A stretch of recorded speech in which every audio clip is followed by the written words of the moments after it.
Okay, so we are live on YouTube and Zoom. So I can see, welcome everybody to the first annual Skateboard Education Summit. Our goal, yeah, right. Thanks, Aaron. Our goal was to, bring people together and okay, so we are live on YouTube. Hold on one second. So can see, welcome. Rookie mistake. So I had YouTube volume on too. Sorry about that, everybody.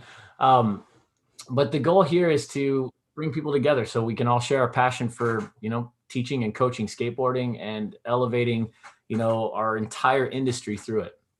And I think, it's pretty amazing to see the list of people who have signed on, and we're just excited to do this. So before I get into all the details, I wanted to introduce myself. My name is Chris Hargrave, and then my co-host, Joe Eberling. Say hi, Joe. Hi, Joe.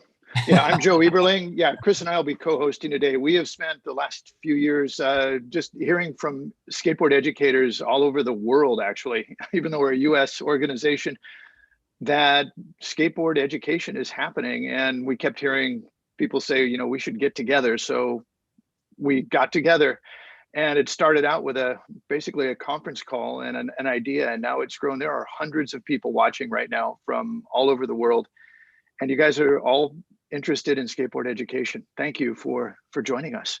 Yeah, it's an honor, and it's humbling that everyone was willing to do this. So thank you very much. A few housekeeping things just before we get going. If we do have technical difficulties, first bear in mind we're noobs, we're neophytes. So we'll do our best to communicate via email, and we'll post on our Facebook page, and we'll get all that stuff posted up for you guys in the chat here shortly.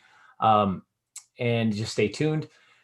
Also, if you're watching live on YouTube, you don't have access to questions and you don't have a program. If you want to get signed on to the webinar that's going right now, just Google Skateboard Education Summit Eventbrite, and you'll be able to sign on, get on a free ticket, and join the webinar so you can ask questions. Super easy. And we welcome questions for ourselves and for our guests. We just ask that you use the chat feature in Zoom. It's super simple to do. And we'll be moderating and doing our best to answer questions. If we don't get to all the questions today, don't worry. We're going to go back through them, and we'll try to get answers from our panelists and our presenters over the coming weeks and get those posted up for everybody to see. And we really appreciate you guys being a part of this. Again, this event, I think, represents, the passion and dedication of everyone in our industry that just shares that love for teaching people how to skate and bringing people into skateboarding. And that's what, when I think of skateboard education, I don't think of, this, I'm nerdy, but I don't think of it as this really technical thing. I think of it as this throwing our arms around people and, giving them something to do with their life that will change their life forever. And that's it. I think we change lives through skateboarding. We don't cure diseases necessarily, but we change a lot of lives. And some of the people on the show today are going to literally, they've done things. Starting with our very first speaker, but they've done things to change the lives of so many around the world. So it's humbling, and I can't thank our industry leaders for stepping up. Thank you enough for stepping up and helping us out with this and sharing your ideas and your passion, your experience. And look, we were aiming to create an opportunity for people to connect through skateboard education, and we have far surpassed our expectations with this. We're a small organization, and we were thinking, hey, we'll get a few people and it'll be great, and we'll start. And I think now we're looking at the opportunity to do this again and keep bringing people together and keep leveling up, skateboard teaching, coaching, education, and do our part to make a difference. So we're excited. Yeah. Hey, just one thing before I introduce our keynote speaker. We don't want to forget that skateboarding was invented by kids who just wanted to have fun. And their fun has now become a multi-billion-dollar industry. It's in the Olympics. There are now coaches for skateboarding. There are competitions. But one thing I think we should always remember, and I always like to remember, is that skateboarding is always fun. Let's not forget that. Let's keep that spirit as we go forward. So our keynote speaker today for the first ever and hopefully the first annual Skateboard Education Summit is the most prolific skateboard educator on the planet. With over 6 million followers on YouTube and other social media, He and his really talented, hardworking team have created pretty much their own mini skateboard education entertainment empire. So without further ado, I've always wanted to say that. I'd like to introduce you, Aaron Kyro, the founder of Braille Skateboarding. Hey, thank you so much. So everybody can hear me? We're all good on that? Yeah? Yep, you're good. Okay, great. So I had to start out the speech with, how I have to start out the speech. My name is Aaron Kyro. I'm a sponsored skateboarder from the San Francisco Bay Area. I started skating around the age of 10 years old, and I absolutely fell in love with it. I'm 37 years old now, and I'm extremely lucky to be able to continue to ride my skateboard and enjoy it the same way I did 27 years ago when I started at the age of 10. Skateboarding is unlike anything else. Really, we all know that. And I think that's why we all love it. And I think that's why we're all here. So I didn't want to belabor that too much, but I will. This is my speech from the heart. It's a little bit of my own personal story here. So I'm just going to get right into it. So I grew up in a very small town in Montana. It was around 2,000 people total. So very, very small. I think my graduating class was about 40 people. And when I was in the 8th grade, I started playing basketball, and we had a good team. The coach also coached the high school team, and he urged every single player to stay through high school because he felt, okay, we have a good team in 8th grade. You guys keep going. We'll have a championship team in high school, right? So, well, a few of us also skated. So his method of handling us was sort of like, don't ride a skateboard. You're going to be a loser. You need to quit doing that. You need to just play basketball. And so him and the band teacher sort of went in on us. And it's kind of this funny thing. If you take a teenager and you tell them not to do something, I think there's probably a number of hands that would go up on, you would probably be likely to do that thing at least once to try it out, see what it was all about. So I quit basketball and I never looked back. Skateboarding is so interesting because it's individual. It's you and a skateboard. You're not necessarily like going out to work with a coach. But now there's kind of an interesting facet. Some people are, and we'll get into that as well. But you generally do not have teams, a coach, or really anyone to help you learn the ropes. This can be both a plus and it can be a minus, as I will explain. Growing up skating, I loved going out all on my own and practicing. I used to watch the videos. I used to watch the Plan B videos with Rodney Mullen, and I would just replay the song in my head. Aerosmith, dream on, dream it till your dream comes true. And I used to just like listen to that and try everything I could do to mimic the tricks that he was doing, and I absolutely loved it. And I think part of why I loved it is because it was my own. It was my own create. It was my own thing. And it was that thing that I could go out without somebody saying like, great, now you're going to run another lap, which is fine. And I'm not saying anything against that. I'm just pointing out how interesting and different and individual it is, right? So learning new tricks and improving my skills, I would watch those videos and I would just go for it. And keep in mind, this was long before YouTube. I was watching these videos on VHS. The YouTube was not a thing. You couldn't just pop on the computer or on your iPhone and go, how to kickflip. So it was very, it was a whole different world. Whenever I had a problem in life or I had a fight with my girlfriend or I was stressing out over a test, I would grab my skateboard, I would step on it, push down the street, and all the problems would just magically float away from me. And I would just enjoy my time with myself there on the skateboard.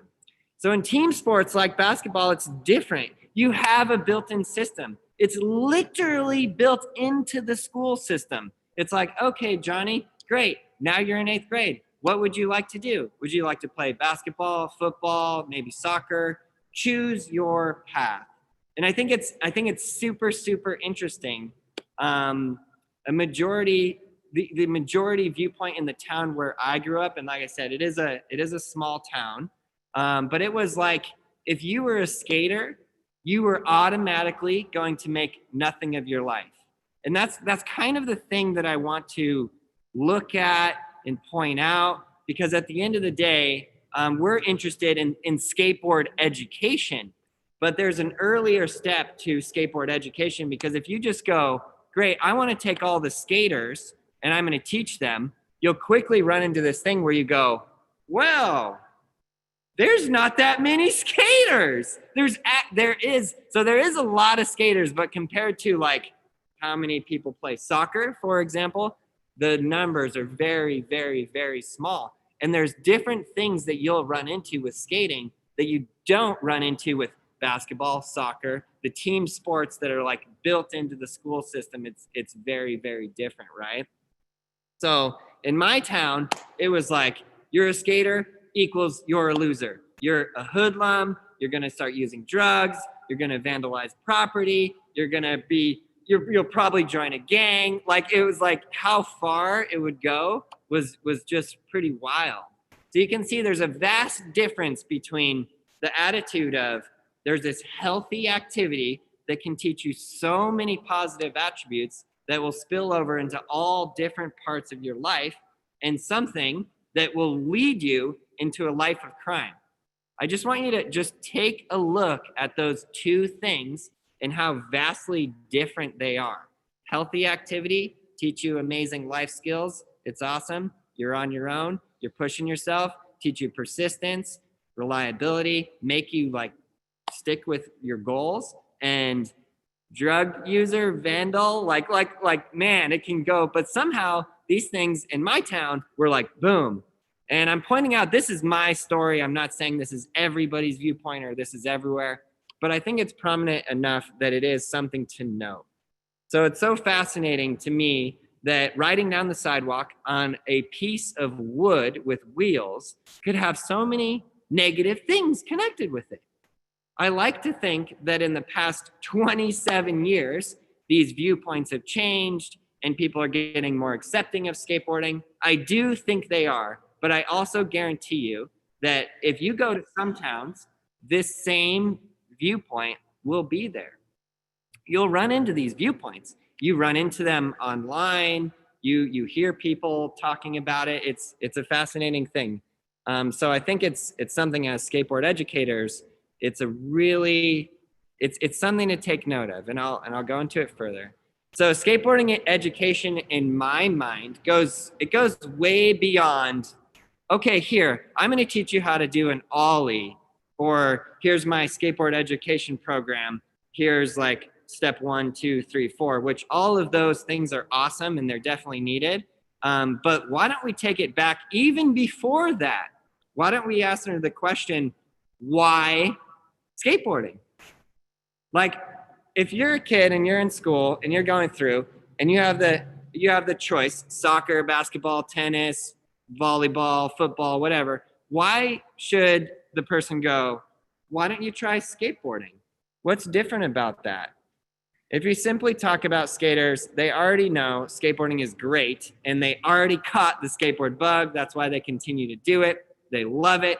The real trick here is to educate all of the non-skaters about it. If you can do that successfully, any program in any part of the world, no matter how well you teach, it will be successful. Just by pure numbers alone, it will be successful. So there are something like 8 billion people on the planet. In most major cities, there's several millions of people. And if you're doing a skateboard education program, you're looking at, I hope, trying to teach a good number of people, right? So part of that is you're going to have to figure out a way to take this core group of skaters in that metropolitan area of millions of people, and your core group of skaters might be 5 people. It might be 10. It might even be less. It might be you. It might be you alone. But the thing that I want you to understand is you alone as one single individual, if you're educating people about skateboarding, how cool it is, how positive it is, and how you can get out there and yes, you can push that message and change the lives of people, then that one will grow into 10, 100, 1,000, et cetera. It will go from there, right? So I was posed the question, how would you go about growing skateboarding in a scene that has a few dedicated skaters, but not too many people? I think it's a great question, and I think you're right on the correct path of how do we grow this scene. This is my personal goal in life. This is my mission. It is to push skateboarding into the world's largest sport. If you have not been tracking what the world's largest sport is, that's okay. It is currently soccer, and that is internationally the largest sport in the world. So part of me wonders, what would happen if skateboarding grew to that big and it was just this amazing positive thing, which is why I'm very lucky to be speaking to all of you guys today. So I'm going to illustrate this again with my hometown story because it's what I know. It's the little microcosm that I think is true in other parts of the world, and it does come true in a bunch of other places. So for me in 8th grade, after quitting basketball and going on my own adventure with this little piece of wood on urethane wheels, it was expected of me to turn to drugs and most likely not graduate high school at all. That was what society expected of me to do at that time. So what I actually did was I got straight A's. I graduated at the top of my class with a 4.0 GPA. I was sick of getting kicked out of everywhere and treated poorly as a skateboarder in my town. So I went to city council and I convinced them to donate land and $25,000 to build a skate park. I then wrote another grant for $10,000 and I oversaw the building of one of Montana's very first skate parks in Red Lodge, Montana, my hometown. I was awarded Youth of the Year. I did everything I could to change that preconceived notion of the high school dropout, the loser that I was supposed to become, right? And I think it's kind of interesting. It's also like, remember when I said in the beginning, I was like, if you tell a teenager, like, don't do that, like, don't ride a skateboard, that's bad. Well, they're going to ride a skateboard. So I think it was kind of also my skateboarding rebellious nature that people were saying, like, you're going to be a loser. And I was like, okay, let me show you what I can do if I really put my mind to it. And it's not like I'm someone special or whatever. Every single person out there, every single one of you can do this if you just decide to do it. So back to the story. My skate park was completed my senior year. And shortly after that, I left for university and left the park behind to be enjoyed by the community for years to come. My parents, who still live in that area, would read the newspaper and people from the town would write in and my parents would mail me these newspaper clippings of people saying how their viewpoint of skateboarding completely changed. They thought skateboarders were vandals, whatever. I don't even need to belabor that point anymore. But you see how their viewpoint was so poor to skateboarding. And if they had a kid or a granddaughter that was like, Mom, can I get a skateboard for Christmas? What do you think they're going to be like? Yeah, sure. That's the thing to do. No, they're not. They're not going to do that. So you see how this viewpoint has to change. But when they actually saw, okay, there's a skate park, and they drove to the skate park and they looked, they saw kids helping each other, learning on their own, falling down, getting back up again and giving it another shot. These are things they're vital life skills that you can get and will get from skateboarding if you persist through and learn those tricks. And they're amazingly healthy, awesome activities, right? So the people in this town would go look at that at the skate park and then write in, which was very heartwarming for me. It made me feel so good, right? So it's interesting to know that from your own activity on your own, you can build a sense of community. So back to the thing of skateboarding is very individual. It's not a team sport, but from that individual activity, you form a group. It just sort of naturally happens. You go, okay, I love skateboarding. You love skateboarding. we are now friends, you know, and you go to the skate park, you make new friends. It's really quite awesome. My best friends in the whole world are skaters. It's like I met them when I was younger or older or whatever, and we just jived, right? It's just something, you have this thing for forever. So fast forward 19 years, and that old skate park is run down, holes in it, needs to be rebuilt. So a person from the community there contacted me, person from city council actually, and they said, hey, we really need to fix the skate park. And I was like, so interesting that the community that hated skateboarding more or less, right, has now come to the realization that this is a healthy activity in this area and we need a better skate park because the ramps have holes in them. I mean, it's literally been like 18, 19 years since the park was built, right? So we came together again as a community and I helped them. I made videos and we fundraised and we raised $200,000 to upgrade the skate park. And just a couple months ago, that brand new skate park was completed. It's beautiful, all concrete, weather resistant. It can handle the intense heat of the Montana summers and the intense cold of the Montana winters. And people will be enjoying that skate park for years and years and years to come. So we did it all in the middle of COVID-19. A member of the city council told me that it was the only positive thing happening in the community, and it was bringing the community hope and something to work together on. Pretty amazing. It's a pretty amazing change for that town to go from their viewpoint of what it was to what it is now. And if you were a parent in that town now and your kid said, hey, I would like to start skateboarding, seems really cool, I keep seeing it on the social media and I would like to try it, the parent might just say, yeah, let's do that. Let's get you some lessons. Let's get you some correct way to learn so you can enjoy and have fun with this, right? So awesome. So in this little town, the skate park became the talk of the town. People would have never have been interested in skating before. It wouldn't even have crossed their mind. And that's the thing I want you to think with. There's a lot of things to do in the world. There's video games. There's all kinds of things that are just pulling people's attention. But what are you going to be able to do in your community that's going to get skateboarding to cross their mind, to make them think, you know, maybe I should give that a try. That looks like fun. Let me give it a shot, right? So this same story can and needs to be repeated all over the world for skateboarding to grow. That's how we grow skateboarding. You get people interested in the idea of what would it be like to land that trick, and then you push them over into, here is all of the little bits and pieces of how to land an ollie, how to land a kickflip. And that's a whole nother talk.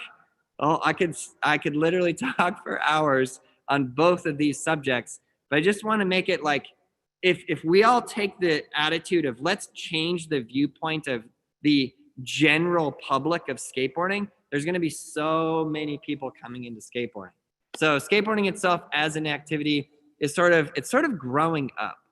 I don't know if that's just my opinion or if anybody else shares that, but that is my opinion.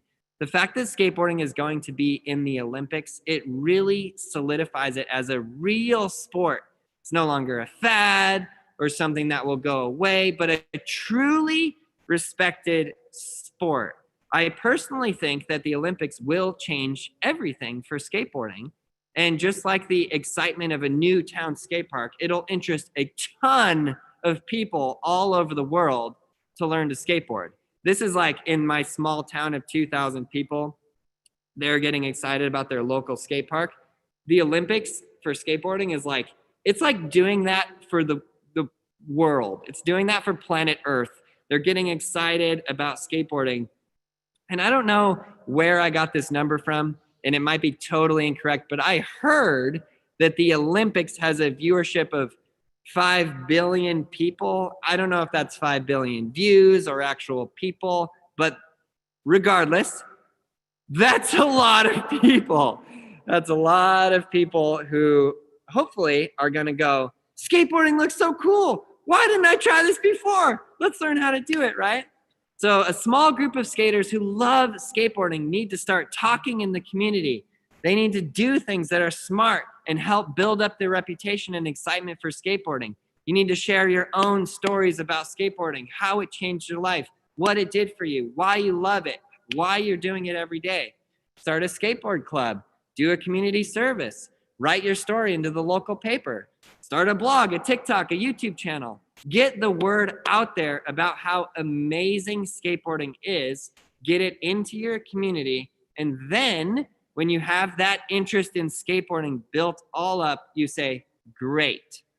Now I'm going to teach you how to ollie.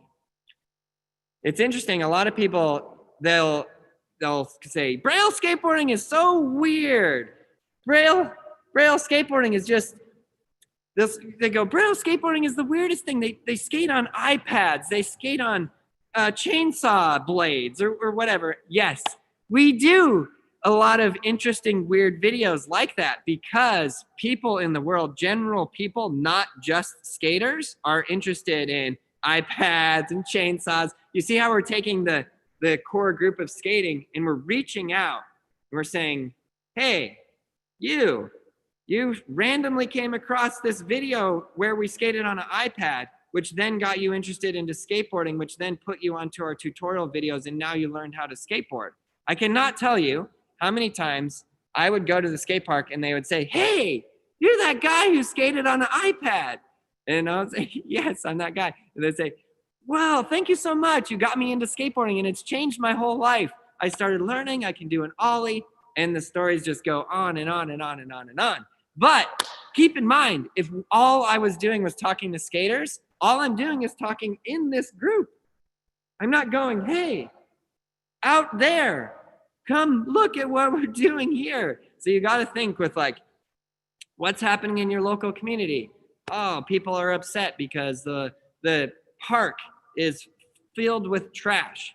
Take your group of skaters, go clean up all the trash, make a video about it, write into the newspaper, whatever it is that you're going to do to show that community, hey, skateboarding is cool, and more people will start getting interested and they'll do it, right? So one more interesting aspect to cover, or I think it's interesting, in your community is skateboarding is you have to work with skaters to allow them to be supportive of new people starting. This is a whole nother, so up until this point, I've only really talked about outside of skateboarding and their attitudes and their viewpoints and some ideas that you can do to handle that. And I hope that's sort of getting your gears rolling, right? Of what positive things you can create in your community on that. But we have the other aspect. We have the core group of skaters that are here, and they are not always so welcoming. You know, it's kind of funny. Nike made this commercial where some people are playing basketball and they're chased off the court. You might have seen it. It says something like, what if we treated all sports the way we treat skaters? So that's the outside of skateboarding viewpoint. And it's really interesting to handle. But what about the skaters themselves? What about that new kid that goes into the skate shop and he's like, I'm here to get my first board. He could get anything from, you're a poser, what are you doing? Like it's sometimes even in our own group of skaters, we're not always the most welcoming group. So we also have to look at that. We also have to change that, right? You know, the kid gets a brand new board. He goes to the skate park and what does he get? Hey, poser, nice board. I bet you can't even kickflip. Of course he can't kickflip. It's his first day. What are we talking about? But if you started playing basketball, you wouldn't get a brand new pair of basketball shoes and go to the court and be bullied and humiliated. You know what I mean? You know what I mean? So of course we have our sort of like our rites of passage into skateboarding and whatever, and all that's fine, and it can be in good fun and whatever. But you do have to think, if you're trying to make more people skateboard, you're trying to grow the thing that you love, this is the thing that I always found so fascinating is some of the absolute most passionate, they live and die on the skateboard. They skate every single day. But then a new person comes around to ride a skateboard and they're like, loser, you haven't been through what I've been through. But it's interesting because even they started there. There was a time when they couldn't ollie, didn't know what to do, and they had to have somebody help them, guaranteed. Especially if it was before YouTube and the internet. Now it's easier. You can just search how to kickflip and it comes right up. There's tons of videos, right? And that's what I do. That's how I personally teach and I love it. So I just think that's so interesting. So take a look at your own scene as well. So as at the same time as like bringing new people in, also take a look at the skaters in your community. And if you can, do things with them to even just like whatever, talk about, guys, maybe we don't need to call everybody posers. Maybe we can be more welcoming. We don't have to do the whole gatekeeping thing. This fosters an environment that supports and encourages new skaters. It's super, super fascinating. So I personally have not yet crossed the road of how do we add skateboard curriculum to every single school? But I think that we have to do this, and I think we have to do it fast. Because like I was saying earlier, what if you went to school and you had the choice? Well, you could play basketball, soccer, tennis court, or we just built a brand new skate park. You could be on the school skateboard team. Wouldn't that be like crazy? One time I was in an airplane and I was flying over all these towns and I would look down and I would see a school. And it would be a school that has a football field, sometimes a baseball field, and it would have a place to play basketball. And I thought to myself, what if every single school had a skate park?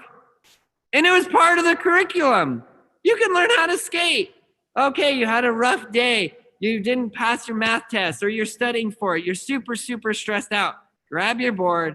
Go to the skate park, roll around, get your attention off of your math test, and then go back and give it another crack. That's what I did. It helped me so much. And like I said, I learned skills from skateboarding and put over into my life. And I was able to graduate at the top of my class. I was second in the class. I was the salutatorian, and I graduated with a 4.0. So this is just my own personal viewpoint. This is the look into the future. I would personally love to see this occur. It is my personal mission. We teach skateboarding all over the world by using the internet through video media and just getting it out there and putting that positive message out there. I really want to thank Joe from the US Skateboard Education Association for having me and for all of the amazing work he is doing to push skateboarding all over the world. I feel like in this conference, we have a lot of very like-minded individuals. I want to thank everyone who is helping other people learn to skateboard in any capacity for your hard work and dedication, and anyone who has ever picked up a skateboard and improved their lives. I think it's absolutely amazing. So thank you, each and every one of you.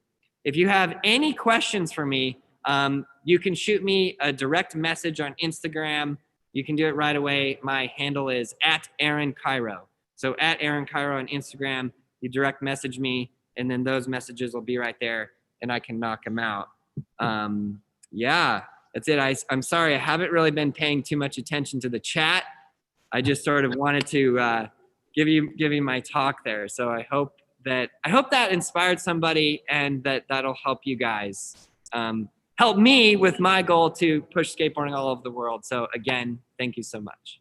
Aaron, thank you. That was excellent. You covered so many bases of, I think, what's important right now and on people's minds, from, safety in skateboarding to education to the Olympics. I mean, and it's interesting. You said you think the Olympics or skateboarding will change the Olympics. How do you think that'll happen? What does that look like? Yeah, like the Olympics will change skateboarding. I kind of think it might be the other way around, but maybe. The other way around, both ways? Might be both. Yeah. Well, it's fascinating. Well, I think it's going to bring a lot of new people into skateboarding, and I think that it's going to be an explosion, the likes of which we're not ready for. Like I'm in a way, I think the Olympics getting pushed back a year is a little bit of a blessing for skateboarding, because I think we hit this huge tidal wave and the industry was like, whoa, what's happening? And then we're like, great, we have a little bit of a year to prepare for this. But how will it change the Olympics? That's a good question. I don't even know if I know enough about the Olympics to answer that. But a bunch of us like going in as like, we're individual skaters and we do our thing and going in there. One thing that Andy Anderson pointed out to me is he was like, all of the other sports, and it's even kind of funny to call skateboarding a sport. I'm kind of careful. Yeah, right. Lifestyle, art, whatever you want to go. But he pointed out to me, he was like, the skaters, it doesn't matter where they're from, Brazil or whatever, when they go to eat, they all eat together. And if you're playing some of the other sports, they never eat together, because they want to specifically keep it separate, because it's like, oh, you might pick up on something or get into their head or whatever. Right. There becomes all this like other type of stuff. When in skateboarding, it's kind of like, you can do a 540 or you can't. Like, yeah, maybe you were eating the burger and your friend said something that made you second guess your 540s, but probably not. Like, it's different.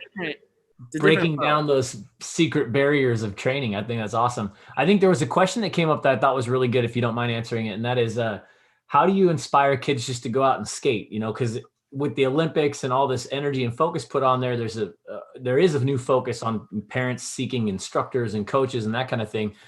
But do you think kids will still just go out and skateboard? And how do we inspire kids just to go pick up a skateboard and figure it out on their own? Yeah, you just give them like a push. You just say, do it. It's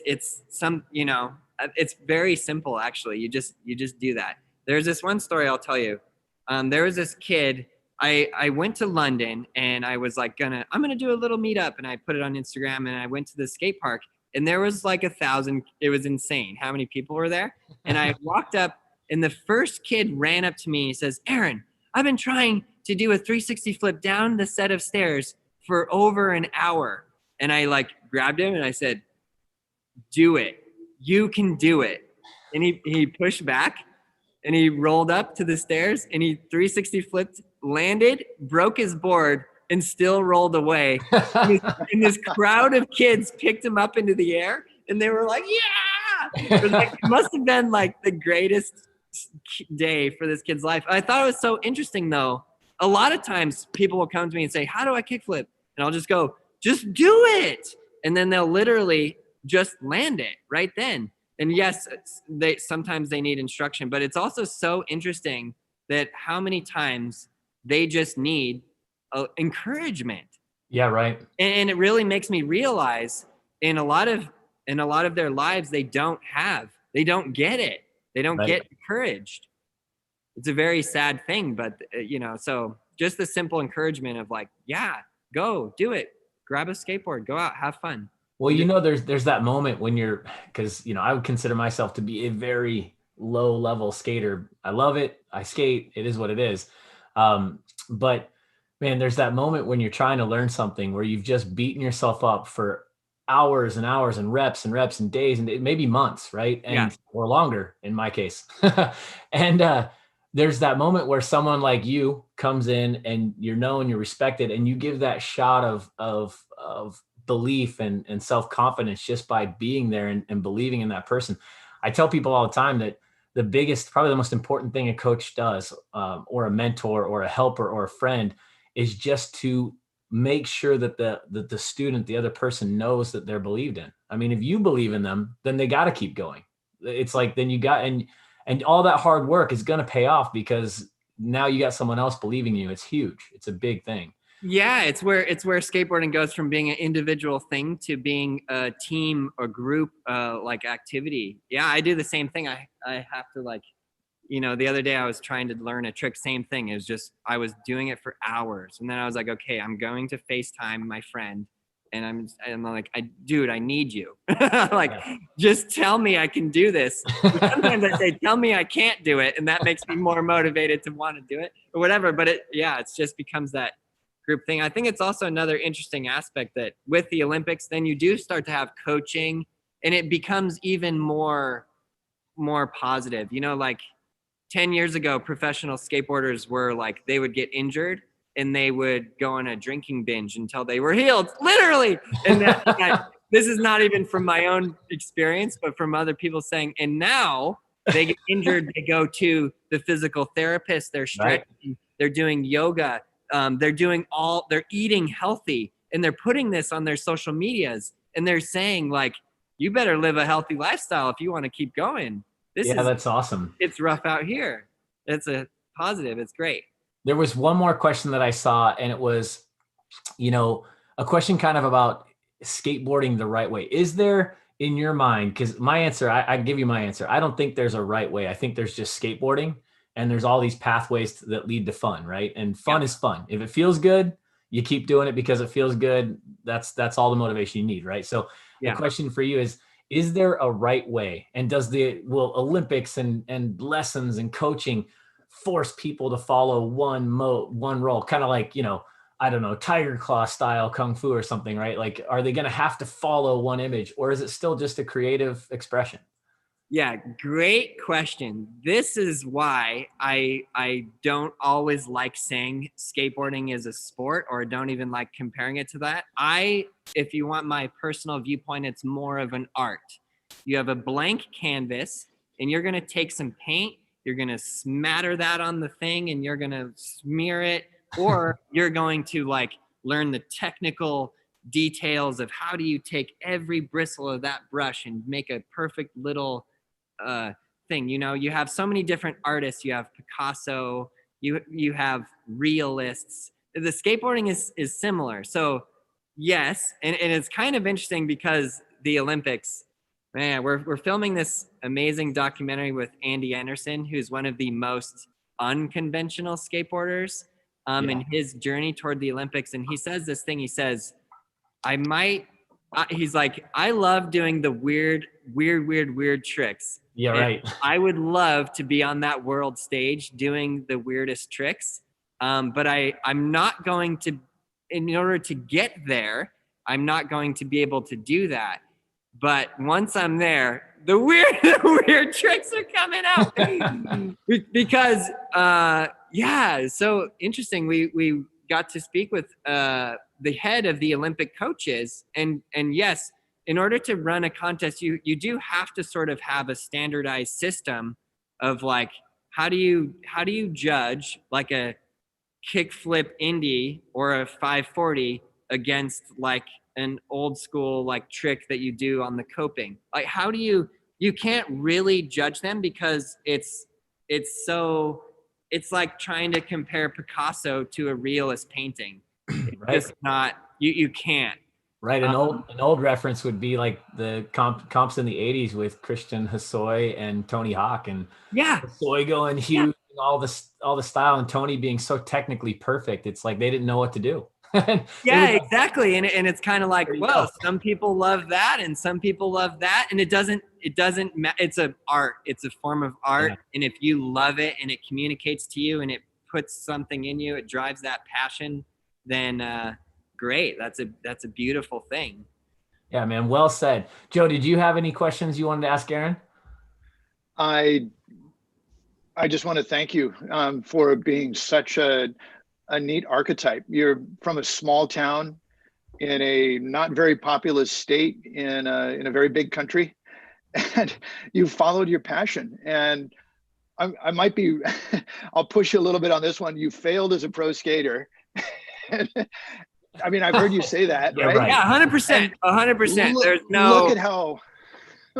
Look at how successful you are. You stuck with your passion. And I think that you are definitely the most prolific teacher on the planet, and we're here.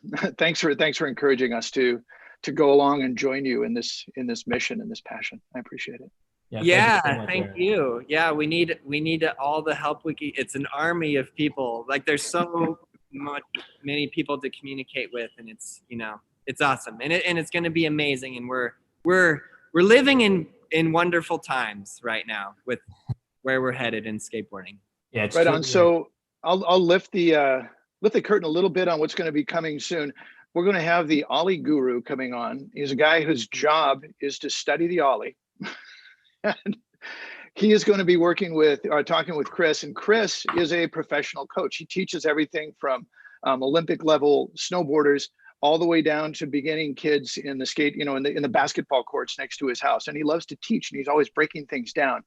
And he's working with all skateboarders, trying to gather techniques to make it easier for people to learn the Ollie. That was something you brought up. So I hope you get a chance to see that. And if Braille's interested in working with us on that, we would love to, work and just gather the ideas and see if we can help more people learn the Ollie. Yeah, absolutely. Let's do it. Thanks a lot, Aaron. Yeah. Thank you so much, Aaron.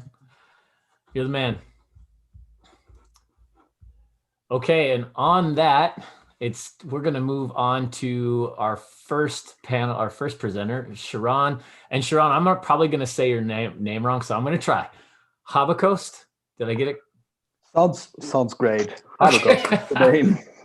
Okay, so Shiran is, I'm going to let Shiran tell his own story, but first, check out his title. Shiran is a member of the Technical Committee for World Skate. I mean, when I started skateboarding 50 years ago with a clay-wheeled skateboard, I didn't know that there was anything technical, and I didn't know there was a world skate. I never saw this coming. And now look at this. We have a German guy who is not only member of the Technical Committee for World Skate, but he is also the vice president. He has a political title of Skateboard Deutschland. So with that introduction, Shiran, can you tell us a little bit about yourself and what you do? Well, basically, I'm doing on board what I'm doing off board. And off board, I'm having the same question in mind that I have in mind why I'm skateboarding. Why I'm doing this is the first question I put to myself. So why I stepped up on a skateboard when I was like 7 years old or 8 years old on a plastic board, these old banana things with like red shiny wheels, and mine was yellow, and it was like really awful, and with bearings that didn't go really good and everything. But I kept going with my knee on my board back then and trying and pushing and discovering really like few years later what's happening in my life. And it was my safe space. It was my safe space. It was like something to do with liberty of moving. It was like transparent what I can do with it, and challenging on the same time. It was really honest. And last but not least, it was challenging. So this was like what I was doing and why I stepped up on the sport. And on the same level, a few years later, like exactly kind of like 20 years later, reaching out on my 25th birthday, I was like going to the city and saying like, we need a new skate park. And in Germany we are all technocrats on really like dogmatic with institutions and all. And they said to me, oh, nice that you're here, but sorry, you're just one person and we need to take care about the community. So the next thing was like, okay, you want a community? I build a community around this. So I took what I had and go to the next lawyer and so was saying like, what can I do? And I said like, yeah, found a club, right? And I was like, okay, let's found a club. So now, yes, 30 years later, 40 years later, we have 160 members and really working on it, building skate parks after skate parks and teaching and trying to do everything to develop skateboarding in my hometown, which is Hamburg. So you have 160 skate parks in Germany, is that right? No, we have in Hamburg around 50 skate parks, and we have 160 members in our club, in our association, Skateboarding Club Hamburg, which is not including exactly everyone, but including those who are willing to change, going through institutions, a little bit the landscape of how and where and what you are permitted to skate, right? because it's Europe, you know, you have a bunch of laws and you have to do this in the right way, and the other one way is not right. So yeah, that was the first step, how changing institutions, how change the mind of people working there and how go there. And as long as you have a community and as long as you have people behind you, you have a total different power to it. And it was like the same thing. So when I was like going on my skateboard back then and meeting with 11 years, my first other skateboarder, and seeing jumping this guy around and was still with my knee on my board, it was like, whoa, I have to learn and I have to challenge this guy. Yeah, and so we meet up with other guys having clubs in Germany and all over the place in Europe. So we decided in Germany to build up a community like on a federal level, because we're a federal nation with a lot of different, let's say, in German we say Länder, which means countries, independent more or less. So every country got a little club and a little activity, and we pushed each other. So we built it up on a meta level, another community. And within this community, we tried to figure out what we are doing. I mean, we were doing this stuff, but what were we doing right there? And one of the questions was how to develop people, skateboarders, into a new perspective. I mean, it's a nice challenge to have.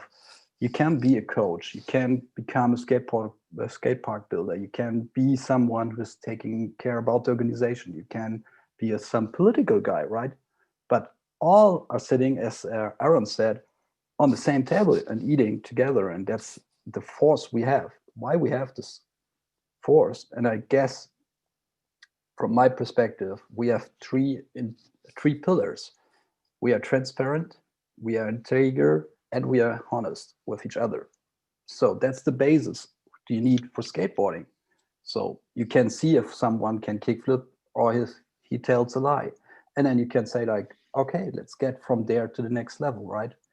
And it's all open, no judgmental, no judging, and nothing's happening there. So that was like the beginning of organized skateboarding in Germany, or let's say in Hamburg. And nowadays, Aaron, just talking to you a little bit, we have 2 school classes teaching at school skateboarding. So we are going to get there, but you need some titles here. So you need a title to get into these institutions. You have to be a teacher recognized by federal laws, right? So that was the next thing we got entered to, and we said like, okay, if you need teachers with a certain education program which is recognized by the federal laws, we have to go there and make these programs and see that we bring in the contents we need to have in order to not let, let's say, a basketball player teach you how to skateboard, which makes complete no sense, right? So that was the next step. So we have a certified program by federal laws in order to have skateboarding in school. So teaching, talking with political people involved, talking to the industry. So this is all the steps you have to go in order to develop skateboarding, let's say, at least in my part of Europe. But it's so much fun. You just mentioned something really interesting, and it's been a hot topic from people who are signing up for this event, who are registering. And we have hundreds of people who have registered for the event online right now. I see we have 150 people. And I know that there are quite a few people who are watching right now who are actually K through 12 teachers. And I'd love it if they could drop some comments or put some questions out here. Tell us how you're doing so we can see what other people are doing with skateboarding in the schools. Because like Aaron said, it'd be really nice if we all had an option when we were in PE class. Instead of hitting a ball or kicking a ball, could we go out and skateboard? And to me, that would have been an impossible dream, but it's coming true now. Yeah, well, I don't know if you have ever heard about Malmö at the Vuckovich school. Yes. That's a quite big thing. It's, for me, for example, is one thing I really want to go with Germany in that direction. And that's why I do all this work on institutional level in order to liberate our schools and our fantasy for this new approach. You know, I mean, as Aaron said, for example, it was not possible even to dream about in my youth to go skateboard within my school realities. Nowadays, it's really, really, we are really close to it. So not forgetting the whole Olympic stuff, but one important thing is like you can enlarge your community and give so much more to your community if you are able to play smart with, let's say, the institutions. That's the whole thing you try to do. And for that, the Olympic approach is really, really important. Why?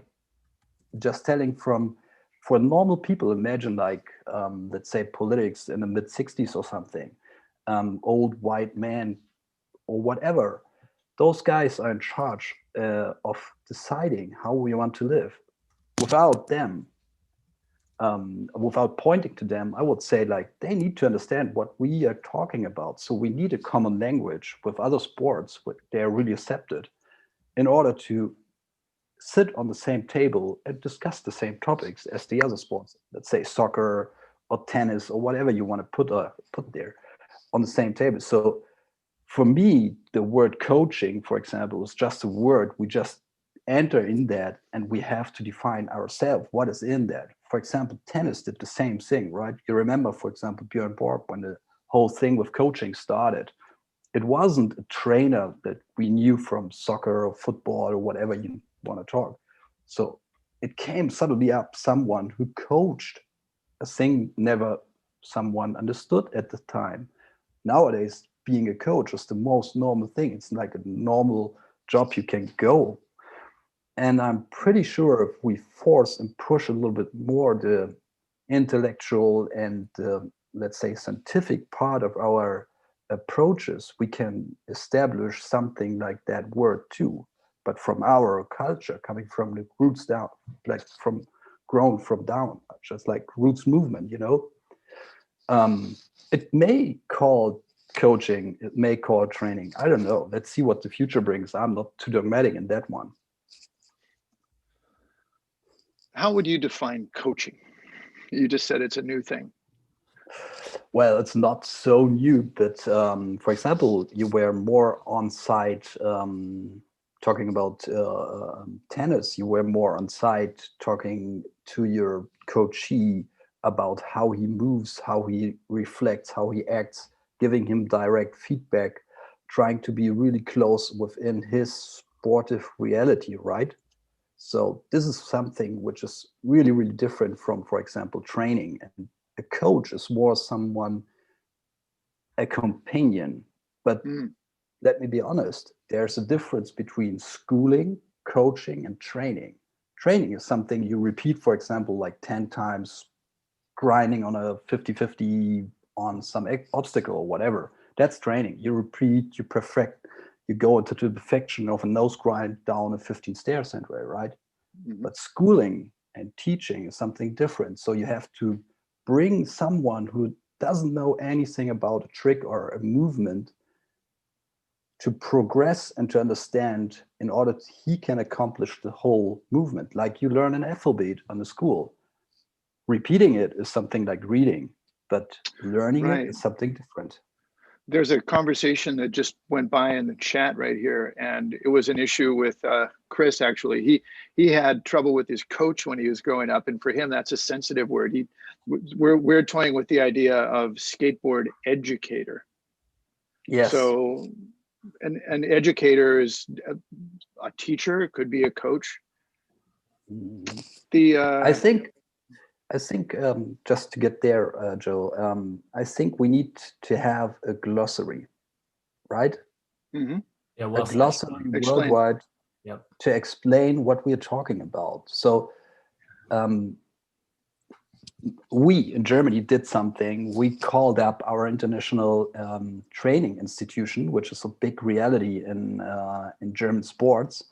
And they have the biggest library of all sports with all the achievements and all articles put on for snowboarding, for every sport that's Olympic. So the first thing when we came up with the Olympic idea, we built up this library with those institutions, which is called EIT, which is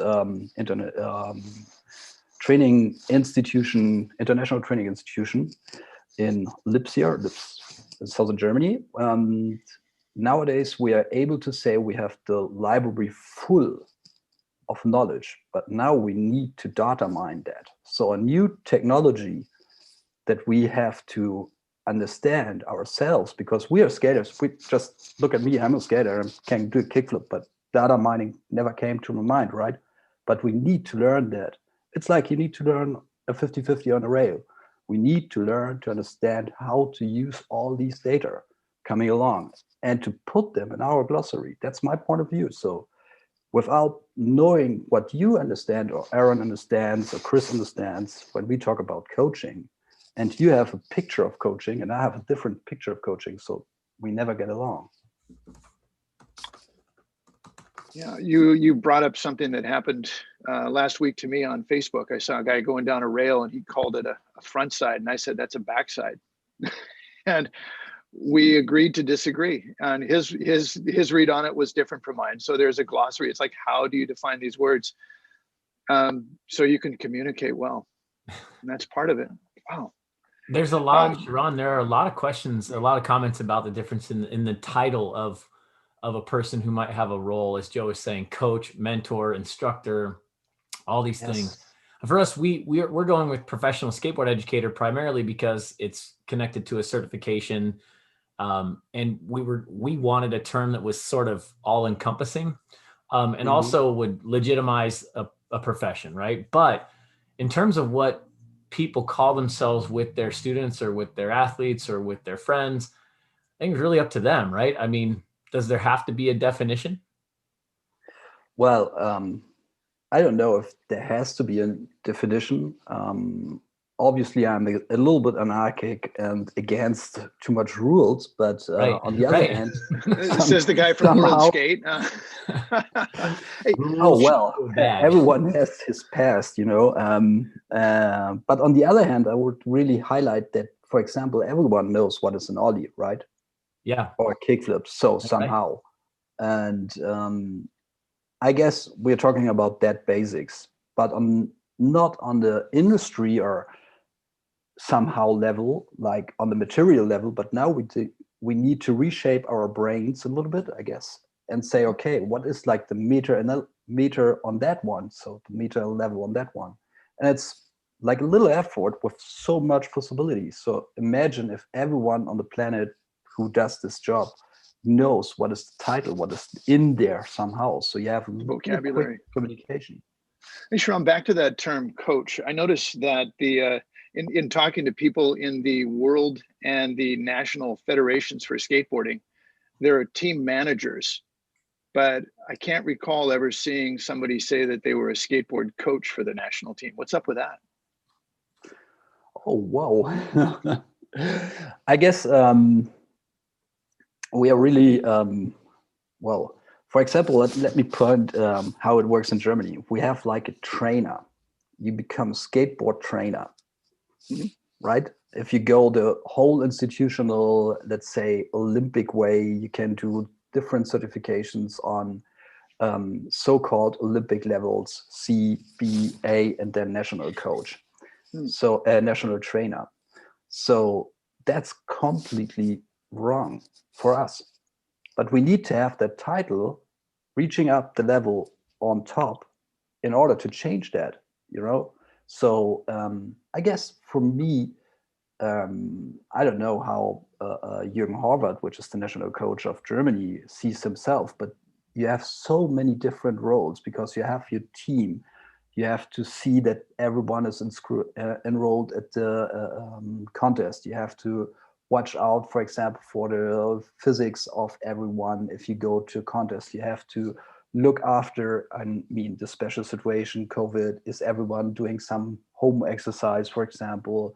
Is there still a possibility for progress? You have to be in the politics, talking maybe to a city mayor about the possibilities of a national teammate or a national girl going to a skate park and all these kind of things. So I can really understand someone who says like, no, for me, the term being a coach is way too small. You don't say, for example, the same thing about a person who just skates around. You don't say that's an ollie guy. You know what I mean? I think that was a really good summary. It's much bigger. Coach is one of those line items on their job description. Wow. Yeah. And to conclude a little bit the point, I think the basic level is the approach of education. We have to really, really mind that one. It's like have it in our mind. What is education? What is it really? How do you teach? Is it like from if you recognize, for example, the absence of something, is that teaching? Or is it becoming something like you rule or overrule, for example, your coachee or someone? How do you do that?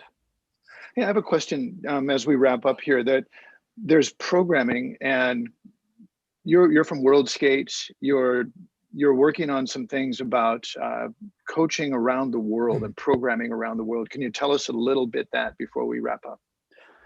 Well, obviously at World Skate, and that's a part maybe where you pointed out what is the technical committee all about. And I guess we are all really experienced skateboarders from all over the world. So the force of this committee is that everybody brings in some points and says like, oh, I want to point out on this or point out on that.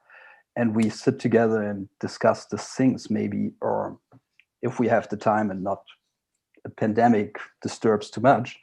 And we try to figure this different points out. So one of the points is for sure to define for ourselves at World Skate, what is coaching, what is training, what is, for example, simply knowledge about skateboarding, and without any, let's say, bridging to some activity, you know. So you can have, for example, I was 2 years ago at a beautiful museum in Nizhny Novgorod, which is in the middle of Russia. They open up a skateboard museum, which is full of knowledge. But in terms of education, you have to know that there's a history too in Russia. You have to have in mind, for example, that in Brazil, the whole scene has different words for the same tricks we use. For example, if I remember right, I hope I do, a front board is a back lip slide or something for us. And all these, they have like somehow changed them, the trick names. So you're really going back to the, globally, your first thing to do is to bring order to the babble of languages and glossaries. Are you going to be publishing your glossary anywhere? Is it going to be a wiki or what? I don't know. I just brought this thing up and I was like, this is going like in my head since 1 year, and without being, let's say, a person that needs to define everything, but that would be something in an education summit, for example, when we can meet each other to define and to say like, okay, we define this as this word. And I think it's okay if we have like 15 or 20 words on which are on the whole world the same, you know. Kickflip is everywhere the same, and ollie is still the same in Brazil as here, just saying. And if we have this minimal glossary, so we just start with that one, but that's more your job. Yeah, I think maybe we'll work with Braille Skateboarding and start a visual glossary where they do the trick, and then the group of people that are attending this event and others, they can chime in and we can come to some conclusive or concrete ideas of what to call things. He who posts the most gets the word, gets the name, I guess. Yeah, that'd be fun. That'd be a fun way to do it. All right, speaking of glossary terms and coach or manager, our next guest is ready to come up. It's Darren Pearcy. Thank you, and Shiran. Darren and Shiran have been working together for a long time. So Shiran, that's wrong. Bye-bye. Thank you. Thank you so much for your time today, and good night to you in Germany. All right, Darren. Hey, Joe, how's it going? Hey, thank you for joining us today. It's an honor to have you. No problem, no problem. Before we start, if you don't mind, I'd just like to offer some thoughts and condolences to the family of Mark Waters, who has just tragically passed away due to complications with COVID. And obviously share my sympathies as well to the USA Skateboarding family. I was lucky enough to meet Mark in 2019 for the first time during Olympic qualification, and we talked on quite a few aspects of skateboarding actually. And one thing he said truly resonated with me, and paraphrasing a bit here, but I asked him about the best way to go about supporting skateboarders, especially more established ones. I mean, we touched on a lot of this with Shiran just a minute ago. And Mark just simply said to me, be their guy, and whatever they need, just simply be there for them. And that might sound really obvious to a lot of people. But I know when Mark said it, there was so much authenticity and so much weight to how he said it. I know that even though I had not had any interaction with him previously to that he truly meant what he was saying, and that he had always had the best interests of skateboarding and skateboarders at heart. And yeah, I just wanted to share a little thought on that, and thank him and for all the great work he's obviously done in skateboarding over the decades, and hopefully let him know that his legacy lives on and will continue to do what's right for skateboarding, for skateboarders as we move forward into a new era for skateboarding. Well, Darren, I would just like to Thanks a lot. share that I love, first of all, thank you for doing that and speaking on Mark, because it's critical. And, you know, I heard a quote, I'm sure people have heard this, but, you know, they say you die twice, once when you take your last breath, and then again, when the last person who remembers your name speaks it on this earth. So I think the way we carry that legacy forward is by doing good and remembering the good that he did and sharing that with others. So thank you so much for doing that. No worries. It was, I think it's important for us all to realize his contribution and remember that. And like I said, I know that I'll be carrying some of those words that he shared with me into the future. So yeah, thank you, Mark, and sympathies and lots of love to our friends in USA Skateboarding and to all of Mark's family. Yeah, thoughts and prayers. Thank you, Darren. Thank you. Well, maybe we should take a couple seconds of silence for his family and their loss, and thank you.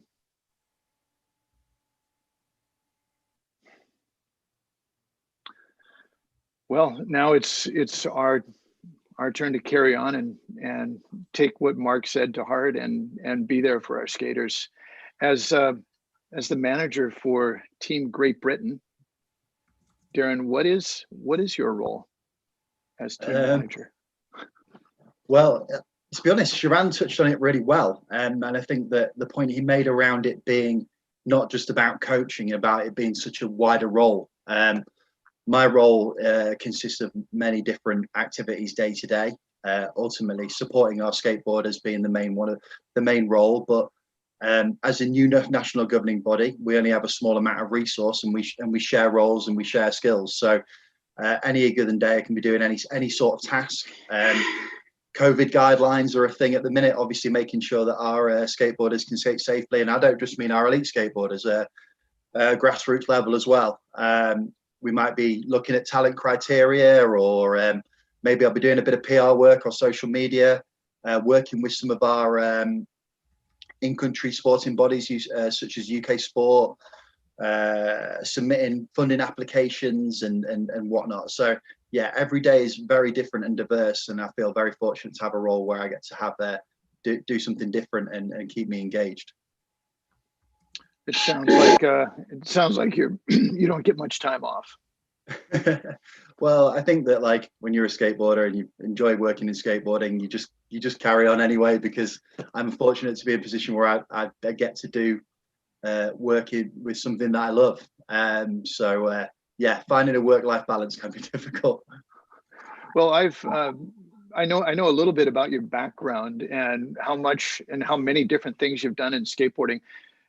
And now you've ended up as the team manager for an Olympic team at a federation. That's something that most people probably don't think about when they're starting to skateboard, but it's a career in skateboarding. I mean, how did you get to where you are now? What's your resume? I think to touch on, I'll try to go through it quickly, but to touch on your first point, yeah, I never, like when I was a kid, ollieing over a yogurt pot when I was like however many years old, I never thought that I'd end up where I am doing doing the job I'm doing. Never even would have considered it. However, as I grew up through skateboarding and started to build an understanding of the UK skateboard community, started to attend a lot of events and get to really know skateboarding in the UK. That put me in a position to being fortunate enough to get a job in it. And I worked for quite a large, significant UK retailer for 12 years. And that retailer done many things in skateboarding over time, including having their own brands with their own skateboarders riding for it. So I think you should give them a plug here. What skateboard retailer was that? Yes, it's Roller Snakes. They're 1985 it was formed.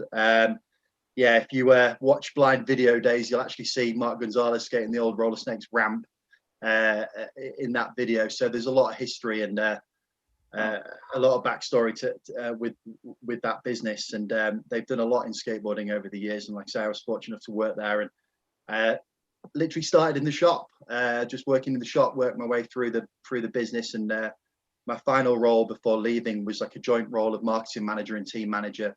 And those experiences gained over that 12-year period put me in a position where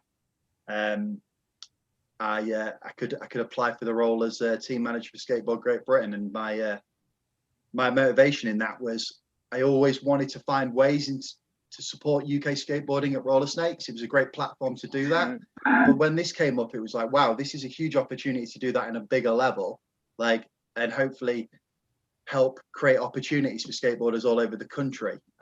So I saw that as something that I could get involved in and get behind, and had a go, and got the job. So your job as team manager for Roller Snakes had to do with talent acquisition, which is something that you have to do now. How do you recognize that this is not only a good skater, but it's a skater that has potential to, well, ultimately, hopefully, go gold at the Olympics? We're in a kind of intermediary time at the minute with that. We're currently building out what we call our talent criteria to try and identify and kind of which skateboarders may want to go to the Olympic Games and or go to Olympic qualification and be part of that. So that's something we're really working on now. Going back to my time at Roller Snakes, I think that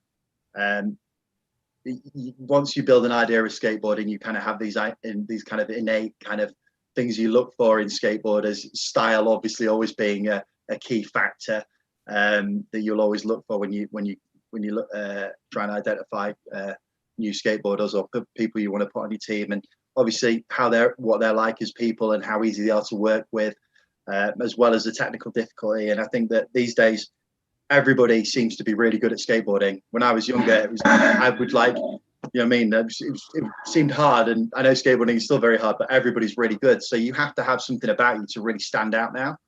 And I think in a more of a brand kind of perspective, from an original traditional kind of point of view, things like style and how maybe marketable or interesting you are as a person are just important about as how good you are at skateboarding as well.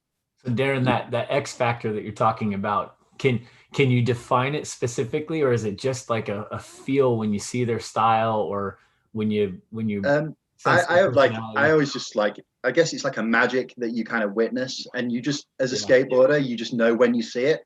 And ultimately, I think that comes from the skateboarder just being themselves. I think if you can be yourself on your skateboard, and and you have the bravery to do your own thing, then if you do that in a certain way, that'll make you stand out.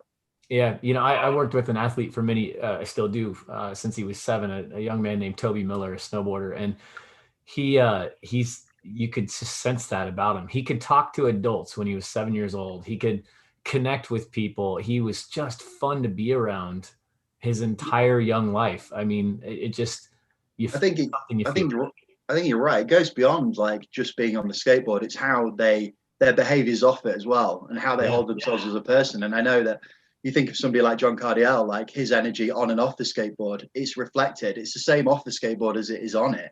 And like you say, his style runs through his whole life. It's not just style that's created on a board which comes from trying to execute tricks in a certain way. So yeah, definitely a bigger conversation there. Yeah, you know, it's a funny thing to talk about judging in skateboarding, but it's real. And the key is, you know, the judges feel what the crowd feels. They're looking at the technical side of things, but they also feel something. It's we were talking earlier. I mentioned Christian Hosoi and Tony Hawk, kind of that battle they had in the 80s, but it was a feel thing. You felt it. There's an energy that develops when you're watching an athlete perform, or you're watching a skater perform, you know. I always find it interesting with the judging criteria, because obviously it's something that I consider quite a lot. World Skate's judging criteria for skateboarding is something you want to try and understand when you're in a role like mine. And good luck understanding it, by the way. Yeah, well, I spent quite a lot of time on it now. Yeah. I feel like we're getting there. We're getting there. Right. But yeah, it is a crazy one to get your head around. And I think that one thing I always come back to is that as long as skateboarders are judging skateboarding, you're going to always have these subconscious kind of criteria in your head. So like, obviously you're going to follow the technical criteria, but like we all know what like style is, or there's all these kind of things that are not always going to be fully objective, that we just know because of our experiences. And as long as skateboarders are judging skateboarding, I think that'll hopefully always shine through, no matter how much amount of kind of red tape there is or what guidelines they have to follow. That's a good point. Yeah, well said, definitely. So do we have any questions coming up right now for Darren? Well, Darren started off on a very somber note, and I think people really keyed into that. But yeah, I think I'm going to ask you the same question though that I asked Aaron earlier, which is, how do you see your team, your skaters and skateboarding influencing the Olympics? Because I mean, it's kind of it's the trial run. It's a sport. It's going to be an Olympic. I'm going to call it activity because everybody gets really bunged up when you say sport. So, but it's here and it's going to be a part of the Olympics, and I think it's going to do really well. But how do you see skateboarding changing, you know, the world through the Olympics, or the Olympics, you know, in general? Yeah, I often get asked this question and try and give it some real thought and reflection. For me, the biggest goal goes back to what I was saying earlier. It's about introducing new people to skateboarding and trying to get across the benefits of doing it and the benefits of that of the activity, and really be able to see people kind of enjoy all those amazing things that I have, and enjoy those experiences that I've had over the years.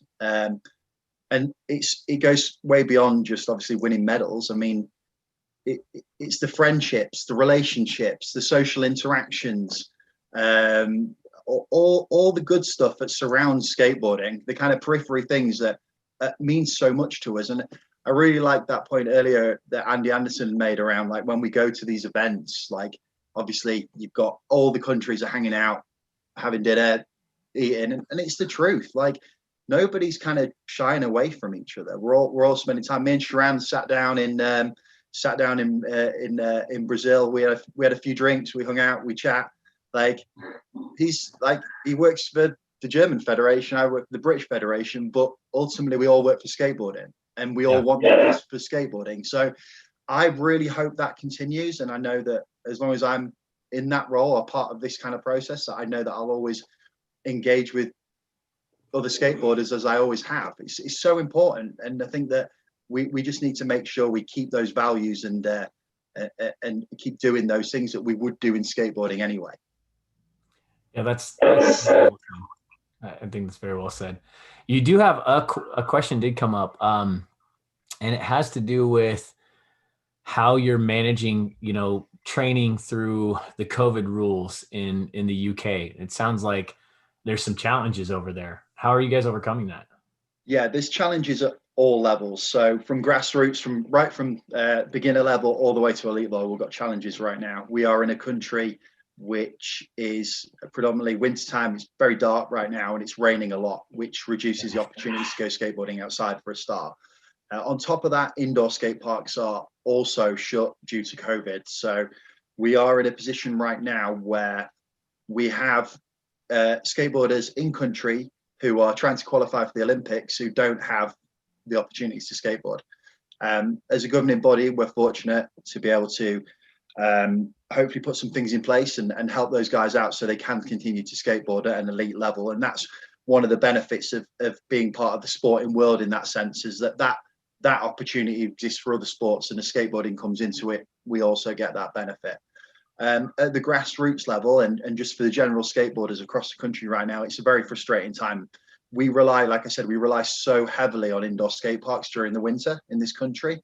And right now, that is just not an option. So it is very difficult. And we're trying our best to lobby with government and UK government to make them aware of the health benefits, both mentally and physically, of skateboarding. But ultimately, the whole country, every sport, every organization right now is trying to do their best to save lives.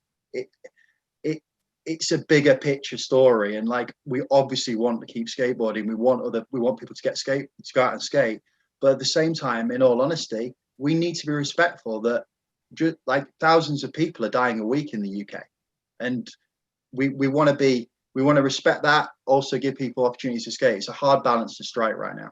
I think I sort of reflect on Rodney Mullen's young life when he learned to skate. He talked about learning on like a 10 by 10 slab of concrete in a shed out in his backyard, and he did okay with that. So maybe it's funny because I went into my garage, I cleaned up everything for the first time in a while when COVID hit, so that I could skate my little mini ramp in there, and it was honestly, it's been a great thing. I've put more work into my skating right in my own home than before, when I was, making it an event to go to the skate park or go meet up with people. I just started skating every day at home, and that was huge. I mean, yeah.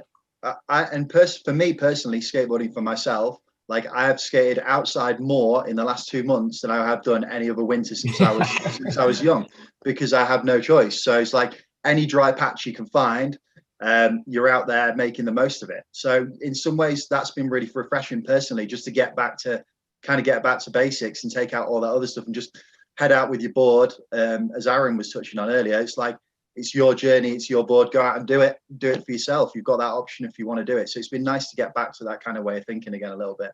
And maybe you have to put a new budget for bearings and fresh decks more often. Yeah. because of the rain over there.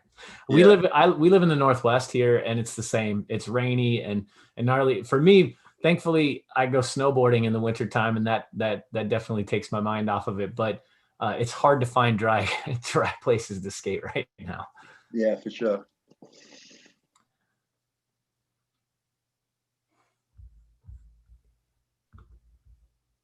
Joe muted. Sorry, guys. I'm also silent, so. Planning. When we were talking leading up to this, Darren, you talked about you didn't call it talent funnel. I don't remember what you called it, but you're looking forward to 4 years out and 8 years out developing talent. I mean, how do you, what's up with that? What you can tell us, I know it's competitive and there's some secret stuff because you're a national federation, but what can you tell us about your talent development, or your grassroots programs that are developing that pyramid of people who love to skateboard? Yeah, I can tell you a little bit. So we're currently in the process of developing a pathway, which will support skateboarders who have got interest in becoming potentially what you might want to call Olympic skateboarder or compete at the Olympics, a pathway to help them along on that journey. So so that would start at potentially, like, say, talented skateboarder level. Compare it to somebody who, like, skating for a shop team or your first shop sponsor. You're probably looking for the same sort of kind of talent in the skateboarder, and taking them through a pathway and adding extra value and extra experiences to that person, and giving them more support as they go through it, to the point where hopefully, if that's something they want to do, they can try and have a go at be a crack at the Olympics. So yeah, that's something we're working on at the minute. That's a bigger job than one person can do, since you're covering a whole nation and you've got tens of thousands of young skaters out there. How is that going to happen? I think that you've got to remember, ultimately, no matter how many skateboarders are in your country, it's only ever going to be a very small percentage that are probably going to make it to the point of becoming what you want to call, if let's just say, you keep saying Olympic skateboarder, whatever you want to call it, or competing at that level. So really, it's only such a small number at the end of the day. And although we want to create criteria and help develop people at all levels, if that's something they stick with or not, it's maybe not as difficult as you may think, because I don't think there's as many people who will A, want to do it, or B, be able to actually hit that point where they'll be in a position where they've got that technical and desire to really be in that 1%, 2% at the top, if you know what I'm getting at. Yeah, and I think maybe it's important to recognize that the best way that I guess you grow a talent pool, and that's not how I look at skateboarding or, you know, snowboarding in general, but is just to inspire people to skate. I mean, that's the mission, right? Earlier it was said, how do you just get people to go out in their community and skate? And I think that's the key. It's making skateboarding relevant for more families. I think that's probably the biggest impact that the Olympics may have on skateboarding. Is it's going to point a lot of new families at skateboarding that may not have considered it in the past, or may have you know, fallen prey to the stigma of injury and negative cultural things and whatever else, right? I think that's going to change. And so, you know, you're going to have the opportunity to draw in all these kids and their parents and invite them into skateboarding in whatever way we choose. And I think that's kind of a special thing. That's a really cool opportunity. Yeah, I mean, definitely. Like, I think that for me, some of the big positives, obviously, about around the Olympics are things around like the increase in skate parks we're hopefully going to see across the world, and especially within our country. So more places for people to skate, more people skateboard. It means a deeper pool of people to work with. So yep. We've already seen a huge growth in skateboarding during the pandemic. I mean, that's been a really interesting thing to witness in the UK, and I know globally as well. We've seen a bit of a boom in skateboarding again, and I think ultimately people are trying to find a way to get outside and exercise and enjoy themselves in a way that's kind of COVID friendly, and skateboarding does that. That's right. We've seen huge growth with women's skateboarding in the UK, and I know globally we have as well. So we have a whole, like, we've got so many new people coming in, different demographics of people, different backgrounds, genders, and that's only going to be a good thing to really help move skateboarding forward, I think. There's a question on here from Poseidon Foundation, and they said, how can we keep kids skating at the park? The youth, he says, they say, sorry, I don't know. They say the youth they work with are 80% either homeless or in foster care. Many live at the park because some, you know, if they go home are abused. You know, any message that you can give that can help? And what are your thoughts there? That's a pretty powerful question right there. I mean, the truth is, like, the mental health benefits, the physical benefits, just the all-round benefits from being able to go skateboarding are huge. And at the moment with COVID and the situation we have here in the UK, a lot of that has been taken away. It's extremely frustrating. And there's, unfortunately, at this moment, there's not a lot we can do about it. And that's not the message a lot of people probably want to hear, but that's the truth of it. We're doing everything we can. Like you said, we really want to get skate parks back open again. And we're confident that they are going to open again, just like a lot of other organisations and businesses across the UK will soon. But like I said earlier, we're just living through such a difficult time. And we've got to try and strike a balance between being considerate that there's a lot of people out there who are very ill and losing their lives, and obviously trying to skateboard. And skateboarding is so important, but also the people, our loved ones, and the people we care about, and we've got to be respectful of that. Yeah. So yeah, probably a great answer to your question. We will get there. Skate parks will open again, and things will be great again. We'll have our opportunities. We'll be able to socialize with our friends. We'll be able to do all the things we used to be able to do, hopefully. But right now it is difficult, and we've just got to play this bigger picture game for a little while. Well, maybe this is a good call to action for everybody on the call to think of ways that we can fill that void that maybe is left, because if, you know, skate parks may be closed in your area, And that, I mean, there are a lot of people on this call and a lot of people that I've met through skateboarding that were essentially saved by the skate park, by skateboarding. And, you know, maybe there's an opportunity for people to reach out and do something and find people that way. We've got other people coming up here on the call today that will talk about how they're doing it, like Johnny Brassley at Parasite DIY in New Orleans, which is just an incredible community outreach program. But I think that's where we're at, right? There's an opportunity to be creative. COVID doesn't have to stop everything. It should inspire creativity in how we create value and connect with other people. And that's the mission. How do we keep doing that? How do we keep connecting? Definitely. And I think, like you say, you guys putting on an event like this, the opportunities we have around things like with Zoom and Teams and all these other things, it does give us an opportunity to connect. And yeah, it can be quite tiresome in a way dealing with these platforms, but at least we have this, because imagine if we were going through this even 10 years ago, it would have been a very different thing. So like you say, there's opportunities from this. And in some ways, I always try to remember how lucky we are to be in a situation where we can still communicate on this level. I mean, I probably wouldn't even be having this conversation with you guys now if it wasn't for this pandemic.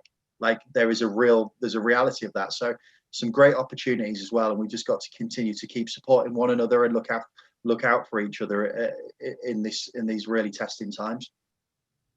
Yeah, thank you. Very well said. Joe, pass it over to you. Do you have anything else for Darren? I just want to thank you for inspiring me. And I'm looking forward to, I wish you guys luck at doing everything you're doing and getting through this time and getting on to the Olympics. Maybe 2021, maybe 2022. We might have another year to prepare. Who knows? Yeah. Thank you very much for your time. That's actually touching on something that Aaron, Shiran had said earlier, like having that extra time to prepare and kind of get your head around things has been really great. So like for me personally, I feel a lot better positioned to support our skateboarders and their individual goals than I ever have. And that's what it's ultimately about, going back to sort of some of those coaching and mentor conversations that you were having with Shiran earlier. Everybody has individual goals. Everybody's at different points of their journey. It's just about finding how you add value to their journey and what they want. So like for us, how we're trying to look at it is that here's a menu of options. Where do you want help? What support do you need? And the support that somebody like Sky Brown might want is very different to what Sam Beckett might want, because Sam's 30, he's lived a whole 1,000 lives in skateboarding. Sky's just at the beginning of her journey. So it's really finding how you can add value to their journeys and really help them along with not just their skateboarding, but their life.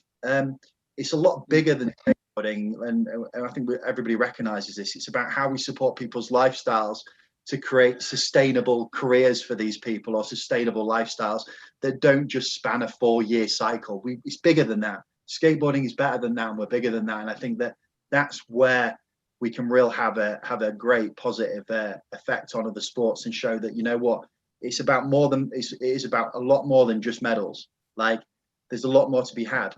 I sometimes feel like I could win a gold medal every day if I go and feeble ground a curve. I'm not sure. I've not won a gold medal. I don't know how it feels like, but you know, those battles you have, that resilience you build during those battles and stuff, like I can walk away and I can feel just as happy doing that as I could maybe winning a medal. We'll have to see how that pans out. But yeah, like I can win a medal any day, every day of the week when I go skateboarding if I want. That's right. I truly hope that all of the Olympic competitors and everyone involved in this new part of skateboarding use that as an opportunity to find new people and bring them to skateboarding, you know, should they want to. I just think it's such a powerful opportunity, and hopefully it doesn't become a glory, a hunt for glory. Instead, maybe it becomes a hunt for people and changing lives. So well said, Darren. No really appreciate you being here. No, thanks for the opportunity. I really appreciate it. And I'm really excited by what you guys are doing, bringing the skateboard community together. And I think another thing that's really, just before I go, one thing that's been really good, and one thing I'm noticing more about skateboarding now, is there are more opportunities in skateboarding, not just for skateboarders who are competing or skating at whatever level, but for older skateboarders as well. And we now have an opportunity to pass down what we've learned and share our knowledge. And I think that where people might have worries about the Olympics, just remember that there's some people out there, some skateboarders who have got a lot of knowledge, a lot of care, a lot of love, and have spent a lot of time in skateboarding, and all we want is the best for it. So like you say, trust the process and trust those people to kind of make a difference in that way. Thank you so much.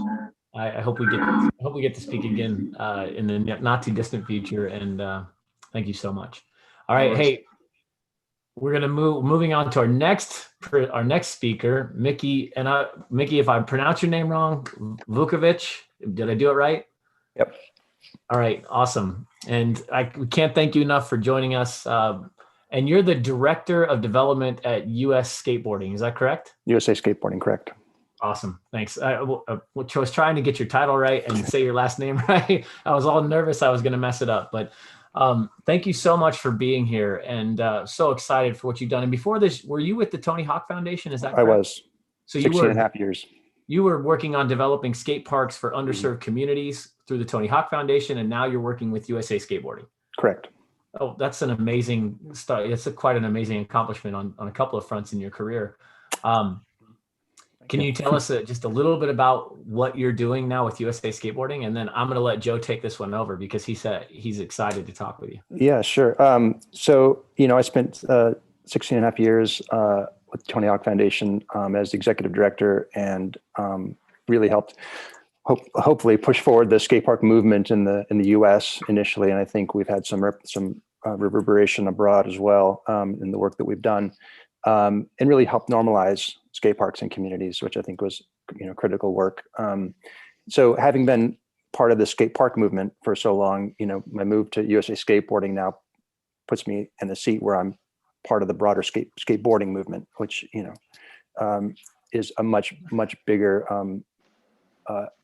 effort, and it's global. Of course, we're the U.S. national governing body, so we're focused here, but obviously all the work that the NGBs are doing around the world is kind of linked up, and we're really helping push it in each of our countries simultaneously. And so, I think like a lot of like the speakers previous today we're talking about, the goal really overall is increase awareness, increase understanding, increase acceptance of skateboarding, within our spheres, and through doing that, expose more kids to the opportunity to skate. And we know if you just give them a chance to do it, like they're going to get hooked, and so that's really the overall goal.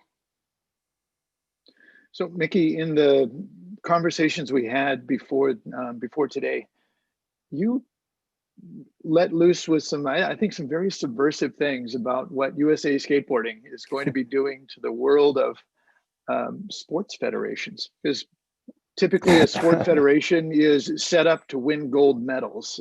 And sure, the picture you painted that's a very black and white picture, and the picture you painted was very technicolor. Could you tell us a bit about that?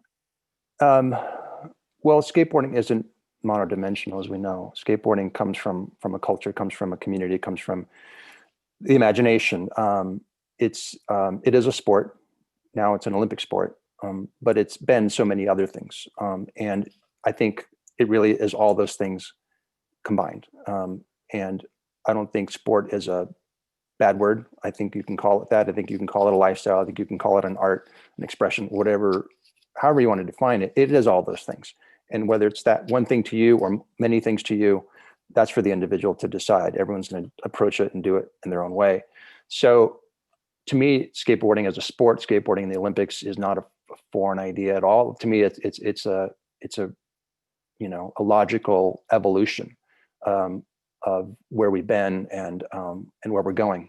This is just one step in skateboarding's evolution. It isn't like we've reached, the top of the mountain and here we'll stay. I think there's a lot more, to do. And, as Aaron was saying before, like, if skateboarding reaches the level of soccer and it's just this ubiquitous universal thing, how great would the world be then? Probably have a ways to go before we get there, but the Olympics is certainly a good step. So, the role of an NGB is, of course, to assemble and support its national team. And I think the last few years, USA Skateboarding, like other NGBs, have, scrambled to get that program in place. And, I came on just in November. So Josh Friedberg, our CEO, and everybody has been doing a great job of doing that part of it, and getting the skaters, kind of unified around this national team concept, and then identifying in what ways they need support. And so that the performance program here at USA Skateboarding is, definitely, locked down and rolling. So when I came on, through my conversations with Josh, our CEO, and members of the board, USA Skateboarding started in 2004. It was, the original mission includes, promoting and supporting the culture and the lifestyle of skateboarding. It's not just, from the get-go, it's not just about, achieving greatness and gold medals and success in the athletic sense.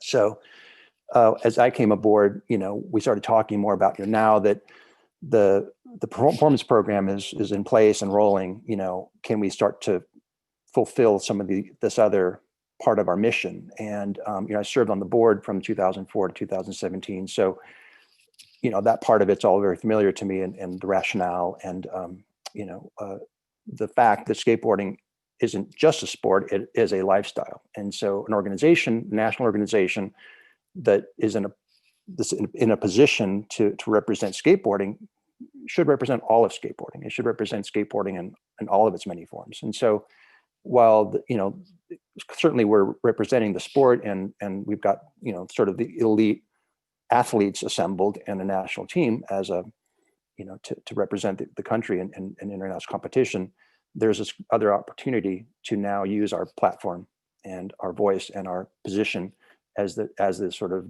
the designated NGB in the US to show the rest of the country and whoever else is interested what else skateboarding is. And so the cultural program, which we're developing, we'll look at skateboarding, as an art, and the culture of skateboarding, the music, the fashion, all that stuff, can be encompassed in different programming and different educational opportunities for the public to learn more about the skateboard community and the skateboarding lifestyle. And do you have anything that's interesting? Because I remember when skateboarding was accepted into the Olympics, there was quite a bit of talk within the skateboarding community against it, because the attitude was, the fear among skateboarders, a lot of skateboarders that I know, was that now somebody's going to be telling us what to do. It's like the adults are coming in and taking over.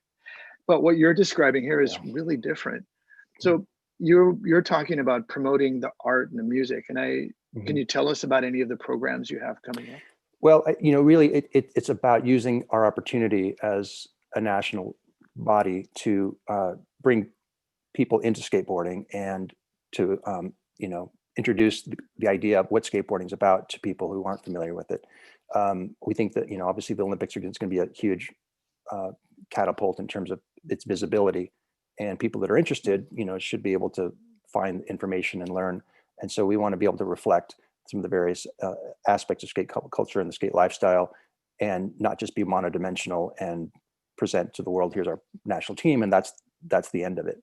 We think there's a really great opportunity as an NGB to really represent skateboarding as it is, as we know it, as we've known it, and as reflected in the individuals on our national team. They are from skateboarding, and they represent the whole spectrum of skateboarders. And so if we can do programming and educational opportunities that reflect who they are, that's going to help people understand skateboarding for what it is, and not just as an Olympic sport. We want people to understand that it's much more than that. We want people to be interested in it for the things that it is, not just this one aspect of it. Skateboarding in the Olympics is only two sports. It's only two genre or two categories. It's just park and street. What about other forms of skateboarding? Well, there's opportunities in the future, obviously, for the Olympics to introduce and to welcome in other aspects of skateboarding, maybe vert, maybe mega ramp, maybe slalom, who knows. But obviously this is a great start, and I think that the skaters that I know who are sort of slotted to more than likely represent their various countries are really going to shine. I mean, not just their skating, but once you put the camera in their face and they start talking, those personalities are going to come out, and people are going to be like, oh, these people are really interesting. And because they're skateboarding, they're skateboarders, and they're individuals, they're characters, they're all the above. And I think that's really going to come across in the broadcast. And so I think that'll spark a lot of interest, and I think there's an opportunity there for skateboarding instructors, the skateboard industry, everyone involved to capture that interest in that tail after the Olympics, and retain some of those viewers, and introduce them to whatever it is that might resonate with them, whether it's actually skating, maybe they're just interested in artwork and the creative side of the skate culture, or music or whatever. And so if we can have something for them to see and do and touch and feel and connect with it, maybe we can get them retained. If nothing else, if people are exposed to it and they're impressed, that will go very far in people's acceptance of skateboarding, and create opportunities or remove some barriers that we've experienced as skateboarders over the decades. Most of the people who signed up for our summit are educators. They're actually skateboard teachers, and visiting all of the websites and Instagrams and Facebooks of the people as they're signing up, I've seen a lot of people who are not only teaching just groups of 8-year-olds, but also I'm seeing a lot of adults and families out skateboarding. I mean, what can our community of educators do to I guess leverage the Olympics or ride that wave? Do you have any ideas for us? Yeah, I think the thing to be most aware of, or most guarded about, is the tendency for the dash and splash of the Olympics to inspire some parents to become the hockey moms and hockey dads of skateboarding, and think, oh, their kid could somehow be the next gold medal, and then here comes this kid who maybe isn't really that interested, but the dad or the mom really wants them to do this, and so just being sensitive to that, and ensuring that kids coming in are doing it for the fun and are enjoying the progression as they learn, and not being pushed externally to do that. I think that's a critical part. So I think post Olympics, I think there's a challenge in maybe not just addressing the needs of the client, of the skater, but managing the parents a little bit in some cases, and just being aware of that. We went through that significantly in snowboarding. I've experienced that many times over with parents, and parents start to look at things as an investment sometimes, and they start to, I'm putting this money and this time in, so you're gonna get there. And I've taken the approach with my children, because I've worked with parents for so long. Like, I'm going to make lots of mistakes as a parent, but the one I'm not going to make is to force my kids to move through an activity that they're really not that passionate about. I want them to find it on their own. And so, my kids, they could be snowboarding with any of the athletes I work with, but only when they want to. And that's kind of the experience. So I think you're spot on there. How do you think USA Skateboarding will do anything? I mean, we're looking at ways to help support parent education and help bring parents in and get them involved and give them answers, because parents, they'll always find a way if no one gives them a way. And because they, best intentions. Does USA Skateboarding have anything planned for parents? There's we're really focused on the kids primarily, on creating opportunities and inroads for kids to discover skateboarding. We want the kids to come to their parents and say, I want to go skateboarding, I want to go to the skate park. We want the parents to understand and appreciate it. But the focus and the start is on the kids. For example, right now we're working with the Smithsonian Institute on an online curriculum for STEM curriculum, science, technology, engineering, math, and also art. And that's in development right now. It should be ready and rolled out by late spring or summer. And that's an opportunity for then educators to, use an online curriculum, during the lockdown stuff period, for kids to learn these basic things in the context of something that might interest them, or if they're not skateboarders, they'll be introduced to it. And so that's kind of our approach to it, is like, well, let's get them in the schools, let's get them in museums, let's get them in public festivals, let's find where they are, and have something for them to see and touch and feel it, and that might inspire them to then look further. And then website and other resources that we'll have will introduce other things to them and get them further in, and point to other places they can find what they're looking for. So as the national governing body, we think we can create some more of these critical partnerships, as we have with the Smithsonian, and get out into places that skateboarding organizations historically have never been, and reach more people, reach kids where they are, and hopefully inspire them to come and find out more. That's a wonderful way Miki, to connect with parents and kids. Well done. It sounds like a great program. Miki, What's that one called, Miki? Just real quick. What's that program going to be called? Well, it's under the Smithsonian. It's part of the InnoSkate program, which is for several years has produced in-person events. In fact, we did one in London last spring, and then previously in DC and around the US, different cities. So there'll be more online stuff based, within the context of the InnoSkate program through the Lemelson Center at the Smithsonian Institute. Will people be able to find that on the USA Skateboarding website if they're looking for more information? Yeah, there should be a link. I'll double check. But the Smithsonian Institute Lemelson Center, there'll be a lot of information there if you can Google that. If you Google InnoSkate, INNOSKATE, you'll see a whole bunch there as well. Miki, if somebody who's watching right now would like to connect with you and learn more about those programs so they can execute maybe in their own country, would you be open to help? Oh, for sure. Happy to answer any questions. They can reach me by email. I'll type my email in the. Right, and everybody who's registered for the event, we'll be sending out contact information for most of the panelists too. Sounds great.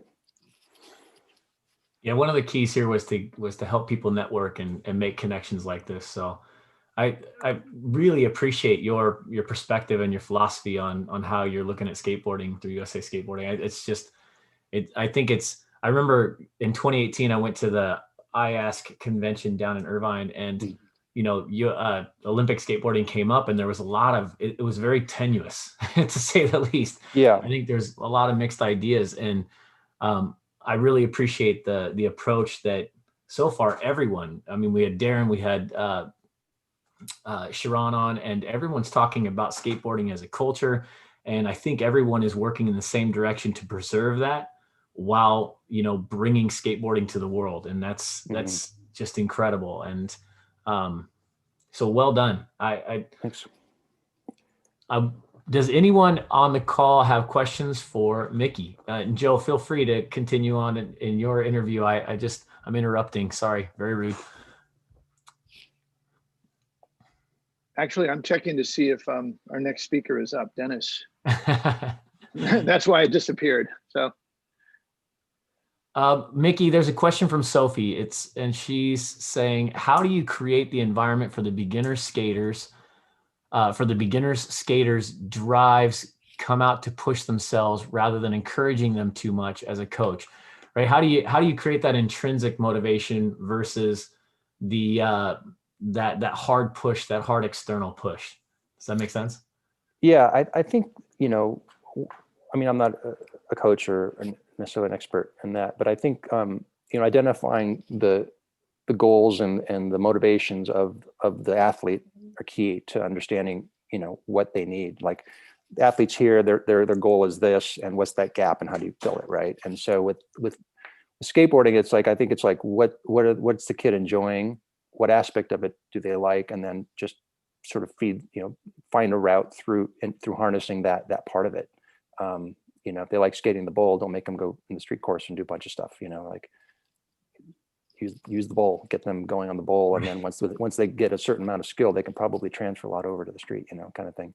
I don't know, just it's about identifying and keeping it fun. I mean, skateboarding is fun. That's how it was invented. It was kids looking to do something fun, and they took a broken roller skate and put it on a 2x4 and put a crate on that and started, you know, pushing that around. And it was born out of fun. And I think that's why it's thrived. That's why kids all over the world have just, you know, gravitated toward it.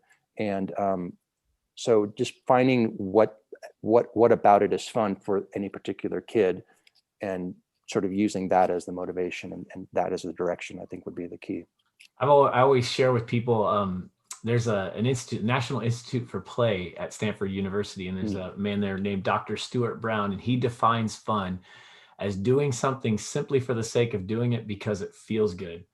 And I think when you find that thing that inspires, you know, a young skater to lose themselves, to get into that flow state and really just connect with what they're doing, the world disappears, everything gets better. And what you're saying is spot on. Like that's where we should put our attention to build that environment. There was another comment about USA Skateboarding bringing adaptive skateboarding in under their program. How's that going so far? Are you involved with that? Not directly. You know, I've been working on other things in the last couple months that I've been here, so I'm not totally up to speed with everything that Josh Friedberg, our CEO, has been working on that. But that's a key component of what we want to push and promote and share, you know, with using our position and our sort of pulpit to show, you know, well, our country anyways, what skateboarding is, what it could be for everybody, literally. And so that same thing goes for adaptive skating, same goes for, you know, underrepresented communities, and you know, just make sure everybody understands what skateboarding is and how they can be part of it. It's one of the things I love most about skateboarding is that it's relatively inexpensive, and that makes it accessible to just about anyone. And I think that's a truly powerful message. That you can reach underserved communities. You can reach people that you normally wouldn't in many other Olympic sports. Right. Yeah, I mean, you know, going back to how we're approaching the concept of the NGB, you know, USA Skateboarding is a national governing body that you would expect skateboarders to create. It's sort of like, hey, skaters, go create a national governing body. It's like, we're not asking what is that. We're going to say, okay, what does skateboarding need, right? That's going to be our impetus to how it's done. And so, you know, in looking at what other NGBs have done and do, you know, what I've seen is most of them are really, really focused on medals and competition and the elite national team, which is the core, you know, the core role of an NGB.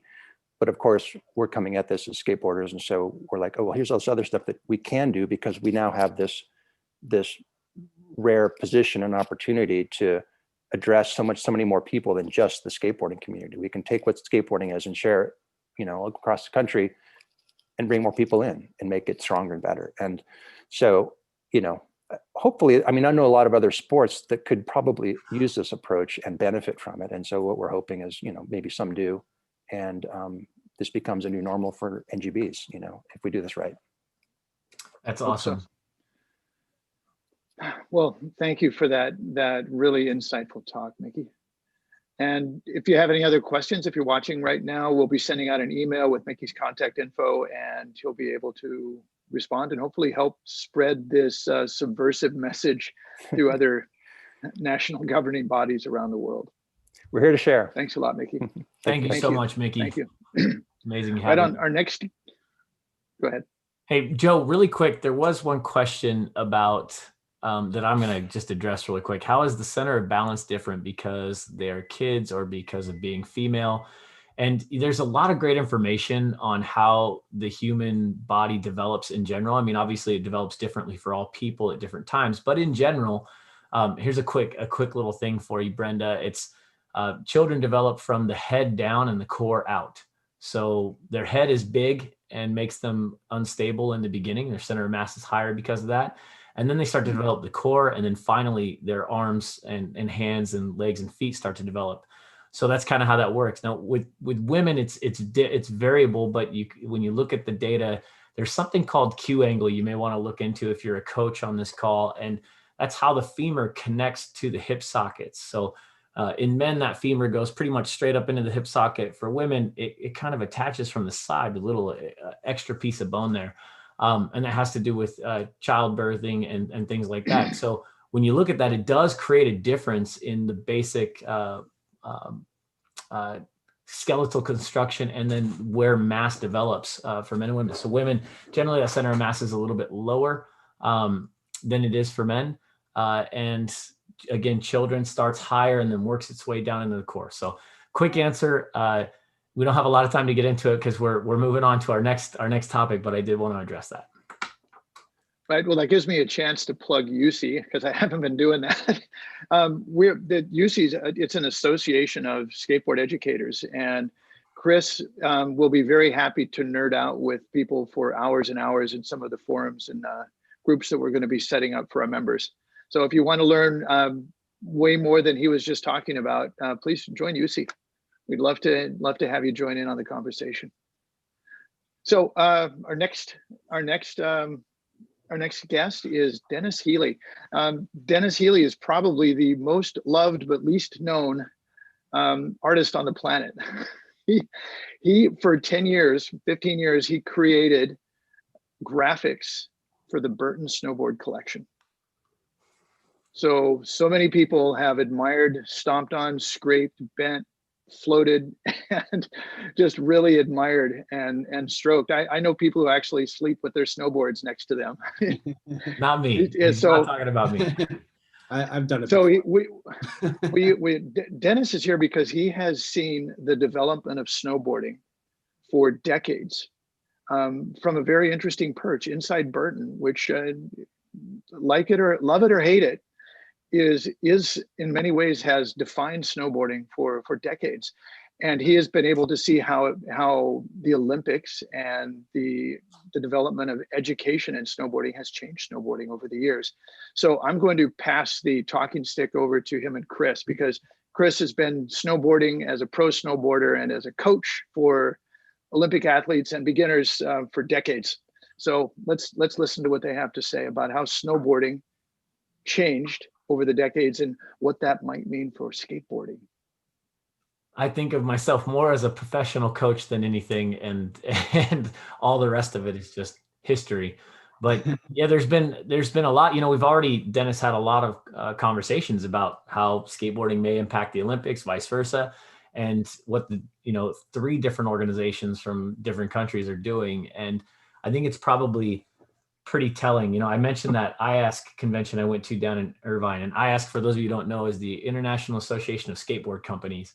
And that it came up there, and there was a lot of trepidation, a lot of interesting concerns, and snowboarding as parallels that in that we went through it in the 90s, and it was I lived it as a rider and as a coach and instructor at the time. And it was a highly volatile, interesting, and exciting time in snowboarding.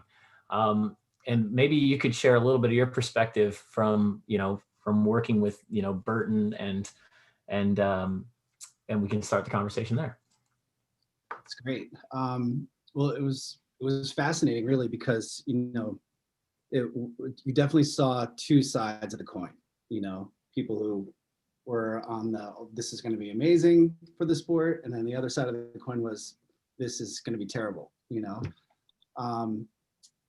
And it was really interesting. I mean, we had team riders like Terry Hawkinson boycott. Completely boycott, right? He left, started his own competition series. Yeah. Which was amazing, by the way. Yeah. And then, and I understand that. I mean, just like skateboarding, I mean, it's an art form. It's there's culture to it. It's a way of life, and,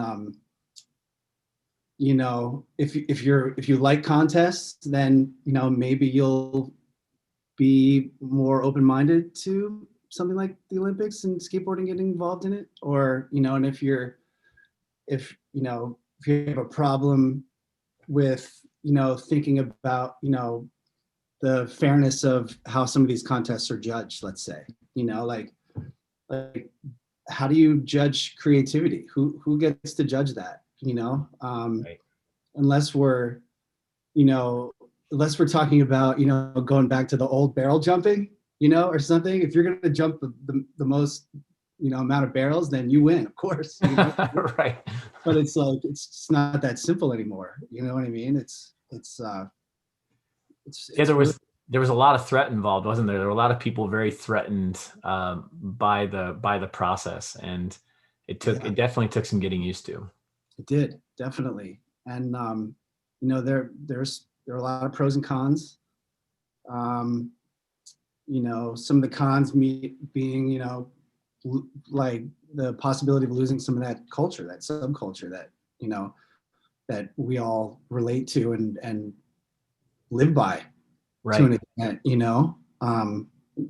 varying degrees, but and then what happens to the mentality of sponsors? Are you just getting sponsored now because you're in the Olympics, or you're doing these contests, or what? Can you just get sponsored to go film a part, go in the backcountry? Is all that going to change?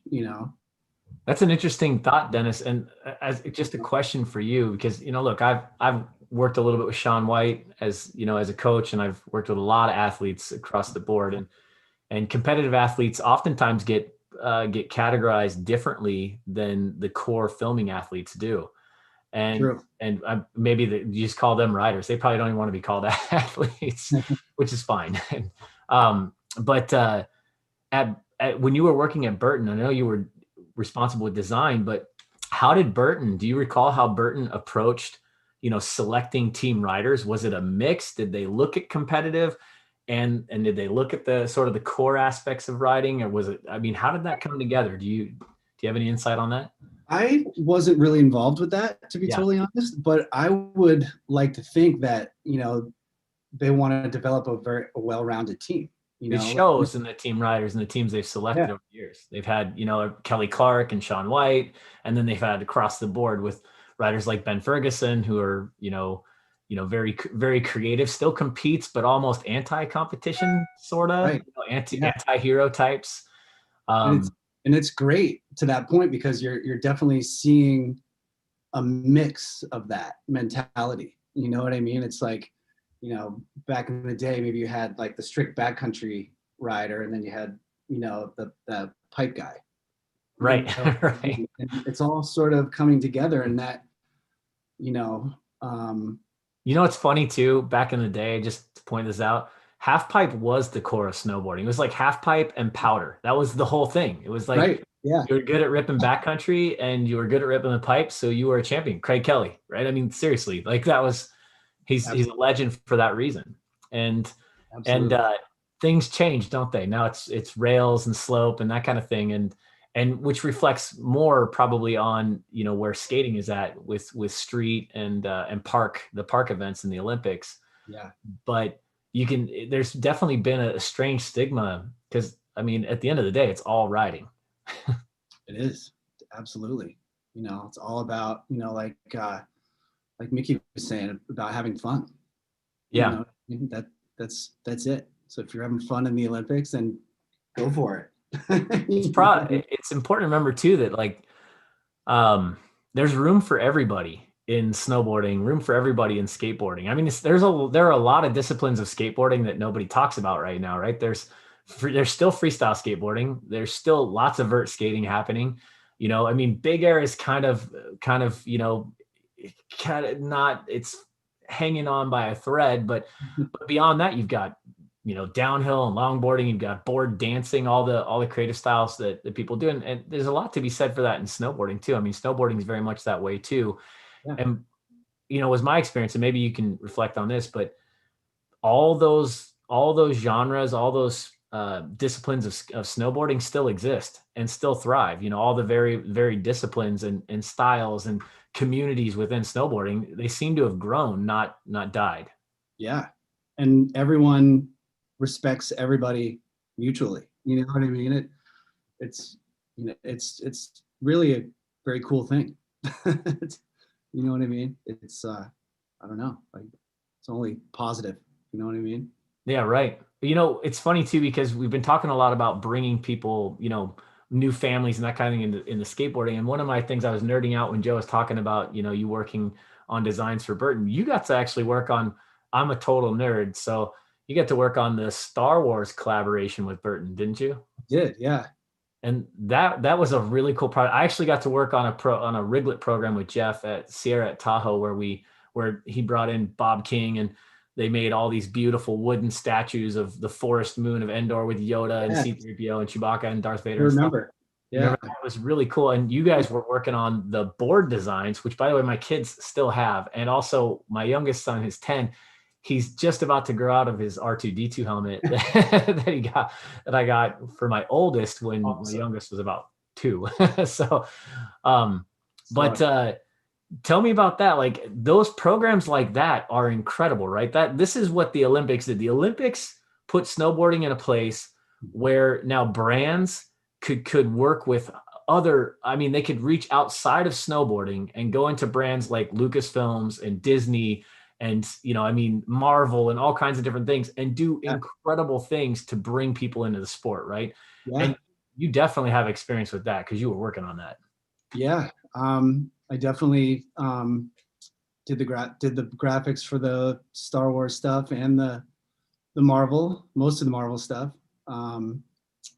And it was a great process, and it definitely did a lot for the sport. It got a lot of younger people involved, like they would see the boards or the helmets.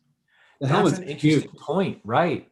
They're like, oh wow, that's cool. I want that. I want the Boba Fett helmet or the Darth Vader snowboard. You know what I mean? It's just like, I'd go out on a limb and say like maybe that was a way in for some people. Well, and to your point, before the Olympics in snowboarding, I distinctly remember if you went to a ski resort, and the only difference really one of the many differences between skateboarding and snowboarding is that resorts had ski schools and they had snowboard instructors at those ski schools. But if you went there with a child who was under a certain age, generally around 10 years old, they couldn't get a lesson because they didn't have the right equipment size. And it was sort of this thought that, young kids shouldn't learn how to snowboard.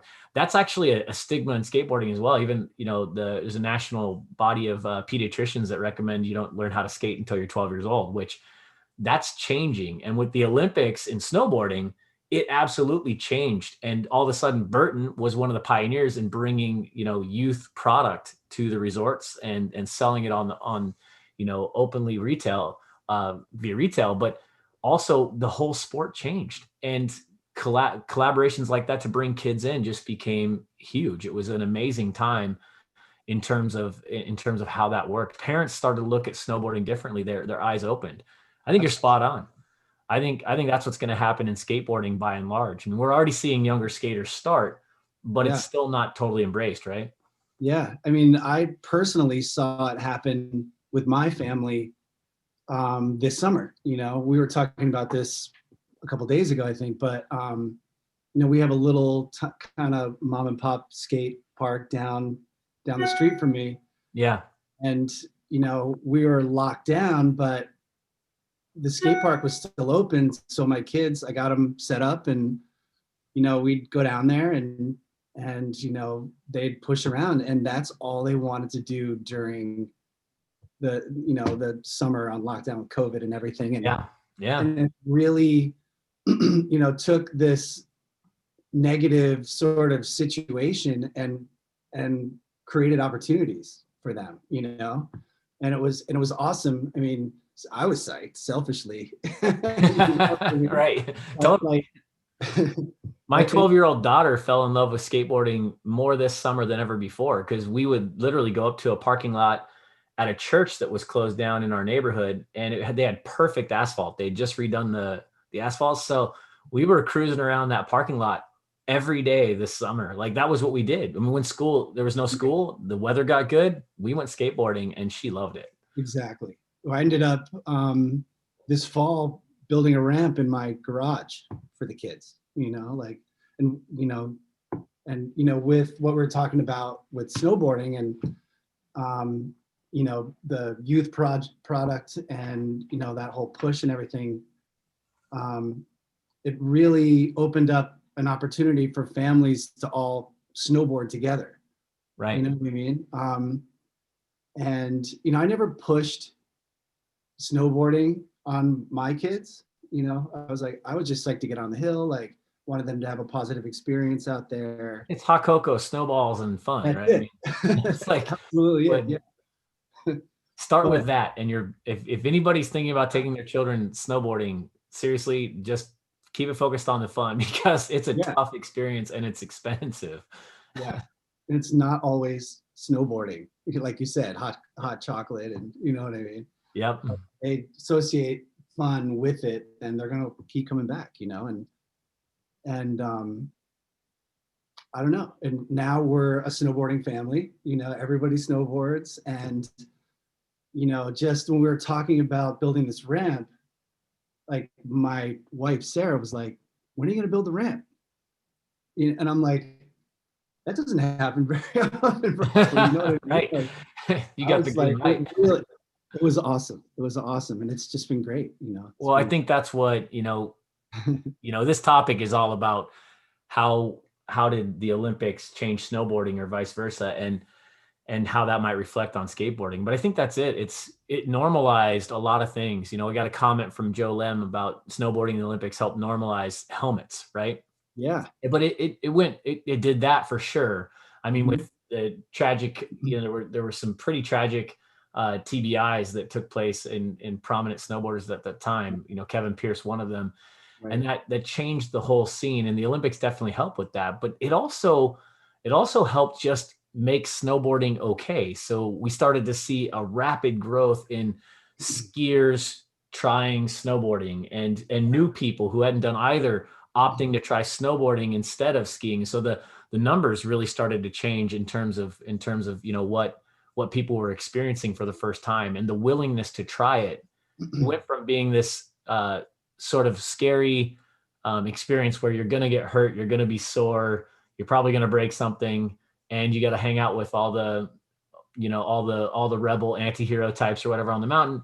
It went to be like something that was embraced. So I guess, that's that mainstream effect that the Olympics has on any activity like this. And through that process, though, I don't think snowboarding ever lost its identity. In fact, I think it developed several new ones so that more people could engage. Yeah. And I think that's you're always going to have that, your core snowboarder, your core skater, even on a brand level, you're still going to have that. You know what I mean? That's never going to change. It's hardwired into the sport. We got a question from, Yeah, right. No, exactly. Sorry, I didn't mean to cut you off. We got a question from Ben Wixon, and he's asking, are helmets being worn by casual snowboarders and skiers, or just kids and competitors? And I'll let you answer, but I definitely have an answer too. I would lean very much towards casual. I mean, you go to the mountain these days and everyone has a helmet on. If you don't have a helmet on, then you're the minority at this point. Yeah, the number one cause of injury in skiing and snowboarding is collision with inanimate objects, and then other people second. It's not riding the terrain park or anything like that. The terrain park's actually pretty low in terms of total number of injuries. But it's collision. It's general, and a large majority of those collisions are head traumas. And in snowboarding, a lot of helmets were originally made to really only absorb or protect you from impacts of about 11 miles per hour, which is, that actually is a relatively normal speed, especially for developing snowboarders. But there's much higher speeds attained in snowboarding as there are in skateboarding. I mean, people are probably riding in the 20s and 30s on intermediate slopes. And so a lot of technologies come out of that for snow helmets. There's a product called MIPS, MIPS, that cuts shear force. I won't buy a helmet in snowboarding without that. And, I made a promise to my wife, because I have children, that I'd wear a helmet whenever I do what I do. And I'm 44, but I still like to go play in the park. I still like to get upside down. I still like to do all the things that I do. And thankfully I can, but I won't do it without that helmet. And it doesn't provide a false sense of security for me. It doesn't make me more bold. It just gives me the peace of mind to know that if in fact I fall down. In fact, just the other day I was up riding with some athletes, and I just stumbled on my heel side edge going really slow on a cat track, and I fell to my tailbone and whipped my head against the ground. And because my helmet was on and I had MIPS, no concussion. I bounced right back up, but I hit my head hard. I should have probably been knocked out. Crazy. Because it was firm snow, but that thing just made the difference, you know? And those falls, I mean, they can creep up on you. It doesn't take much. You don't have to be hitting a jump or going fast. I mean, you can just be, you know, on a cat track or something, just going from point A to point B, trying to get set up and catch an edge, and that's all it takes. You know? Yeah, you know, we have a presenter coming on later who actually experienced a traumatic brain injury from doing a routine move on a skateboard. You know, this is an aspiring young pro skater and working hard to get sponsored and do everything he was doing, and just went out and did a normal thing and wasn't expecting it, and it changed his life. So I do, you know, I'll say that that's one of the things I actually do appreciate about the Olympics, because before the Olympics, you would have caught me dead wearing a helmet. I wouldn't have wore a helmet for any reason on snow. And that definitely changed my life. Now, the strange thing is I would never skate without a helmet, because the concrete is so different than snow. I don't know, there's like this fear barrier there for me. So the helmet makes me feel a lot better when I skate. It's not true. I do skate every once in a while. Don't tell anybody without a helmet on, but man, I wear that helmet religiously when I'm at the park. And I keep waiting for someone to make a helmet that actually has some serious protective qualities to it, because most of them are just a shell with a, you know, I guess like a medium to high density foam liner that it helps, but it doesn't really protect you. Yeah. And, you know, I think like a lot of the acceptance with helmets, you know, when you look at skateboarding versus snowboarding too, is that like back in the day in skateboarding, all the pros were all in full pads. You know what I mean? Yeah, it changed, right? There's a big change, 80s to 90s. Yeah. And, you know, with snowboarding, it was, nobody had any helmets. I mean, I remember seeing the first helmet photo or on the hill and just kind of scratching my head a little bit, you know? People wore helmets to be funny for a period of time. They'd wear like really silly helmets that didn't make any sense. I saw people wearing motorcycle helmets just to be weird. Like, things changed pretty dramatically. I mean, and truly it was, you know, like Shaun White making it a common thing in major competitions as a young man wearing a helmet. And then, you know, Kevin Pearce going through that TBI. Absolutely. That was a big deal. And I think things just started to change pretty rapidly. That's one thing that competitive skateboarding in the Olympics will, you know, there's already a big debate right now about how to and when to wear helmets. Do they have to wear them when they train? Do they have to wear them when they compete? And they're working through, you know, those details. But it's, I think with new countries coming in, it's probably a smart move to have, you know, everybody wear a helmet, largely just because the developing countries coming in are going to go through quite a learning curve that the US and Brazil and Europe and Canada and places like that have had the advantage of going through. There's a lot of knowledge and history and experience in skateboarding, but probably a smart move. Yeah. You know, I didn't expect this conversation to go to helmets, but it's amazing what snowboarding, you know, what the Olympics did for snowboarding and vice versa. And I think one of my key takeaways here is just, I'm thinking about what Dennis worked on in terms of collaborative projects with Burton. And that would not have happened. There would not have been a growth in snowboarding like we experienced. Our sport, our activity became legitimized because of that growth that happened in the late 90s and early 2000s. And you can attribute a lot of that to timing, but also to the Olympics. I mean, there's other factors involved, but certainly you can place some of the responsibility on the X Games and the Olympics, you know, having a major impact on snowboarding. Absolutely. Yeah. Okay. So, you know, what was that, Dennis? Sorry. I was just saying, it's just a lot more acceptance. Right. Know? That was it. And I think that's a great thing. It doesn't mean, for those of you who are sitting here going and cringing about helmets and cringing about mainstream skateboarding, if you're listening right now and that's where you're at, believe me, I totally respect it. And I lived through it in snowboarding. I'm watching it happen again in skateboarding. All I can say is your community of skateboarding will still exist. It's not going away. There's room for everybody in skateboarding. There's room for all opinions, all ideas, all styles of skateboarding. There is room for everyone in skateboarding. So I think it's, you know, I'm a huge proponent of wearing helmets and, you know, protecting yourself, but at the same time, you know, there's a place for all of us in this activity, in this culture. And I think that's what I keep hearing that today anyways, from all the other presenters. I keep hearing the same thing. It's like skateboarding could be for anyone and everyone. So yeah, join the family. Yeah, right. Exactly. Yeah. Thank you so much, Dennis. Any questions, final questions for Dennis or myself? I see. So how do we change the stigma of helmets for street skateboarding? You have asked the big question. And I think it's a slow process, because you can't force people to do something that they don't want to do. But you look at skaters like Andy Anderson. Thank you, Joe Lim. Andy is paving the way. I think he is so incredible. You watch him skate, and in an instant, you're going to forget he's wearing a helmet because of what he's doing. But it's hard because, you know, most of the brands, and, you know, you're not getting shots in videos or magazines if you're wearing that helmet. And that's where it's going to have to start. It'll be a slow change. I think the competition will have an impact. There'll be a whole new generation of kids wearing helmets. Parents are highly motivated to get helmets on their children for good reason. The level of awareness and education is going to continue to go up. And I think what you'll find is that it just becomes embraced. This is what happened in snowboarding, by the way.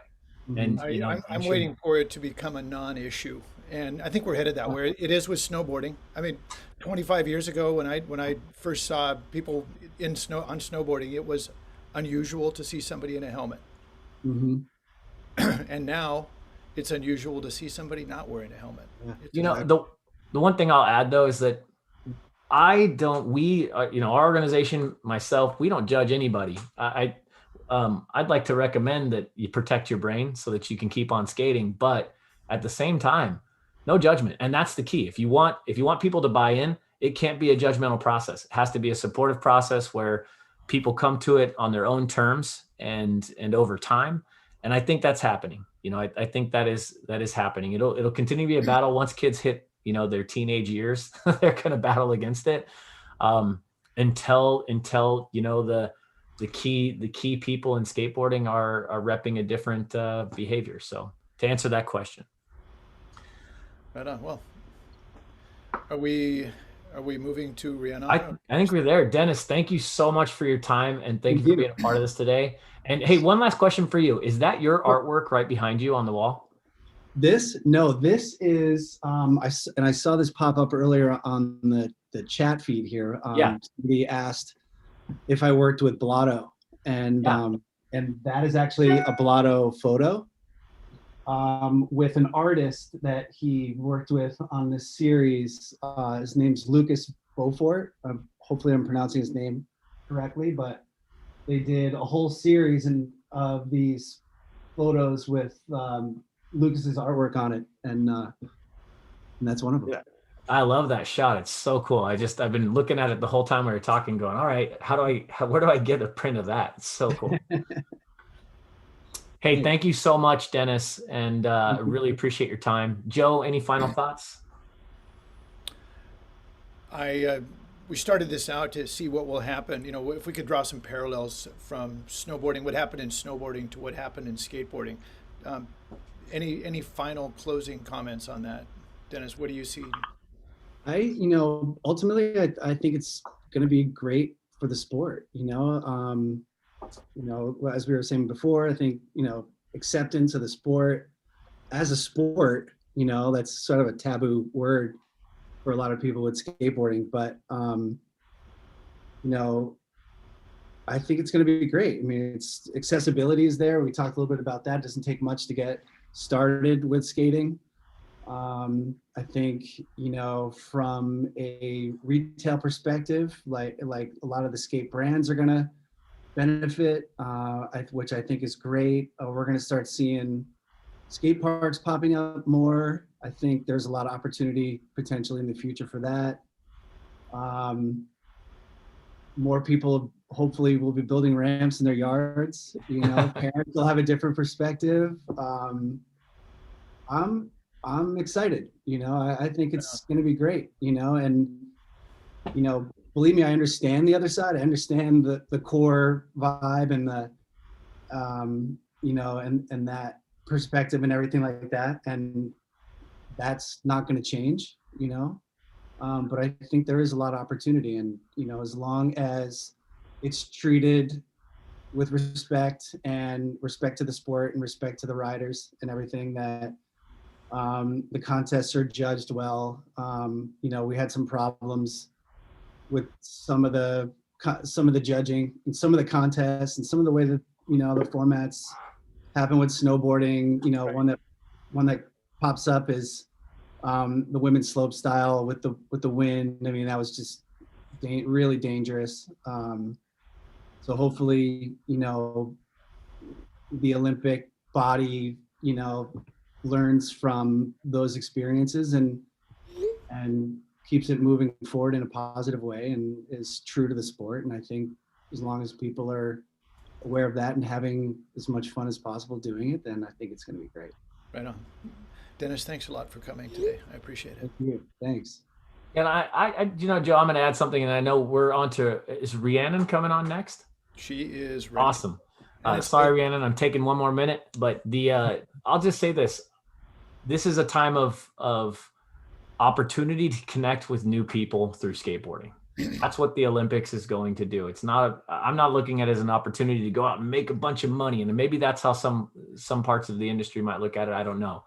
But this is an opportunity to build connections and reach deeper into communities and connect more deeply with families, with parents, with kids, and maybe inspire, you know, more people to skate, older people to skate. You know, I mean, I'm seeing a lot of older people starting to skate. So I think that's what the Olympics is going to do in general for skateboarding. It's not going to crowd anybody out, though. So I'll leave it at that. And Dennis, thank you so much for your time. Thank you. And our next guest, Rhianon Bader, if you go ahead and unmute yourself. I may have said your name wrong. I apologize. I'm thinking of a song in the back of my head about your name, but what's that? That's correct. Awesome. Rhianon Okay. Bader. Yeah. The work that you're doing is incredible. You're with Goodpush Alliance, which is a part of Skateistan, if I understand that correctly. And the work that you all have done with Skateistan and with Goodpush is just absolutely phenomenal. I mean, you're literally taking skateboarding to underserved communities around the world in places that I don't think anybody would ever have thought to go. And it's truly inspirational. Every time I watch something from your organization, it's tear jerking and sort of mind blowing what you're doing. Thanks. Yeah. I feel really lucky that I get to do this work and also to connect with so many awesome projects all around the world. Like I saw a lot of them are actually part of this call. We got people from Malaysia and Germany and Zambia and Germany and the UK that I recognize from the Goodpush Alliance. So it's really cool. That's awesome. So I'll give everybody a little bit of an introduction to Rhianon. I can say good stuff about her that she might be shy to say herself. So she has broken the mold and just cleared new pathways through the forest and the jungle in her life. She, well, we'll ask her to give you walk you through the path. But here she was, a young girl. She ended up teaching skateboarding in Afghanistan. And just all of those I'd love to, Rhianon, if you can tell us how you got there, where you came from, how you got there, and where you are now, and what's next. We'd love to hear it. All right. Yeah. Thanks for having me here. I'm really stoked to be here.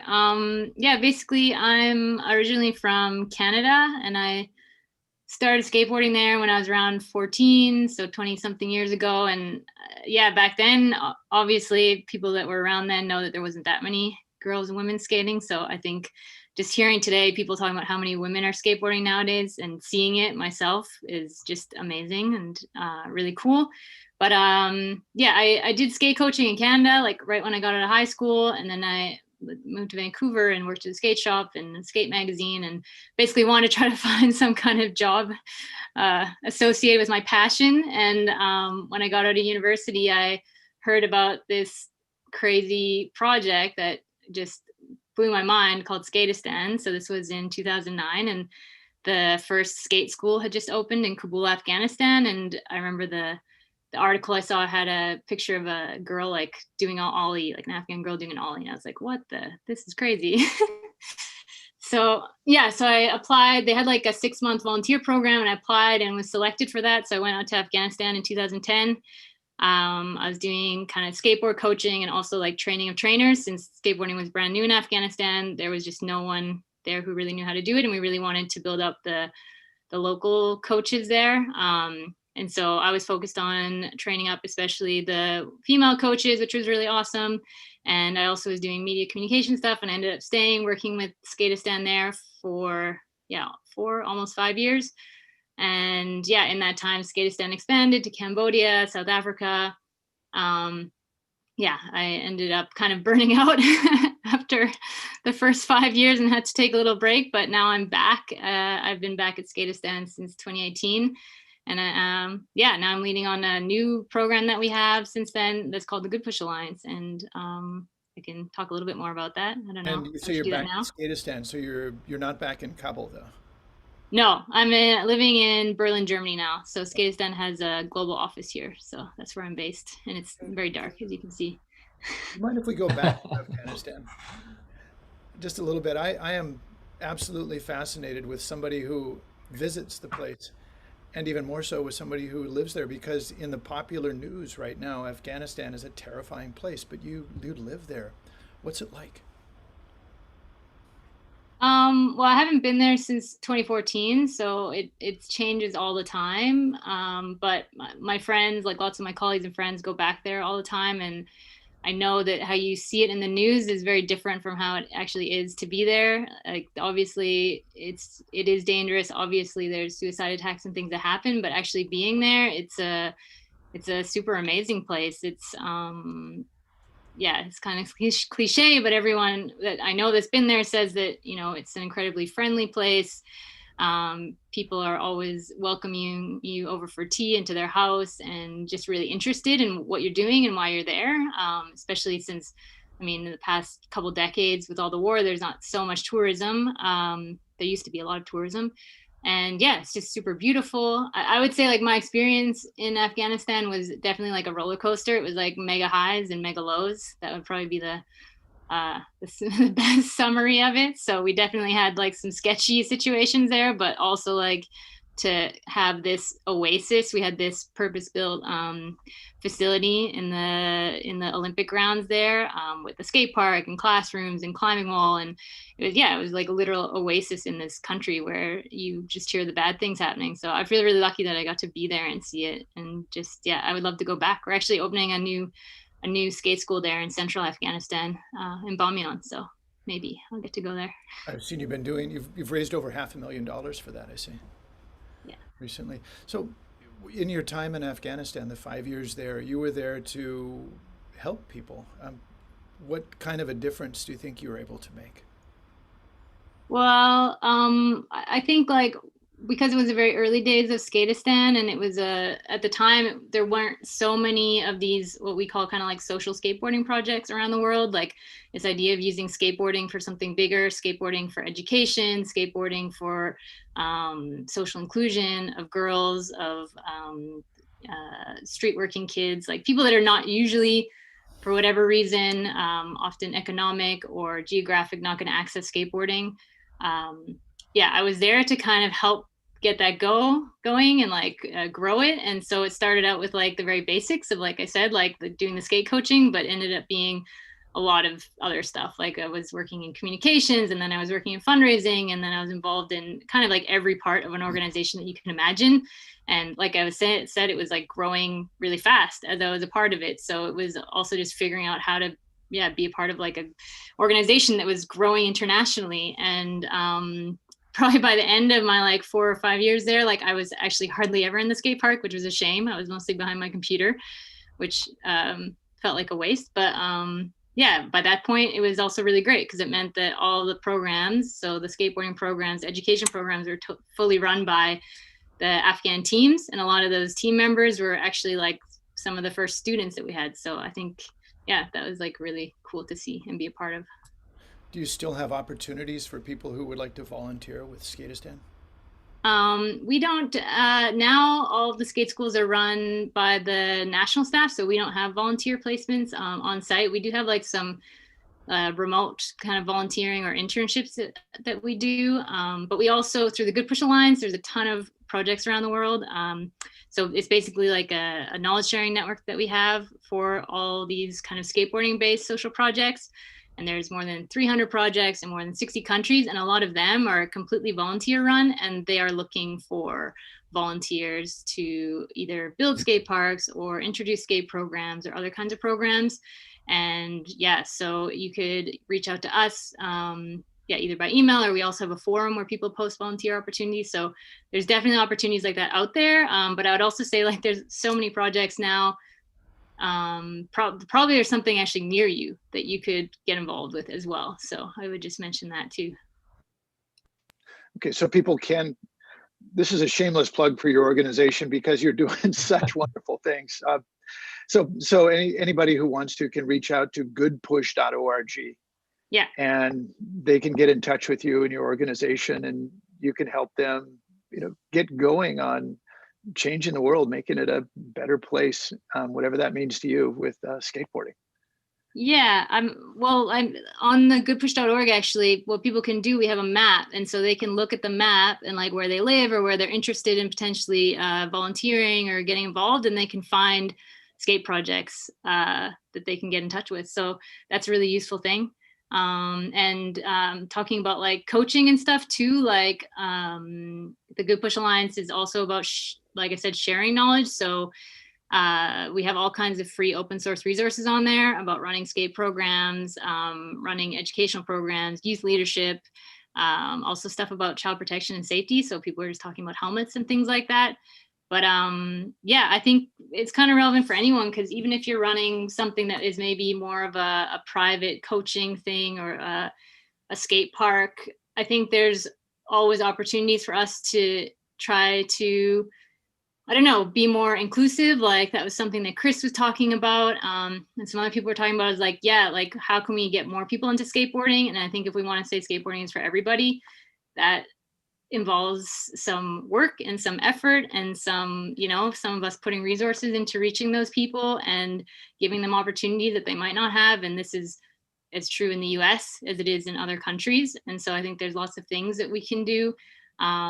There's some great projects in the US, for example, that have like scholarship programs. So some of the kids that come for skate lessons are paying, and then some can apply for scholarships. So I think there's a lot we can do to make skateboarding more accessible for everybody, and shift it. Well, it is already shifting away from being quite a historically predominantly white, male, mostly in rich countries sort of sport to something very different. And I think it's super exciting, and we can keep moving in that direction. Yeah, one of my closest friends is an ex-NFL football player, and he grew up in LA in some of the harder neighborhoods, and he skated. That's how he got through it. That's how he got to school. That's literally how he moved himself around. And it's pretty impressive to think that, skateboarding can have that impact on lives that you would not expect. It's not, it's not just, as you said, one culture or one cultural problem that it addresses. It literally can reach through, beyond barriers, past barriers. And I think you're spot on that we have to make it available and create opportunities to help people this way. Are you guys doing anything in the US specifically with Goodpush, or do you have programs in underserved communities in the US?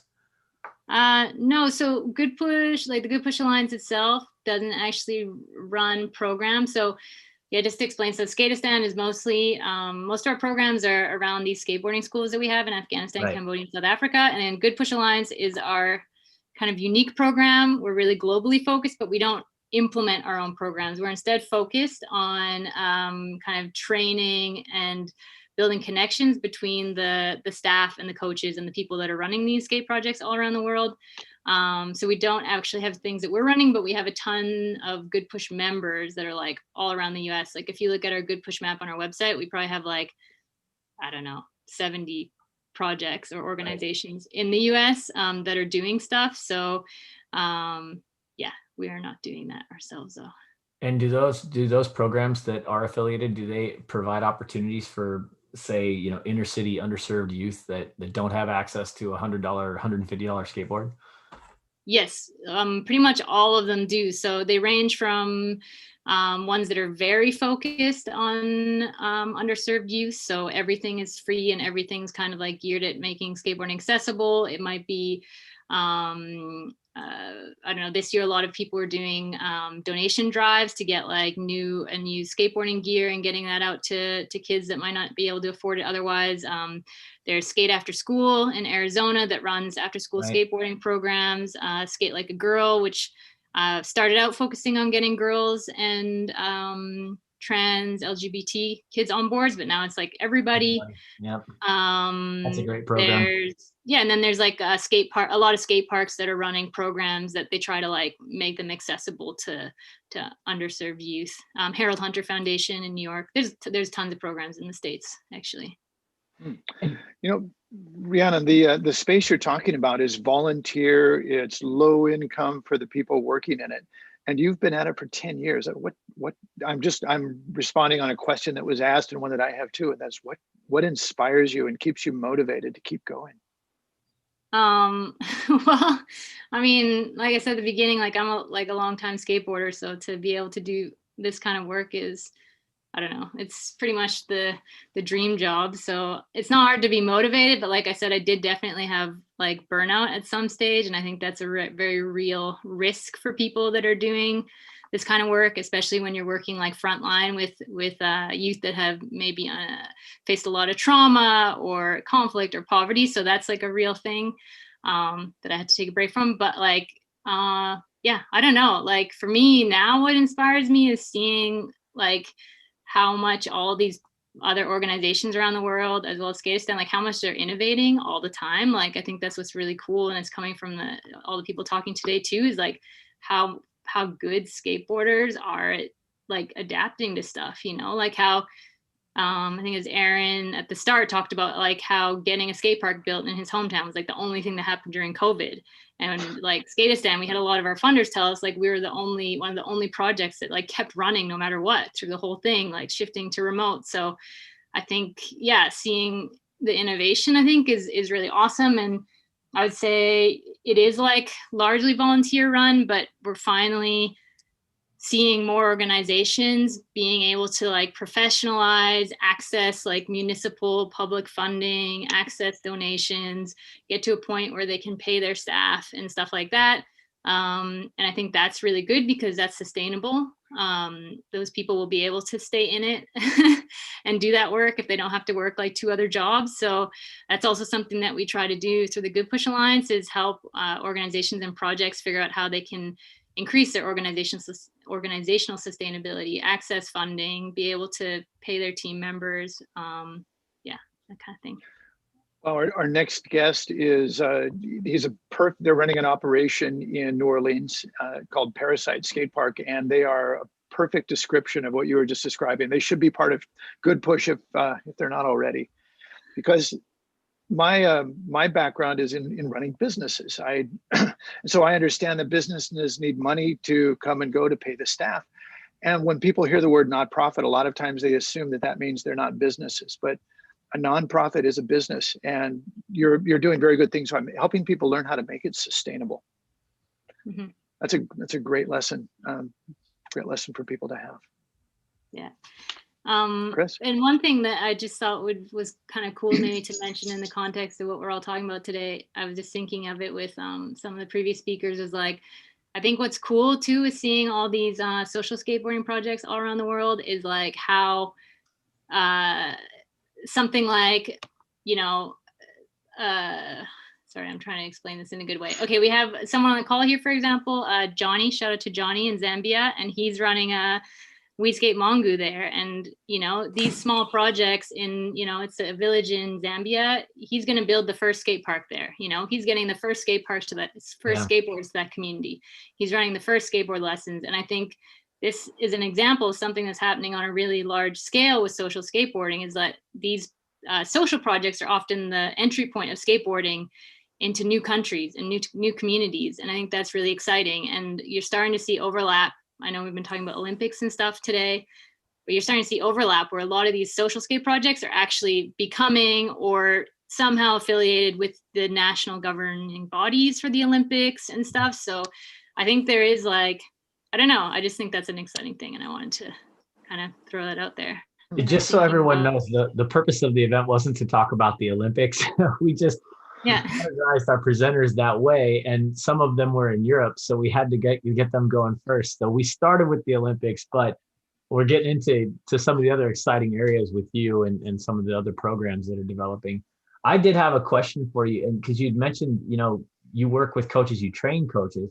With our organization, we're working hard to develop a really diverse training program that includes, safe sport and concussion training and CPR first aid, criminal background check, and then specific skateboarding, soft skills for connecting and methodologies and things like that, right? That's where our program's at. Are you guys doing something like that internally with your program?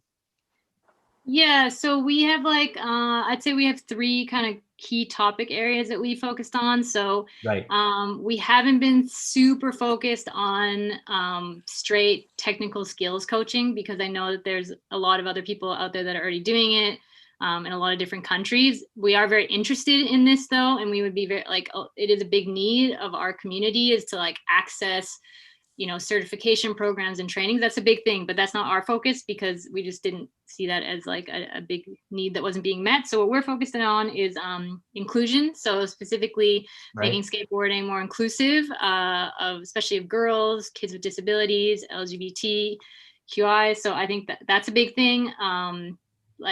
You, Chris, were talking a little bit about this sort of gatekeeping in skateboarding that's existed for quite a while of nice way to frame it. It can be intimidating, and we're trying to make it something for everybody to feel welcoming. So the inclusion is the one thing. Secondly, we're focusing on integrating skateboarding with educational outcomes. So this is more the life skills stuff you're talking about. Also can be employment, vocational training type stuff. We have a lot of like arts-based education that we run with kids. So just like using that kind of like hook of skateboarding, it gets them interested in what we're doing, and then like using that to get them into other things. So, I mean, even into public school, for example, in Afghanistan. And then the third thing is child protection and safety. So that's a big focus of ours as well. So we have it all open source on our website, so anyone can check it out. And Chris, it would be really cool to connect and see if there's ways we can build off what each other are doing. Oh, we'd love to. That would be amazing. And I'm really curious because I've grown to be pretty passionate about the protection of children in the learning environment. It's a very sensitive subject, especially, just recently here in the U.S. we've struggled with it. The whole industry has changed in terms of how it relates to Olympic teams and that sort of thing, but just across the board. And there's phenomenal training available. And I'm just curious, I'd love to see what you guys are doing and see where we can collaborate and how we can help each other. It'd be amazing. Yeah, definitely. I'd be stoked for that. So you're in Germany right now, so it's late for you. It's not so late. It's only 9 p.m. Not so bad. If you're a night out, not so bad. Yeah. Usually Netflixing until like midnight. So yeah. Okay, so with your program, what are the next steps? Like we've actually been getting a lot of questions on how is there a pathway to become a nonprofit? How does someone follow in your footsteps, or can they collaborate with you to develop a nonprofit? Do you do things like that with Goodpush and skateistan? Yeah, what we do is we have like I said, we have a toolkit that has like a lot of advice on how to do that. So we have one of our topics of our toolkits is organizational capacity. It's about like these things like setting up a nonprofit. So it's kind of like guidelines that you can use. People can definitely just reach out to me directly and I can send through resources that will be useful for them. We also provide free support calls to organizations that are working in this space. And I would encourage anyone that's here to go to our website, goodpush.org, and you can sign up as a member and you can do things like add your organization to our map if you're not on there yet. And you can go on our forum too. And if you ask questions there, like we'll always get back to you. So yeah, like we basically give advice. We won't like kind of set up an organization with someone else. Usually that happens very rarely. But we also have every year we run like a call for partners too, where we give like a small cash award and then like kind of tailored consulting to a few projects. So yeah, there's lots of different things. There's one person on here, E. Albert, who is from an Apache reservation, and he works for a state. I'm assuming, sorry, I shouldn't assume, but they work for a skateboard school there, and they work at full time and also as a volunteer. So I think they're looking for that kind of support. So maybe reach out to Rhianon directly through the website, and they can help guide you. Also, I'll just say this, that we're happy to help where we can as well if you're developing programming. That's amazing. You guys have done so much. I had no idea until I started really researching your program, the scope of what you're working on with Goodpush. It's impressive. And I've only just started to get to familiarize myself with it. Of course, I followed some of the skateistan stories, and I mean, just it's hard not to be moved by what you're doing. And I really am curious what it's like educating in a country where maybe reading isn't allowed. I mean, I may have some misunderstandings about Afghanistan. You can maybe clear that up for myself and others, but it seems like education can be tough in an environment like that. And did you get to do some of that hands-on?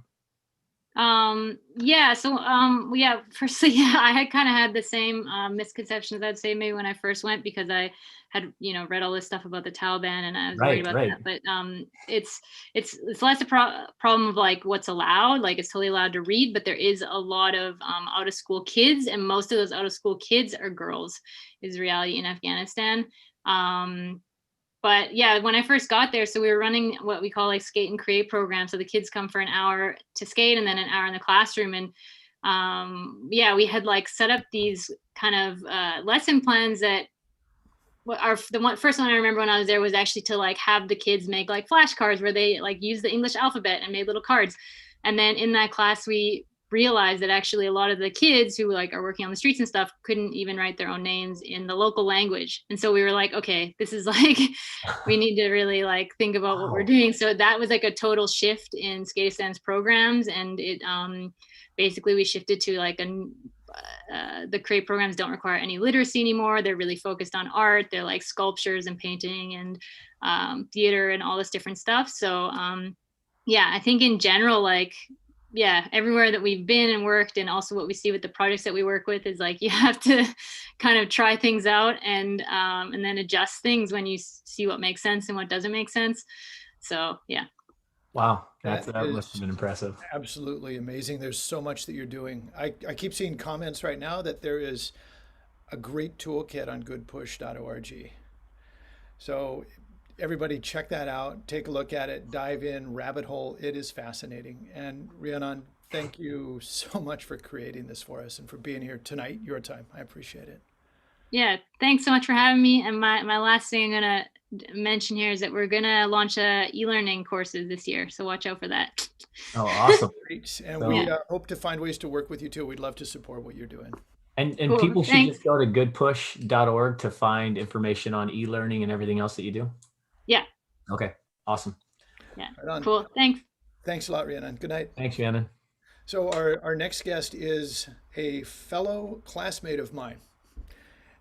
Johnny and I took the coach certification class together about 2 years ago. Even though I'm a founder of USSEA, I am strictly required to go through the certification course. I went through CPR, heads up concussion, safe sport, and criminal background check, and then they let us study. And Johnny was in the class with me, and I have to say I'm so glad that you don't have a competition to skate to become a coach, because he is an amazing skater as well as an amazing human being. So Johnny Brassley of Parasite Skate Park in New Orleans, please tell us your story, Chris. Johnny, what's up? I want to say hello first. It's good to see you. What's going on, Chris? Been a long time, man. It's been a while. You're looking good. You got looking kind of crispy there. I like the hat and the logo. That hoodie is sweet. Well, gotta represent the community, man. Like, this is the peeps. This is our fam. Yeah, your story, as Joe pointed out, like the story of Parasite DIY, for people who don't know, like Johnny is, if you pay attention to the story, it's probably gonna kind of change the way you see things a little bit. It certainly did for me, because you came out to get a certification so that you could maybe meet the requirements of the city on that you guys had at Parasite to be able to operate the park and stay in their good graces. But then in getting to know you, it's just like a game changer. Your story is amazing. I mean, maybe just start by telling us a little bit about Parasite and how you became connected with Parasite. Let's just start there. Okay, well, I started skateboarding in about 2006. If you know, for New Orleans, I'm from New Orleans. We had a massive event that happened called Katrina. Sorry about that, guys. Called Katrina, and it was a very devastating thing to the city. We all grew up playing Tony Hawk and wanted to do those same things, you know, through a video game. And like, the hurricane gave us an opportunity to be able to try those things freely without being ran away, because there was no cops inside, there was no people inside. You can do it just solely on your own and not have an audience, you know? You can just skate anywhere. It's like you can skate anywhere. You can go in the mall. I mean, I wouldn't, you know, do it, but it's just like surfers pursue storms for the waves. But now you're kind of painting this picture that post-storm, you can skate wherever you want. Wherever you want. It might be a little cruddy and a little muddy, but you will have to, you will be able to skate there, you know? Right. But originally, like in 2006, it wasn't a major skate scene in New Orleans. We had no skate parks at that time. So we would normally just push through the city. And a lot of times we would get pushed out of a lot of spots because you're trespassing on somebody's property, you're under some insurance that they don't want you to get hurt on their property and cause any issues. So we really didn't have any nooks or crannies for us to be. Yeah, we had a couple of DIY spots, a couple of indoor parks, but you would have to drive long distances to get there. Parasite started to come about with some guys from out of town that just started building a DIY spot. This was something that no New Orleans knew about us starting how to do. And they came in and started to give us that formula and that plan. And there's Johnny, just to clear it up, there are no skate parks in New Orleans, right? Parasite DIY is the only skate park in New Orleans. For a while, New Orleans was the largest populated city without a skate park. That's kind of crazy. Yeah. So 2008, those guys started to build and started to create. Of course, they had people in the scene already that were, you know, skaters and been skaters, but it was it had a major wave. The same thing we experienced during COVID right now, where people are going through something and looking for an outlet. A lot of us chose to go to skateboarding, being easily accessible. It's a cheap thing to get into, and it's a manageable sport. So people talk a lot. I've heard people mention, I've seen it in the chat, but they talk about, you know, skateboarding changes or saves lives. But I mean, you were living through an absolute disaster. And I know it's bigger. You smiled and laughed a little bit about it, but it must have been incredibly difficult to be living in New Orleans at that time. And you turned to skateboarding because of that. Maybe, what was that like, man? It was just like an emotional journey, man. It was really a journey into tapping into yourself and trying to figure out a way through devastation, trying to gain some kind of hope and some happiness through devastation. And skateboarding pretty much like completed that slot. It gave me everything. It was put your headphones in, nothing else is around you, and just go skate, enjoy some fun for at least a section of your day, whether that's an hour and a half or 2 hours. It took you away to be able to process the things that were going on the outside. Yeah, freedom. You found it. Yeah.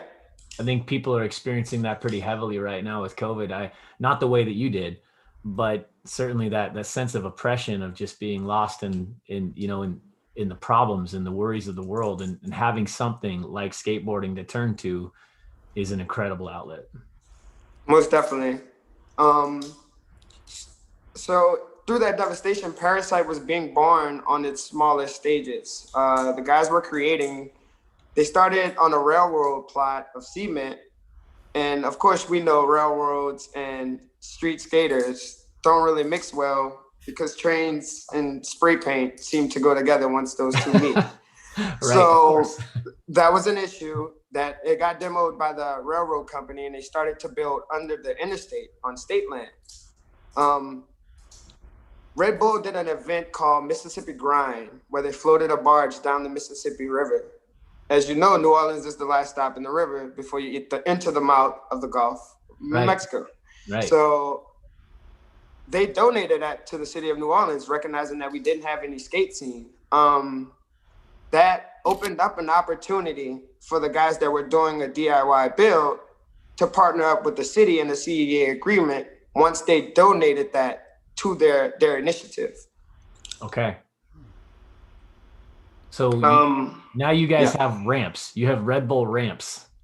Man, we have mini ramps, we have bowls, we have street courses. This was all a figment of my imagination as a kid. It wasn't there. Right. So being a part of it is more impactful, and it feels so much better because I have an appreciation for it that most don't, because I didn't have it, you know? And just trying to share that energy with everybody kind of outlines the expectations of the park. What was it? Go ahead. Go ahead. No, I'm sorry. I was just going to say, what was I know we've talked a lot about what the community has become at Parasite, but what was the community like at Parasite then, like when it was first developing? I mean, it was very different. It was inclusive. Nobody really was worried about the other person's look, feel, taste, or touch. Like, they weren't worried about any of the senses of being around another person. They just had the common thing of being on a board. Yeah. It was that family of, like, we had nowhere to go. So you're coming here, come here. We're a family. We'll give you a hug, you know? It definitely had a lot of new people and beginners like me, myself, in that time frame that didn't understand the skate culture, but just was looking for that freedom and that space to do it. Yeah. It just brought a lot of people together to kind of make Parasite what it is today. And we still kind of hold those core values to what we are today. So tell me really quick, I'm going to make you go off on a little tangent here. What was the first trick that you remember learning at Parasite? And did you do it on your own, or did you have help from the community? I definitely had help from the community, and it was transition. Being in New Orleans, being below sea level, there's no real transition. Everything's pretty flat. We're at the bottom of the bowl. But conquering transition, dropping in on a mini ramp was like one of the first things that I did at Parasite. That's and awesome. You know, it was a whole new experience. I love the mini ramp. Nobody skated it. Nobody knew how to skate it. So I was there by myself and able to, you know, put my headphones on and go at it, get a nice session. Did you learn how to drop in by yourself, or did you have people there helping you? I mean, we definitely had encouragement. We were like a tight community from the beginning because it wasn't many of us. So when we did go skate, we would kind of go as a group. So it was a group activity for me. Like, hearing my friends coach me on and cheer me on kind of helped me through it. Can you tell me, think about your progression? I'm gonna ask you another kind of coachy question, but the way you learn, is that the way you'd recommend that other people learn? No, I mean, everybody has different learning techniques, abilities, access to things. So, I mean, important thing about skateboarding is accepting people for where they're at in skateboarding. Yeah, right. We all have journeys through skateboarding. We all started out with that first board that was super tight with really bad bearings and didn't know what we were doing, but you grew through the sport. So just giving people the space to be able to grow into the sport would just allow so much more. That's awesome. Okay, so tell me more about the community. I mean, I know that the Parasite went through you guys are now, you've developed into I think an incredible culture in New Orleans, and it's now a thriving operation relative to what it once was. But what are some of the struggles that you guys went through in developing this? I mean, obviously you're trying to figure out how to work with the city. You're all skaters. Nobody necessarily probably has any specific skill set for managing politics and all the bureaucracy, but you guys had all kinds of challenges. I mean, some really hard moments in the skate park. I mean, what did it look like? What was that like? And anything you want to share? A lot of a lot of the difficult things that we went through, the only thing that carried us through it was the persistence to have this kind of thing or our needs met. We want to skate. We want to have a place to do it safe. We want to have a place that we can do it and feel like we're okay. That wasn't offered before. So, I mean, I guess in a sense, it's hard for me to express because it's like something that I'm living through and having to recollect everything all at once. But it's just a lot. Like the only reason I got involved into skateboarding or like into this project as much as I did, because we had to deal with somebody getting killed inside of the skate park. One of a close friends, a good person, somebody that you would always be excited to see in the park because you know they're gonna cheer you on and y'all gonna learn some new things and it's just gonna be a good session. So he was a good person to the park and we lost him. And that hit me kind of hard because I was close to that guy. I watched him grow up from that first drop in and experience some of those same moments that I experienced through skateboarding. And not to have him around to continue that experience, it tugged at me. And it was like, well, how do we stop this? How do we stop this from happening again?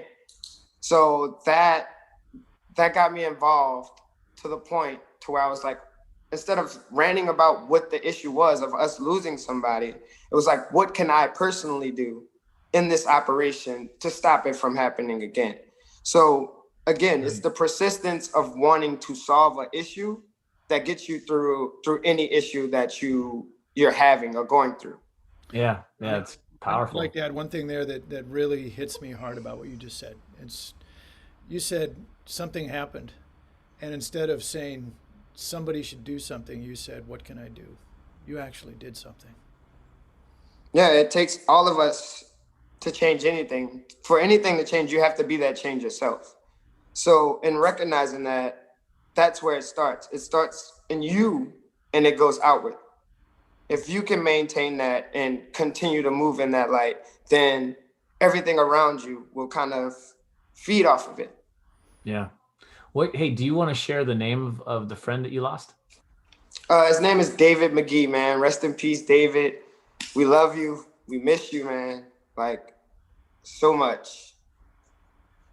I mean, sometimes that is the motivation you need. It sounds like, losing him was inspiration for you to start doing the things that you're doing now. I mean, because you've truly kicked it into high gear into what you guys want to do with the park. Can you tell me a little bit about maybe what it's like developing a community DIY project, through COVID, because you're still doing this. You guys are still active and going strong, right? Yeah. The key to operating through those things is looking for the needs. When there's tragedy and disaster, there's needs to be met. And by us being an outdoor space that you can work your brain and get away from those things, we have a responsibility to offer that space and give you that freedom to work through those things in a safe environment and not have to worry about COVID. Like generally worry about the rules and protect yourself, but we all deserve an escape. Yeah. And how are you helping, kids and community members, get through that? I guess, I mean, look, I don't know about everybody else on the call, but COVID has been really heavy for a lot of people. I've certainly felt it. I mean, the Zoom call is, connecting with people via Zoom has been really helpful, especially when we were on full lockdown and just having that opportunity to connect. But you've got a whole community of kids and skaters that are looking to you to keep things going. What steps are you taking to connect with them and create opportunities? Do you guys have special programs going on? Like, what are you guys doing? Well, to start getting the ideas, you first have to listen. You have to hear the community. You have to be around the community and interact with them to see what's going on. So as a leader, you have to be very observant to the climates of situations and understand what's going on in the world outside of the skate park to know what you have to offer inside of the skate park. We have a lot of programming going on going towards introductory programming to skateboarding, like a ladies' night. We understand that getting into skating can be intimidating for anybody. So we want to present the ladies, LGBT community, non-binary, everybody into these communities. So forming program that makes those people feel heard, kind of, it lets the community build itself. As Parasite, we're just a platform for the community. Yeah, that's amazing. And it's like, it's one of the beautiful things about skateboarding is once you're doing it, we're all just human beings. And it's not to neglect or disregard where people come from, who they are, what they're about. It's just to say that it's a place where we can all connect and enjoy time together and, you know, learn about who we are and what we can do together. I think it's just an incredible thing. And the way you talk about Parasite, like, it sounds amazing. It is a core, gnarly looking park. When you see like the pictures, I mean, I think of like Burnside in Portland, super core, super gnarly, right? And intimidating to go there. If you don't belong there, you don't belong there, right? But Parasite's got that same kind of core look and all those attributes, but everybody is welcome there. Everybody is invited. And I mean, you were telling me it's like, you don't care where I'm at in my skateboarding. I'm going to be welcome. Someone's going to be cheering for me. Is that really what it's like at Parasite? Most definitely. And I mean, we experience a lot of outer towners that are like culture shocked by the culture of our skate park. They're not used to being greeted when you walk up. Right. They're not used to being like, hey, you need a water, man? I see you sweating. Like, it's that Southern comfort here and mixed with not having anything. So we appreciate the park in a different manner. It's just a different component in New Orleans. It's a different breed of skate parks. It sounds amazing, man. Like, it sounds like I want to go skateboard there right now. Please come. Like, we can have a session right now. I need to skate. Hey, Chris, aren't you going to New Orleans to certify a bunch of coaches soon? Well, we're working on that. Johnny's got a handful of people that you guys are looking at offering more programming for kids, right, in your community? Yes. Our pillars are the arts. We like to incorporate visual art, culinary art, physical, like martial arts, if you want to call it, skating, the art of skating. Yeah, right. Into our programming. And those also are like the ways that we're able to bring our community in, and they help us bring in revenue and bring in things that can then help the park. Well, I was gonna say, man, I can't wait to come down and work with your team. But most importantly, like, when I come, could we time it around the culinary experience that you guys are talking about? Because you were telling me about this, and this sounds amazing. Like, oh, it gets better. I don't know if Johnny told you, but Johnny, can you tell people what you talked to me about education and food? Oh yeah, we're definitely, every program that builds revenue, we're also building a program around it to offer classes in the culinary skills, in the art skills, in the musical skills. So if we're having a musical show, we want to have a team of musical artists that can teach these younger children and the younger generation about music. If we're having art programming at the park, then there should be some mentors and instructors that are teaching those art lessons. And now with the access of Chris, we're able to offer skate lessons. So that's what we're trying to do, is make sure we're offering enough to our community so we can feel like we're serving them, or like, so we can actually serve them. I mean, that's exactly what you guys are focused on. It's not just building a skate park. You guys are literally contributing and building a community, you know, in skateboarding throughout your local community. It's amazing.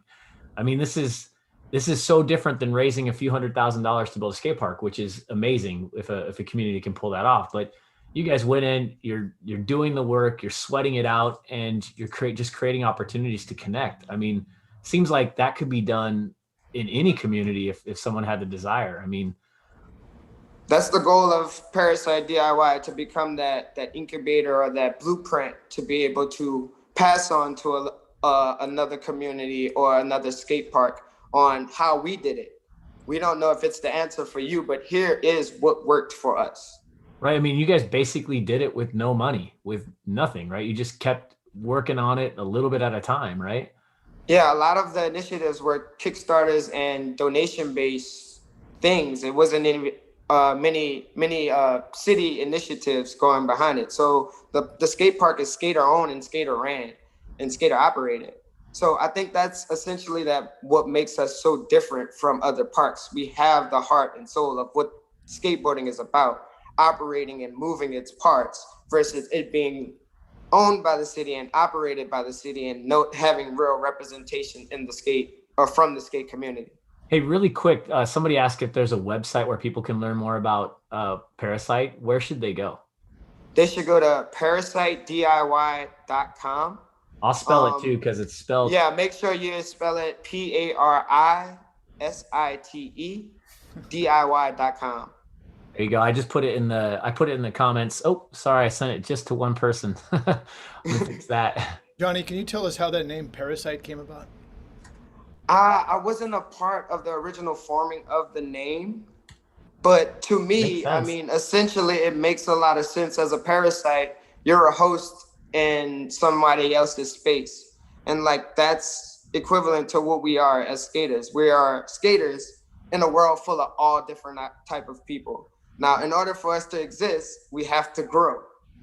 But in order to grow, we can't damage the body. You have found symbiosis. You've truly achieved symbiosis in New Orleans. We're trying, man. We're definitely trying. Wow.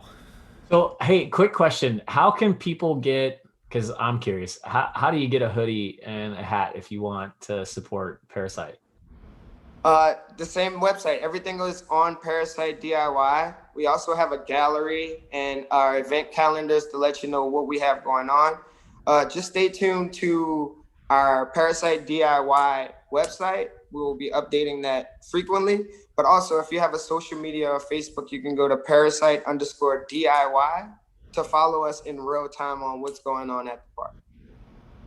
That's awesome, Johnny. And I got a question for you. Like, are you guys planning to do any visual stuff, any video-based stuff, like how-tos, trick tips, community outreach? Are you guys gonna capture the content? Oh yeah, we're definitely gonna capture and document everything that we're going on, because I mean, it's all good for the replay and to understand what you're trying to do. The only way to fine tune it is to actually do it. You have to start cranking the wrench, you know? Yeah, not easy to do. Braille is an impressive program, right? Like, those guys have become a machine. It's incredible how disciplined they are, but we're learning ourselves with our organization just how difficult it is to create and manage content and what that looks like. So I'm excited because everything I see on the Insta, it's like, dude, it looks like fun. It just looks like people getting after it, having fun, learning and pushing themselves in skateboarding. And that's what skateboarding was about when everybody who's a part of skateboarding grabbed it. So that's what we want to stick to. Just have fun. Are you connecting with parents and families in your community now? Or like, because I know we talked a little bit about this, but what's that like in New Orleans? Are parents showing up at the park? Are you seeing like a mix that way? Well, integrating some of the programming into it, it allows a lot more people to experience the park experience without actually being on a board or having their pads on or having skates on. So having those food elements and those art elements and other things that are not core to skateboarding. I mean, essentially they're core. We all have these things in common, but featuring those things to be able to bring other people from the community into it, to have that experience there at the park and just experience the skate culture. That's an important part of bringing more people into what you're doing. One of your teammates, Easy, was telling me you guys are thinking about like doing Kung Fu theater in the park. Is that for real?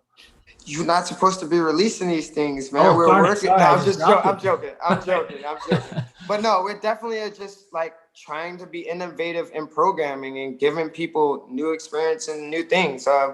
As a New Orleans skater, like a part of why we pushed the food programming is because I wasn't exposed to a lot of foods.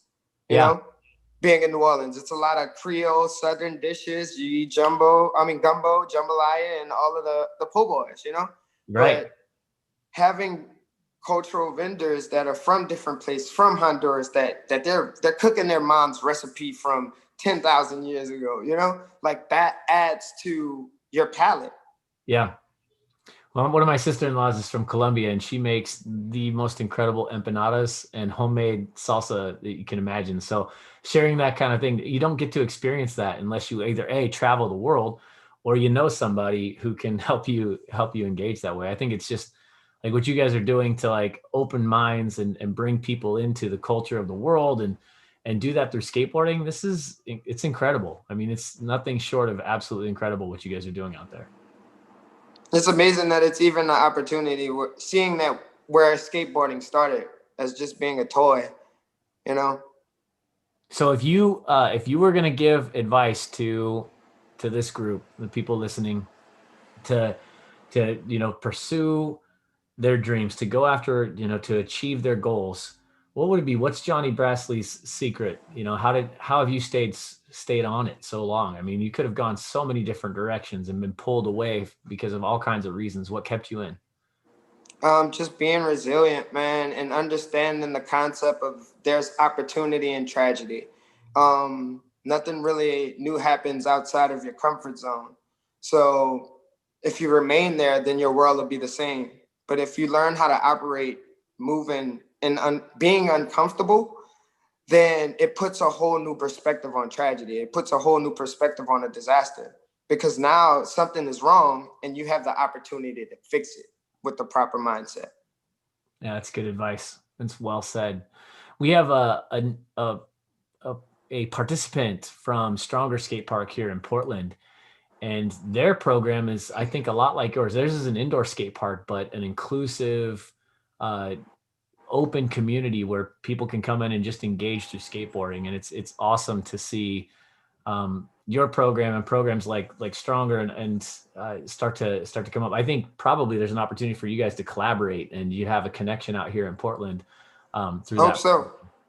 So make sure maybe you reach out and connect with, I think it's AJ Waters I think owns and operates Stronger. So, again, through this event, I was really hoping that people would be able to connect and network and collaborate together. And I think, man, if you're listening to what Johnny's working through and been going through, I mean, literally, maybe if just imagine going through absolute disaster and having skateboarding pull you through it, Most and definitely. finding yourself. I mean, that's what you've done.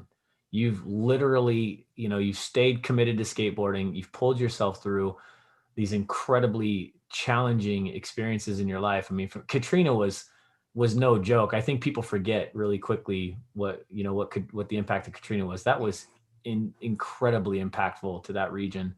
I mean, and still to this day, they're feeling impacts from Katrina. And then you couple that with COVID and everything else going on in the world right now. And you guys are creating a safe space for kids and people to come and just be themselves and explore what that means and be creative and grow. And that is a very special thing that you're doing. Yeah, man, a lot of the things that skateboarding offers, we can apply that to our everyday lives, and it'll make things go so much smoother. If everybody was skaters, we'll have a good time. But I mean, I know essentially it won't be that. We're working on that. We're working on it. I mean, and like I said, I'm proud to be here and be a part of this, to have this opportunity and have these talks with these different people, because it's opening up the opportunity for new things and great things. I appreciate y'all having me, man. Of course, Johnny. I was reflecting on something before you go, and that is when you came out to take your certification course, we were in a yoga studio. And I was thinking about what you just said. If everybody skated, we all be a lot better off. But I think we all turn into 12-year-olds when we really get into it, right? Remember, hanging from the ceiling, there were those bands for doing different exercises, and we just started holding on to them and ollieing as high.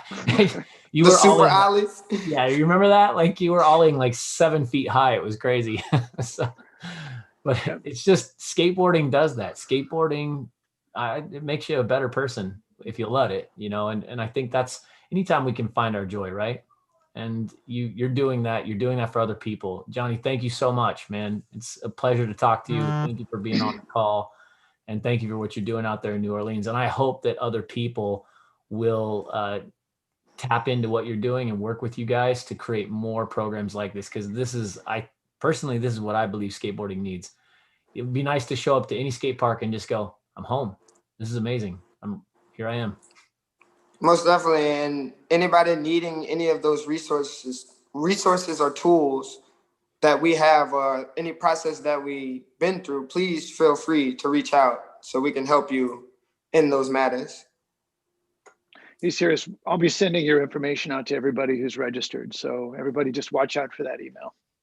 Johnny, thanks a lot. No problem. Yeah, have a good one, man. All right. Take care, buddy. See you later. Okay, our next guest is in Malaysia. It is, I think, 4 a.m. or what time is it for you, Kai? You're on mute. I just asked him to unmute. We forgive you. It's early. Good morning. It's Hey, Kai, what time is it? 4:30 a.m. Yeah, 4:30 a.m. Are you staying up late or getting up early? Normally I get up early, around 6, and after that I rest for a while and then continue back my day. Waking Thanks up for being at here. 7 or 7:30. Yeah, thank you very appreciate much it. for inviting me. Appreciate it. So Yeah. let me first say a few nice things about you. Kai he fits the stereotype of everything that is bad in the world about what youth can be. He's a rock and roller. He's the leader of a punk band called Second Combat, which is I mean, he's a genuine rock star. There's a lot of people I know in Asia that know him, and they're pretty. They want his autograph. So he's also teaching the youth other bad things. He's teaching them to skateboard, and all for a good cause. The Second Combat is a straight edge brand. They are extremely serious about taking care of their minds and their bodies. No drugs for sure. And Kai is the president and founder of Drug Free Malaysia, a phenomenal organization that is giving kids in Malaysia an alternative to drugs and violence. And Kai, with that, please take it away and tell us your story and what you do. Okay, thank you very much. Let me start with my history, my journey with skateboarding and punk rock and music and and positive lifestyle. So I started in 1996 at high school. After I finished high school, so I wanted to have a scene, and we created a scene which is big in our country, which is a skateboard and music scene. But before that, I found skateboarding in 93, 94, introduced by a friend.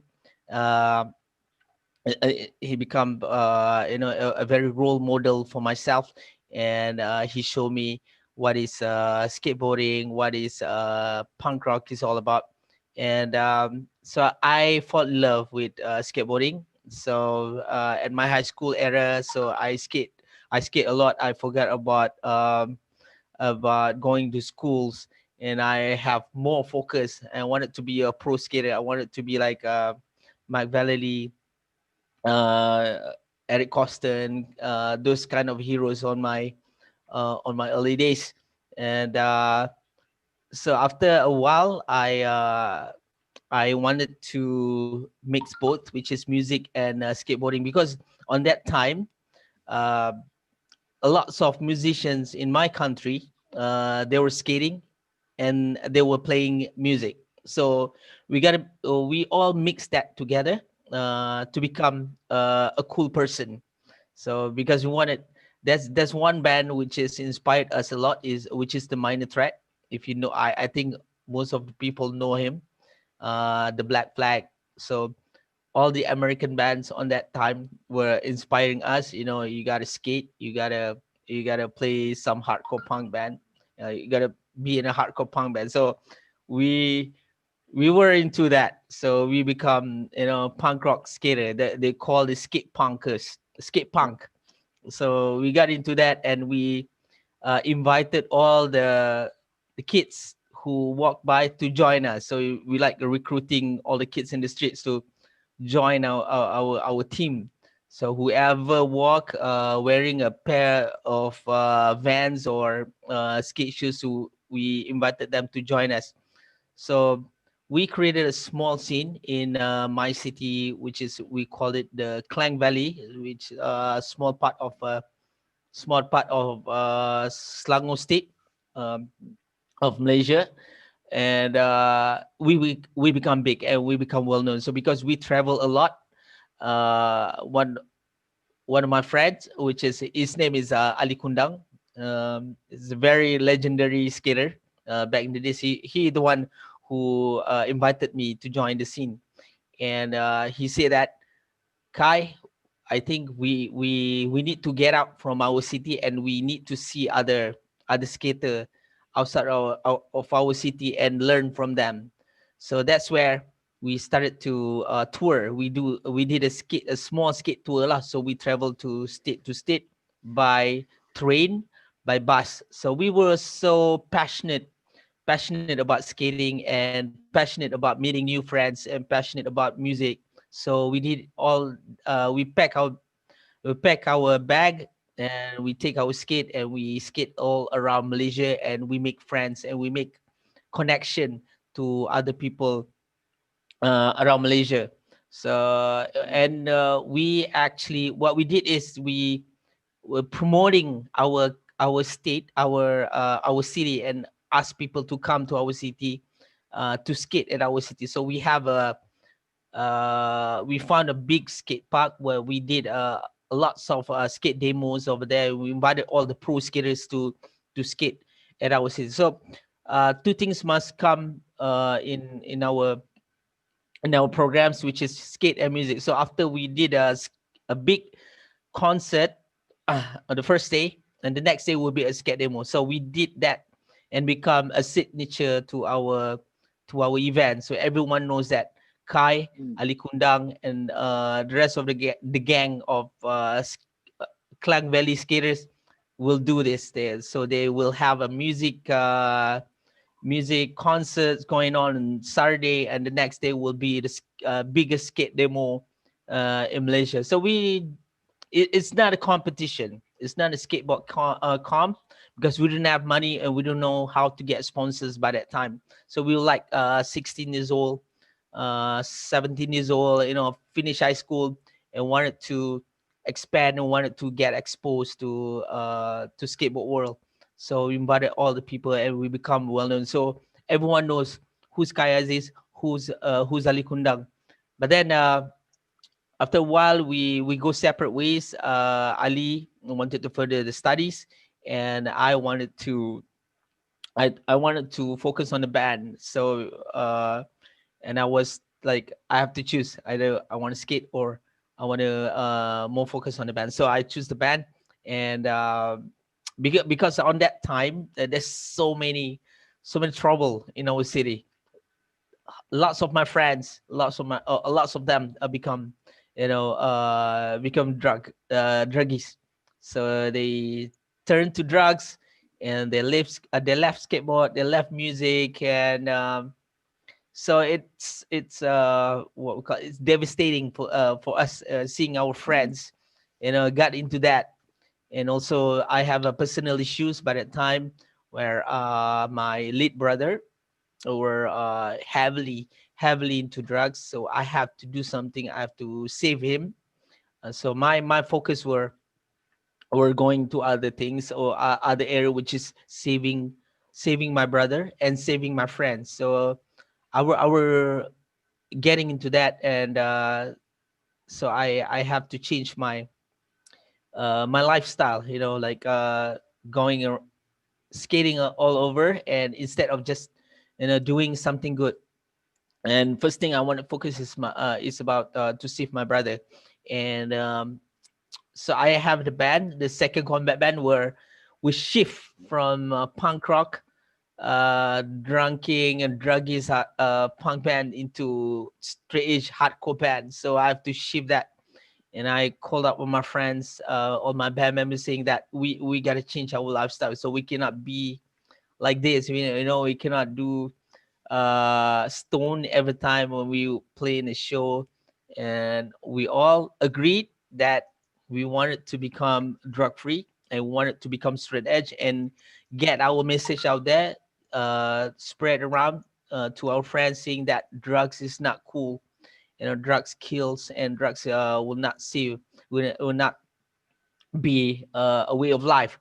So my message was there. We'll put it in the lyrics in the song, and every time we have a show, we have a message to be delivered. And we were inspired by all this hardcore band from Washington D.C. and New York, all these bands like Youth of Today's, New York, and Minor Threat, Chain of Strain, Warzone. So that's where the first inspiration of mine. But then Okay. also, that was a big transformation when you did that. And what happened to your audience and your fans when you did that?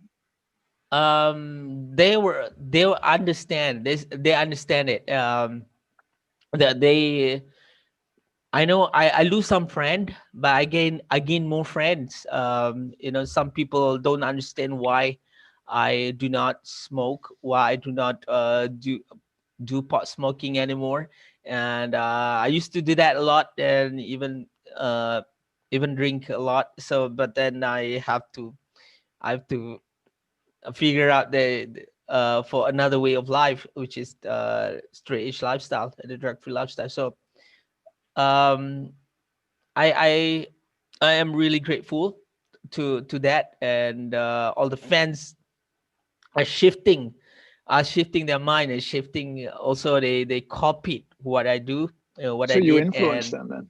I influenced them.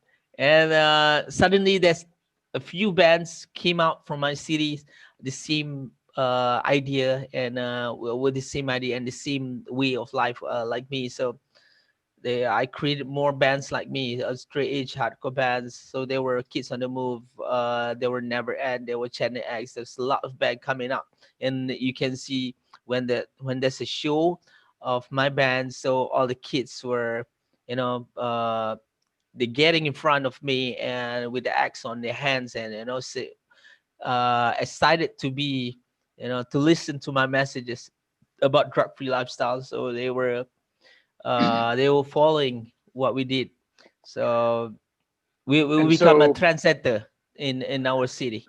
Right. And when did this lead to your founding of Drug Free Malaysia? Okay, that was after a while. I think after 5 to 6 years, I work in a couple of corporate industries, like working in the banking. At the same time, I was a corporate banker, and then I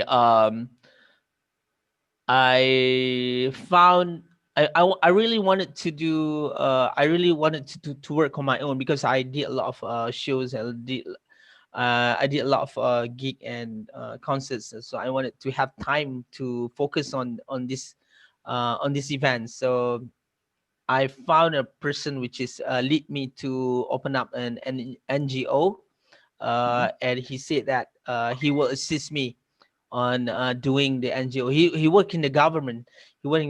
So he shows me everything. So I worked with him for a while, and then I quit my job, and I put all my effort and myself into doing the NGO thing, because I see that the potentials of I see myself in activism, because in hardcore punk they teach people to do charities. They encourage people to do activism, saving people, saving animals, saving the world. So I was inspired by all the bands of my friends in the Europe. So they all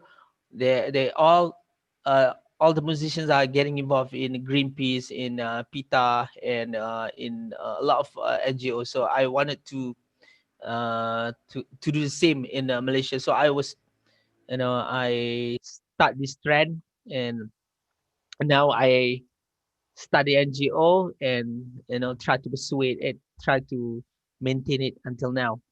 That was And in so 2010. 2010, I think 2009, 2010. So I decided that I wanted to be an activist full time, no other how job. does drug free Malaysia work? Yeah, basically, the first name that I have for my association was Drug Free Youth Association, because I was youth before that. And so we recruit young people to join as a member of Drug Free Youth, and we encourage them to live a positive lifestyle. But at the time, I have more focus on teaching kids music. So whatever programs that I did, so I teach them how to create music and how to get that creative thinking into action. So get them do make them write some lyrics about drug-free lifestyle, and to show them how drug-free lifestyle works, because I show them who is drug-free skaters, who is drug-free musicians, who is drug-free actors. So I have a presentation which I did at schools. So one of the person that inspired me is Toby Morse from H2O. He's in New York, so he did a program called One Life, One Chance. That had inspired me to go to schools to create my own module and to inspire young kids to live right. He's also a skater. He's a hardcore punk skater. So it seemed like me. So I copied whatever he did into action, and carried out into our programs, which is skateboarding and drug-free lifestyle and hardcore punk music could never be separated. So it's always been there, and it's a traditional way of life of the hardcore punk skaters back in the days. Nowadays, people are not practicing it. So we just wanted to to share it to the kids out there. You want to be cool, you want to be you want people to look at you. You gotta have skills. You gotta do something which is cool, which is, for me, the only thing is playing in a band or playing skateboard, and to show some skills and have focus on it. So that's what I did. So I inspired a lot of kids, going out to school. I've been to more than 500 schools in Malaysia. So I travel a lot to do my speeches. And what do you, how does a visit to a school go? What do you do? Okay. Yeah, at schools, I have my my presentation going, and I have my module. So right now, we try to implement skateboard and music to go along together, and we separate the group, and one of them can learn music, and one of them can learn skateboard, because drug-free youth, it started with skateboarding and it started with music. So that's the main the basic core of drug-free youth back in the days, because before our name was drug-free youth, it was named United Front. And so all the people in the United Front were skateboarders and drug-free and musicians and hardcore punk musicians. And not just hardcore punk, they were grunge, they were hip-hop, they were indie rockers. So there's a lot of people coming out together, making a scene in the United Front. So from the United Front, I changed it to drug-free Youth Association. So yeah, that's how I did it. I make programs. I meet teachers at school and ask them, hey, can I have my programs at schools? And I have to meet a lot of teachers, headmasters, and government people to get approved and to go to schools, because it's not easy at all. At first, I have no idea. I have no clue how to get into schools, but I really wanted to do my presentation. I really wanted to share my my ideas and my stories to the kids. So I just get some friends ask me to invite me to go to school. So maybe it's not legal, it's not okay to do like that, but I have to do it. I ask people to help me out, but then I know how to get into school. I have to write letters and meet the people in the management of the education ministry. So we have to pass all that before we can do a tour to all the schools, because not all school will agree. Not all school will invited us to go to school, because they will ask, where's the paper, where's the document, and they will ask all that. So it's kind of tough to get to schools in Malaysia. However, You you can go succeed. underground. Yeah. So you succeeded, and there's a lot of people who are watching right now they're trying to do good things with skateboarding education. I mean, what kind of advice can you give them that might help them to succeed in their country and in their efforts? Okay. For those people who wanted to try to do skateboard education at school, so I suggest that for me, I started with underground. So I never believe, or I always like crash into things because I believe like it's a skateboard things. You fall and you get up, you fall and you get up. So that's how I took that in life. So if I in how to get to school, so you need to have a letter of intent, or asking the teachers about the programs, and compile it with the proposals, or you can have it with proposals or your presentation together with a letter, and ask for a meeting with a teacher, with the schools, or the teacher. So, and ask them to invite you into the school. So that's how I do. I write a letter, ask them to invite, and then I can, do my presentations. And so from there, probably other schools, maybe the schools, if they are interested with your program, so they will tell other school, hey, invite this guy to your school, so he does good programs, and they will promote you from mouth to mouth. So that's how I got into more schools. So even the government started to notice me. The ministry started to notice me, because not much of people will do things like me, because I left my job for a good cause. And it was a trouble thing for me, because I don't have any basic allowance and stuff. And but suddenly I started to write proposal to the ministry, and asking for grants and asking for funding. And because I have good track record from there, and you show that at least you have 10 schools, which is you are good at, with a letter of recommendation from the school, saying that, oh, this guy's good and blah, and send it with a proposal to the ministry, which is whoever who give you funding for you to go to the next school. So I think is you can do it that way. So and maybe you can ask me after this, so I can show you how you can do it, Right. how you write letters, how you can write proposals in a proper way.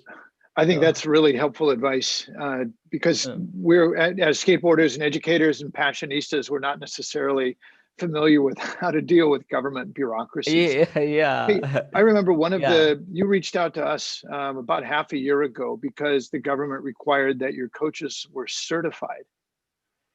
Yes, that's true. And so now you are actually our first group of coaches in Malaysia who are being certified by UC. How is that going? Wow, that's good. I mean, the coaches are now trying their way to get the certification, because there are something that you guys need to be certified. But then because of the lockdown, because of the COVID-19, so we cannot proceed to in a few things more. But then I think after the COVID-19 lockdown, so right now we're having a lockdown for 2 weeks now, so everyone I cannot go out anymore. Even we can't skate. I have problems here. Even lots of people, we are getting caught if we doing something, out of our will, and so we are trying to organize things at home right now. And after the COVID-19, maybe we can continue it. And currently, I have programs at one of the place called Taman Medan and Subang Bistari. So these two places are what we call the red zone of drugs, and we teach kids to play skateboard and music at the same time. So, and also humanitarian. So we teach them how to become humanitarian, which is activism, and save other people which is in trouble, and become our spies, and tell us who need help and support. We try to go there and support them. And so currently the program have stopped for a while, supported by the government, which is from the anti-drugs ministry, and squad, anti-drug squad, which is I am the what we call the president of squad anti-drugs Selangor, which is in my state, so appointed by my government. And I have to take care of the volunteers in my states, in order to volunteer to save other people which is in trouble. And also we try to help people which is on drugs, and try to recover. We try to pull them into rehab and in the cure and care center. So and how's that's it going how for you? we work. Yeah, right now it's it's quite hard. It's very hard here, and I have to stay put. Even right now, I'm focusing on this area called Subang Bistari, because my the other area I could not go because it's kind of far from my home. So this area is kind of is a rumble in the Bronx. It's a ghetto. I received threats, and I received what we call people are threatening.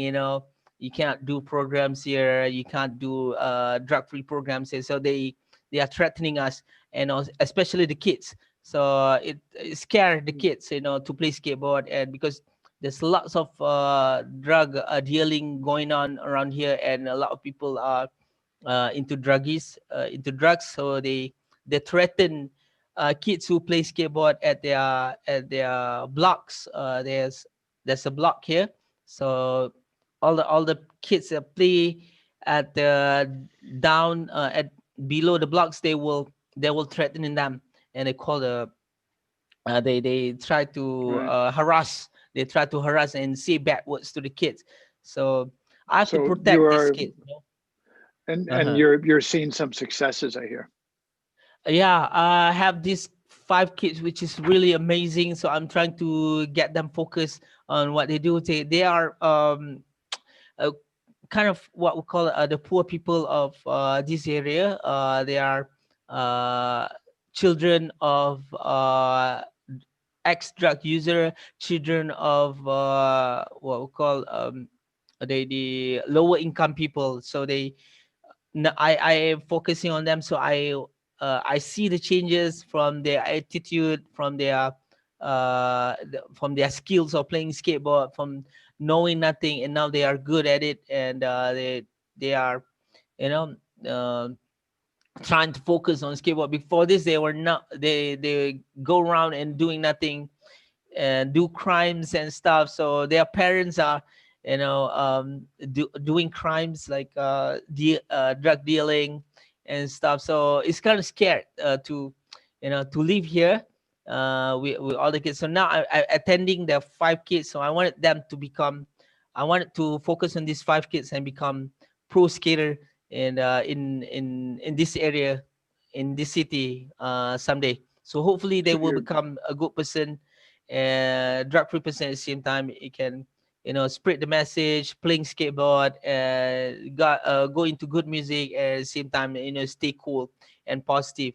all the time, and maybe they can change their parents' lifestyle, showing Right. how they are now. The bad habits, we have Right. that have to go away. And that's a really revolutionary concept, to think of children changing their parents. Wow. Yeah, this this is something that we That's- have to focus on. Yeah. That's an amazing story, Kai. It's just amazing. Thank you So- very much. The Yeah, work it's- you're doing is incredible. Yeah, thank you very much. Because it's not easy. I mean, I also scared on doing this. I receive threats, and people are not liking what I do, because this is skateboarding is not new to is new to this kind of people who never seen skateboard.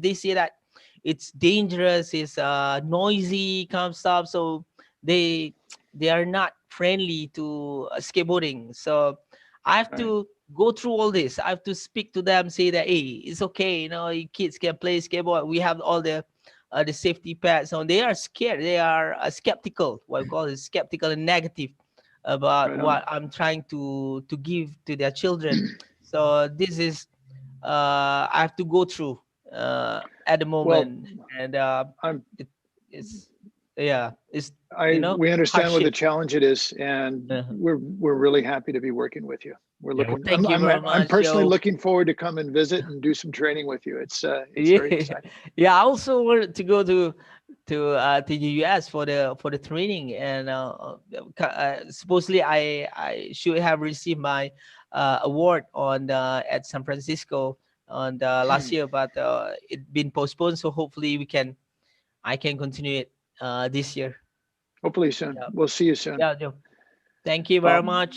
Guy, thanks a lot. Welcome. Thank you, Guy. We're Thank Go you, get some Chris. sleep. Thank I you, appreciate Joe. it. So it's really good to be here. So hopefully we can join again next year. Right on. Absolutely. Thanks a lot, Kai. Thanks for coming. All right. See you soon. Bye. Thank you very much. Bye-bye, guys. Right on. Yeah. Okay, our next presenter is Rhianon Bader, and I think I'm saying his name correctly. Sorry, And Rhianon. I gave him his name. This is not his doing. He's not really known. He doesn't call himself the Ollie Guru, but I have been mesmerized by his presentations and his knowledge of what goes on at 1,000 frames a second in an Ollie and inside the body and the muscles and the bones. And I think you will be too. Any skater who watches this, I think their heart beats faster. It's pretty amazing.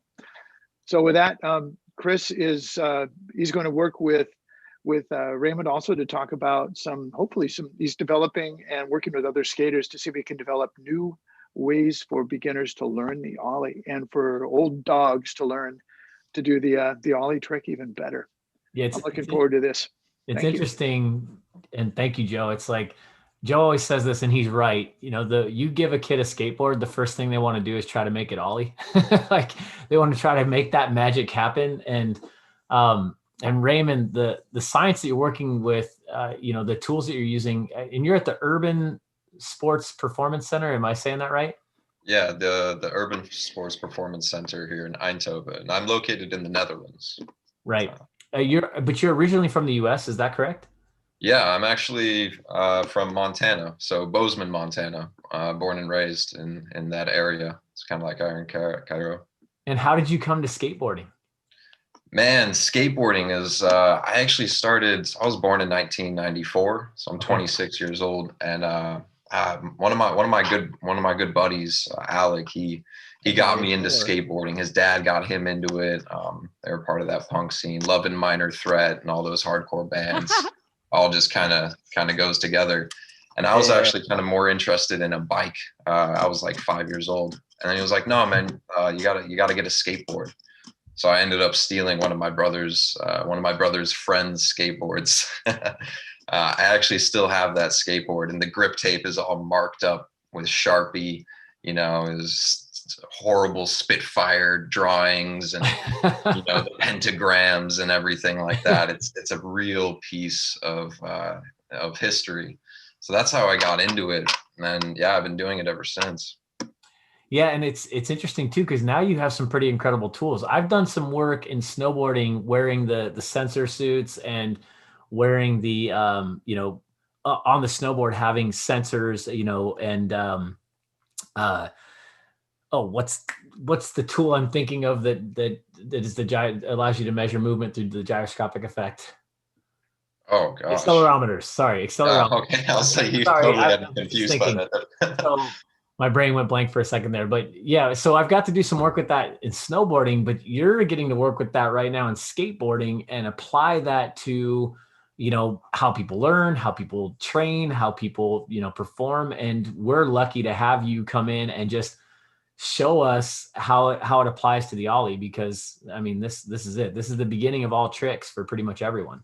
Yeah, and with the science, you know, we're really in the beginning stages of starting to apply science to skateboarding. I mean, it's been happening for a while, but the complexity or the depth or the wide range of people that are involved in contributing to the scientific community of skateboarding or any of these extreme sports or urban sports is relatively new. And you know, I was always so fascinated with skateboard. It was my entire life, and I always wanted to become, like every little kid, a professional skater. Yeah. Sadly, that didn't work out, and I'm gonna, till the day I die, blame that on the Montana winters and the fact that we never had an indoor skate park. But you know, knowing that I could, or later on, once I'd accepted the fact that I wasn't going to become a pro skateboarder, I wanted to be able to still contribute to this amazing community. And one of the ways that I'm able to contribute and that I wanted to contribute is through science. And in Montana, I studied kinesiology at Montana State University. Yeah. And the whole time going through that, people are like, what do you want to do? That's what people love asking that in college. And you're just like a kid. You don't know what you want to do. And like, you don't know if it's going to work out. And I always wanted to do something with skateboarding. That's what I would say. My mom would ask, my friends would ask. I'm like, I want to do something with skateboarding. I don't know what, I don't know how. And I just kept saying that. And then about near my senior year in my bachelor's program, in a biomechanics class, they wanted us to think of an idea, a biomechanics problem, and to apply it. So I was immediately, boom, I'm doing skateboarding. I'm gonna figure out a way with the tools and technology that we have, which was pretty limited. One of my good friends, Zach, jumped on with me into this project. And I mean, a lot of the skateboarders listening to this might actually find this interesting, is I wanted to look at the difference between the pushing techniques of Mongo versus non-Mongo pushing. Okay. Because man, you grow up, if anyone who has someone who pushes Mongo as a friend, you get a lot of hate. Yeah, I was going to say, is there a sensor for embarrassment that you use? Well, it's now the iPhone. Mongo. Sorry. The sensor for embarrassment is now the iPhone, and everyone can capture you. Yeah, right. Right. Yeah, so I wanted to look at these two different pushing techniques. One, because well, that was an opportunity or something that we could do with the technology we had, and with a very limited amount of time. So I'm a regular skateboarder and I push with my back foot, which is not Mongo. One of my good friends who'd been skateboarding for essentially the exact same amount of time as me, he pushes Mongo. He's good. He's not bad. So we took him to the lab, me and my colleagues, or my fellow students, and we put like electromyograms on muscles, so on the calf, so EMGs to measure muscle activity on the back of the calf. We put EMGs on the front of the thigh. We put these little motion captured balls all over him to measure the motion analysis, and on the skateboard. And we looked at like making sure the person's center of mass was over their base of support while pushing off of a force plate. So we really shoved all of these things into this short amount of time. We're geeking out big time. Yeah, it was super fun, super interesting. And well, I guess you call it a pilot study when it doesn't have enough participants. And, you know, and what we found was between us, in factors of stability, there was really no difference. So, you know, I still recommend that people don't push Mongo, because, you know, if you don't have as much time to get to where you need to be, then it's a little bit harder. But you know what? If you push Mongo, yeah, I mean, if you're striding it out long distances and you want that bigger push, some people feel they get a bigger push from it. And the truth is that it's just like learning a new trick. It's honestly, you should probably explore everything you can do on a skateboard if you really want to develop your fundamental base. And to that end, why not learn how to do it? Don't knock it till you can actually do it effectively, and then you can choose, right? Yeah, and it's funny, a lot of young children, they start with Mongo. I started with Mongo, and then the tribalism of skateboarding, that we're all so familiar with, and this it's an art form, but it's also kind of like at its core about kind of being cool, especially when you're a little kid. So like your friends will kind of knock your boots around and then get you to stop pushing with your front foot, and that's what happened to me, but it didn't happen to him. And good for it. We got Ben Wixon just chimed in and said Randy Colvin is still Mongo. So there are highly successful skaters, and Scheckler was Mongo before he got sponsored. Someone just made a call out. You know what?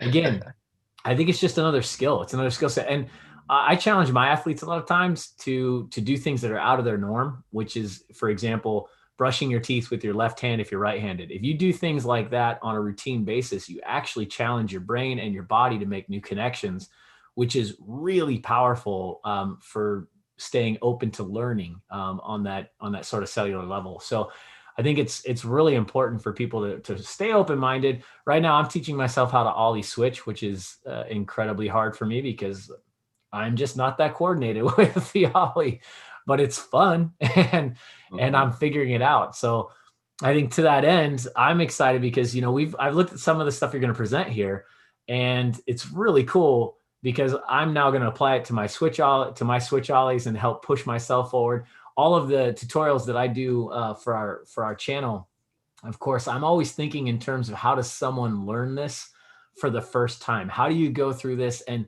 gain new understanding and sensitivity without skipping over? A lot of times when you see tutorials or you give tips, they're like these high level tips. And really there's all these finite things that are happening that are really hard to feel and understand because the ollie is, it's hard to compare it, but like maybe like a golf swing, there's a lot of stuff happening all at the same time. Like it seems like it's just a big blur. There is a sequence, which you're going to help describe, but there's a lot of things that seem to just kind of seem to go together. And that's where it gets really confusing in the ollie, isn't it? Mm-hmm. Yeah. And it was actually when Joe approached me about this was when I first really started, really thinking about the ollie. Right. And so this is, about a month in the making. So it's not everything's figured out. And the science is still very, very far behind what the athletes can do. But even me, it's the middle of winter right now in the Netherlands, so the rain is just horrendous. But when I am able to skate, it's applying these concepts to your own ollie, which does help, or applying it to something like the nollie, which is something I've struggled with for a long time, or the switch ollie. So then you are learning something for the first time again, and you can kind of apply that back to the regular ollie. So I'm starting to also apply these things that I just started really thinking about. Well, let's see what you got. I'm excited for people to see this because it's really interesting stuff. Yeah. Hopefully everyone's brains can stick with me. We've been at this for 4 hours. So. Let's see, share the screen. Perfect. The true warriors will stick with us. That's how it'll be. True warriors will stick with us. Let's try and get this here. So, okay. So my name is Raymond Tenbroek, and like I said, I got my master's in human movement sciences here in the Netherlands. And I now work as a human movement scientist for the Urban Sports Performance Center.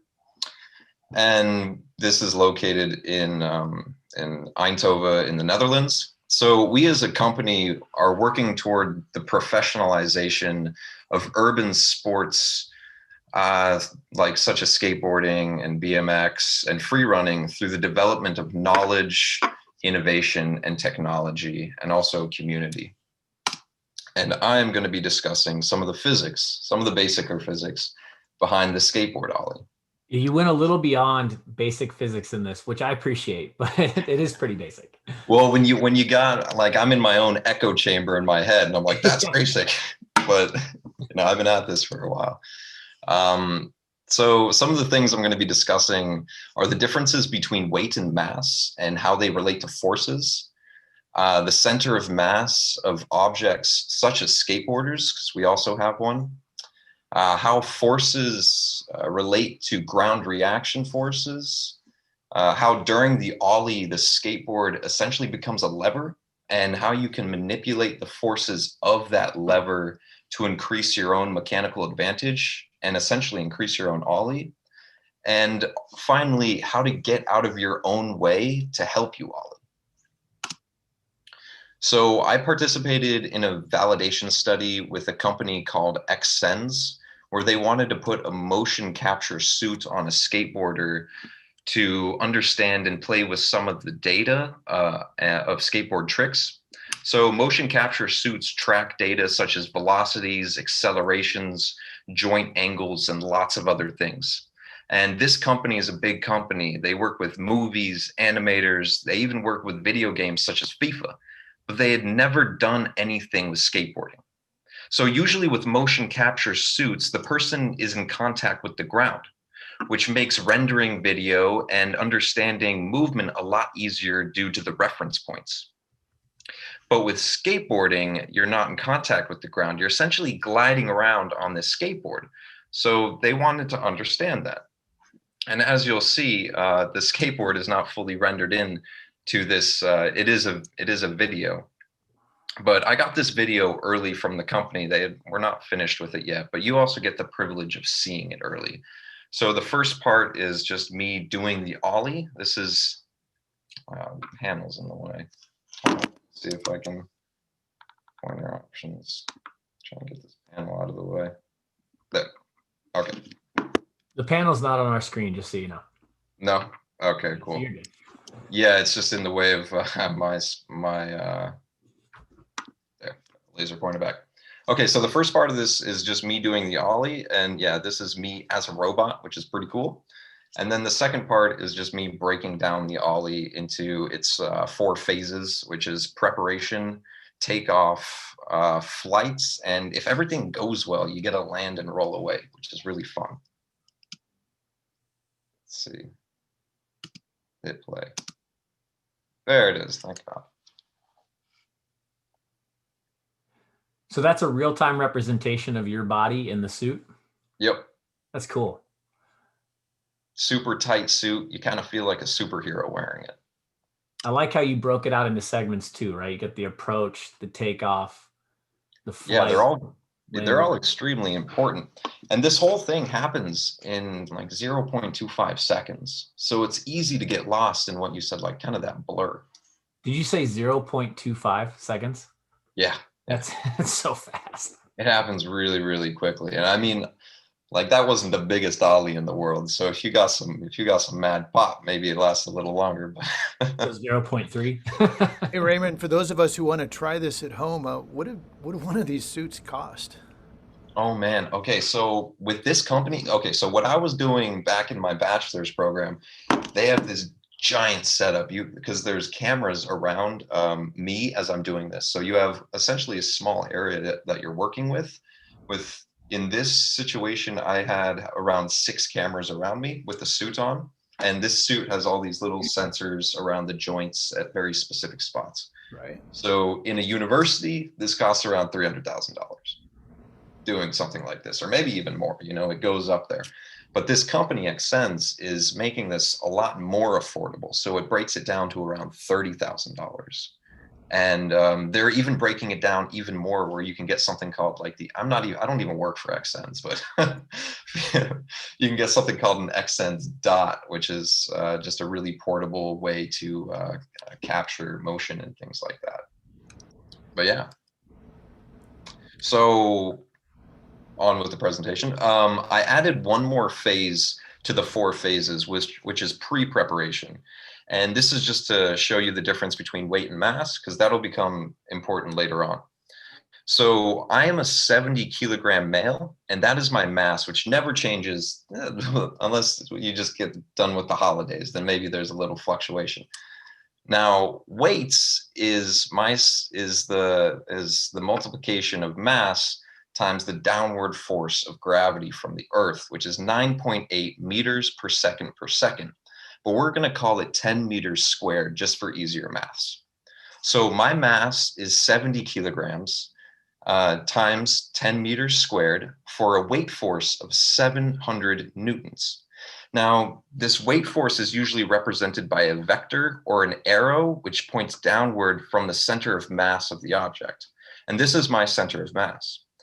And the center of mass is the average distribution of the mass of an object. So everything has a center of mass. And with someone who's standing upright, the center of mass is normally, we'll call it around the belly button.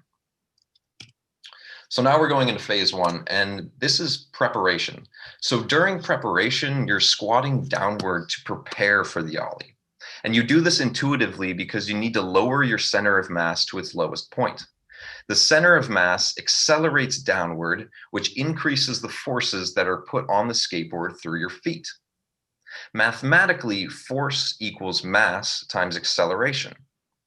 So my 70 kilograms times however fast I accelerate my center of mass downward plus the constant downward force of gravity equals the amount of force that will be felt by my skateboard through my feet.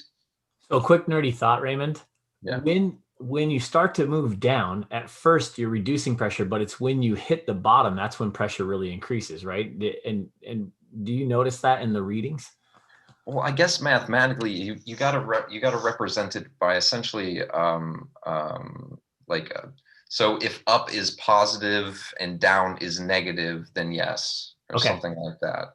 So it really depends on your coordinate system, because in another phase during takeoff, so all of this acceleration that you're creating and all of this additional force, well, you're essentially going to be lifting your center of mass back up.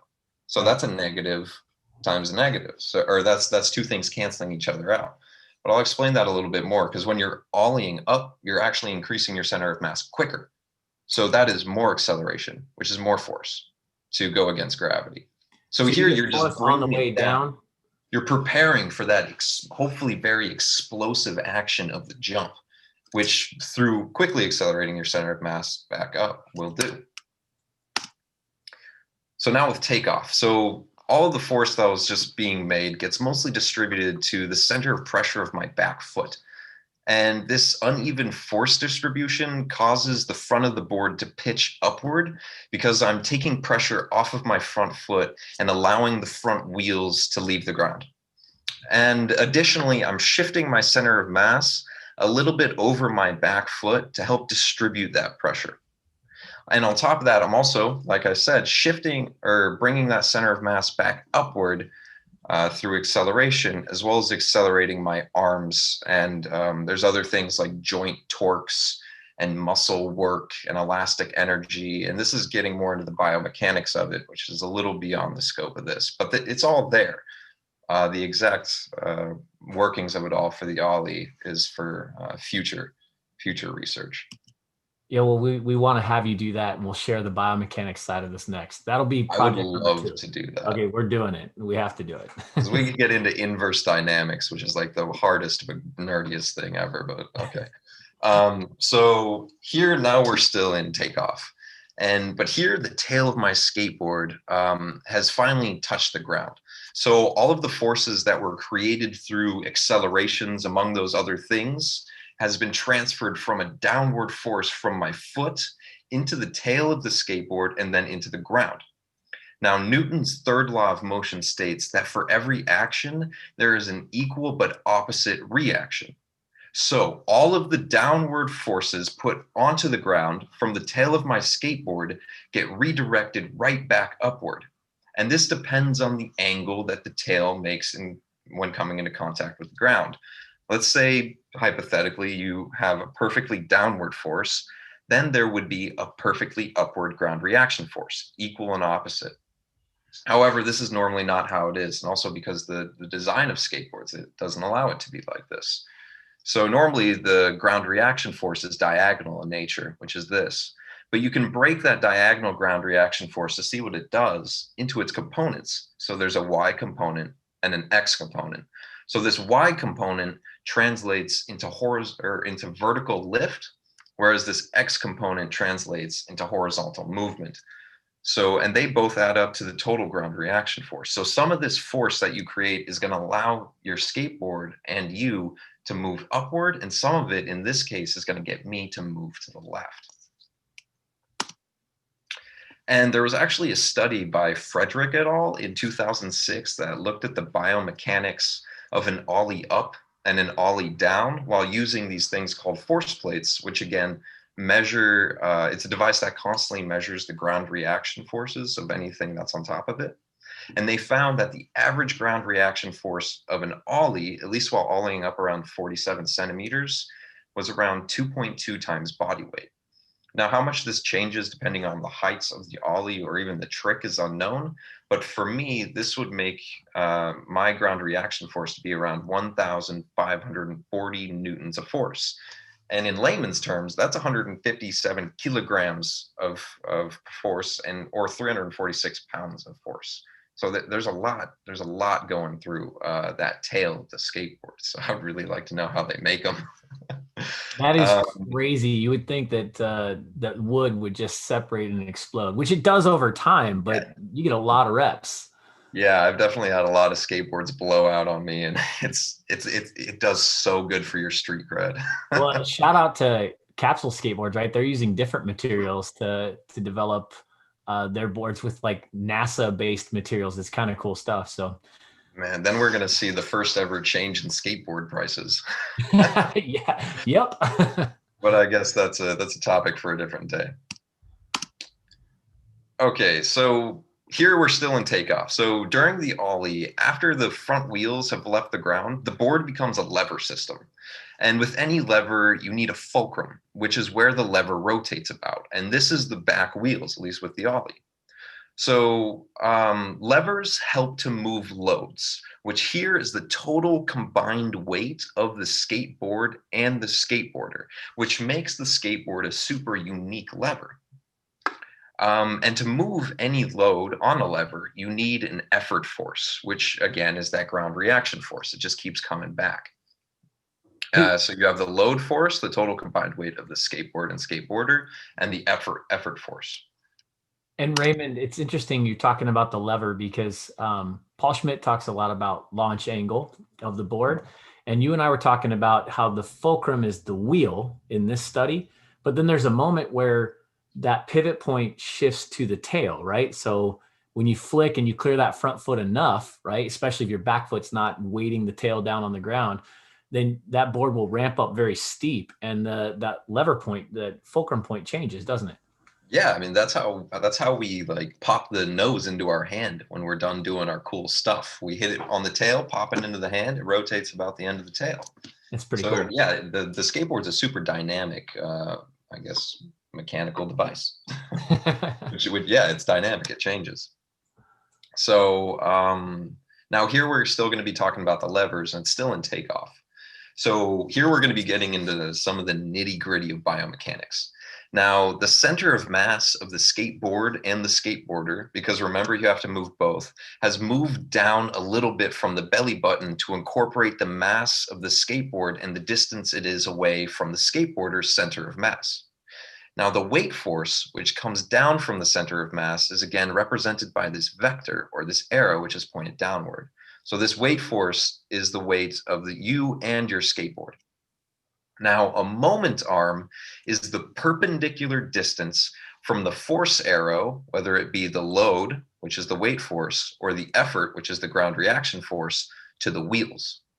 So here you can see the moment arm for the load is actually smaller than the moment arm for the effort in an ideal situation.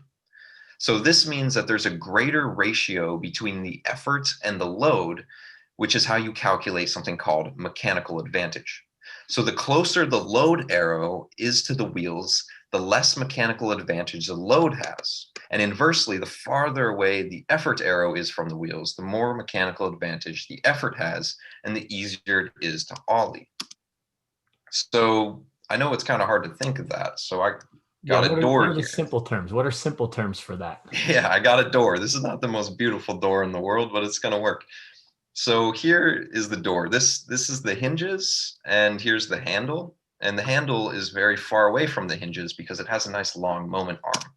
So the hinges are the fulcrum, and the center of mass, let's call it a perfect door, the center of mass is in the middle. So you can play with this by trying to close a door by slowly pressing closer and closer to the center of mass. So here the moment arm is decreased, so its mechanical advantage for the effort force is also decreased. But now here, the moment arm has really decreased. So the mechanical advantage is now in favor of the load, which is here because the moment arm is longer. So more force is required to move this load. So if you relate that to a skateboard. Yeah, if you relate that to a skateboard, the closer that you're essentially moving your center of mass over the wheels. But that's the thing, it has to be just over the wheels, because if you keep moving the other way, you're just adding another amount of distance. And this is a distance thing. So too far back or too far forward. Yeah, so a lot of people, when they're first learning an ollie, or if they have trouble with it, they're really leaning far over their front foot, and their center of mass gives them a long moment arm, or it's really, the distance is far away from where it pivots, so it's harder to ollie. And you know what, I also was thinking with my nollies, like I'm leaning pretty far back, so my center of mass is pretty far away from the wheels, from the front wheels with a nollie. Right. And maybe with switch ollies, with your switch ollies, maybe you're doing something here, because this is all like, it's a stability thing. You have to be pretty comfortable on a skateboard to put these forces in the exact perfect spot. You're not thinking about it, but it's intuitive. So now during flights, both feet control the angle of the board. So lifting your back foot allows for all of that ground reaction force to pop the tail up higher. So the higher you lift your back foot, the more your tail is going to be able to move upward. And this can allow for things like boning the ollie, which is having your tail move higher than your nose. We talked, Raymond, there was a comment from Barry on here, and he's talking about making sure that when that tail hits the ground, the foot isn't weighting the tail, right? So you get the full advantage of that flick, right? Yeah. Oh, Barry, I got something in store for you. I got an example just for that. So that was the back foot. Now the front foot is also playing a super important role. The front foot controls like the steepness of your nose and the angle of your nose, and playing with how long you wait or how fast you slide. I mean, all of these things are just gonna manipulate the angle of this board. And flight is where most of the magic of skateboarding happens. I mean, this is where you can manipulate your board in whatever way you want, whether that's flicking, shifting, boning, or scooping. This is where the depth of possibility and creativity really shine in skateboarding. Yeah. So now here is getting out of your own way. And this is also a little bit of me putting my money where my mouth is and showing everyone that I actually know at least how to ollie. Dude, you're showing off. That's a sick ollie. I found the tallest part in the skate park that I could get up and in between all the rain. So now that you know all about ground reaction forces, because I've been talking about them for the past 7 slides, it's good to understand that you can actually lessen or dampen this ground reaction force, which is what Barry, if I'm not mistaken, talked about. And by this, I mean, if you keep your foot on the tail of the skateboard when it comes into contact with the ground, then jumping and allowing the board to float up with you dramatically decreases. So this happens a lot with those who are just starting to learn the ollie. They aren't used to essentially becoming weightless, which you can kind of see here, right at the perfect time. And this is a stability, trust, and timing issue. It's a way to think of it, right? It's a tiny. Yeah, I mean, it's just getting used to it, getting used to the movement. And this is different when you're moving forward or just standing still. It's all a feel once you get better at it. But a way to think about this is kind of like the door thing with mechanical advantage. It's like throwing a ball at a wall. If you keep your hand on the ball, when it hits the wall, it ain't gonna bounce. So you have to get out of your own way to let the physics take over, to let this ball bounce. And that's what the skateboard is. It's just kind of like a ball. So you can see that I'm throwing it and I'm letting it bounce, and then I'm manipulating it with the front foot. So another way you can think about this, since we were talking about snowboarding, is that with snowboarding, your feet are locked into the bindings, which can allow you to muscle your board up with you. But with a skateboard, you have to allow it to jump on its own and float up with you, which is why people always think this is so magical, even though it is. But there's a reason for it, I guess. So some things to think about when you ollie. Have you lowered your center of mass so then that you can then raise it quickly for a greater acceleration and a greater force to overcome the force of gravity and to have a higher ollie? How far back is your back foot so that you can manipulate the mechanical advantage of your effort or ground reaction forces? Is your center of mass shifting a little bit backward during takeoff so that you can decrease the mechanical advantage of the load so that less effort is needed to ollie? And finally, are you dampening your ground reaction force? And by that, I mean, are you getting out of your own way and just ollieing? Just do it. Just do it. Yeah, I'd like to thank everyone that put this on, and especially I would like to thank skateboarding for bringing this all together and helping me with my career. Raymond, this was awesome. It's one of the comments was, this is really heady stuff. And it is. When you get into the science of skateboarding, it's really complex, but it's through the pursuit of understanding at that level that then you have the ability to make it easier for other people to learn. So you don't have a 20-year-long battle with learning the ollie, for example. Yeah, and this is all intuitive, man. Like when you teach this stuff, you don't teach this to someone who's just learning. You don't do that, but it's just, so I have a job. Well, and you know what, the thing that is, and part of, what I wanted to share here was just that when you become creative about how you teach these things, it is so possible to simplify all the parts and pieces of the ollie. But you got to be willing to take the time with someone who's learning, or for yourself. If you're teaching yourself, you got to be willing to take the time to develop this whole wide base of fundamental tools, right? I mean, simply put, it's like learning how to land first. The approach to the ollie is oftentimes get on the board and start lifting the front foot and making the tail do its thing and sliding. It's like lift, roll, and slide and tap the tail and all those things. Those are really important. But if you don't know how to land first, you're going to be terrified in many cases. I mean, if you're an apprehensive learner like myself, you'll be scared of disconnecting from the skateboard and trying to land back on it for fear of landing primo, landing, with one foot on and wrecking yourself, for fear of not being able to go to work the next day, or for fear of not being able to skateboard, moving forward. So it's like the approach to how you learn the ollie, the approach to how you teach the ollie is really, really important. There's a question here. Sean saying, Raymond, where can we follow you on social media or a website they can visit? Do you want to give them your social? Yeah, I was actually just direct messaging you.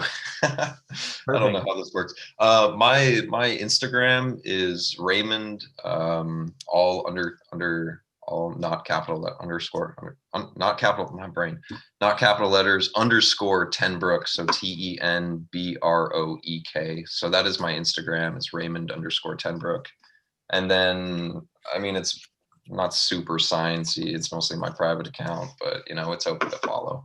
And then on my LinkedIn is just my first name and last name. Yeah. So look him up on LinkedIn, connect with him, direct message via Insta, and you'll be able to pick his brain. I'm sure, based on the conversations I've already had with you, you're going to be willing to nerd out with anybody who wants to connect. Dude, I'd love to. This is what I've been working towards. One of the cool things that I went through, I think you had one of your team members hit me with a survey, because you guys were measuring. I feel like hopefully my memory is serving me correctly, but you guys are measuring the different potential performance factors that you can collect data on when somebody skates.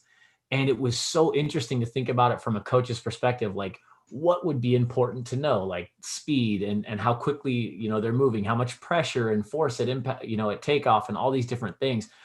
That was just incredible stuff. And I don't know if you can, you know, share that, even the questions of that survey at some point, but I'll bet people that are watching here, especially the ones who are totally geeking out right now, would probably love to read through that and answer those questions, even if, you know, you don't need the data anymore, but probably a fun exercise for people just to answer, and may serve your needs as well. But the stuff you're doing is just incredible, because you're going to be able to track, you know, routine results, right? You're going to be able to collect data points that will tell you, like, with some certainty, what is consistent, what's repeatable, what people do routinely. And from the perspective of high-end, you know, skateboarder, that's really cool. But also for a beginner, there's great implications there for beginners in terms of how they learn and what they should know. Yeah, and my passion in the end is towards injury prevention. I've been screwing up my body skateboard. I've been skateboarding for 20 years. I can't even tell you the amount of cuts, strains, sprains, breaks that I've had. So in my career, I really want to go towards the direction of injury prevention in skateboarding, and that's what a lot of the company I work with is looking at, because people are asking us, their clients, they ask, how can we prevent injuries in skateboarding? There's no research on it. It's super high impact, super intense sport that rivals some of the hardest sports out there.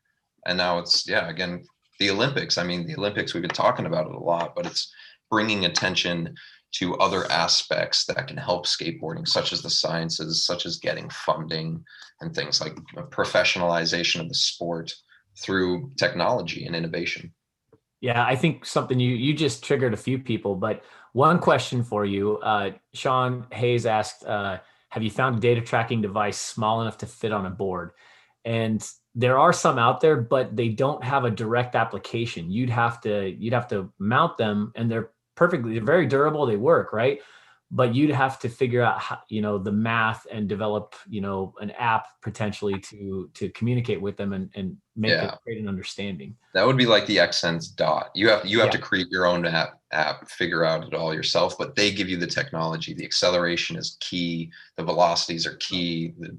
And things like that. The company I work with is trying to develop something called Skate Tricks, which is essentially going to be a riser that you put underneath the trucks of the skateboard, which is the survey you filled out, to understand things like speed, or I don't know, heights, the time you're in the air and things like that. But we're in super beta, figuring out what the community wants, but it's going into actual construction here in the next couple months. Well, and the potential for that to you know, with a Bluetooth apparatus to be able to communicate with an app and then gamify your skateboarding, just on an individual level. It's like, then you have you have your own discipline and passion, but then you've got that app pushing you forward with real data and helping you understand where you're making a mistake. I mean, imagine just if you're not paying attention to foot position, a lot of times that's huge in skating, right? And if you were able to recognize where the pressure was originating from, for example, on the skateboard, it could tell you things about, you know, tell you things that you're not paying attention to, which I think is huge potentially. Totally. It's a little way out there, but we're right on the path, and the future's looking bright. Yeah, and someone also mentioned combining the science to experience will be a new chapter in teaching for them, and I think that's true for all of us. And I'll just relate it to snowboarding. Snowboarding absolutely went through that. I mean, other mainstream sports have scientists upon scientists and, you know, PhDs and just pouring time and energy into biomechanics and understanding of sport and physics. But skateboarding and snowboarding you would think would be further along. It's really not. And right now is a time where there's opportunity to start developing, you know, some of that understanding and make a difference. It'll help. I think in the long run, it helps you understand and verify and validate your ideas as a coach. So it's like, you know, when you share an idea with someone who's learning and you go, hey, try this. You know, maybe you're guessing, maybe not. I mean, if there's science behind it, you start to understand that, yes, the human body moves in this way, physics work like this, and we have data to back this up so that you can narrow that margin of error. You know what I mean? Absolutely. It's just a tool, you know. A lot of this stuff is intuitive, and that's how most people learn it, and it works well. But understanding where you're going wrong if that is a possibility that's been highlighted, it's good to know. Yeah, absolutely.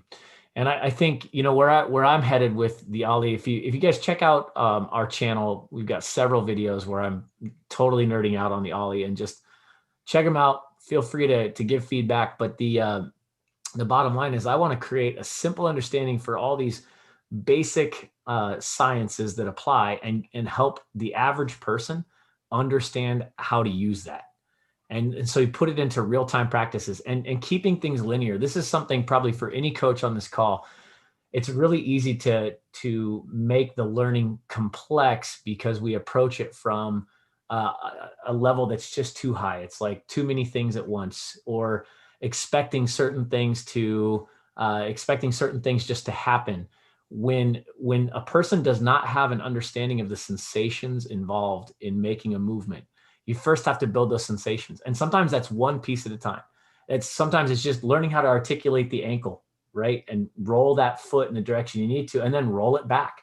Those two moves, very difficult. And then coordinating that with the swing of the lower leg in terms of managing the nose of the board and the flight path, just learning how to control that is very, very difficult. And so by breaking it down into specific parts and giving drills that are fun to work through, you make a huge impact on someone's learning. And for me, I've always broke it out into very simple ranges of motion, right? We move our bodies, we go up and down in terms of our center of mass. Our core goes to and from our feet go to and from our core in different applications. We move from foot to foot. So our core moves over our feet and our feet move under our core. And this is a very real thing. And then we have, you know, from toe to heel, right? We can tip our core and our upper mass to and from our toes, or across our board that way. But in the air and in different applications, we can move our feet under our core. Especially anybody who's used to getting air, especially like in vert or any place like that, you're going to experience some of that. Popping onto a rail, anything like that, you're going to move that board from toe to heel and from foot to foot. And then finally, rotation, right? Our bodies rotate. We can turn our head, we can turn our shoulders, and turn our hips, we can turn our legs. And so we've got all these different points, you know, through the spine and through the joints that allow us to rotate.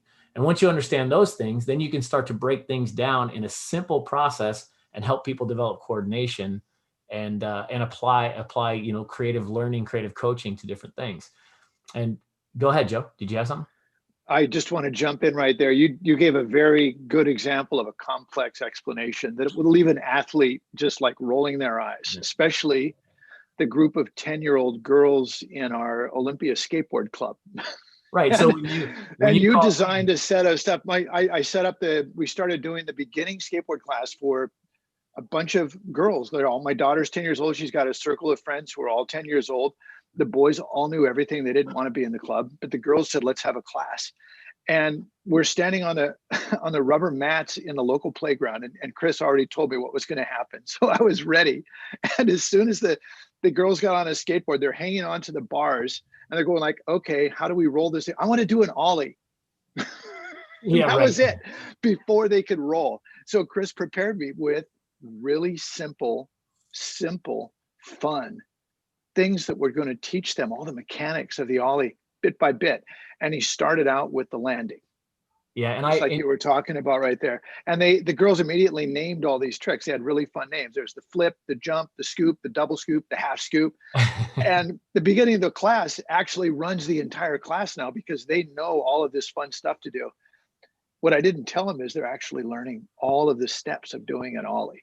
Well, that's the key. You're trying to trick your students into learning. You want them to learn sensations and mechanics, right? So how the body movements and sensations, especially, it's always about teaching them to connect a movement to something they can feel, because if they can feel it, they can repeat it or they can change it. If they can't feel it, if they're looking at it, seeing it doesn't give them enough data to actually make a change. And so the key is, like, for example, the scoop. Remember the sweep and scoop drill I gave you, where you start with the board upside down and you sweep with your front foot towards your back foot and then flip the board over and stomp on it. Like the girls call that the scoop. The scoop. So the girls, that drill right there teaches them a sensation of controlling the pivot of the board with the front foot. Because when we catch the board with the front foot up past the front trucks, there's another fulcrum point. There's a lever point right there, and that helps the tail to swing up. you're not going to experience that sensation as a new skater until you're pretty good at ollieing, until you've gotten past all the hiccups. And I'm sure, Raymond, you can probably relate to that sensation. But when you get that catch right and you get your back foot out of the way, as you said, then that tail starts to swing up. That's that action of feeling that pivot around the front foot. That's a tough one to feel and to learn without just doing hundreds and hundreds of ollies, maybe thousands. Absolutely. So you find little drills to make each piece simple and fun, and they've got to be gamified. It's got to be something that kids can play with and just instantaneously do with very little frustration. Otherwise, they'll get bored, they'll check out, and then move on. So I think it's somebody said, what did they say about ollieing? They shouldn't call it skateboarding. They should call it ollieing. It's funny because it's kind of true. I mean, I'll be honest, like there are two key sensations in skateboarding that keep me coming back. One is ollieing and the other is pumping. The sensation of like ripping through corners and transitions where you build pressure and it releases and it turns into like power and speed. Like that's it. Like those sensations are incredible. I'm not a big air guy, so I don't get to know what that feels like in skateboarding. I do know what it feels like in snowboarding. I love that too. But those sensations, it's like the closest you can come to flying without, flying. I might like soloing. Thanks for the recommendation. I don't know if I'd be good at it, but I might like it. Okay, so questions for Raymond before he has to bounce.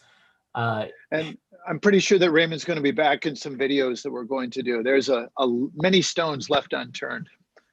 Yeah, I think Raymond, just as a suggestion to you, I think it'd be fun to take all of those data collection points that you surveyed me on and turn those into videos. Like how we video it and then show how it applies to learning and to performance. That would be awesome. I think people would probably get a lot out of that because it's just all these different factors that you consider when you're analyzing or watching someone perform and you start to break it down.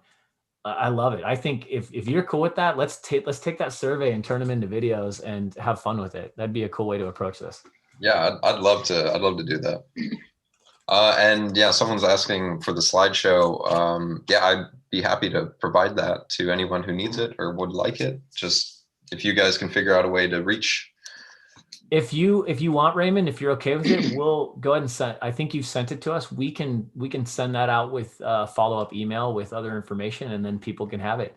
As long as you're cool with that. Yeah, totally. I actually made a little updated one, so I'll have to send another one because I'm always tinkering with things right at the last minute. So I think my key takeaway, my recommendation for everyone on here, Joe made a great point. It's like it's easy to complexify things, not a word, but it's easy to do it. And make things hard. The simple thing is you take that science and you associate it and connect it to things you can feel. Because if you can feel the science, then you can start to teach around it and you can make those connections for yourself and for your students. And I think that's huge. I mean, most people on this call are coaches in one form or another. And I think that's just it, is can you turn science into sensation? And maybe that's the topic of the biomechanics presentation that you do next time, Raymond. That's a super cool title. I'd love to work on it. All right, you're on it. The assignment has been laid upon you. Thank you for being such a good volunteer. You've been voluntold. We expect great things. Well, I'll volunteer. Well, thank you very much. Awesome. All right. And, hey, thank you so much for making time. I know it's probably getting late where you're at, but we really appreciate you doing this. And if you guys have more questions for Raymond, feel free to post them in the Q&A. I'll send those off to him and get answers for you. And or you can use the chat. I'm trying my best to pay attention to questions in the chat. Forgive me if I miss any. If I've missed any questions in the chat, please put them in the Q&A. It stores them and makes it easier for us to find the questions that are important to you. But you can contact me individually as well. That's awesome. Fine. So we'll make sure you have Raymond's contact info and any closing thoughts, Raymond, that you want to share with everyone.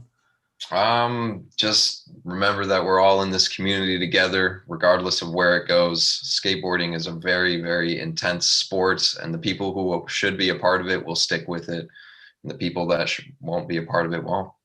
Yeah, well said. Yep. And there is room for everyone who wants to be a part of it. Absolutely. Absolutely. I like that. Thank Good you, Raymond. statement of Right. closed inclusion. All right. Enjoy. Hey, thanks so much, Raymond. And I think we're teed up next, Joe, with Micah Shapiro, the CEO of Grindline Skate Parks. awesome. And once again, you get to talk to another really cool person, because I know that you and Micah have been working really big on a brand new project called Learn to Skate Terrain. Yes. And holy smokes. I mean, first of all, this is just a list of heavy hitters. The people who stepped up to present at this event are just phenomenal. Micah, thank you so much for making time for us. I know you're super busy. Yeah, absolutely. I've been listening on and off in between meetings while I'm working, so it's been really cool to hear all the other presenters and kind of everything else that's going on. So thanks for having me. Oh, you're welcome. We're stoked to have you here. And it is interesting because, you know, Joe kind of pointed out, we started talking about Learn to Skate Terrain a couple years back and going, what if you designed a park just for learning, and what would that look like? And you've pushed back on me a few times, like, what does that look like? What do you need in a skate park for learning? And there are a lot of different elements. But I also love what you guys do at Grindline, because you have your ladder of progression. And I really feel like in your skate parks, you guys do take you put a lot of weight on making sure that there's a pathway into the park for people, right? Yeah, I mean, I think you know, Grindline, we are known for doing, you know, some of the gnarliest parks around, and 1250 bowls and an oververt and whatever. And I think a lot of our other stuff kind of gets you know, gets missed because that's the stuff that really stands out. But you know, we want to get it where everybody, maybe not everybody, but people have the opportunity to learn and learn incrementally and be able to take their skills as far as they want, so they can go ride these, you know, giant masterpieces we do. So, you know, encouraging people to, you know, get into it and providing a way that they can build their skills incrementally is really important for us. Hey, what's the process like for you working with a community? Because I know sometimes you're working with a municipality and the government. We've got a problem with Micah's sound, and people in the queue are asking too. Micah, do you have a mic or anything you can put on? You guys can't hear me? It's really echoey and tinny, but people in the Q&A in the chat are mentioning it also. Huh. Well, I don't have a mic. That was good when you were close. It seemed to work better. Okay, we'll go with that. Micah, we'll make it work. Okay. I can hear you okay, and I think I can get closer to the camera if that makes it better. It does, and then we get to see your beautiful face. See my nose hairs. COVID, I'm like, that's COVID the first growth. time I've seen you with face hair, so. Yeah, it's COVID. You know, COVID growth this winter. You got a COVID beard? It's the little salt and peppery too, man. You're showing your skateboard age. Yeah, it's showing my age. Yeah, that's why I shave. About 10 years. If I shave this all off clean shaven, I look like I'm probably 40. So maybe a cool 35. We'll give you that. Hey, I'll take it. All right. So I was saying to you, when you go through the process of developing and designing a skate park, you're working with the government, the municipality, right? And then you're also oftentimes working with a community of skateboarders, maybe moms, different people are involved in that mix. What's it like meeting everyone's needs? How do you do that? How do you guys go through that process? Well, there is a huge part about managing expectations, because, you know, you're working with budgets, and usually no matter what the budget is, it's probably not enough for what people want. Right. So, you know, really, our goal is to really being able to listen to people, capture what they're saying, and look for the commonalities, so that, you know, everybody's not going to get everything they want, but we want to make people feel like, oh yeah, they did listen to me, and I did get some of what I wanted.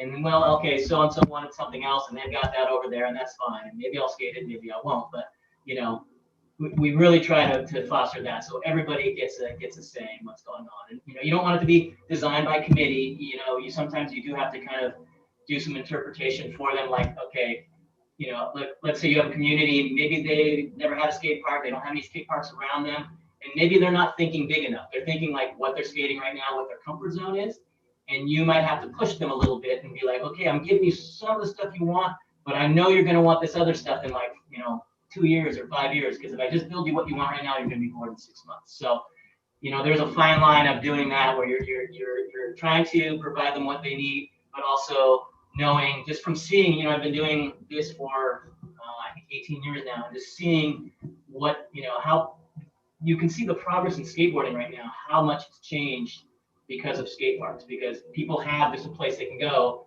and they don't have to think about getting kicked out or, trying to, skate an alley somewhere where they don't get kicked out and dealing with garbage or something. They just go to the skate park and skate, and then they just learn and they learn and they learn and they learn. And you see these kids just, in a year, they're like, they've learned what took me 5 years to learn or something like that. Right. Between that and the history of the whole history of skateboarding is on the internet now. So it's not like before where it's like, when I was growing up, the advances in skateboarding happened usually when a new video came out, because it come out on VHS or finally on DVD when we moved forward in technology. Right. But as soon as that new video came out, then that's what everybody wanted to learn. But in the meantime, there would be like maybe this like 6-month plateau where people are things, but maybe not, And now it's just like everything's out there and you can see everything, and people that are starting, they're just like, oh yeah, that looked pretty easy. I think I'm just gonna go try that, and and the learning just happens. It's crazy because you kind of leaving that trail of breadcrumbs for new people to find their way to the level that skateboarding's at now. Mm-hmm. It's not impossible, but it definitely is harder. I mean, it used to be you skated on flat terrain and then parks and then so on, and all these iterations. It's like, how do you leave that trail from start to modern, in a park? I think there's a lot to consider there. Yeah. Well, and I think that, it's a pretty cool time in skateboarding, but because of this, just everything is out there. You just see people just trying to learn all parts of skateboarding. It's not like when I grew up, it's like, well, I'm a street skater, and this guy's a ramp skater, and then, well, maybe that guy's a pool skater or something. People were kind of specialized. And now it's just, you just see the kids and they just, they learn to kickflip one day, they learn to switch flip the next day, they learn to do an inverted roll the day after that. And I think it's really the amount of terrain that's out there, and then also the, just being able to see it. How do you, so you did a lot of the designing, and I'm sure you still do a lot of the designing for the Grindline. One of the things that's really complex, because I've got a lot of experience designing snow parks, and some experience building them as well. But if I make a mistake in snow, I just rip it and then build it. And it costs gas, right? And time, which is always there's pressure there. But for you put it in concrete, it's there. How do you avoid making like mistakes that last for 20 years? Well, I think, we've learned a lot from mistakes. I mean, Grindline got its start was basically guys wanting to build stuff that wasn't available for them. I mean, it was literally like they would, some guys went to Southern California. There was all these backyard pools that they were skating. This was kind of in the era of no skate parks, late 80s, early 90s. They wanted to progress from the backyard ramps they'd been skating, street skating. And they saw these backyard pools, and they were all over California, but not so much up in Washington or Oregon. And so they started building stuff in their backyards or under bridges or those kind of things. And it was literally a learning process. I mean, a good example is like Burnside, where like you saw the first stuff that was poured there, and it was lumps of misshapen concrete against that back wall, and then kind of evolved into some lumpy transitions, and then you could just see the evolution as it got better and better, and it was literally trial and error. And even in some of our first skate parks, you'll see that like, maybe we would do some crazy things where it's like, well, I mean, I wouldn't say there's necessarily flaws, but maybe stuff is too big, or stuff is like, well, we put too much of this in it, or it's like, well, let's try this thing. It's a really cool idea, and then it's like you skate it, and it's like, yeah, that was pretty fun for a couple times, and then we're like, why did we put that in there? So. I think we learned a lot in those early days when we first started, and there wasn't, the skate park industry or kind of this new renaissance of skate parks was just happening, and so there was a lot of trial and error during that period. So right. To get to the point where we are now, where we're really, I mean, it's like you're really conscious of every little inch of the skate park. You're analyzing like how can we make the terrain, provide the most for as many people as possible. How can we fit as much stuff in as possible without making it too crowded or making traffic lines get too crazy? So there's a lot of like, you build it up on a computer, you tear it back apart, you build it up and tear it apart, and you go through a bunch of different iterations before you get to something that you'll show the client. Yeah, it's interesting because, I got spoiled for a little bit. I worked at Wendell's snowboard and skateboard camp, and Jamie Weller, who I think you probably know. Oh yeah, I know Jamie. Yeah, the guy's incredible, and he and I think some of the guys from Evergreen, one piece at a time. They had a little bit of money to sort of build that park in phases. Yeah. You can see the concrete work go from like what it started at to getting better and better, and their ability to shape and everything they learned. You could really like watch their learning curve, Sure. you know, and you can go see it in real time if you ever stop by that place. It's kind of rad. So I get it. Like the learning curve you guys went through is, I'm sure, pretty impressive. So if we were to shift into talking about like what kind of terrain people need to learn on, and you and I've had this conversation a couple of times, but what are your thoughts? Like if you're looking at it going, all right, what are the most important things for someone to learn how to skateboard on? What do they need? Well, I mean, I think, you know, this whole conversation about the ollie, I mean, really, it's such an important piece of skateboarding. Right. Without the ollie, you don't get to do so much of it. So it is one of the most important things to learn. And so teaching that, I think, is really important. And you know, I forget who it was the guy from Pearcy who mentioned it, you know, when you guys were talking about hanging under the ropes and stuff. Yeah. And so that was like, that reminded me of when I was a kid. We would learn. Was it video clip? Let me hit that again. There we go. For some reason, we would go down to this one spot. And it was these handicap rails, and we'd stand there and we'd hold our hands on either side of it. Yeah. And then you could ollie because you could just lift your legs up. You didn't have to jump really. And so that's how we would learn to like do kick flips and 360 flips and stuff like that. So I think that is important. And giving like literally just open space is really important to learn.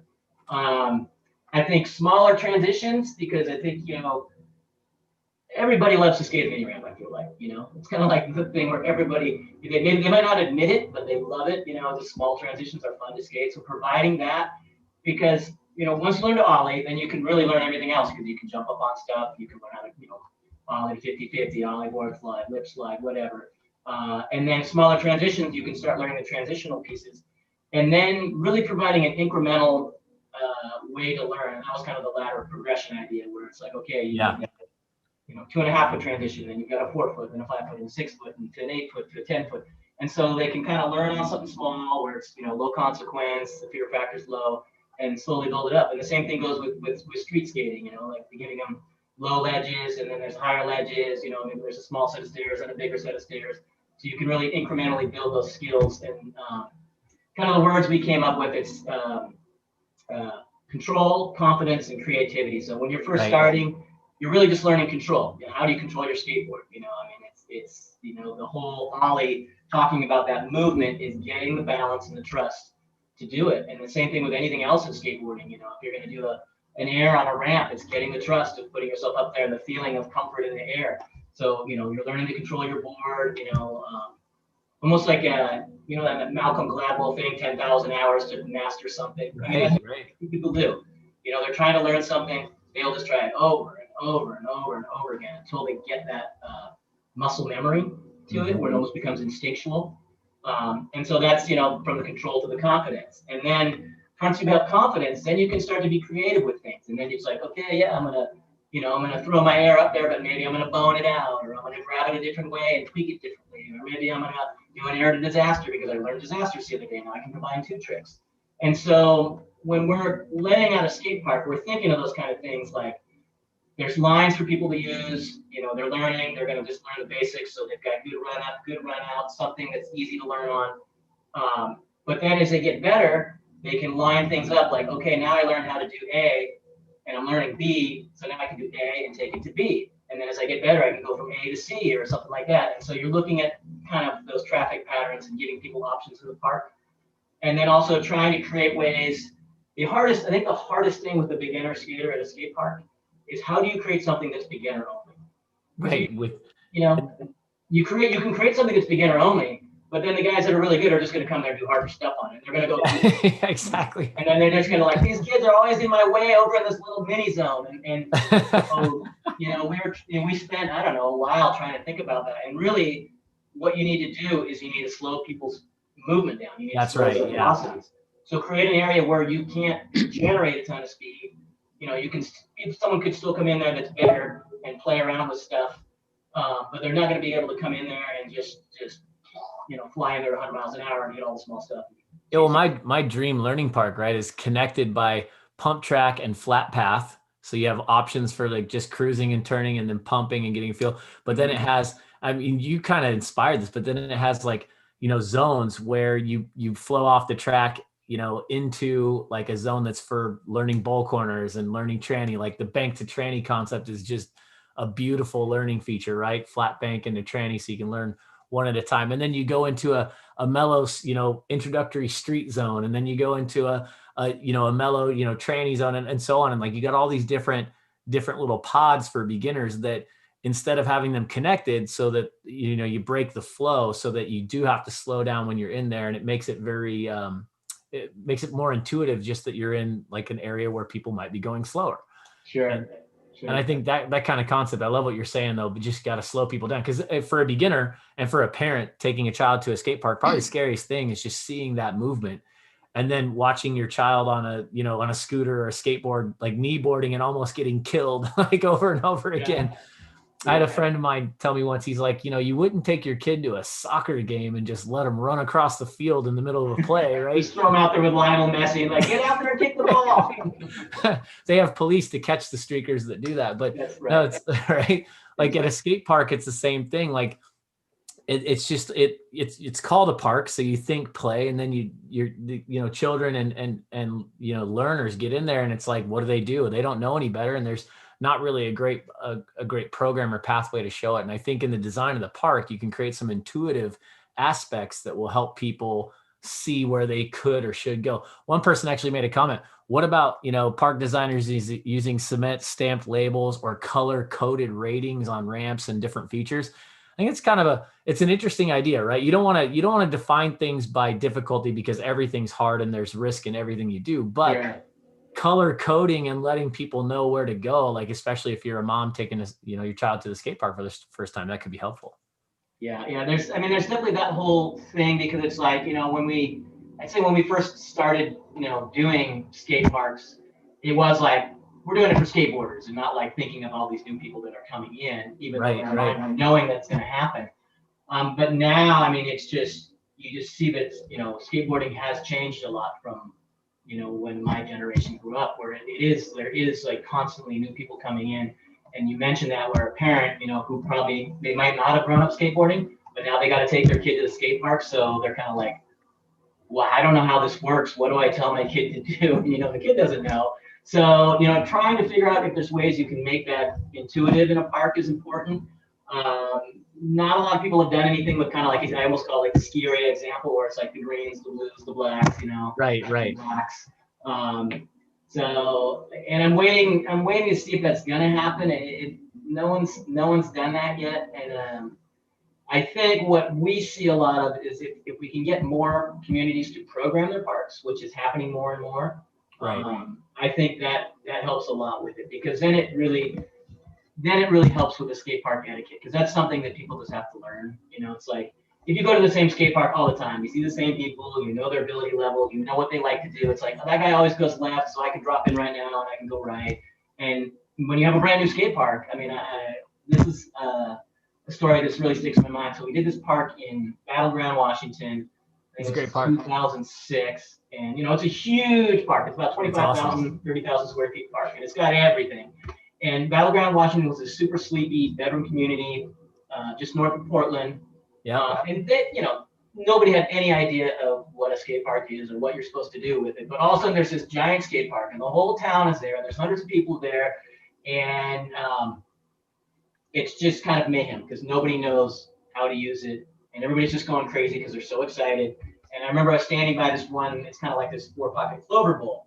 And the dad tells his kid to get down in the bowl, and the kid's down the bowl, and he doesn't know what to do because he probably never skated the bowl before. Maybe he skated near him, I don't know. But he was just totally confused. And then the dad sat down on the coping and just had his legs dangling in the bowl and started reading his newspaper. You know, in the meantime, there's all these other like people standing around, a bunch of people that come up from Portland, and you know, they were wanting to skate that, and they're just like, "Wow, what's going on here, Dad?" And the dad's just like, "Oh, what?" You know. And so, I think, yeah, you really, you know, the educating people about skateboarding occurs on so many levels, you know, beyond learning, but how to use a skate park, just kind of how things function. I mean, then eventually it evolves and it kind of works itself all out, and you just kind of people they're there enough that they see what. Yeah, well, I mean, look, if you tap your tail, anyone in this group's going to know that you were stoked on what they did. Like if you give them a nod, you know that that's you giving them their turn, right? But like for the average parent, the average person going in, like there's no idea. And when you mix the different disciplines like scootering and BMX and everything else into the mix, it kind of gets weird. We did a whole video series. We did a skate safe video, which is like basic etiquette and ideas for, maybe best practices for people learning in the park, primarily targeted at parents. So that not for skaters, because skaters have figured it out, right? Yeah. It's for parents. So people coming in know what to do. And I think you couple programs, as you said. I love that you said that, programming coupled with design and everything kind of starts to elevate, and I think there will be opportunity for that. Mm-hmm. Yeah.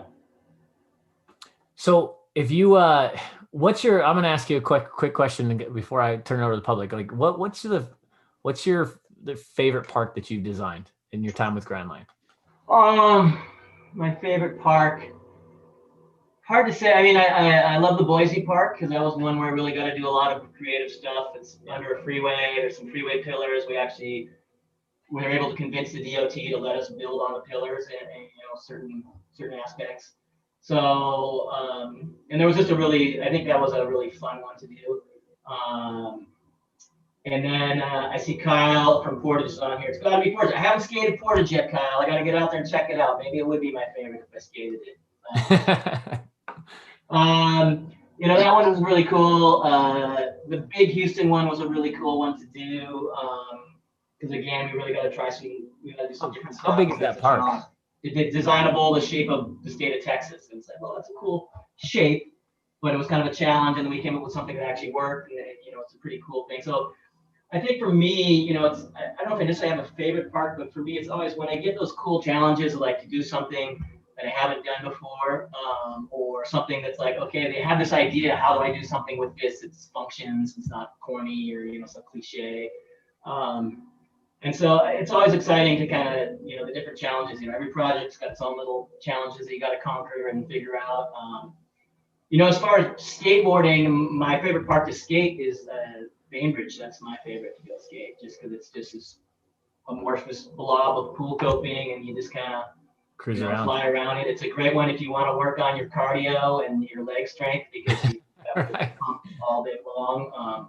It's kind of old and rougher now, although we did come back and do some maintenance recently. But it's just a super fun park from kind of like the beginning of Grindline's time. So. That's awesome. I think people forget how much. Actually, I don't think we forget. I think that people who don't know anything about skateboarding don't understand how much work goes into skating. It's amazing exercise. It's funny you want to work on your cardio and your leg strength. Like you get into an endless pump, you're having so much fun, and you forget just how tired you are until you try to stop.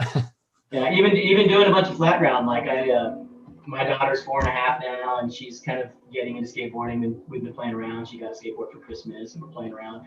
So I'm just out there doing, well, in the meantime, while I'm helping her, I'll just be doing some flat ground. And, if I do a bunch of it in a row, I'm like, man, I'm out of shape. I need to get back. So, yeah. My new workout consists of like doing some version of everything that I love every day. So that's what I'm on right now. And so I'm getting skating in every day. So I think it's interesting. You said your daughter's learning to skate, and you say she's 4? 4.5. Yeah. 4.5. Yeah. And that right there leads me to a really exciting thought. It's like, and we've talked a little bit about this in the past, but it's my opinion that if skate parks can be built and infused into the hearts and minds of parents much in the way a playground has been, if you start with a skate playground and then move into the skate park and have that kind of concept and flow going, I think right now there's a whole generation of skateboarders who are teaching their kids to skate. And I think you couple that with the enthusiasm from the Olympics and other things going on in the industry right now. I think there's a real opportunity to invite a lot of people in and create that space. And it's interesting to me, like, is your daughter into it? Is she asking you to do it, or are you? She's very into it when she likes to talk about it and she wants to go do it. And then when we get out there and do it, I can see that she's She doesn't necessarily want to apply herself a lot, but we just go around the day. You know, it's like we'll spend like, you know, 5 minutes actually trying something. You know, she likes it when like I'll push her up a bank ramp and then just kind of let her cruise up it and then come back down it or things like that. Right. We've actually been going to ATS, which is like the local indoor park, and they'll do private lessons for 30 minutes for $30, which is great. So she gets like one-on-one, and so what I've realized is I don't know how to teach skateboarding. You know, I'm learning how to teach skateboarding. Like I remember when I took her to, this was a couple of summers ago, and I took her to skate camp, and you know, I didn't know how to tell her to get on a skateboard, and I watched them like put both legs on either side of the skateboard, put your front foot on, turn 90 degrees, put your back foot on. I'm like, yeah, I didn't know that. You know, I just get on board and just like, yeah, you just get on a skateboard, and I didn't know how to tell her. I'd like set her on there and like pulling her feet around. So it's cool. She's learning to skateboard, and I'm learning how to teach skateboarding. So it's been a lot of fun. That's awesome. Yeah, it's funny because once you know how to do something, you do easily forget just how hard the first steps were. And yeah, exactly. That's where I'm at. It's like I don't know how to tell you the basics because I don't remember. Right.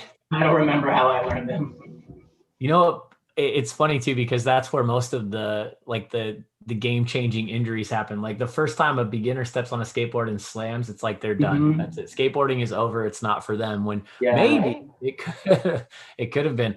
There are a couple questions on here for you, specifically about programs to mock up ideas for skate parks. And I know I've used SketchUp in the past, but I know you use a different program. What do you recommend for people? Yeah, so we use Rhino. It's a little more, I'd say SketchUp is great, and I would recommend anybody that just wants to do it for fun, get SketchUp. What Rhino does that SketchUp doesn't do is a lot of the kind of the blended transitions. Right.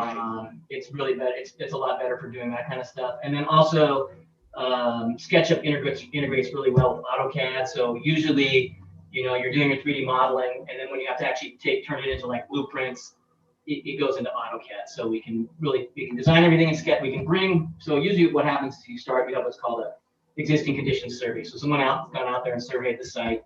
You have the topography of all the existing features out there, you know, whether there's other activities, trees, sidewalks, whatever. So you have all that information.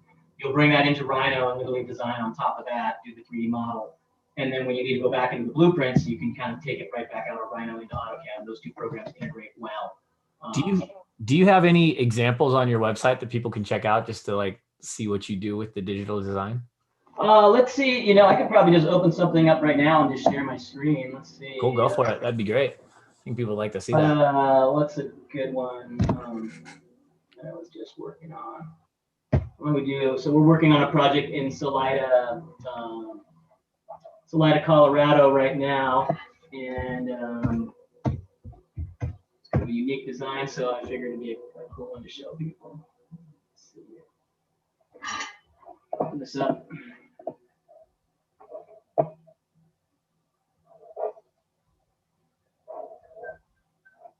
It's gonna take a second. No problem. But yeah, I mean, I think, you know, I mean, I see like, especially with kids today, I mean, they're learning this stuff at school. Like, I don't know how many kids I've had tell me at like skate park meetings, like, oh yeah, what do you do your skate park models in? And it's like, oh, we do it in Rhino. I was like, oh yeah, I'm learning that at school and building my own skate parks. So let's see, share screen. So you can kind of see that layer underneath the gray layer, and that's kind of what's existing. And then we've had to go back and like all these green and red big circles, that's the actual tree canopies that we're working with. The red trees are ones that are getting removed because they're unhealthy or they didn't exist in the first place because the survey wasn't correct. And then, you know, we've kind of built some of the stuff around it so you kind of can show the integration as far as, you know, the existing roads, sidewalks. This is this aquatic center that's right next to it. That looks amazing. That heart feature looks sick.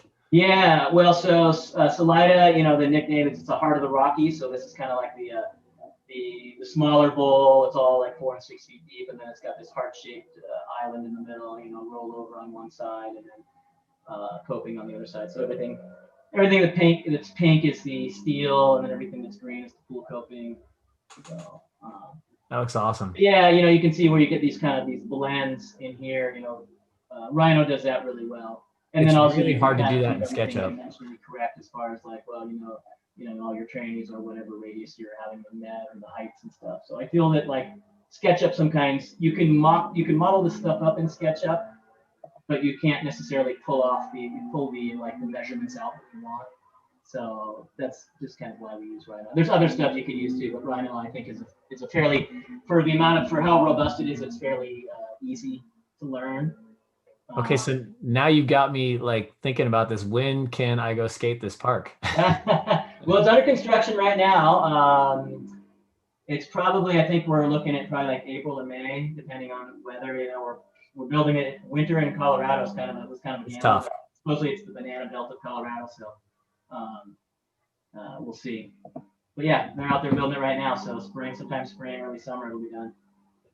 One more question for you, Micah. Sure. If for anybody on this call that's thinking about getting involved in developing a skate park in their community, what are like the top 1, 2, or 3 recommendations you'd make to them to get organized? I think getting together a group is important. I would say reaching out. There's groups out there. There's like people you can go to and help. I mean, obviously you can contact Grindline, but people like the Skate Park Projects, they used to be the Tony Hawk Foundation. I think that is a great resource for people that are just getting started. But I think the most important thing is for people to get organized, get together, and kind of think about what are you trying to do? How big of a park do you think you need for your community? Trying to figure out how much that's going to cost, and then looking at how you're going to raise funds for that. Because I see a lot of people, they've got the desire, but maybe they haven't thought it through as far as the hardest part for people is the funding. Right. And that could be anywhere where the municipalities is stepping right up to it.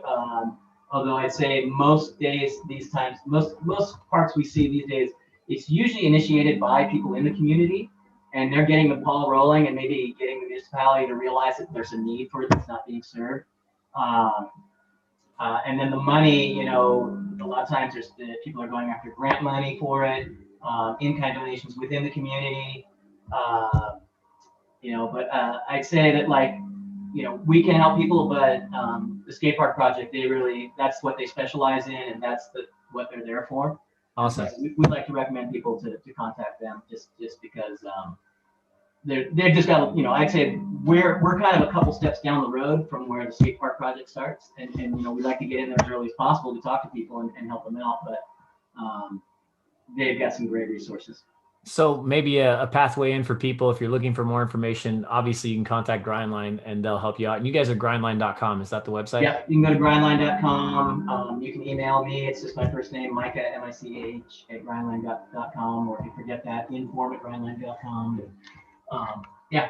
I did see a We're question. always here to help. We want people, the more skate parks out there, the better. So we want to help people get things started. So definitely feel free to contact us. Hey, if you don't mind sharing, someone did just ask that park that you were showing in Salida, what would that cost? This project, it's about an $800,000 project. And there are some couple of other things that are going in with it, and not just the skate park. But yeah, I would say this project, depending on where you are, is going to vary from $700,000 to $900,000. Really, How many square foot is that? It's a little over 15. Okay. So I mean, skate park construction is anywhere from $50 to $70 a square foot, and it really depends on where you are in the country, what your prevailing wage rates are, material rates are. I mean, things vary so much. Like in Massachusetts, we got to pay somebody $70 an hour. In Texas, we pay that same person. We don't even pay them what the wage would be. So it'd be 25, and so they have a wage that's higher than that. And so that really can change the price of your project. And then also material costs or even site conditions, depending on what your site is. If there's other stuff that has to happen just to make it so you can build a skate park at that site, that can influence the cost. So. And I'd be remiss if I didn't ask this for Tracy. She's asked about, wide enough ledges for adaptive skaters. Like she's in a wheelchair. Mm-hmm. Are you designing ledges wide enough for wheelchairs? Is that a thing? We are not, and that's a cool, interesting thing. I haven't thought about that yet. what is a wheelchair, someone that's in a wheelchair, what do they want to see in a skate park? But that's a really interesting thing because, I have to think about things like how is a bike going to use a park or a scooter or, compared to a skateboard because everybody uses it differently. But yeah, I'd be interested in hearing what does someone in a wheelchair want in a park? And so I guess I'm thinking with a really wide ledge, it's almost like, the equivalent, the width of your skate park is almost like the width of a truck in the same way how it functions, that you're grinding that whole bottom side of the wheelchair. So it'd be, Tracy, if you want to reach out to me, I'd love to have a conversation with you just to kind of hear about that. Because, I think it's kind of cool, like, you have an idea of how people are going to use the park, and you're thinking in your head, well, I designed it, and someone's going to do this and someone's going to do that. And then you go there and you see someone that finds a totally different line or comes up with something else and you're like, oh, I didn't even think about that. Awesome. That's really cool. So it's awesome. Well, nice job, Tracy, for bringing that up. And Micah, thank you so much, man. We really appreciate your time. And Joe, did you have any questions for Micah? No, I'm fine. Okay, awesome. Well done. That was excellent. And I hope people are thinking about how you can incorporate, learning terrain into the park, or how you can use your park that already exists in terms of developing, your learning pathways. But I think Micah said it best. It's with the park you already have, it's all about programming and developing programming that works, absolutely, making it work and developing interest. And then maybe you get the funds to add on to that park in the future and add your rubberized learning zone or your flat zone or your pump track or whatever else. So, so stoked to have you here, Micah. Thank you so much. Yeah. Not a problem. Thanks, guys. Appreciate it. You're welcome. Thanks, Micah. Yeah, take care. I'm going to sign out. I got to get back to work. All right. See ya. Our next up, we have the professor of skateboarding, Paul Schmidt. Hi, guys. So nice to have you here. And I love that you're in your lab coat in your lab. Why not, right? No better place to be. The last time I got to see you was 2018, and we were eating popcorn together watching Tony Alva's movie. Oh, yeah, that was great. That was crazy, right? Yep. That was a really cool event. Pretty emotional to be there and see it happening and have him there and be excited about it. It's just really neat. Yeah, it was really cool. It feels like experience some historical things in skateboarding, and every once in a while you're in the right place at the right time. And it seems like you've done a lot of that. Yeah, I've seen a thing or two go down over the years, that's for sure. Joe tells me this story about you in China being bloodied at the opening of the. I'll tell this story. You tell him. All right. I'll turn it over to Joe. It's all you, Joe. So Woodward opened up a park in Beijing. This was what, 2010? Something like that. Ish, right around there. And the entire, a bunch of skateboarding world people showed up, including the world's most famous skateboarder, Tony Hawk. And it was, of course, an absolute free-for-all in the Woodward facility. And there's all these really good skaters ripping around, including you. And you were going out of you were going up, and you were doing a bowl transfer on a subvert wall, I remember. And you caught a wheel coming in and just smacked right in the bottom of the thing and split your head open with your helmet on, of course, right? Like that. And what happens, but Tony Hawk sees you, he runs over, rips off his shirt, wraps it around your head, and puts you in an, I think you ended up at the hospital after that. I mean, so get out of the bowl, we're trying to skate. Oh, is that what and then other people were like, I'm not using my shirt to wipe off that blood. No way. Yeah, that was epic. I mean, in what other sport do you have the people just going out and doing the sport for fun? And that's what was happening there. These were some of the highest paid athletes in the sport, and they were just like kids in a candy store, just having so much fun riding a new facility. That was a great trip for sure. It was epic. And then you and I spent the time on the train going from Beijing to Shanghai, and you had that big wound on your head. Yeah. Man, it is. It's an historic opportunity that we had, and we're still having. History is made every day, really. So you and I talked a lot in preparation for this, and we realized that it would be really easy for us to fill up 12 hours of time with all of really interesting I could stuff just you have to keep talk on about. talking. I mean, I could have commented on everybody's subjects. There was all kinds of great content there. people doing great stuff around the world. Basically, skateboard enthusiasts being enthusiasts, right? And if you're enthusiast enough and long enough, you become really good at it and aware. And that's sort of where I'm at, you know? Yeah, you are. And so what we did is we ended up saying, like, look, we need a catchy title. This is an education summit. We are doing skateboard education. So you came up with this great title that's really provocative. I wanted to say it was going to be size matters, but no, you said that was a little bit too provocative. So we went with math matters. Yeah, and I actually turned it in. If you check my Instagram this morning, I turned it into hashtag skate math matters because there's already like 5.1 million posts of math matters. So I swear it means nothing out there. So I went and tagged a bunch of little posts that I've had with information. So if you check skate math matters on Instagram, you can find some stuff and read some things about some of the stuff we'll talk about. Got it. All right. So what does skate math matters mean? Well, it matters all the way around. You know, they can't build skate parks without math, right? You know, I can't build skateboards without math. The craziest thing about skateboarding, it's all about perception. And if you perceive something as right, it's right until proven otherwise, right? You know, and even proven otherwise, you're like, I don't believe that. You know, you can still be stuck on perception, you know, and math is the ultimate way to make things understood and match them up.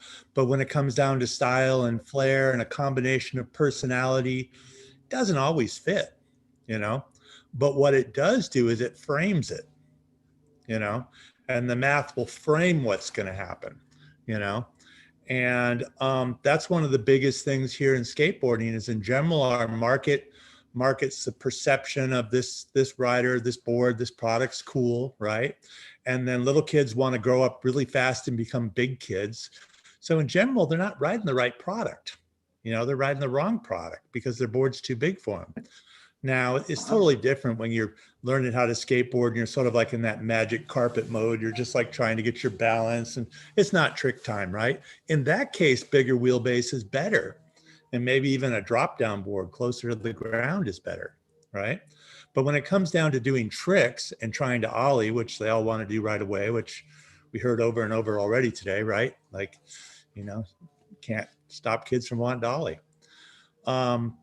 Then the right side board really matters because basically you can't do a proper ollie without the counteracting lever. So lots of talk about the lever in the tail, right? But the way we got an ollie to get out of the 80s ollies were like this, right? The way we got an ollie to get leveled out in the 90s is we put a kicktail on the nose, right? And now there's another lever, you know? So when that lever is too far away and you can't reach it, then what are you going to do with it? Not much, right? It's too far away. Something was said earlier just about sort of center of body mass, right? And in general, the center of your body mass is dictated by your height.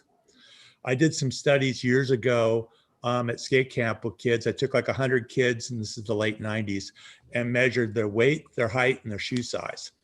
And it really came down to height is what really set them, because I see big kids with small feet with big, you know, foot size doesn't matter to height necessarily, you know, and weight's its own issue, right? But in general, your height sort of sets where your legs are coming down from your torso down, right? The longer they are, the further apart they are, you know? So the bigger the wheelbase, you know? So most older skaters ride a wheelbase that's too short because that's what they've been told. And most young skaters ride a wheelbase that's too long because that's what they've been sold. So what is the Goldilocks formula for coming up with the right size skateboard? Well, I have what I call my Create-A-Skate height chart, and it's something I developed then back in the late 90s and then use it with my Create-A-Skate program, where it sort of starts at 12-inch wheelbase. Because what I really find is a kid that's under 4 feet tall, which is where 12-inch wheelbase is, if I make it even smaller and smaller, he's going to outgrow it so fast, and he's just not in that trick mode yet. You know, so I sort of have sizes 12-inch, 12 and a half, 13, 13 and a half, 14-inch wheelbase, you know, 14 and a quarter is market average right now. Oh, you just brought up wheelbase. And so wheelbase skateboarders, when we typically measure it from bolt hole to bolt hole. Is that what you mean by wheelbase? Yeah, so that's the wheelbase is bolt hole to bolt hole. However, when you mix it with a different truck, why do indies turn tighter? Oh, because the axle to axle distance is closer together than a Thunder. Doesn't mean the geometry of the truck isn't better and doesn't turn better, but it's already leaned that direction, right? You know, so I look at everything as sort of like a meter. You know, if your current setup is right now and it's like a meter, it's straight up. And if we make the wheels smaller and the tail hits sooner, you're going to get some benefit over here, but you're going to lose something over here, right? And if we say, hey, we're going to put riser pads on it, it's going to take longer for your wheels to hit, well, you're going to be able to ollie higher, you know, or put bigger wheels on your board, you'll ollie higher because you get a better windup, which comes back to that whole fulcrum of leverage. So where does that stop? I mean, if I put 4-inch wheels on my board and 2-inch high riser pads, I should be able to ollie over a basketball. But you just got to realize that it's skill no matter what. No matter what the board is, the board's not going anywhere without somebody, you know, applying the right movements to make an ollie happen. I got a bunch of old boards on the shelves here from the 80s up on top, and literally they're all boards that have like 65 millimeter wheels, 1/2-inch riser pads, you know, because that's where skateboards were in the 80s, right? You know, you put the tail on the ground, it's like rocket, super high in the air, you know, and that was the tide in skateboarding at that time. I would say it happened without even knowing it, right? You know, it's easy to look at it now and identify it. You just mentioned the nose tail. Okay, yep. How did that come about?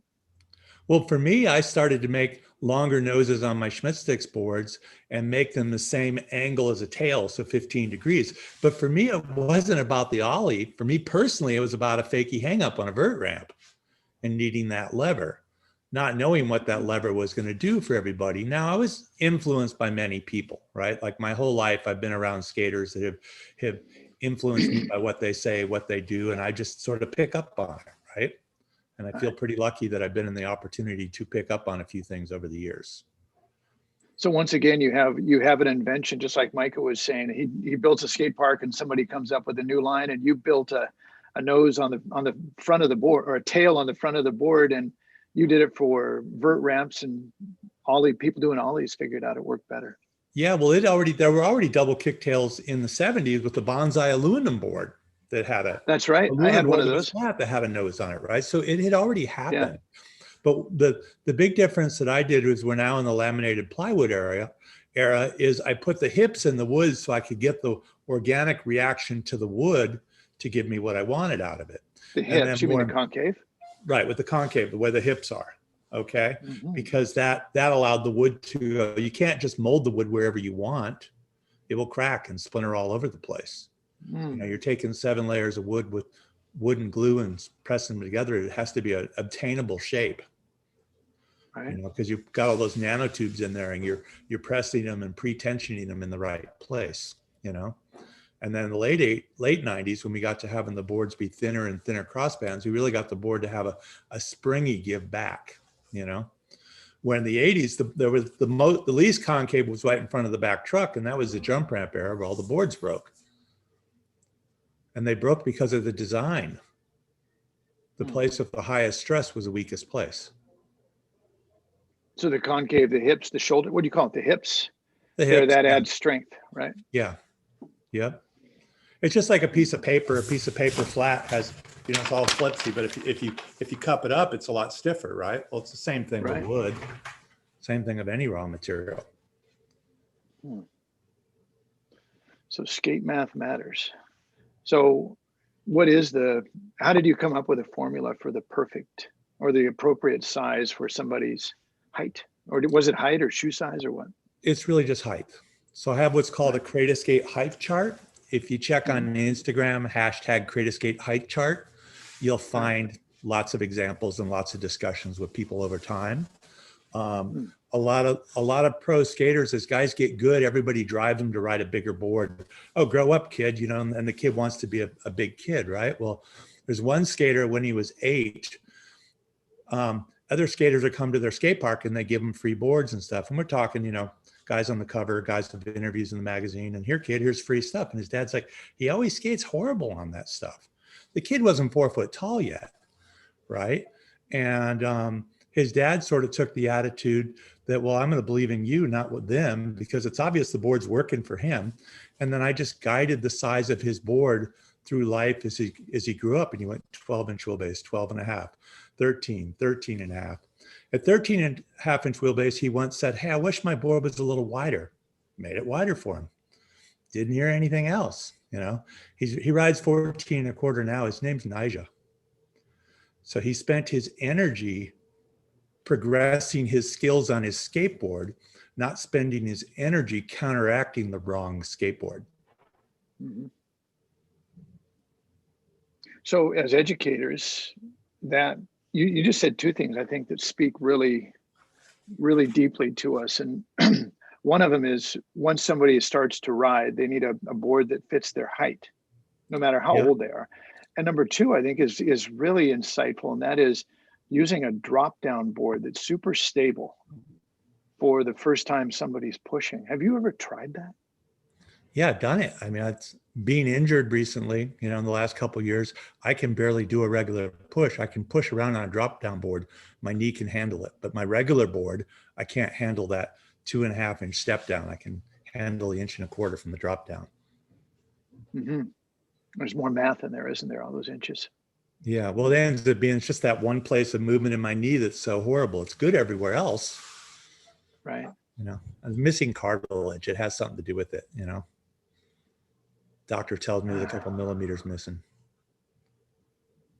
Well, fortunately, the the $6 million man era is with us.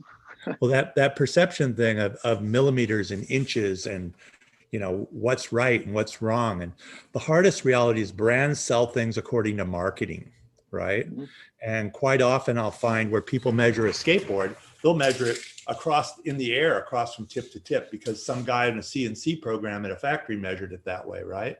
Well, if you cut the grip tape to that 32 inches and then you put it on, it's going to be 1/2 inch shy on one end, because really the surface of the board is 32.5. You know, and then, you know, when you get down to truck sizes, you know, that's confusing. Some brands use inches, some use metric, some use axle width, some use hanger width, you know, then you take a narrow wheel versus a wide wheel. People figure out what they like. They don't know why.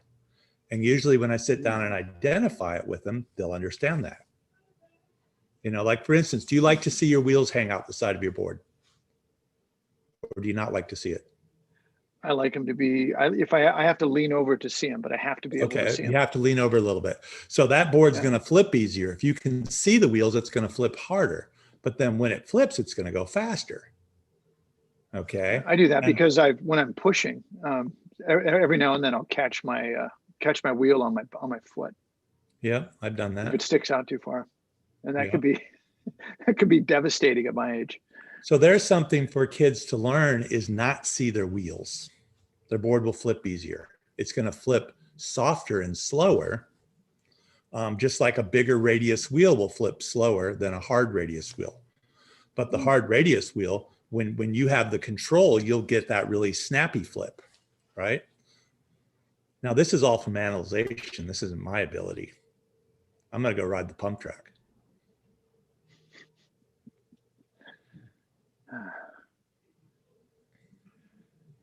So one thing that you cover in your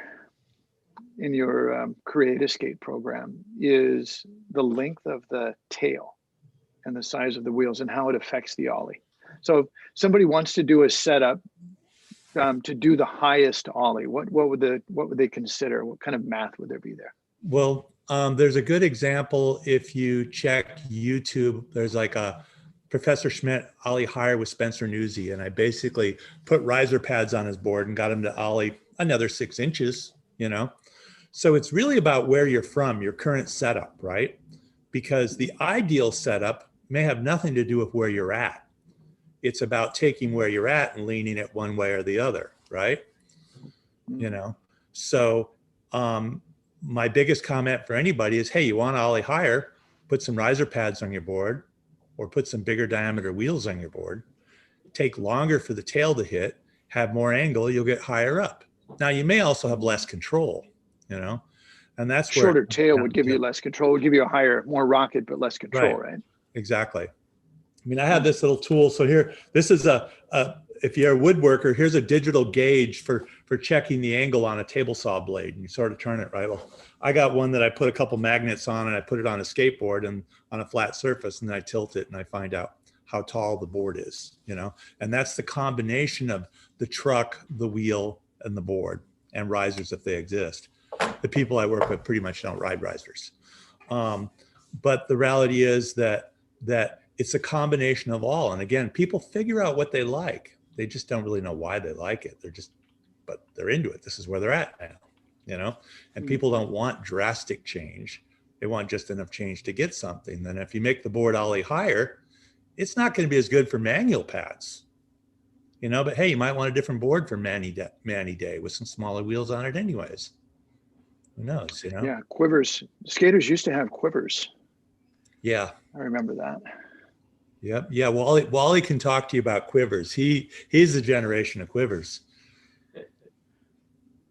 Yeah. I don't know if I don't think anyone else can see Wally, but I can see Wally right I know now. Wally's coming up. Yeah. Hey, Wally. How are you guys? Well. Oh, good. So, Create a Skate. We've got 100 educators sitting here right now. We're always looking for stuff to use in our classes. How does Create a Skate fit into what? So Create a Skate's a program. I originally developed it for schools, right? So it's got a whole 40-page educational curriculum. You know, in the world now, you see a lot of focus on STEM and STEAM programming for schools, right? So it's a very STEM, STEAM-based program. There's a non-power tools version that fits anywhere: art, math, science, on a park bench in a city park next to skate camp. Who knows? And then there's a power tools version for wood shop or industrial arts classes. So I've run these programs at Woodward skate camps for years, and some skate camps do it. Sometimes it'll be Boy Scouts, Cub Scouts, anywhere students learn. So I think if they're at your camp, they're probably learning. One of the biggest challenges is that I only really sell it in North America because a UPS truck can deliver it cheap. And the minute I put it on an airplane, or I got to convert the language or the curriculum to metric or Spanish or something, I don't have the skill set for that.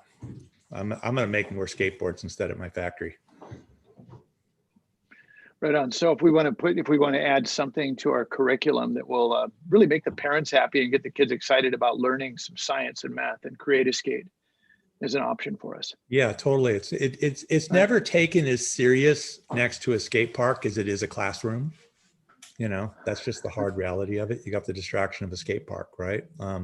But no matter what, kids learn something out of it. You know, if they learn to just make something with their hands, that's a lot just in itself, right? And the modern world, making something involves a keyboard, a joystick, or a mouse, right? Well, I wanted to share with you, Paul, my oldest son, he's 15 now. We made Create a Skates at Woodward in copper together when he was 5.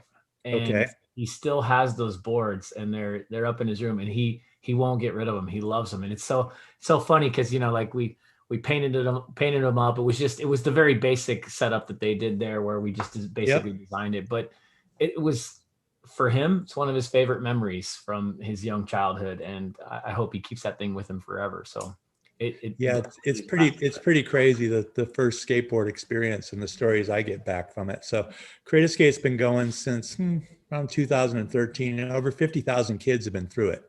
So I get the stories all the time, you know. It's a special thing. I think anybody who hasn't experienced it, I got to work with Woodward. I got to work with Woodward Tahoe and Woodward Copper a little bit. And we did Create a Skate there. And I got to tell you, it's so much fun just getting in there and working with the kids and letting them go nuts and paint their board and do what they want to do. And the full process that you go through is pretty amazing. And correct me if I'm wrong, but Paul, in your program, do you actually teach them how to press the board and do those things? I only teach them how to press a board in a miniature example, because the reality is the infrastructure necessary to press a full skateboard isn't going to happen in a school. Right. But with a steep clamp and a paint roller, you can do this miniature mold example and get the idea of lamination. So my whole thing is more about opening up the principles of ideas. Right. And some people are like, well, I want to laminate myself. And it's like, well, you can mess up hundreds trying to get to that place, believe me, you know. But if you want to do it and it's your goal, then please do, you know. Absolutely. Sometimes they get mad at me like, well, I'm not supporting that. Well, that's not what I'm working on, you know. But I am very much about the DIY maker community, because the reality is that skateboards need to be made by skaters, right? Yeah. And knowing all the other places skateboards are made, there aren't many of them I can go skate with the people to make the boards, right? I'm not going to see them at the skate park. They don't skate. Right. Right. Yeah. So have we got any questions any there? You've got some fans out there, man. That's for sure. I know a thing or two, I guess, huh? You might know a few people too. Yeah, that I do. It's not all your alter egos. You're not doing this yourself, are you? So if you're scared by millimeters, imagine so hard it is. Yeah, I'm riding some 1 7/8 diameter wheels, and they're 1 3/8 wide. A little hard to understand, right? Way easier to have millimeters for wheel sizes. So there's a place for this mixed up environment for sure. But in the 70s, they told us we were going metric and it was just going to be that way. So someone making a wheel was like, oh, this makes more sense. And they just followed it. I think the 60 millimeter wheels are faster too. Maybe that's what scares them. Maybe. Depends where you're at, right? Right. True. Hey, is Wally on yet? Wally's on. Yeah. Because you guys are of an era. Actually, Wally is our grandfather era. Even he's even older Paul than me. Looks more like a grandfather. So, however, he's not as gray as I am. What's up? Exactly. Well, we were just talking about the diameter of wheels, and when I'll just tell everybody, Wally invented the wall ride. Okay, that's where he got his name. And I always thought, wow, that's really cool. You know, wall ride, skateboard, sticky urethane wheels on a wall. No, he invented it on clay wheels. Yeah. So it's hard enough to ride composition wheels on a skateboard, but you want to talk about going up the side of a building with it. And so in Math Matters, Wally, do you remember how you measured the size of clay wheels? Inches, miles, pounds? No, we never measured them. I don't know. They weren't even discussed. It was an unknown thing at that time. Yeah. Probably the only thing we measured back then is the width of the skateboard itself and the length. But you know, trucks and wheels were just a given one size, I believe. You're talking skateboards like this? Yes. Yeah. Yeah, this is kind of a bigger one, wasn't it? I don't know. About the same, I guess. I guess it's 24, 26 inches. I think my boards were 26 by 5 inches wide. Huh. Wow. So I brought you in early before we'd wrapped up with Paul. Are there any more questions for Paul? Well, I got a little comment about something Wally just said, the length, right? So everybody wants to know about the length of a skateboard. And to me, the length is a salesman number, because when I joined up with Vision in '85, Dorfman was convinced all skateboards had to be 10 by 30. And that in general was a standard measurement of a skateboard in the first half of the 80s. Wow. By the time I got to the end of the 80s, obviously shapes were all over the place and sizes were all over the places and things were changing. But the salesman number of the length. So when I post stuff on Instagram, I'll post the width, the wheelbase, the nose and the tail, and people are like, where's the length? It's like, it's the byproduct of the pieces that are right. Don't be sold the summary. Understand the details of what you're buying. So if you're not aware of it, the distance in between a truck hole is 2 1/10, so 2.1 inches. Some people think it's 2 1/8, but it's 2 1/10. That's center to center. Yeah, center to center. Huh. Somebody just asked, what's your favorite size board? Your favorite board? I ride a board 16-inch wheelbase with a rocker concave and 9 1/4 inches wide. And that's what I've sort of been settled in the last couple of years. I'll go up and down 1/4 inch in width sometimes, depending on the shape of the board. But I don't change my boards very often. It's sometimes like if I'll be on a skate trip for a birthday or something, I'll make a new board. Otherwise, it's like I just spend my time skating when I got time to skate. I got something new to test, but not, it's sort of hard there because everything's so well refined. Right. Paul, you're tall. How tall are you? I'm 6'3". Oh, you're 6'3". Tony Hawk is 6'2", if I remember right. Because he if I was ever going to do a movie, which I won't, he would definitely be my stuntman. I mean, he could be my stunt double, no problem at all. We're exactly the same height and body weight, but his board is much shorter than 16 inches. Yeah, he as a rides wheelbase. 14 3/4 wheelbase when I was building his boards a couple years ago. And in general, most of the guys that ride his ramp ride 14 3/4 inch wheelbase. So If I go according to back your a couple Create a years ago. skate chart, he's riding a board that's actually too small. Right. But he's adapted. You ever got him Skateboarding is all about adaptation. People adapt. I mean, it's like someone's trying a trick, and how do you get success? You change, you adapt, right? You know? So regardless of however you frame it, somebody can make it happen. Okay. Just how hard is it to get there, or how much work does it take to get there? To be clear, so much of it's about a mental state. If you think you can do it, you can. Hey, I have one question for you. Have board manufacturing prices changed much over the years? I mean, is it significant? Yeah, only the retail price of boards hasn't changed. So it's been very hard, to put it mildly. So the cost of the cost is going up. Retail the cost is going up on everything. Is like crazy. Wow. You know, the reality is, in the current world, the cost of everything is going up, and we see board prices starting to creep up, and that's going to happen. You know, there's really no choice about it. But in general, a pro level board's been very stable, $50, $60 price range since the 70s. You know, there's just not much margin left in it anymore. Right. Yeah. Any more questions? None coming through the comments. I mean, Paul, that was very. It looks like your fan base is big.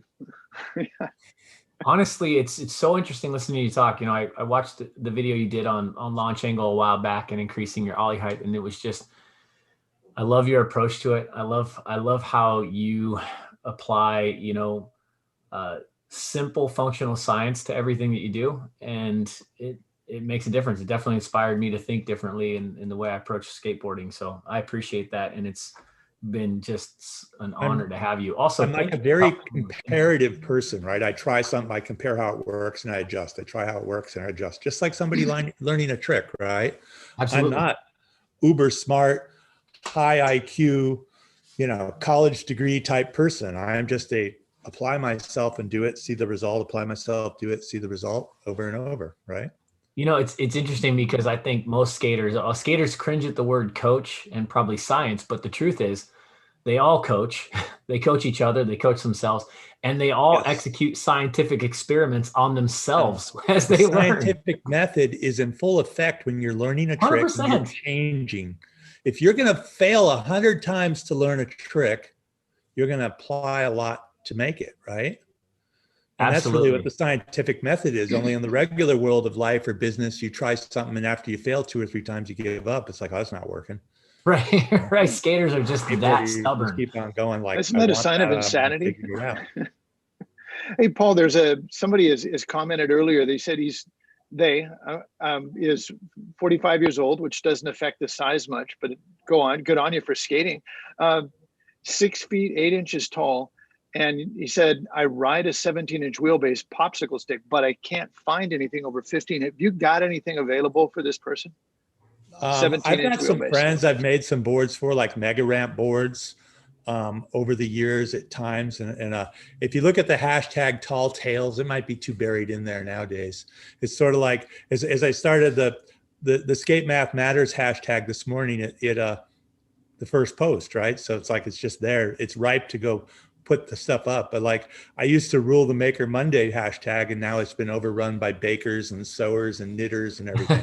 So, who knows? All right. Tail tap. What was it? Tall tails. Tall tails. Yeah. Tall tails. But yeah, it's one of those things that Dogtown makes some bigger boards. They're sort of, I think, the better at it. But have they made really big popsicle sticks? I don't think so. You know, it's part of the consumer needs to tell the brand what they want. You know, I think there's part of that is there's a little bit of a disconnect in skateboarding, because a brand is an ego, and the ego says, this is us and this is what we want to believe and project, you know?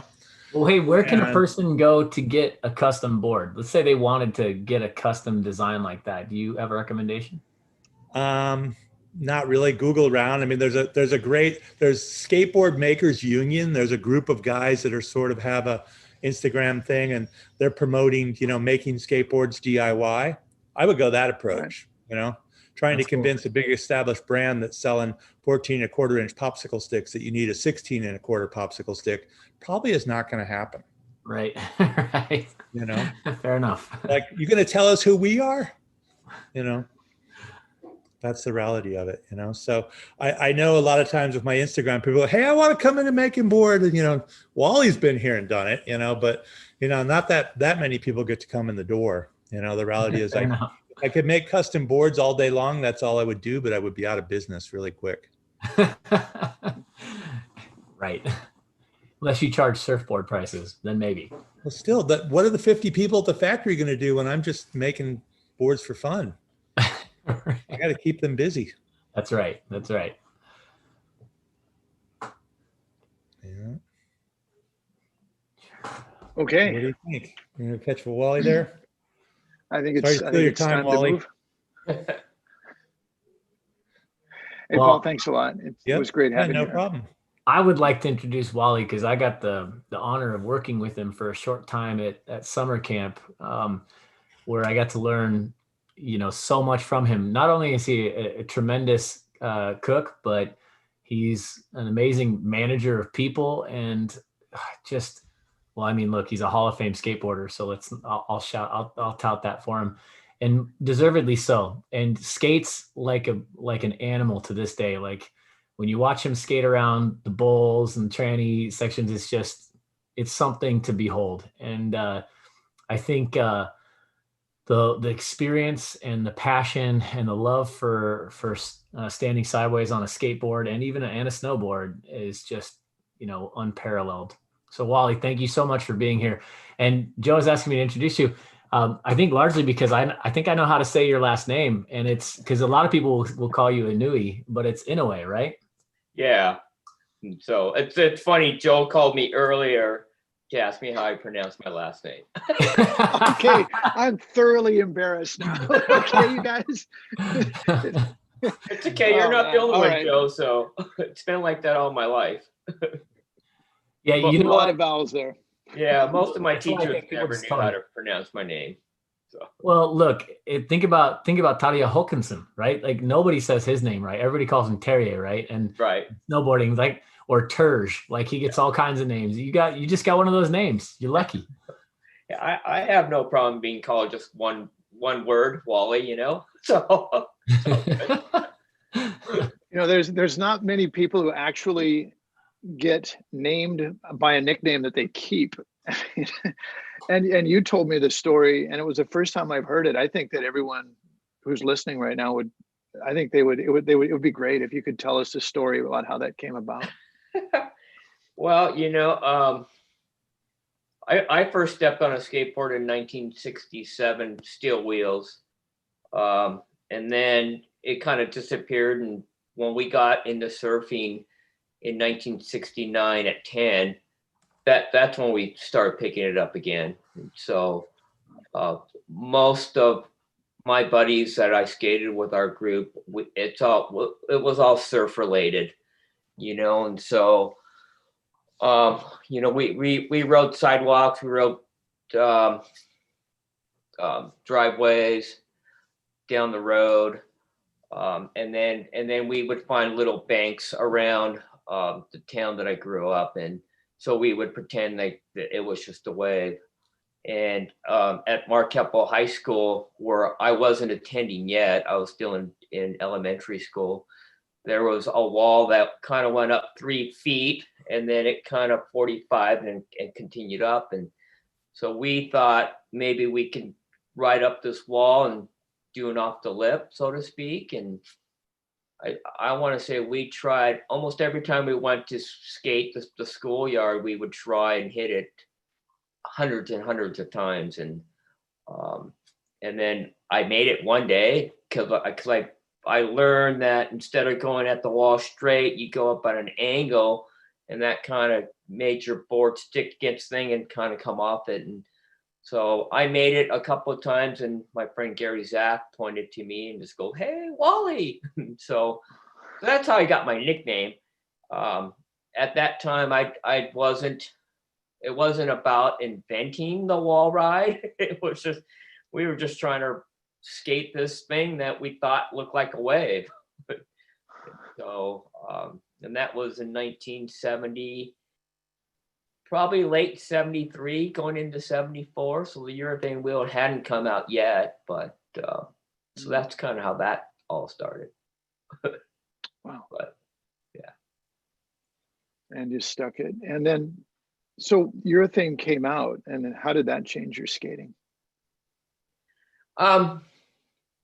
You know, it changed it in the aspect that, you know, when you're riding down the streets and you're going to make a turn or a bank, it's not going to slide as much. And really, you just got to go a lot faster and it was a lot smoother. But, you know, when you rode clay wheels on kind of asphalt, it would leave little marks. So that was really cool to look back up the hill and see the carving turns you did that left from the clay wheels being on the thing. So when urethane came, now you didn't have those marks anymore.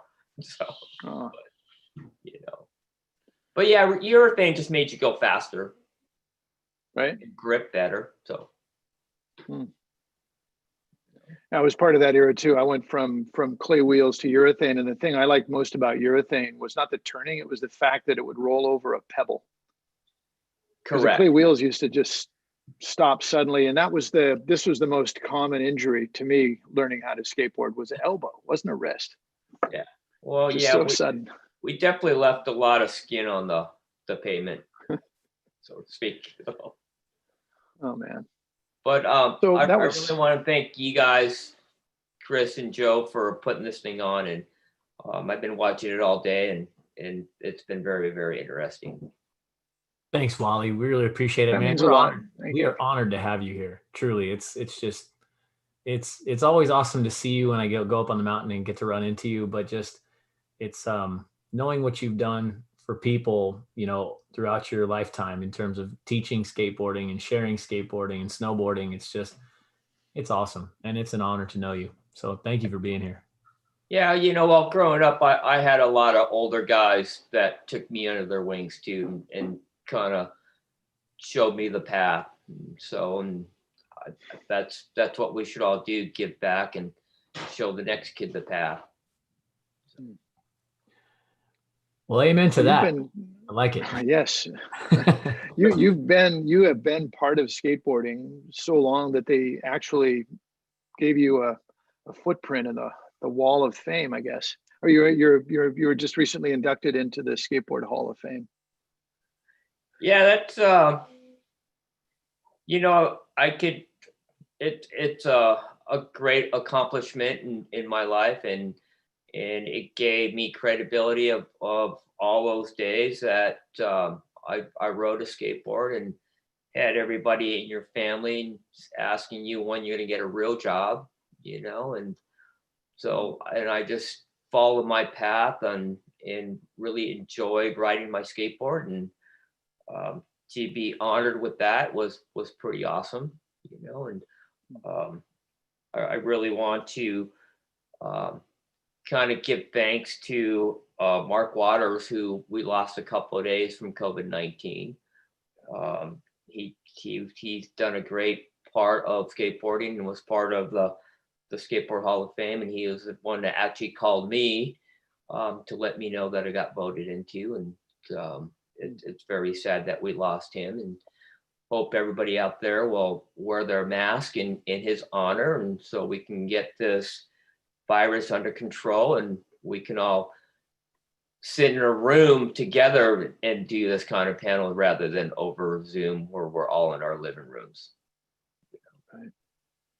You know, I'm really excited to hopefully this summer that we can all get together and go skateboarding, and we can get together with the young kids and teach them and so on and so forth without worrying about getting sick.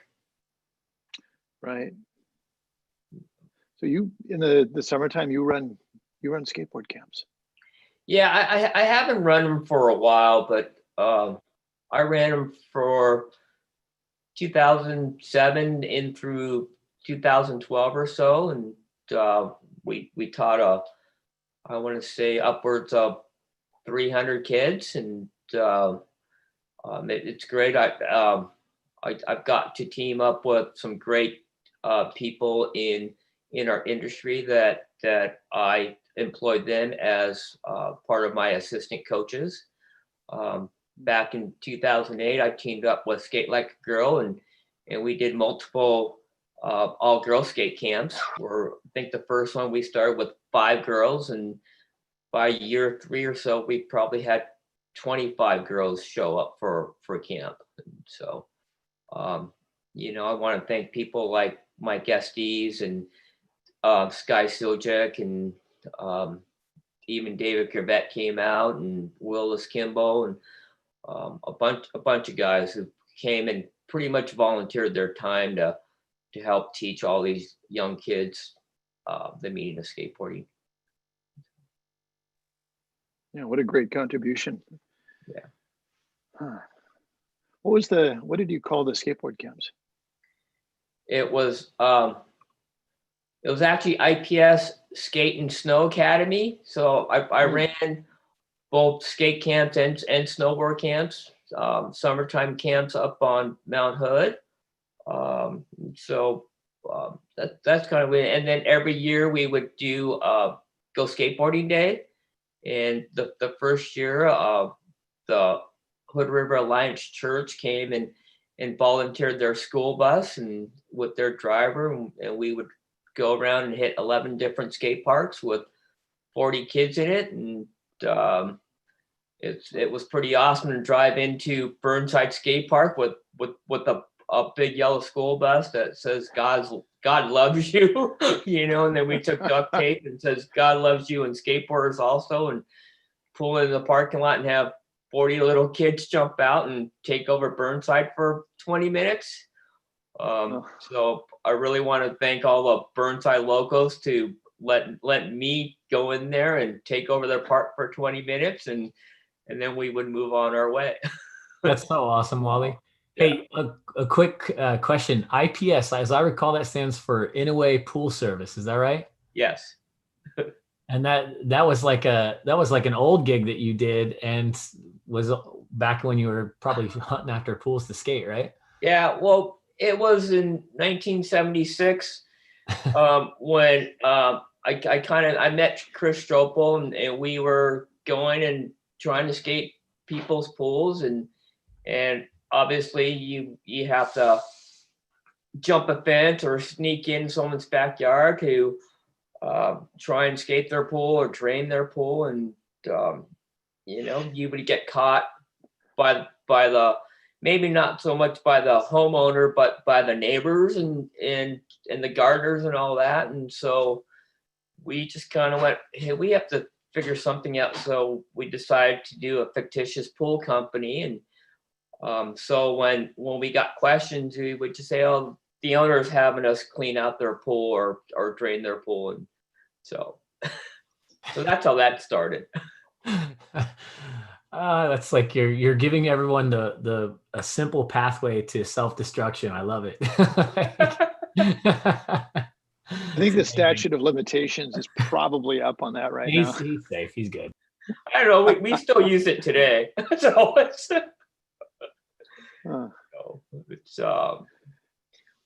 yeah. You know, pool skaters are a different breed. Have to sneak in someone's yard and pump out their pool and skate it. And so it was a great teenage life, so to speak. And you, once again, just like your nickname, it lives on, doesn't it? Yeah. You've stayed true to that. Wow. I don't skate as much as I'd like to. I probably snowboard more now. Snow is a little bit more forgiving when we fall, but I do look forward to summertime and going out and skating all the new evergreen skate parks, because they're pretty user friendly and all that. So old school skater, new school trick. How's your ollie? Wally can't ollie. Oh no, Johnny can't read. You know, I always thought of doing a skate camp for 40 and over called Wally Can't Ollie Skate Camp. No, it's funny. I can ollie on vert, but when it comes to the flat grand ollie, I haven't put in the work, you know, to learn it. Well, that's interesting because Chris has told me before that he could teach anybody to ollie. Oh no, you're throwing the challenge. You know what though? I'd do anything for Wally if he wants. If he's willing to go through that torture, I'll put him through it. Yeah. You know, I can ollie on my board without moving. I can get it off the ground, but for some reason, once I start rolling and want to ollie, I don't know. I think I just overthink it rather than just do it. Wally, I say we do it, man. The Wally Can't Ollie camp is got to happen, and the whole process. We can do it virtually, I think. Yep, let's do it. Let's do the virtual Wally Can't Ollie camp. Okay, you can be the crash dummy for Chris's new techniques, right? Yeah, you know, maybe we can do it in conjunction with Mike Espy's new camp, Oregon Skate Camps. That would be sick. Let's bring it on. I love Mike. Let's make that happen. Yeah. So all right, stay tuned.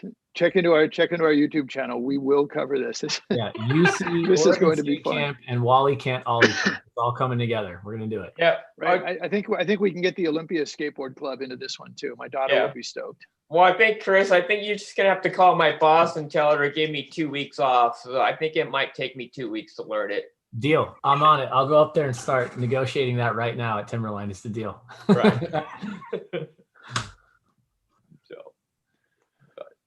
Well, hey, Ollie, you've been with the sport for a long time, and you've seen skaters. You invented something for one reason, it became another, and throughout this, it's been you just learning yourself. I mean, skateboards, they don't need coaches, do they?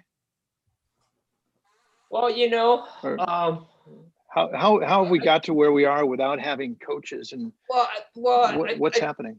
Well, you know, I can't remember who said it earlier today, you know, that all your bros kind of coach you, you know, and we inspire your group of guys to learn things. But, you know, it's so hard because skateboarding has never really looked into coaching. Although when I was 15, I met Dale Smith.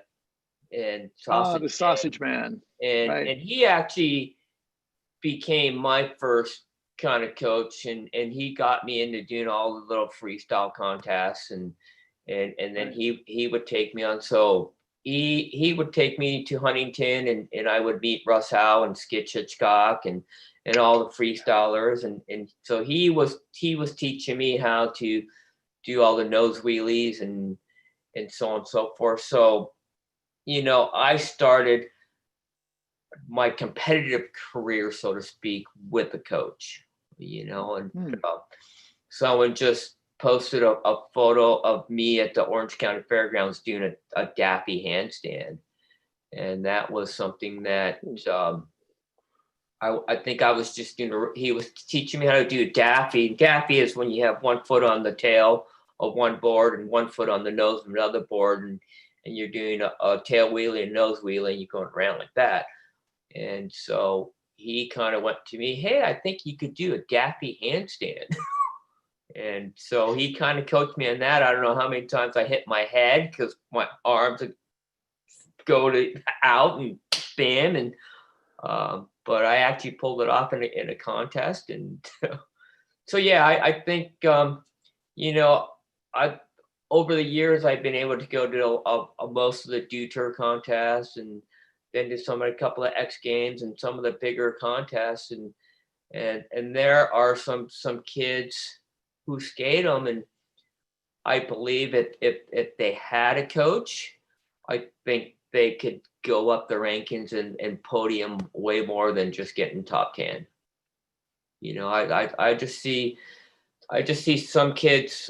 Some skaters just try a trick maybe that they don't have in their bag because they see Pedro going 8 feet out here and 540 over here, or this guy's doing this, and Alex Sorgente is going and olling off a fence 6 feet out of the bowl and come back in. So they think they need to put this thing in their repertoire of their run to beat them rather than mellow out, go in there, get a score, and then maybe put it in their run 2 or 3.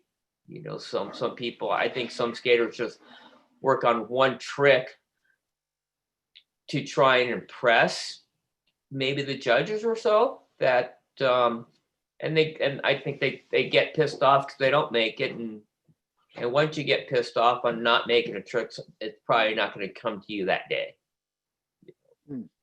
So it sounds like you're talking about some mental coaching. Yeah. So I think, you know, if a coach was there, they would go, hey, let's take that out of your run.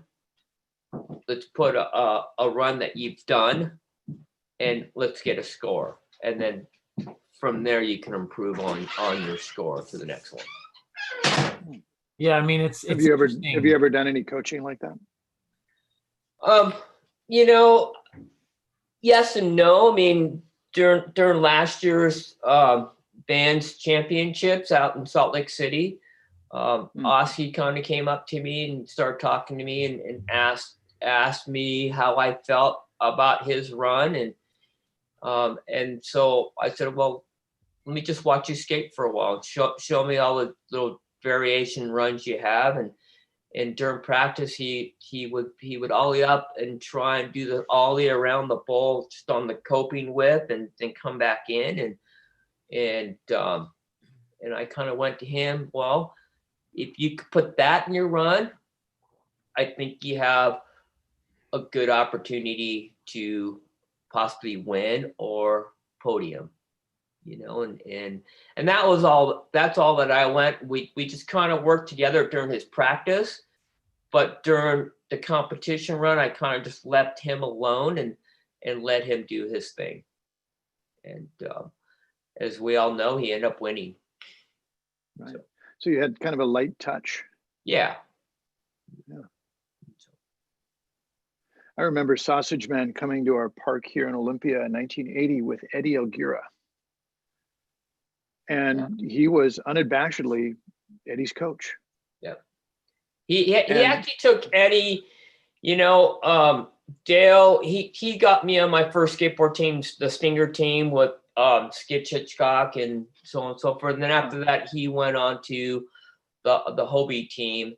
And so he took Eddie under his wings and got him to do a lot of things. I believe it was him and Dale and Eddie who worked on the Elguera. So, you know, Dale was he had a great eye and a great look on telling you how your body should be, where your feet should be, where you should be looking. So he taught me a lot through that aspect. Right. I remember he was working with some of the local skaters here in a small town in Washington State. And in 1980, he was helping them. He was working on something that he could see, but nobody else could. He was saying, like, when you're on vert, this was before the ollie kickflip was invented, but he was teaching them to do like a pressure flip on vert. So they were going up fakie and doing kickflips. Nobody landed it, but he knew what he was teaching, and he was doing a lot of the techniques that you and Chris have talked about, where to look, what your body's doing. Yeah, I mean, Dale's a classic example is that you don't have to actually to do the trick yourself to teach someone how to do it.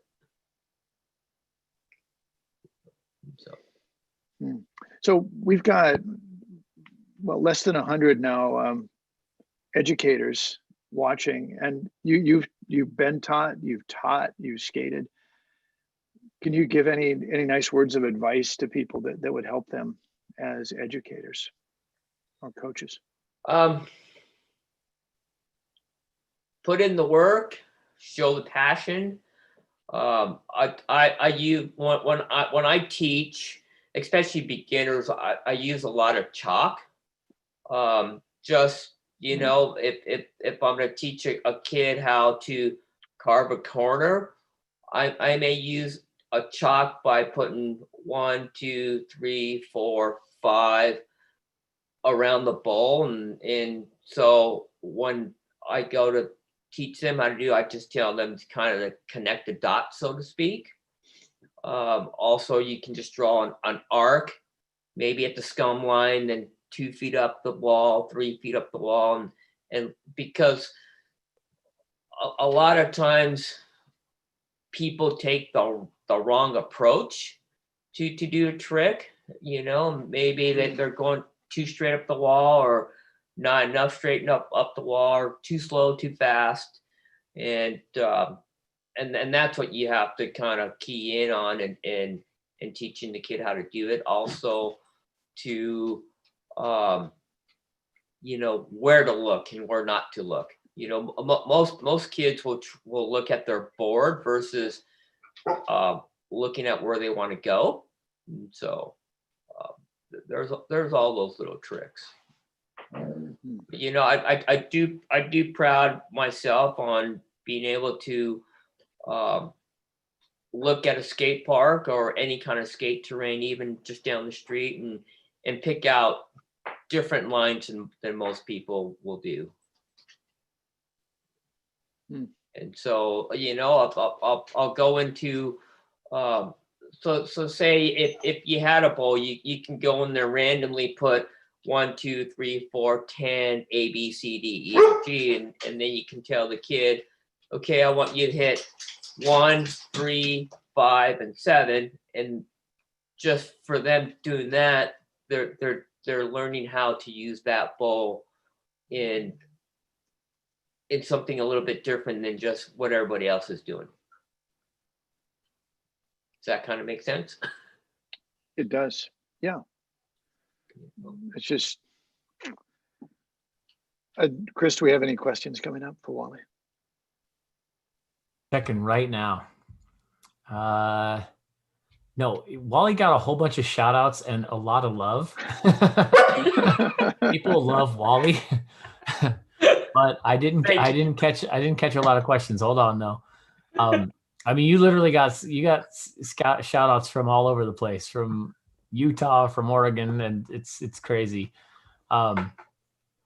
But Wally, I want to ask you a question, and that it's just really simple. Like, what's next? What are you going to do with skateboarding now? I mean, look, you don't have to do anything. You've proven yourself time and time again. You're living your life. You've raised amazing kids. Like, you've done all these things. What do you want to do with skateboarding now? If you could do anything. You know, I don't know. Friday, I'm going to turn 62. So maybe at 62, I'll learn how to ollie.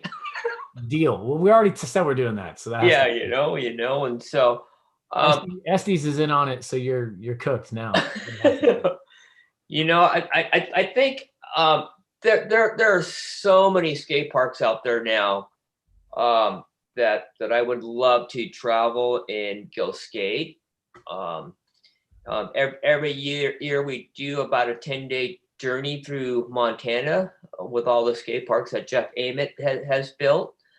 Nice. And what would be really awesome is if I could share those experiences with people, with skaters, young and old, and hopefully maybe do a thing called Come Skate with Wally, and let's you know, get on a plane from different locations and land somewhere and go skate a couple of parks for 5 days and hear some stories of how they started, and they can hear some stories of the olden days and the glory days. And that, I think that would be really awesome. And it'd be really awesome to get a hold of some of the younger kids that are the hot and up and comers and take them on a trip with us.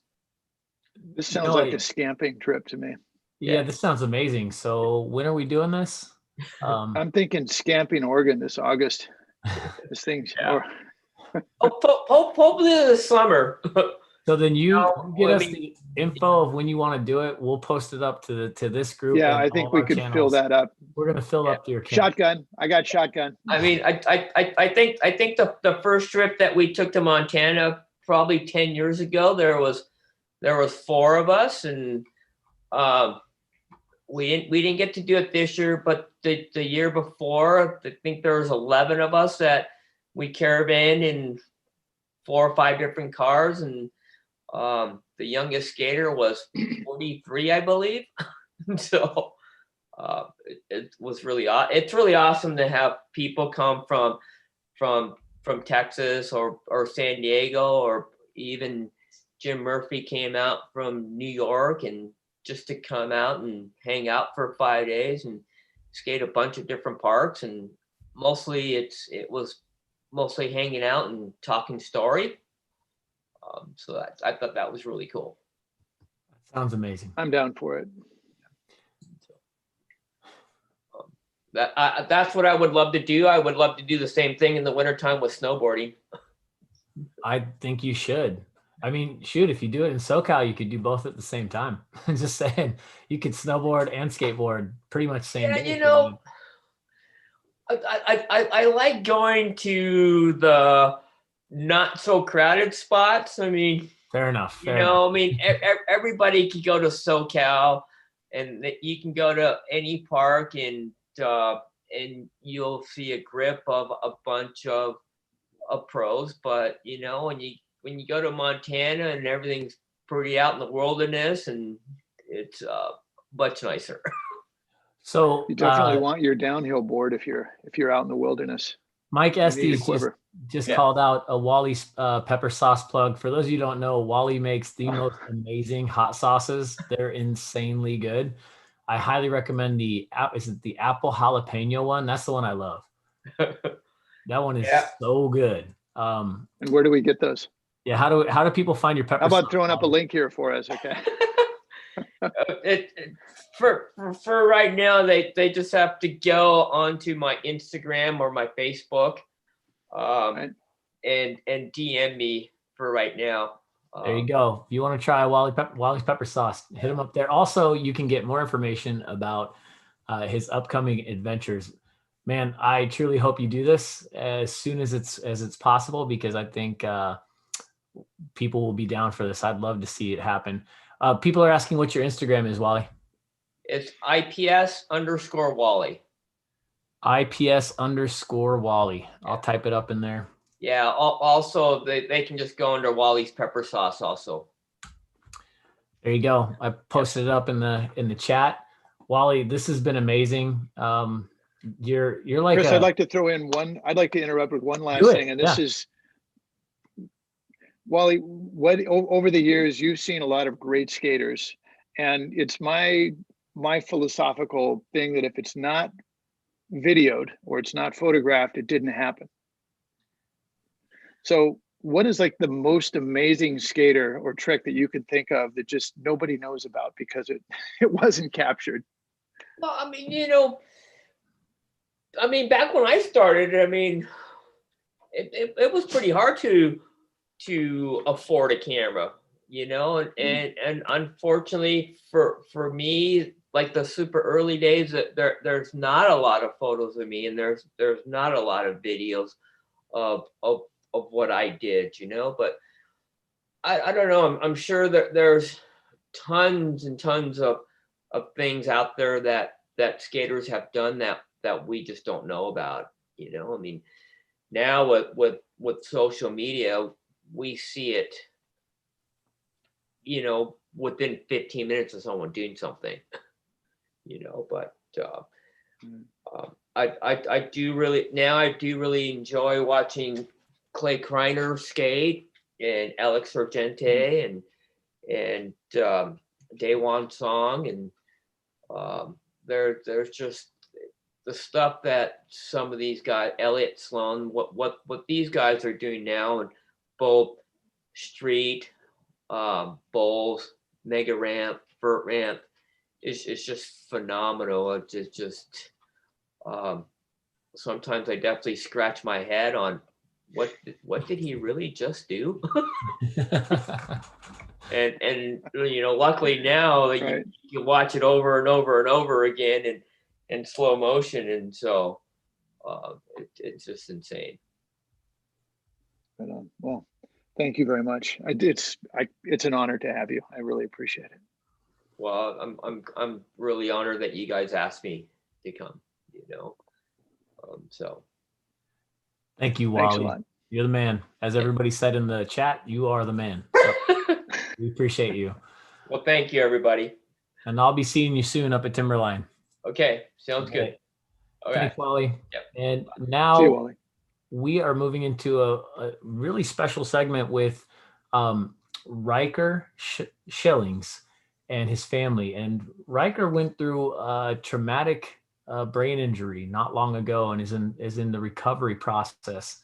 And he was an aspiring professional skateboarder, and absolutely it's just a story of perseverance. And I mean, Joe explained it to me, and I was just kind of blown away at what Riker's gone through and what he's able to do. And I'm so thankful that you guys were willing to come on and share your story. Earlier, we talked about helmet safety and a little bit about TBI, traumatic brain injury. And there's just probably no more poignant story than Riker's to share with people. So Joe, I'm going to let you take it over, and Riker and Rebecca and Steven, if you're there, thank you so much for being here. Yeah, thanks. Thanks for having us. I don't know. I think Devin was going to play a video first, but I don't know if that's up. It's been a long day. Let's see. Chris, can you check into that while I'm talking? I can. You just get started. I'll get Devin going. Okay. Right on. Riker. So I have the video up. Hello. Oh, okay. Share my screen. Here we go. Video is coming. I'm going to do that now. Stand by, everybody. Here comes the video.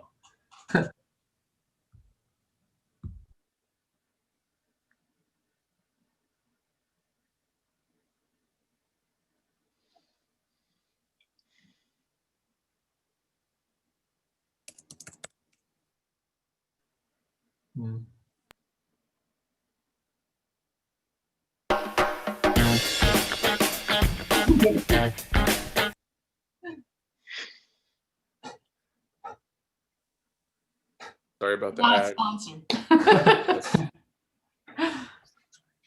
Yeah. Okay.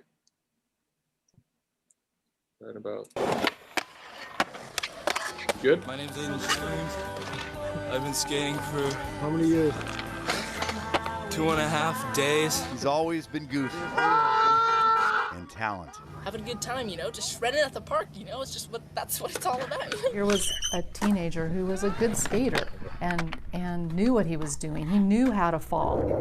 But when he fell at Green Lake in April, Aiden was not wearing a helmet and hasn't been the same since. It's pretty dismal.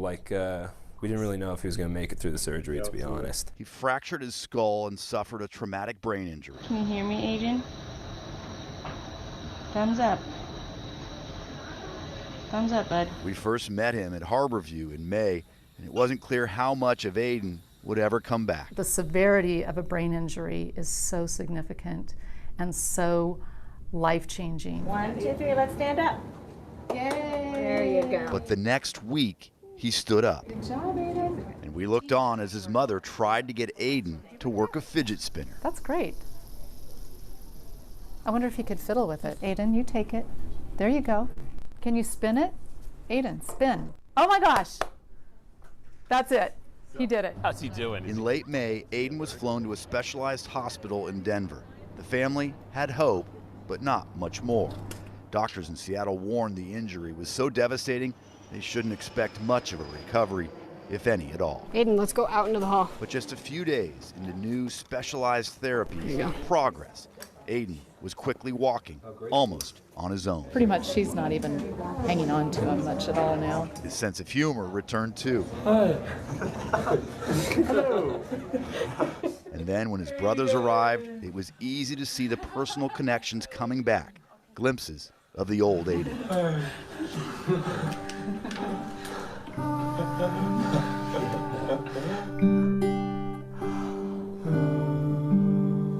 But his biggest struggle at Denver's Craig Hospital. And what's our date today?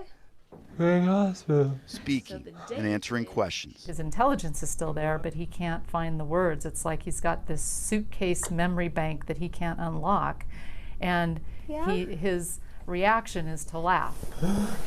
So therapists tried a different approach. What do you feel like singing today? Sweet Caroline. The classics seem to work the best. Sweet Caroline, bum bum bum, good times never seem so good, so good, so good. His brothers, they didn't expect this. He could barely talk when he first got here, and now he's already singing songs, which is really cool. Music just helps kind of access another part of the brain that incorporates language, so those words can just flow a little bit easier. By wild desire. The family is blown away, but they've been warned at some point Aiden may stop getting better. It hasn't really hit me yet that I might have to take care of him for the rest of my life if he plateaus and then doesn't get better. You stand up. And that could affect Get your right hand in there. goals and dreams that I have. You're doing awesome, Aiden. But I'm willing to sacrifice that, of course. It's just a huge, huge impact. That was so preventable. The family wants Aiden's story to serve as a lesson. Wear a helmet. This is what would happen to your family. This is what you will do to so many people that you love and love you.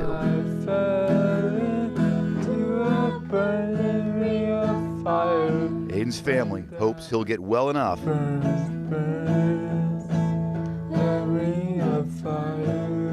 to someday tell his own story. If Aiden could be a spokesperson for helmet change, that would be awesome.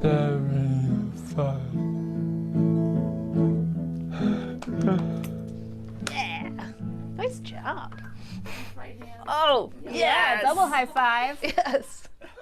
So great. Well, since we saw him earlier this month, Aiden just keeps getting. And back to you. Yeah, hey, thanks. So that was a segment that NBC did. They followed his story from the crash until he came home about 9 months later. So they did about 6 segments, and they continued to want to follow his story as he progresses. So we'll see when the next one is. So yeah. So thanks for having us. Thank you. Aiden, it's a pleasure. I still call you Aiden. Yeah. So yeah, so he now goes by Riker because he his middle name is Riker, and he decided that post crash he's a new person, so he now goes by Riker. New idea. Yeah. New idea. New person. New person. Yeah. So Aiden has the floor. Riker has the floor. If you can talk about anything you'd like to today, we'd love to hear. How are y'all doing today? So I'll answer for everybody. We're doing pretty good. I just checked on YouTube to see what it looks like or on the stream, and nobody could see it. But as the music was playing, Riker was jamming out to the music. Oh yeah. So I'll just jump in here for a second because what we need to share is that when he fell on his left side, that's the side of your brain that handles all of your language and communication. So he has what's called aphasia. And if you don't know what that is, it's basically the inability to understand language or the inability to speak language. It's different in everybody. So aphasia is a broad name for basically a lack of communication. So his biggest deficit with aphasia is he really can't understand people that well. When we watch TV, we use closed captions so he can both read and hear, and he gets probably about 60 to 80% of what's being said. It's getting better. We've done a lot of aphasia coaching, but it's also something that probably will never come back 100%. We don't know. You just don't know. So anyway, it also manifests itself in his ability to find the words when he's talking. So he might say that he wants to go on a walk, but he'll say, I'm going to go in the car. Or, it's kind of like he has a file cabinet, but he can't find the right index card. So So like just now he said, what did you just say a second ago? I can't even remember now. But anyway, it's like he'll pick the wrong words. I'll tell him to go get his shoes on and he'll point to his coat. Yeah. So he'll get it in the right category, but not necessarily the right word. So anyway, we can ask him questions and I'll kind of try and help interpret. All right. Well, I'm looking at the chat right now, and we're not seeing any. I haven't. Nobody's. Please, for if you're watching right now, please feel free to ask Aiden questions. I've actually had conversations with him that are just fine. He's being undersold right now. I mean, he can do about 2 or 3 sentences. Yeah. I mean, do you have anything you want to say? Not yet. Okay. So there is one question, Rebecca. Somebody asked if Aiden can skate. Will he skate again, or is no? Yeah, probably not. His balance is not good. He still has semi-paralysis on the left side, so he drags his foot when he walks. His left arm is not strong, but mostly it's a balance thing. So The right arm. I'm sorry, the right arm. Yeah. Right arm. Yeah. Left side, right side. He was listening, obviously. I know, right? He's got it. And what are, like, has he found new passions? It sounds like music might be one of them, but what do you like, Aiden? I really like music, any kind of music. Before Are you playing music? I literally only loved Drake, the singer Drake. But now I like R&B, I like country, I like hip hop, I like Metallica. No, actually, sorry, not Metallica. I like a lot of jazz music. Wow. So before his accident, he was a freshman in college. Yeah. And the post-accident, we're just doing therapies and trying to get him well. So we're not sure what the path ahead is.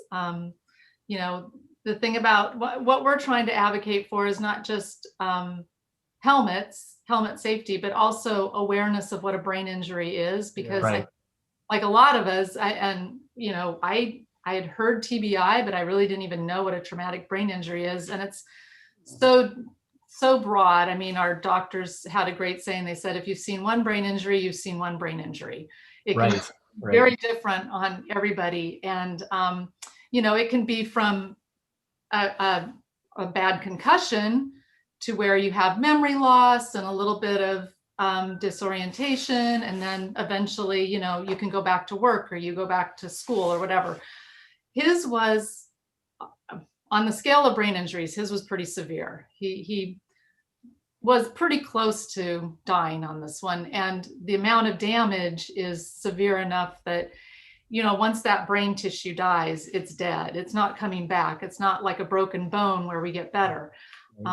It's going to be a different life for him than he would have had before the brain injury. I have a couple of friends in snowboarding who've had TBIs, and one in particular had to have a large portion of his skull removed and stored in his hip, essentially, while the brain swelling reduced and he went back to normal. He's had a fairly significant recovery. He doesn't have the same level of damage that Riker's experienced, but certainly the process is terrifying. And yeah. So, and Riker had his skull removed as well. I don't know if you saw in the video, I saw the photo. And you can see, can I show it? Yeah. You can see, the light was great about 3 hours ago and now the sun just hit and it's like hard to see, but here's. That's okay. So you can see where the brain, the skull right here. So when they took off the skull cap, we didn't store the skull cap. We didn't keep it. We actually, when we flew to Denver, we had a choice of putting the skull back on before we left, or they can't transport it. They didn't have a way to safely transport it. So we opted to do an artificial skull. So he has a plastic skull in here now. And there were some pros and cons to that. So anyway, when it fits, so when they did the prosthetic skull. It fits perfectly, but there's a muscle that goes from the cheek to the top that just atrophies. And when it atrophies, it leaves this, here, just look straight on. It just leaves this dent where the muscle is. So it's basically, that's that muscle that's missing. But there is a plastic surgery thing you can do that we're not sure if we're going to do it yet. But anyway, that's something that can be done down the road if we want to. Well, and out of curiosity, not to, to ask you or Riker to speak about what happened, but what happened? What was the scenario? I mean, are you okay? So he has no memory of that day, or even memory of probably about 5 or 6 months leading up to it. So from the only thing that we know really is what a couple of the girls that found him there told us. Apparently he was going down a rail. He was at a skate park. He was going down a rail, and we don't know if he stuck and flew forward, or they said they thought he landed, but he landed on the side of his board. But whatever he did, he's 6'6". Okay. So he's a tall boy to begin with. Big kid. And then you're up on a rail, you're already, another 3 feet or something. So, you come down that fast on your head, it's 9 feet in the air. So we don't know exactly what the trick was or what, but it sounds like it wasn't anything super tricky. He was just, messing skating, around. skating front. So he had come home that day from college to pick up his car because he was having some work done on it. And my husband said, okay, he was transferring some stuff he borrowed one of our cars, and his skateboard was there. And my husband said, so you're going to go skateboarding? He's like, yeah, I'm just going to go, get some exercise before I head back to college. And college is like 20 minutes away. So he went to the skate park, and my husband and I decided to go for a little, we do some stair climbs for exercise. So we were on the stair climb, and we got a call from the hospital saying, your son is in critical condition. You need to come now. And we're like, what? So we rush up there, and by the time, right as we were walking in, they called us and said, we need your permission to go to surgery. So we didn't really see him until he was out of surgery. Wow. But, as the story goes, the paramedic who got there first really, he saved his life. He intubated him on site. He was already fixed and dilated on one eye, which means the brain was shutting down. The swelling was beginning to go down the brainstem. And so when he got him to the hospital, they were going to take him in immediately for surgery. But then the internist said, well, maybe we should check for other injuries. We need to see if there's anything internally. And he's like, no, I have assessed him on site. He is fine. Get him into the operating room now. And if he had not been there really pushing to get the surgery going, he probably would be an organ donor at this point. Wow. So they got the skull off, they reduced the swelling, but there had been so much swelling in that period of time in the 40 minutes, and it was probably pretty instant. He also had bone fragments from the brain shattering that entered into the brain, punctured the brain. So he also had hemorrhaging. So that amount of swelling caused a lot of lack of oxygen, which is similar to just having massive strokes everywhere. So if you look at his MRI, he's got dead brain tissue all over one side of his head. He's got dead spots near the brainstem and some in other areas. So that's dead tissue that is just gone, not coming back. But, on the flip side of that, he's had some of the injuries, and I will just say, I wish I could say that this was the only skateboarding injury that we saw in the amount of time that we were in the hospital. But 3 weeks after he arrived, another boy came in, also 19 years old, longboarding accident. His cousin was longboarding with him and hit something. His skateboard shot out from under him, hit his cousin, and his cousin is the one who has the injury. And he's completely different than Riker's. He's got a lot of issues with agitation and lashing out and angry and he has to be watched 24/7. He can't be left alone any minute. So one of the things that, I heard a little bit earlier today, there was some conversation about skateboarding, and one of the comments was like, parents should work, on helmet safety, and some of the comments were, you know, it's up to the parents and it's up to, you know, for young kids. But, you know, it's really that the young kids start off being told they have to wear helmets, and then they get to the skate park, and tell them what the boy said to you when you stopped wearing a helmet. How old were you? I was 11 years old. And why did you stop? Because some other people in Gig Harbor told me to stop wearing a helmet. What other people? Some random, like, 25-year-old people. Like on the street? Yeah, Or? no, they're not on the street. They were in Gig Harbor, Washington. Okay, but So an older skater. Older skaters. skateboarders, right? Yeah, skateboarders. And so, you know, the frustration is that as parents, you start off with your kids wearing helmets and pushing that helmet safety, but then they get to be older and they take the helmets off and they're not seeing the older kids wearing helmets, and so they want to be cool like the older kids. And it's that 16 to 26 where they push themselves harder. They do, you know, more dangerous tricks, and they want to get those videos that are going to be cool. So they do crazier stuff. And it's like, this is when they should be wearing the helmets. So, you know, it's the peers, it's the industry that needs to be really, the culture needs to change. There's not a whole lot that we as parents can do once they get to be teenagers. So, so as a parent, I totally agree with you. I know Joe does too, but it's the shot is not worth the life-changing occurrence. It's just not worth it. And that's what you're balancing. Totally. And I think that's the other part is it's like, you know, it affects not just, like I heard someone say earlier today, it's like, well, you know, I get it. It's all about that freedom and your independence. And if you don't want to wear a helmet, that's your decision. Don't worry about it. You know, you do what you want to do. Well, it isn't about just you, because it's affected our whole family.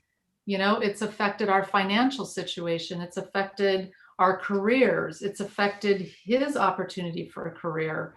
It's affected his brothers. You know, when we get older, we won't be able to care for him. It might land on his brother's shoulders, who have their own families and their own careers. So it's, you know, it's, unless you're an island unto yourself, which most of us aren't, if you have family or any loved ones, think about what they're going to go through. You know, they're going to have to become full-time caregivers potentially. So it isn't just about you and your freedom, unfortunately. So when we were talking, I learned, you know, I know more about Riker's history than everyone listening. And I'm going to give you a leading question. Okay. So this was his first, Riker, this was your first TBI? Yeah. There's a lot of other smaller, more bad stuff before my crash, before my... You hit your head before. You had I had three concussions. Yeah, in my foot. Not in his foot, in your brain. Oh. So that was aphasia showing itself, right? Correct. Yeah. He knows there's a body part, but that's interesting. Yeah. So Aiden, after your first concussion, why didn't you wear a helmet? I don't know. So we went to the hospital. As parents. With that one, we went to the hospital, and he was probably about 12 then, I think. And the doctor just read him the riot act and said, you have to wear your helmet, you know, and we thought that would scare him into wearing his helmet again. But why do you think you didn't wear your helmet? Why did you never wear your helmet? What were some reasons? Do you remember? Other people always wore helmets and weren't riding a skateboard, so maybe that. Other people weren't wearing a helmet. Other skaters weren't wearing a helmet. Yeah. You also. And they were older. Okay. Also, he used to complain about we're hot and sweaty and it's making me sweat and I don't like it and it's uncomfortable because, you know, they're working out. So I've often thought, there's a, oh, I was just please going go to say ahead. with snowboarding, the helmet is I think a little bit easier because you're cold, and it's also acts as a hat. So I think it'd be nice to have a helmet that's really lightweight and cool. Not cool like like cool, but doesn't make you so hot. It's cool and cool. Cool and cool. A cool helmet.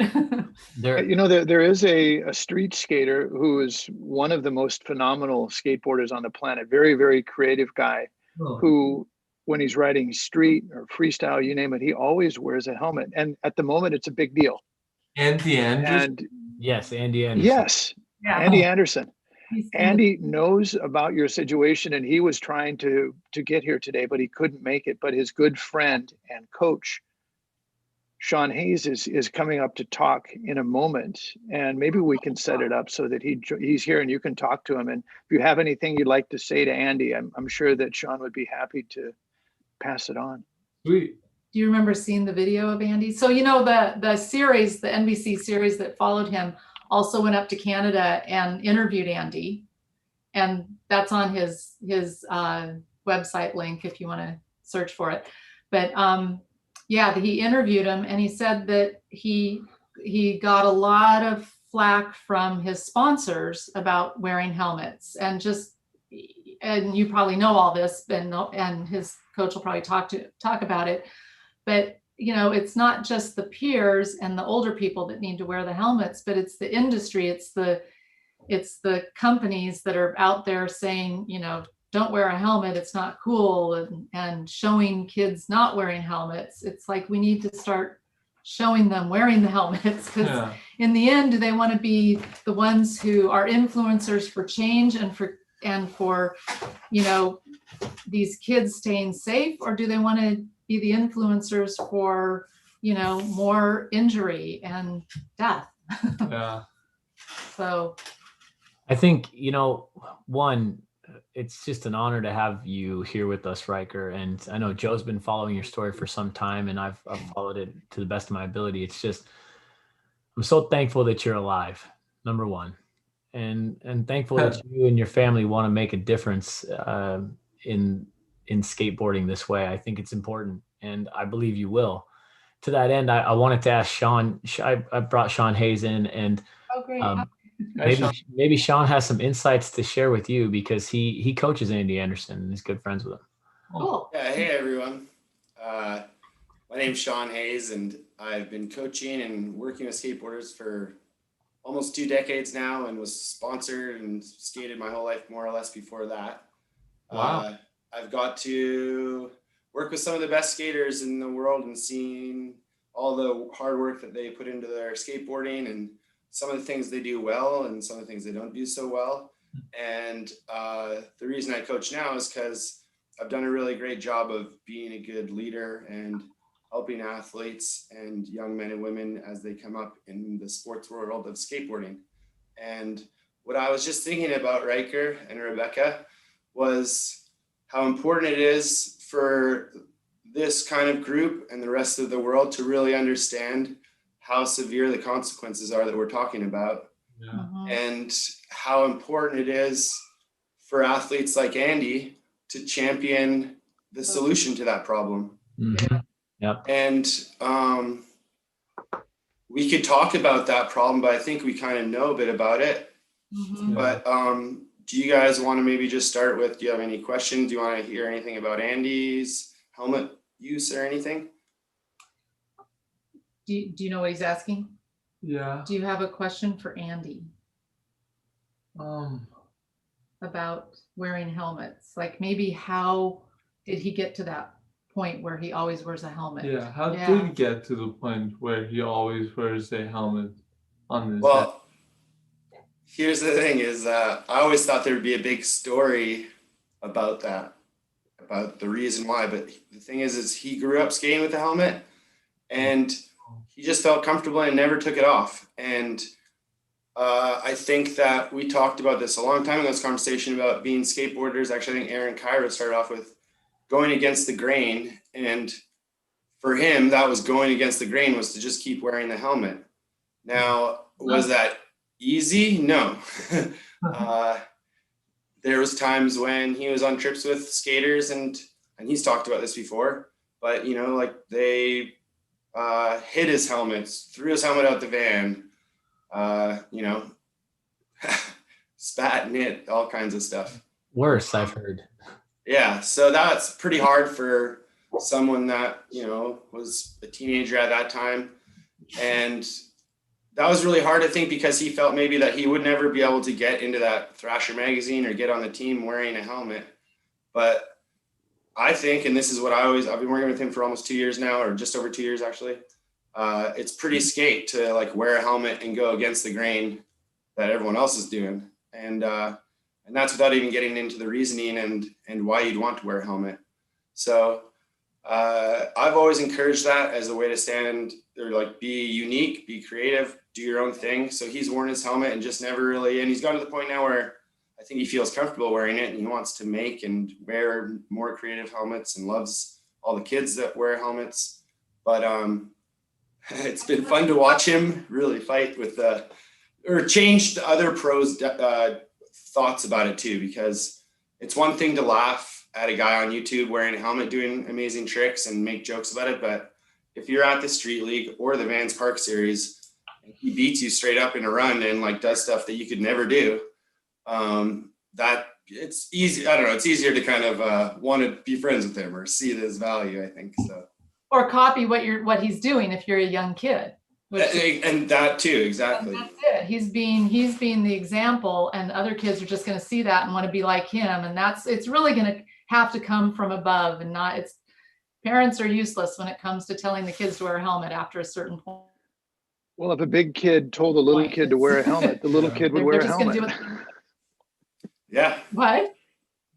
I said if a big kid would have told Riker to put his helmet on, he would have put his helmet on.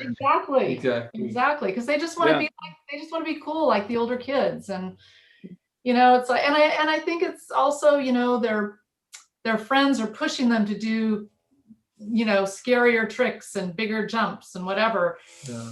And it's like, that's great, but those kids aren't around taking care of him now.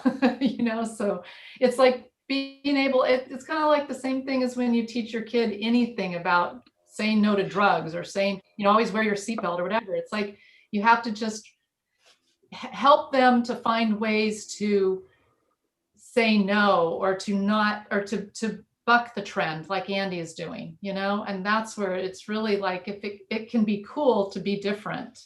It's, you know, it's hard to do that. I grew up no alcohol, no drugs. I made a commitment when I was in high school. It stuck with me my entire life. And going that route is not easy. And sometimes you feel like you're in the middle of an after school special explaining yourself to people. But right. The reality is that, you know, I chose it. That was the life I chose. That's what I wanted. And the same thing goes for, you know, I'll explain it this way. I mean, I see it in snowboarding now. You know, anyone in competition in snowboarding is wearing a helmet, partially because they're required, but primarily because it's the smart thing to do. And after, you know, Kevin Pierce had his TBI, and then another, there was a series of them that took place in a short time because the tricks, especially in the pipe, but also in slope, were just getting so big.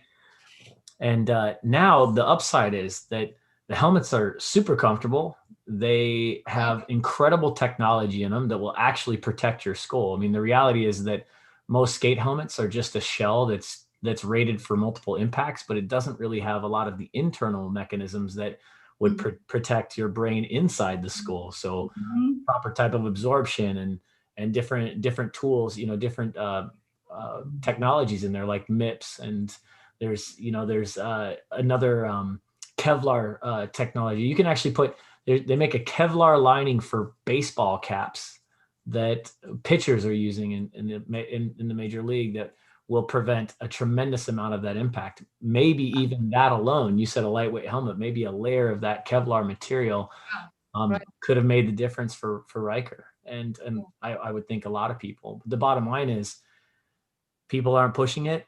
People aren't pursuing it. So there's not a lot of money going into the technology and design of skateboard helmets. Just, you know, it's just good enough at this point. And I think we're on the verge of maybe pushing for some change there. And I think the Olympics will help motivate that in some ways, because there'll just be money behind it. If people have to wear helmets in the Olympics, that means photos and videos from the Olympics will have skaters wearing helmets, which is, you know, that'll start that trend of it being okay. That's what happened in snowboarding too. It was a pretty dynamic change. Is it still with the Olympics? Is it still 18 and under, or is it everyone? You know, we were talking with Shiran about that, and Luca. Shiran is from World Skate. World Skate, and they're so pretty. He's involved in setting the rules for he was on earlier today. Okay.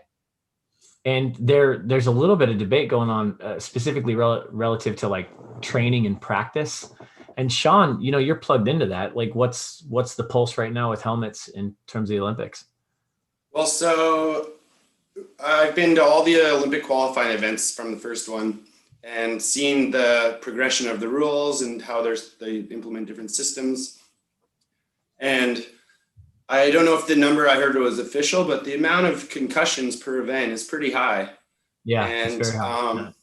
I think especially in skateboarding, and this goes back to, I just will stop for a second and pause on something you just said, which was very important, which is about the technology of the helmet itself, which I think is a separate conversation than adoption or right, or thinking it's cool or someone telling you it's not. At the end of the day, if you are going to put on a helmet, you want to know that it's going to be safe first and foremost.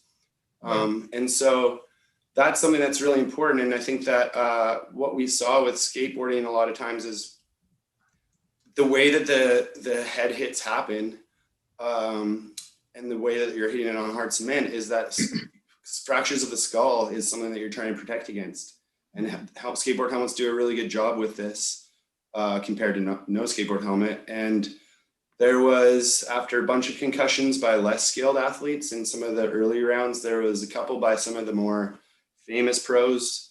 And then there was one in Brazil by a skater, Kevin Kowalski, where he fractured his skull. And I think that everyone that was there, everyone that saw that, all the event organizers and skaters realized like it's been pushed too far almost. If that's the impression I got, you know, any sort of like wearing helmet or not. I think there was probably, I don't know, at least half the girls the next day that weren't wearing helmets showed up with wearing helmets that day, and a bunch more of the guys, especially the younger competitors. Wow. So yeah, I'd like to add something here that Riker's very concerned about. He told me that he would like to make a change. And I told him that he'd be talking to teachers here, and the teachers that are watching right now will be teaching hundreds of children to skateboard. And there's a comment now right here, Riker. I want you to hear this because you want to do good. You're doing good. Somebody from Oregon Skate School has said, in Riker's honor, going forward, I will emphasize the importance of using helmets because they saw you, because you did this. Amen to that. Yeah, and that's something that's important because that's what your story will really help, Riker, is like basically 99% probably of the skateboard community in general, guys that are trying to learn how to skateboard, and girls that are trying to learn how to push themselves to the top. Not necessarily what we're just talking about, which is Olympic level skateboarding, which is the top pros. Getting them to adopt wearing helmets is something that is its own challenging political part of the equation. But if every kid's wearing a helmet from when they get on the board until they get to being, you know, like Andy, and realize, hey, this is just a smart thing to keep doing, I think that that starts at all the stuff we've been talking about with the building of communities of skateboarders all around the world, right? And I think it's really important to those educators out there that they wear the helmets too, because it's kind of like telling your kid when they get in the car, put your seatbelt on, and then mom doesn't put her seatbelt on. It's like you're sending the wrong message. Or, you know, the whole 18 and under, it's like, oh, well, as soon as you're out of your booster seat, you don't need a seatbelt anymore. You need a seatbelt, especially as you get older, because, you know, you're taller, your fall is further for a lot of reasons. You just need to wear that helmet all the time. And if we set the example as educators that I'm wearing my helmet, you wear your helmet. It shouldn't just be for kids. It should be for everyone. Right. And there's a teacher, Steve Waters, just mentioned in the chat that he always wears a helmet. Good. And last summer, he was doing an ollie and he fell hard enough with his helmet on to get a concussion. Oh, wow. Shit. Which without that helmet could have been a lot worse. he'd be a guest on our show. Right. Even one of the boys that we've gotten to know from another skateboarder, because we've had several now that we've met, and he was 12, just standing on his skateboard and fell backwards, hit the pavement. And he was actually on one of those wiggle skateboards. I don't know what they're called, but he was just out in front of his house, fell on the sidewalk, and he is 16 now and still in a wheelchair and still very little mobility and very little communication. Oh, jeez. So Riker, do you have any, I mean, when we went to visit you when you were at Craig, one of your friends was there, and your friend, I forget his name, he said, "Oh, I'm going to wear a helmet for sure now." Oh. How's he doing? Dane Harris? Yeah. Well, yeah. Yeah, so he and Dane grew up together, right? Yeah, me and Dane grew up together, and Dane is in Portland, Oregon right now. You're calling him out. I'm not calling him out. Does he wear a He does not wear a helmet still skateboarding. That's a call out. Riker, that's a call out. Nice work. So if Dane is listening, you just been called out. Very upset. Yeah, he's not happy. How does that make you feel? Riker, how does that make you feel? It makes me feel pissed off. What do you think would change his opinion? What do you think would make him want? Wear your helmet. Yeah. What would you think? What would change his opinion? How would Dane change? What would make Dane change? Wear a helmet. I don't know what that means. What do you think would make him want to wear a helmet? So he saw you fall, Yeah. and he still doesn't wear a helmet. So what will it take? What would make Dane change?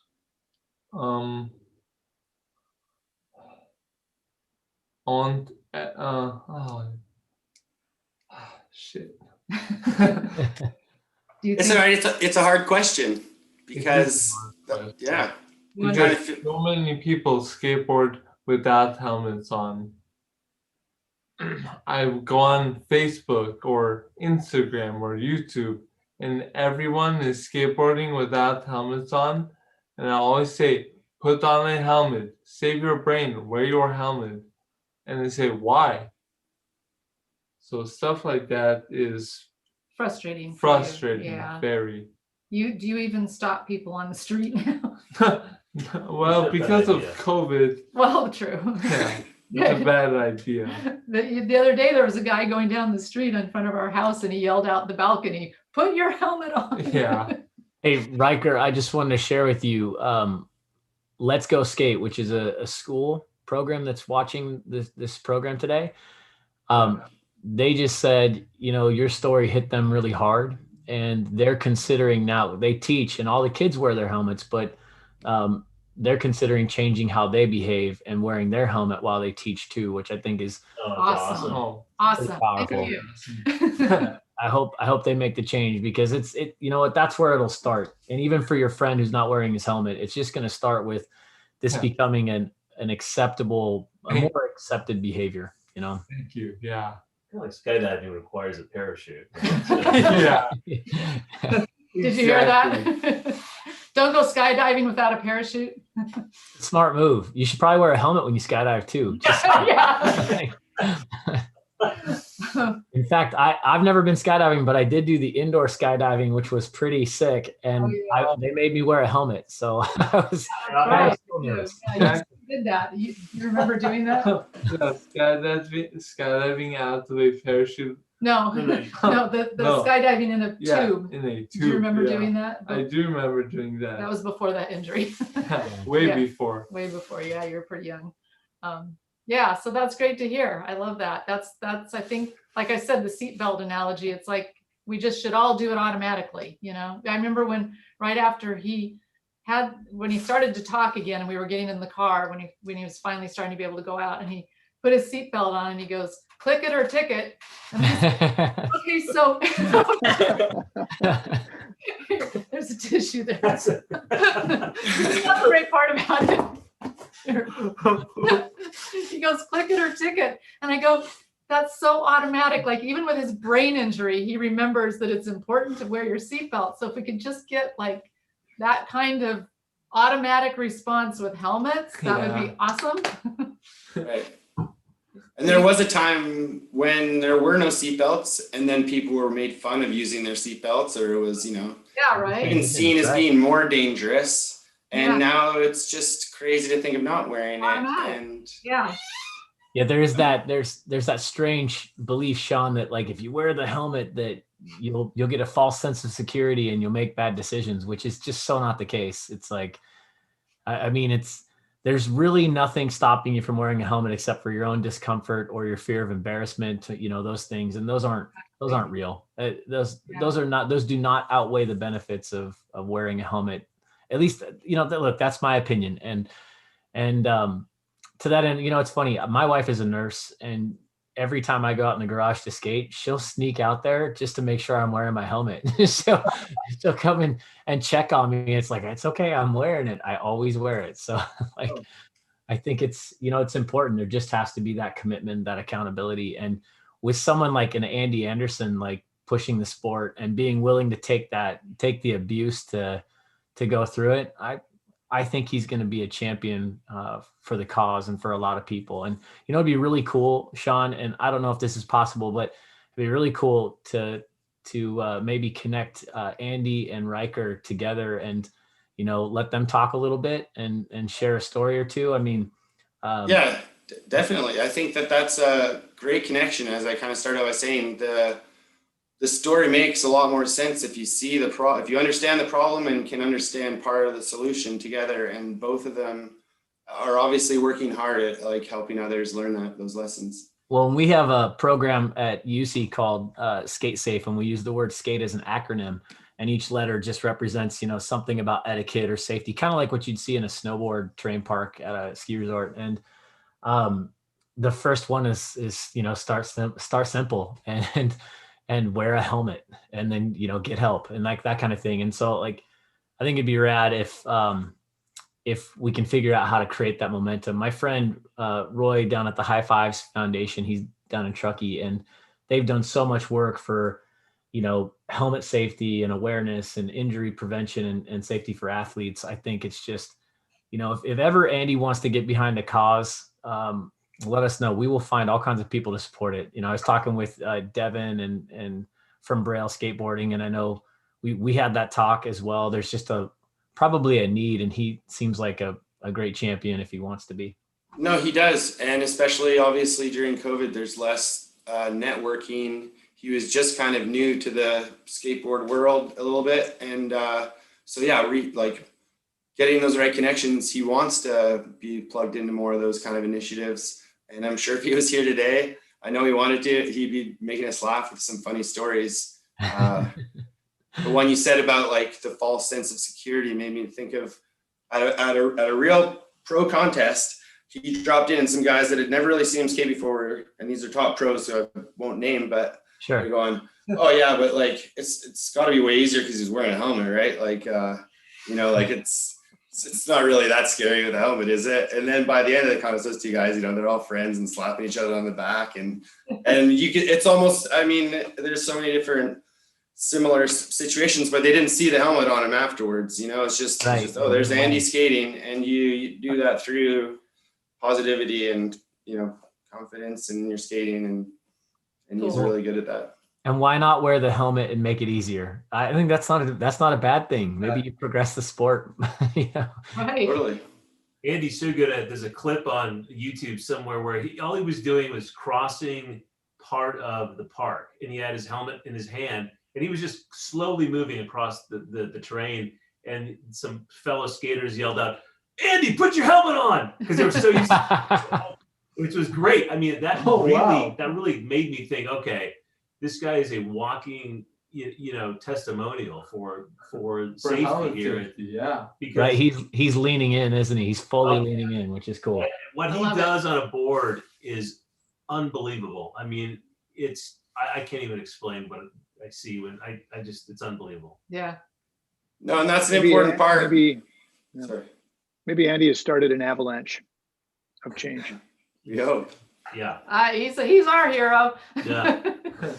Well, I think we need to share Riker's story with more people and find a way to channel that and work together and maybe, develop a movement, with the support of people like Andy and Sean and you, Riker, and get the word out. I mean, all we can do is raise awareness. If we start there, it makes a difference. And people hearing your story, Riker, I mean, look, I had to take my glasses off a few minutes ago because it's just overwhelming. I've been through this 2 times before.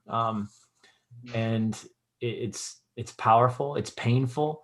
It changes you. The only thing probably worse than this is seeing death in our sport. I've seen that. I've been there with snowboarding and it's not easy to take, and it changes you forever. And I know you and your family are never going to be the same because of this. And I know you feel pain and probably anger and all kinds of emotion from this all the time. It's just, people could avoid a lot of this if they were willing to take, the risk of wearing a helmet and, maybe looking silly, I guess. It's so worth taking the right step and making a difference, especially if you're in a place where you're responsible for mentoring and influencing children. Let that lasting impression be that it's okay to sweat out your helmet. Maybe see how much sweat you can collect in your helmet. I always think it's funny to squeeze the sweat out of my helmet after I've been skating for a while. It's gross, but it's kind of funny. As long as you don't drink it. I mean, well, maybe if I had the right challenge thrown down. It's gross. Right on. Just kidding. Hey, Riker, thanks a lot. I really appreciate you coming today. Thank you. Hey Joe, just real quick, I just want to shout out a couple of other athletes early on had. Is that Ed McMahon talking? No, Oh. sorry. So I'm off camera in the wings. A couple other athletes said just a shout out early on. Mike V and Andy Mack both reached out to us, and they were just amazing. Immediately. And then, forgive me if I'm getting his name wrong. Mark Rogers, who's been to. Is it the gentleman who had undergone some cancer surgeries late 2019? Grind for life, right? Right. So wonderful man, had also reached out early as well. So the community really surrounds their athletes with support and love, and it's awesome. It's a great sport. It should continue to grow. I just think about the potential it has for children that will grow up in a safe environment, and the market is there's no end to the growing this market. It's such a wonderful sport. So. Is Riker, someone did ask, is Riker still a fan of skateboarding? Good question, right? I don't know. 50-50. Okay. Hey, that's fair. That is a fair answer. 50-50 skateboarder. I bet if you saw a shift, right, that might put you more toward that. What if everybody was wearing a helmet? How would you feel about skateboarding? That would be so good. Awesome. Save your brain, wear your helmet. Well said, Riker. Thank you. Hey, Riker, I also wanted to say to you and your whole family, just like congratulations for how hard you must have worked from how low you were to get to where you are. That I can't imagine how much work that takes, but I've really come through a lot of blood, sweat, and tears to be here. High five, man. High five. Thanks to all the educators out there and to your organization doing this. It's quite remarkable what you're doing, and you're making a difference. And teaching is a gift. And to all the teachers internationally listening to this, thank you for doing what you're doing. It's such a wonderful sport. And on behalf of all of us here, anytime you need support, help, we're here to get involved. Yeah. Thank you so much. Riker, would you like to do some more talks like this if somebody would like to ask you? Exactly, yeah. I do want to do some more talks. All right, well, thank you. Talks about my injury to other people. Right on. Thank you, Riker. Thanks a lot. We will make sure to share information on how to connect with Riker and, follow up on him. If you want to do that, Riker, just give us that info. We'll get it out to this group and make sure people know how to do that. Yeah. And I hope that when you're feeling up to it, that you'll start to maybe share some of your story on your Insta, and or so people can follow it and just see what you're doing. Yeah. I do want to follow on my Instagram. He doesn't have an Instagram set up right now, but he has Facebook. Oh, perfect. That's right. He has the Facebook group. Is that correct? Yeah, the Facebook is Aiden Riker Schelling's Recovery Report. I actually have that group. I'm going to go ahead and post it in the chat for people and make sure. And then they just have to request. You just have to request to join the group, and then you guys will approve them. Yeah, that's perfect. Awesome. If you do go to that Facebook group with Aiden Riker, go all the way to the beginning and read it through. It is a saga. Yeah. It is tremendous. It's very moving. Yeah. But have a box of tissues. Yeah. Good thing he has a really hard Dutch head. Well, that's good. That's what saved him. So, ring. Right on. All right, we'll be seeing you soon. Thanks a lot. Hey, thanks everybody. Thanks everyone. Hey, Sean, couple of questions for you. Thank you so much for jumping in early and connecting with Riker. That was awesome. Just awesome. I appreciate it. The work you do, you're a high performance skateboard coach. You've done work with Red Bull. You've worked with a lot of different athletes. Right now you're working with Andy Anderson, and I'm sure we're listening earlier on today. We were talking about the Olympics, what things look like. I mean, I want to throw a couple questions your way. And one is, how do you see skateboarding changing before your eyes, right? You were a sponsored pro. You've been there and done that. Like, how is it changing right now? That is a great question, and it's fun to watch because, from the time that I started till now, it's the VHS video days that we all talked about, waiting for it to come in and seeing what was going on, to now where you can see it all on Instagram. So it's changed in every way, from the way you can be a kid and go to a skate park with your parents. That wasn't a possibility. If you're talking about sort of the more high performance end and like the guys that are the best in the world, that's really interesting because there's actually a lot more similarities now in that part than there is in the other parts. Meaning, I think it was like, let's say 2005 or 6 maybe. Yeah. Anyway, was competing in the X Games. Right. It was when him and Bob were head to head in the big air. He knocked himself out real bad. The thing is like in those times, what him and Bob were doing at the top of their skateboarding wasn't much different than what, like, say, guys like Nyjah or, any of the other guys at the top of street skating, or Pedro and Bull. They're seeing what's being done within the sport and pushing their bodies and mind and spirits and souls, if you'd like, beyond what anyone thought was ever possible.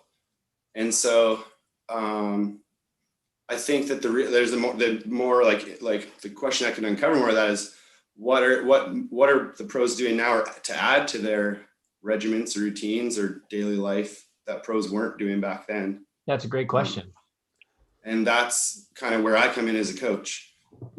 I've been really fortunate to have worked with guys that really were in positions in their careers where they really wanted to do their best.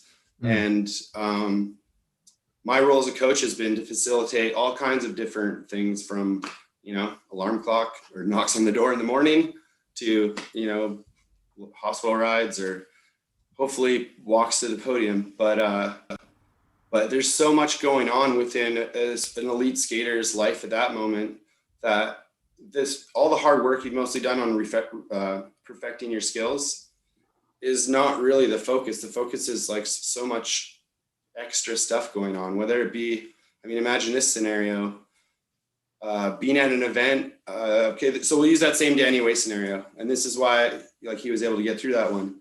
He knocked himself out in practice the day before the finals, got back up. He competed in the qualifying, got through, but was pretty badly shook up. The next day, he hit his head again really hard. Wasn't fully, when I say knocked out, he was visibly unconscious, Right. The first time. The next day, he hit his head again. Wasn't visibly unconscious, but hit his head really hard.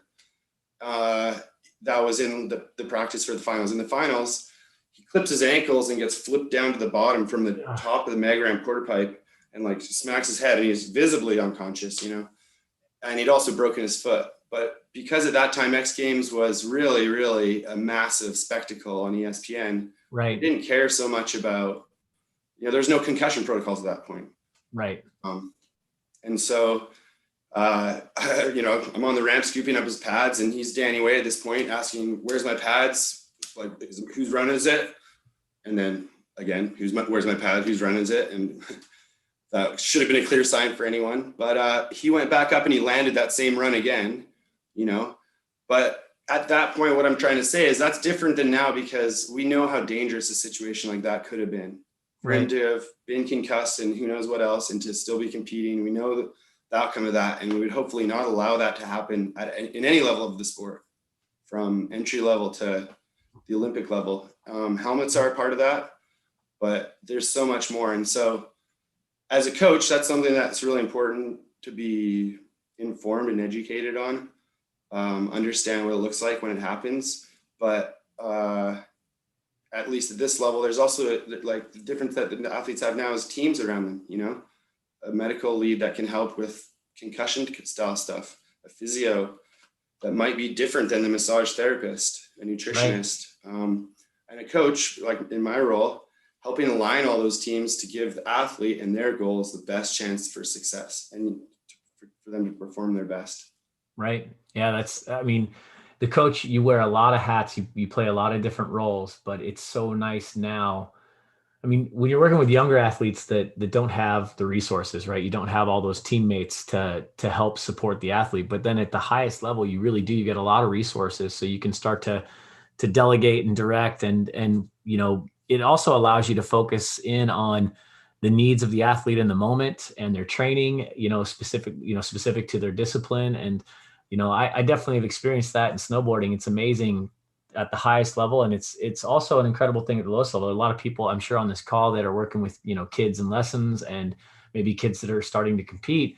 And I think it's probably important to recognize those many roles. You know, in snowboarding, there's a lot of coaching theory and philosophy that's been developed out. There's different training programs like through USASA and USSA, and then PSIA and Aussie, all these different organizations that have a lot of tools. And that's our goal, is to try to help fill some of those gaps in, you know, make sure that coaches that go through, like our certification process covers heads up concussion training through the CDC here in the States. It covers safe sport, which we have a presentation on safe sport coming up here very soon. We get into CPR first aid. We go into a criminal background check, and we're taking all those steps to make sure that they know how to recognize the signs of, you know, fatigue and injury, and they also know how to keep kids in a safe environment. But in your role right now, you're working with high level athletes that, you know, in Danny Way's case, you brought that up. It's like a story of perseverance. Everybody loves a story of perseverance, but there's a moment now with the education that we have where you go, okay, well, now's not the time to persevere. Now's the time to protect your brain, right?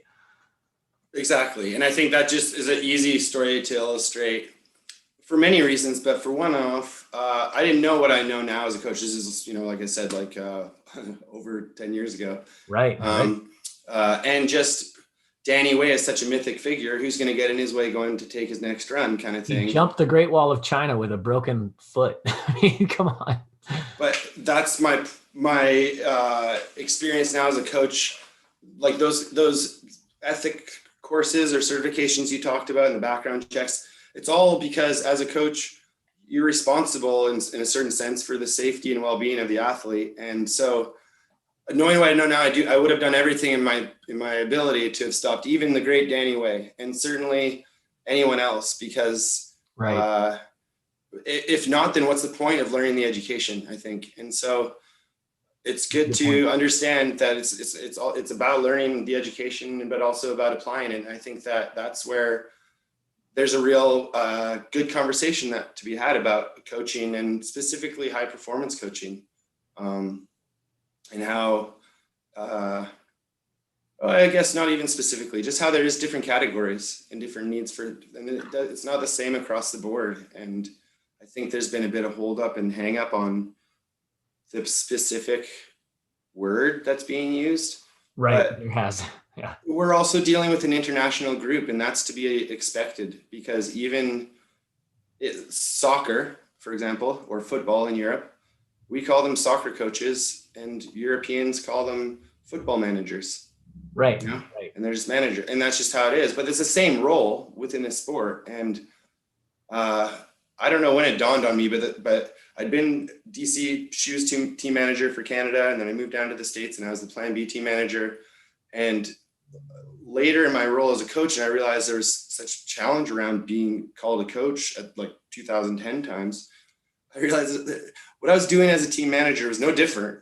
I was just working for a brand that I had no affiliation for other than just working. And I looked back, and particularly Plan B with their historic team manager, Mike Ternasky. He to this day is legendary for his ability to lead the team and to have like done amazing things with creating just a group and helping that talent push themselves to their greatest level. And to me, that is coaching. And so call him a team manager, call him whatever, but he took a group of amazing skaters and pushed them to be their best and documented it in a way that was the first Plan B videos. So yeah, I think that's well said.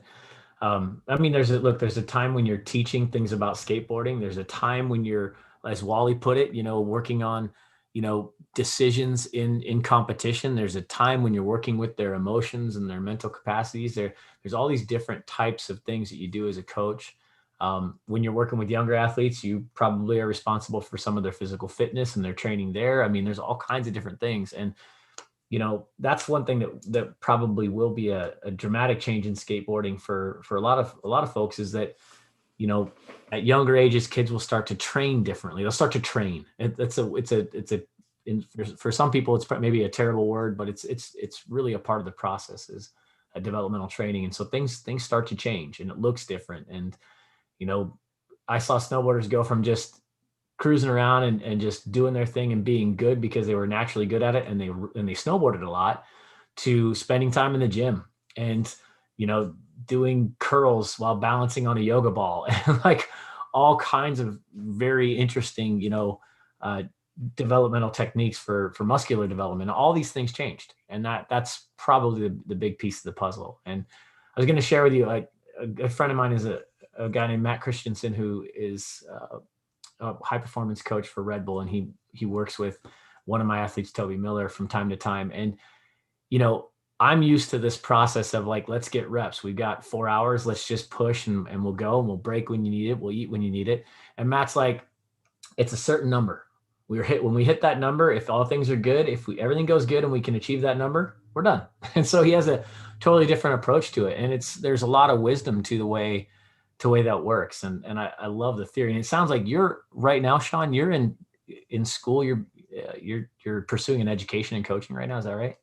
Yes, I am. And I really like the Canadian sports system, which has made it kind of fun to be a part of the Canadian sports organization, and also pursuing more education for myself as a coach.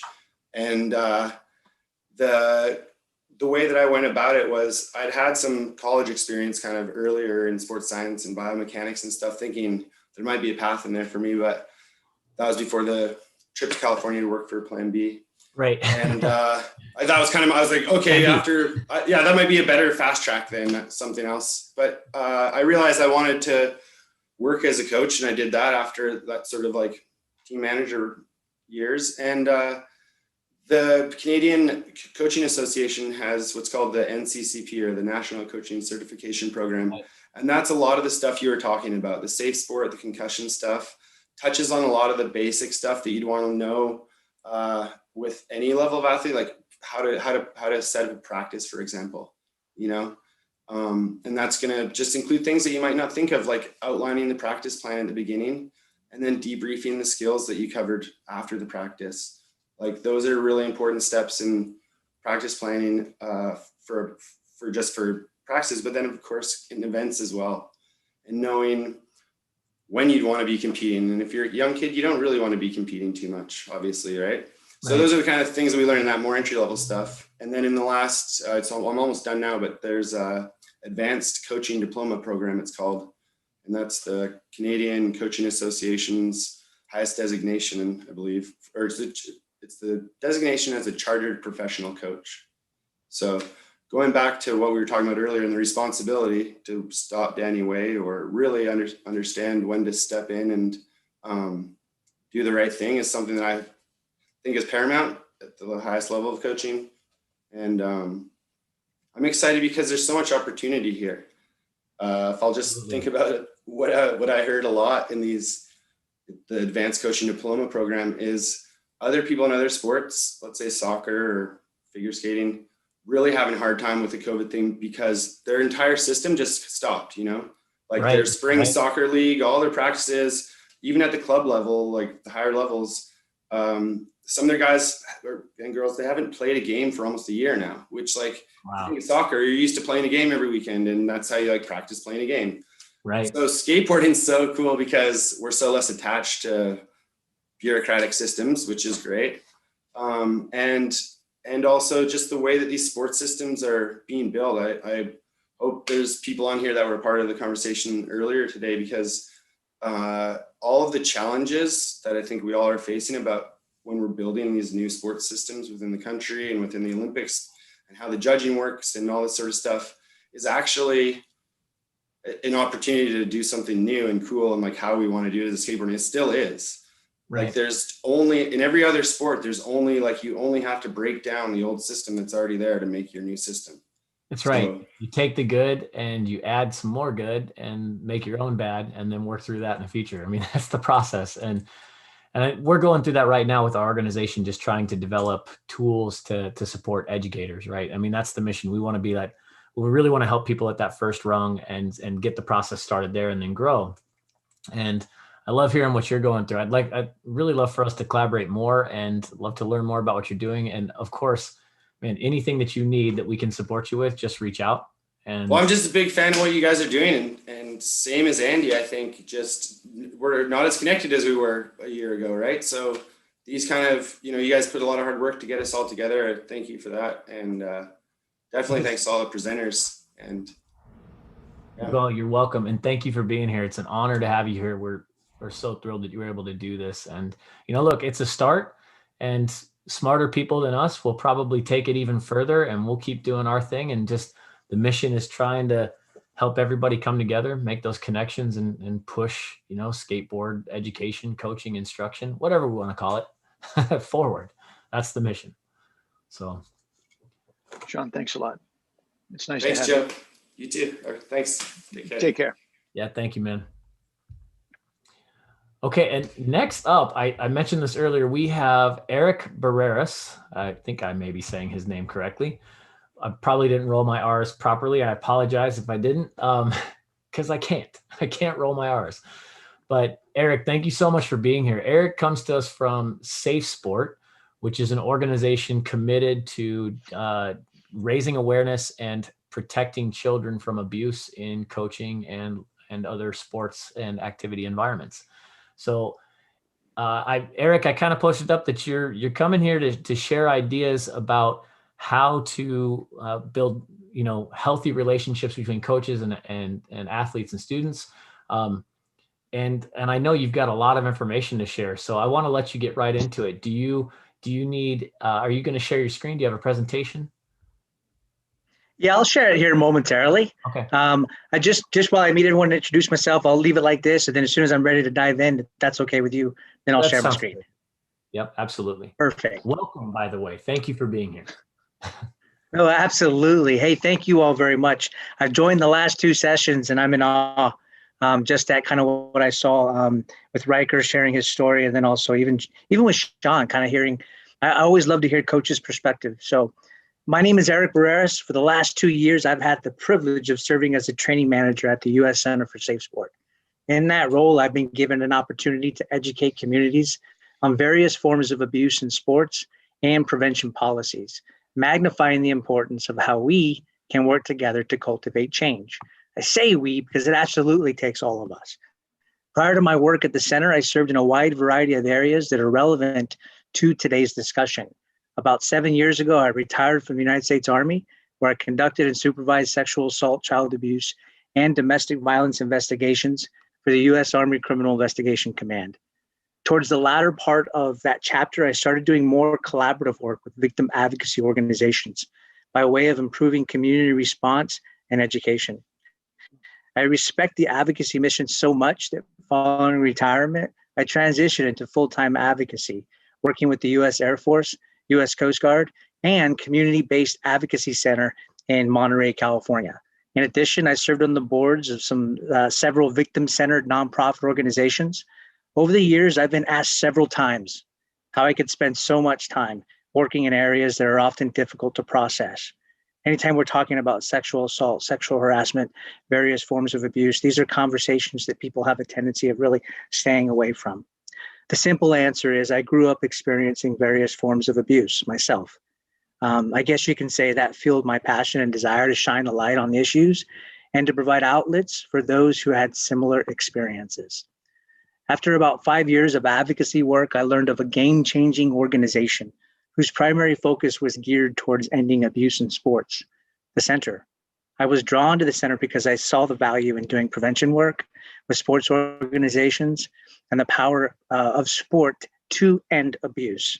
If you look around our nation, throughout society, various moments in time, you can see where high polarizing athletes, coaches, people that the sport community really look toward, you can see where they may have stood up for a social injustice or some issue that was near and dear to their heart. And the world pays attention when they do things like that.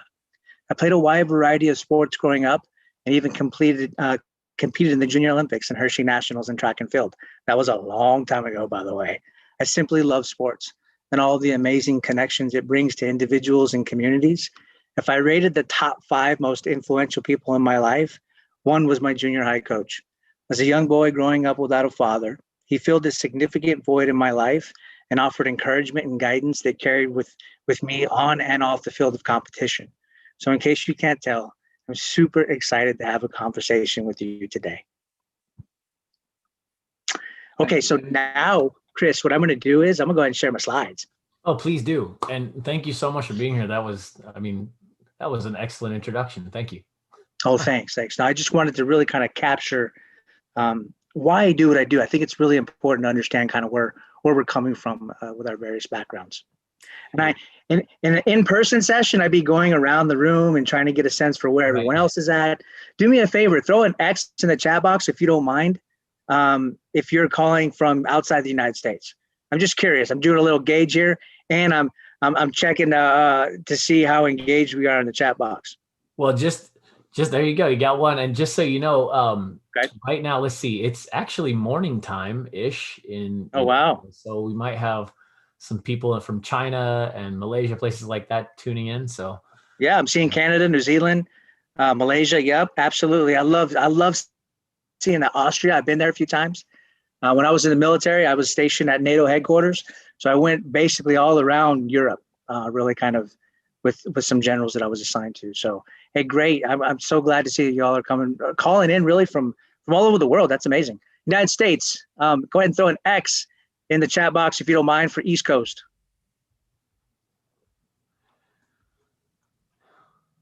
An adaptive skater. I love seeing that. I'm going to talk a little bit about some adaptive sports resources that we have. Alabama. Oh, okay. Sweet. Okay, West Coast. And you can just, you can either put a 1 or just put where you're from on the West Coast. I see Oregon, Washington, all right. Arizona. Gosh, just all over the place. I just love to see that. I've been to a lot of different programs, a lot of different sports across the nation. It's great to really kind of see, based on where we're having the conversation, just some of the thoughts behind some of the areas, some of the issues. Maybe they're different, maybe they're the same. And so maybe some of that will come out today in our conversation in terms of what kind of dialogue we get back. Alaska, you must be freezing. My first duty station was in Fort Greely, Alaska. Okay, I'm gonna go ahead and share my slides now.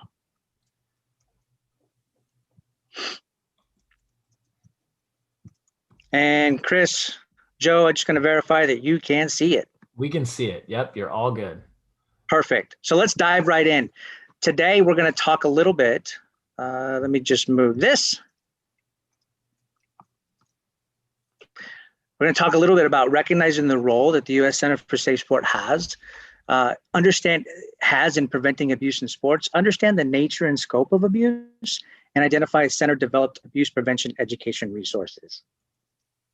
So let's start with the center, who we are. We are an independent nonprofit organization out of Denver, Colorado. We're the first and only organization of this kind. Now, when we say first and only organization of this kind, there are a lot of organizations out there that address abuse, nationally and internationally. However, we're the only organization that has an education and outreach component, the only organization that also has a response and resolutions investigations component within the Olympic and Paralympic movement. And then we also have an audit and compliance team, okay? Now I'm gonna talk a little bit about why we have an audit and compliance and why we have a response and resolution, okay? I work on the education and outreach team, and that's my primary focus, but I'll talk a little bit about those other teams as well. And our focus is on ending all forms of abuse in sport. This isn't just sexual misconduct or sexual harassment or sexual assault. This is all forms of abuse. So what would that look like? Bullying, harassment, hazing, physical abuse, emotional abuse, and sexual misconduct. Now, I talked earlier about the three different really kind of prongs that we have at the center. We have education and outreach. Our education and outreach, we make ourselves available for all sports programs around the nation. Does it matter if they belong to the U.S. Olympic movement or not? We do have fee-for-service trainings for various organizations. I've worked, just to give an example, I've presented at a lot of youth soccer programs, state coalitions, if you will, where they have national conferences. And we'll go down there and we'll talk a little bit about the U.S. Center for Safe Sport as far as some of our trainings that we have, and then also our minor athlete abuse prevention policies, okay? We also I did talk earlier about how we have a response and resolutions team, and we have an audit and compliance team. So those two functions are very specific to the Olympic and Paralympic movement, okay? So we don't do investigations for programs that are outside that. There's national governing bodies, okay, that actually, for example, USA Skateboard is actually an NGB that we work with.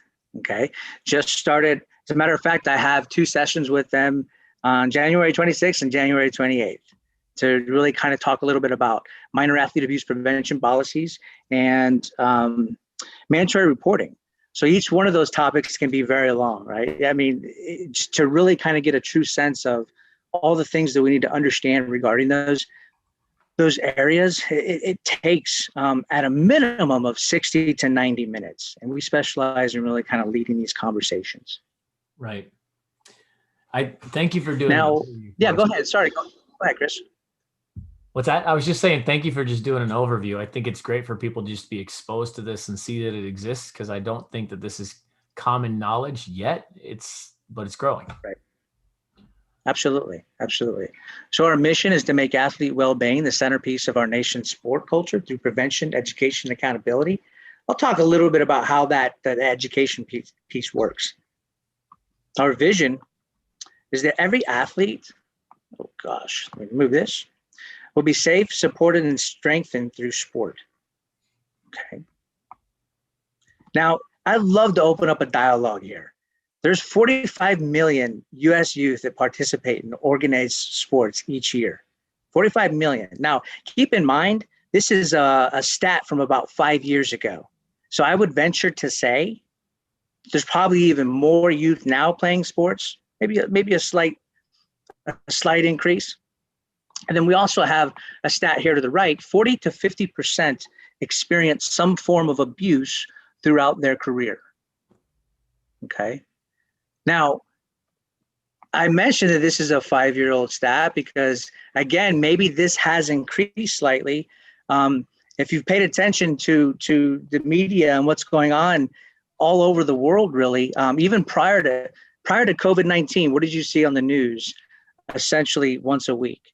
There was some form of abuse, sexual assault, sexual harassment, something. The Me Too movement has really kind of brought this area to our attention in a wide variety of ways.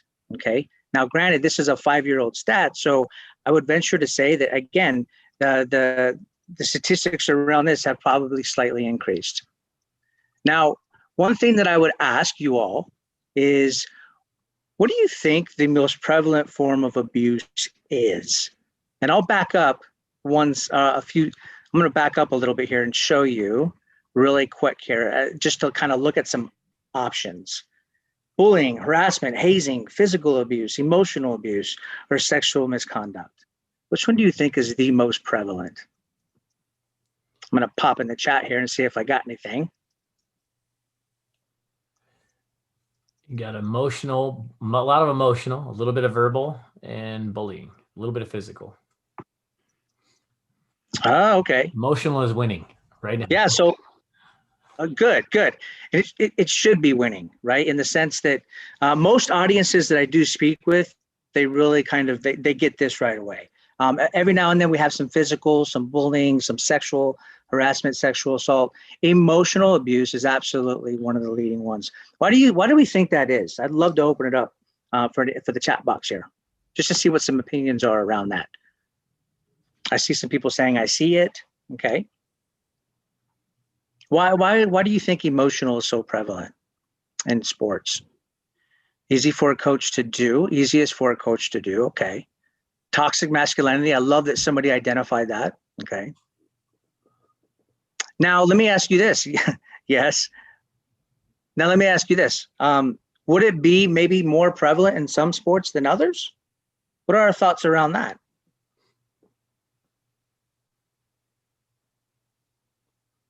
Could it be more prevalent in some sports more than others? No, all sports are usually the same. Okay. I love that, because the bottom line is abuse can absolutely show up in all sports. I do speak to some programs where the feeling around the room is, hey, yeah, thank you for sharing these stats. I'm glad to see we have this problem. However, how does that apply to my sport? Okay. Maybe that's not something that they're aware of based on their role. Maybe there's not a lot of reports going on in that particular club, in that community. That's not necessarily a good thing, because what we do know is that we haven't cracked this code on how to prevent abuse. There's been professionals all around the world working on this for years. We haven't cracked that code. So if there's no reports going on in an organization for an extended period of time, is that because the culture is set up in such a way that they're not embracing or accepting of those that do have a report? How are they responding to that? Just something to think about, right? Let's see. I feel the same. Being a kid athlete, I've been emotionally bullied as an adult. Thank you for sharing that. I see gymnastics, a lot of references to gymnastics here. You usually see a lot of references to gymnastics and swimming, although it does happen in all sports, right? I think the references are there for gymnastics just based on the polarizing media and the issue that happened within that sport. Okay. I'm going to go back here. So where does the U.S. Center for Safe Sport come from? I think it's important to really get a sense of how did we come about? So SF 534 is a federal law, okay? The Protecting Young Victims from Sexual Abuse and Safe Sport Authorization Act of 2017.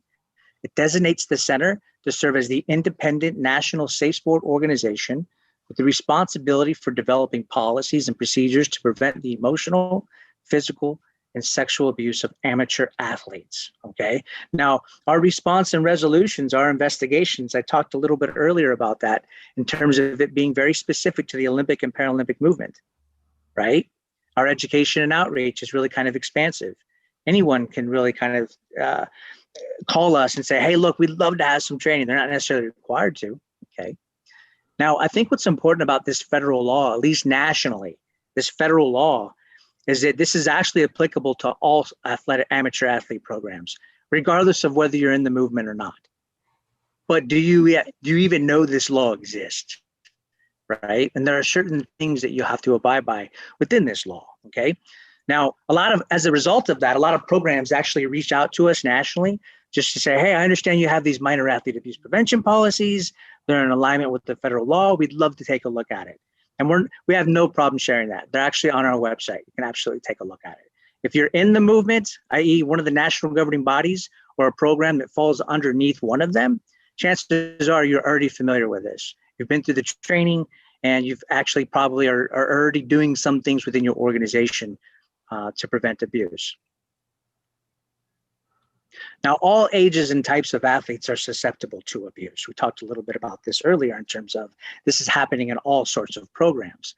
Now, research has shown that athletes with disabilities, LGBTQ plus athletes, child athletes, youth athletes, and elite athletes are at the highest risk, okay? Now, one question that I would have for the group, and I'll try and take a look at the chat here and see if I can see what some responses are, is why elite athletes? Why would elite athletes be at the highest risk for abuse? What are your thoughts behind that?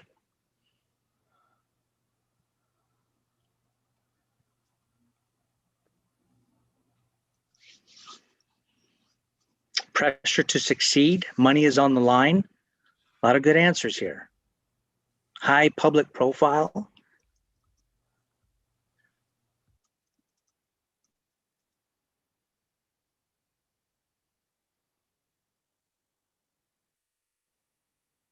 Okay, so one thing to consider here is very seldom do athletes just roll out of bed and they're awesome, right? Like very seldom does that happen. It actually takes a lot of time, focus, effort. There's probably some people who have been competing in this sport for an extended period of time or have done it professionally. So I don't need to tell you this, right? Like you understand that the hours and the commitment that it takes to actually be extremely proficient or a world champion in your sport, okay? So with that being said, there's longer exposure periods and times that more free, the likelihood that it could have happened if you've only been in the sport, if there's a few anomalies out there, have only been in the sport for a year or less versus the individual who's been in the sport for maybe 15, 20 years, the likelihood that the person that's been there for 15, 20 years is gonna have abuse, okay? Plus, someone mentioned earlier about there's more at stake. And when there's more at stake, power and control is weaved into just about every form of abuse that exists. There are elements of it that weave its way in, okay? So when we're talking about an athlete who is trying to obtain a certain goal, and there's certain individuals that have power over whether or not that individual advances, that can absolutely be used the wrong way, okay? Now I'm going to briefly kind of talk about some center resources. I do believe, I'm just going to do a quick time check, Joe and Chris. I do believe we have about maybe 10 minutes left.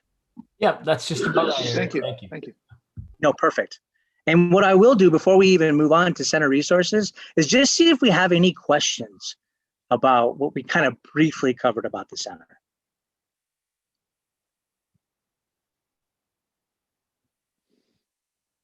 Okay. I don't see any at this moment. So let's start off with some of our resources, okay? We develop resources on a wide variety of topics. Now, this is just an example. I'm not gonna read off of this. This is really wordy, you probably can't read it. These are just examples of some flyers that we've created around bullying and hazing. You can actually get these flyers online through at uscenterforskatesport.org. Just about every resource that I reference in this section can all be found at that website as well. Okay, I just want to make sure we understand that. Skatesport youth athlete training. So when we're talking about, I loved hearing about some of the things we heard about in the previous sessions about changing culture and how challenging that is. An example that I've always used in a lot of trainings that I've been with is actually wearing a seatbelt. And I heard that reference earlier. So I think that's a really important reference to make. But when you're talking about changing culture, I do think that there's a couple different approaches that you take with that. And I absolutely think that it starts with our youth and the kind of conversations that we're having at their level. The very first conversation that they're having about abuse is when they're 18, 20, 24, are required to take this online safe sport training. If that's the very first kind of conversation they've had, they're probably going to absolutely be behind the power curve a little bit. Now, I do understand that there's some age-appropriate conversations that need to be had with children, especially when you're talking about preschool, K through 2. The same conversation that I have with an 18-year-old isn't the same conversation that I could have or should be having with a 5-year-old. We've developed some online training resources that are age-appropriate, okay? And they're absolutely free. They're at USCenterForSafeSport.org. Resources for survivors of sexual abuse can also be found on our website. Preventing bullying, what great coaches need to know, some coaching resources. And then, of course, I referenced earlier our minor athlete abuse prevention policies, which can be found at USCenterForSafeSport.org. So some of the resources that we actually create are actually in the moment, based on what's going on around the landscape. We have projected target points that we want to hit throughout the year with the organizations that we support. But we do leave a little bit of time throughout the year to create some resources kind of on the fly. And COVID-19 is a good example of that. That kind of snuck up on us a little bit, right? And it kind of impacted all of us in different ways. And we kicked out a resource really to support athletic programs across the nation as youth are online more now than ever, right? So there's some things that we're going to want to be mindful of as that's happening. And this can absolutely be applicable even with children who are doing school online, right? And then we have some resources that really kind of cover, returning to sport during COVID-19 and some parameters around that and what maybe recommendations, best practices, if you will.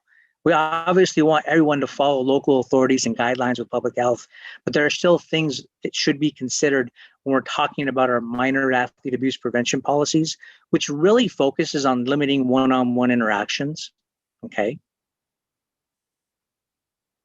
Training resources for parents. Changing culture absolutely has to happen with parents too, okay?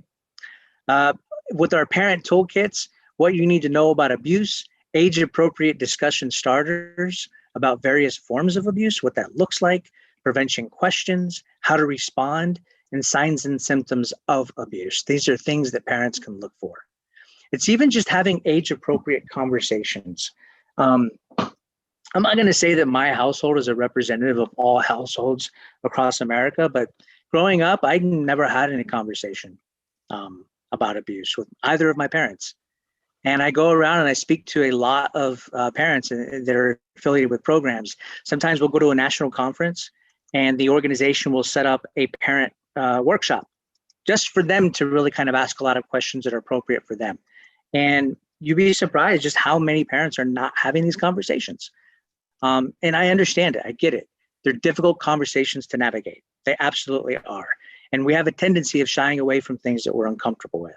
So if you're looking or want to get some more information on how to approach this with your child, by all means, you can go and there's an online training for parents and there's a parent toolkit to help navigate these waters. And I talked earlier about the Safe Sport training course. And if I haven't mentioned too much about this earlier, the national governing bodies that we support and all the programs that fall underneath them are actually required to take this Safe Sport training online course, all right? Now, this course is also actually available for those outside the movement as well.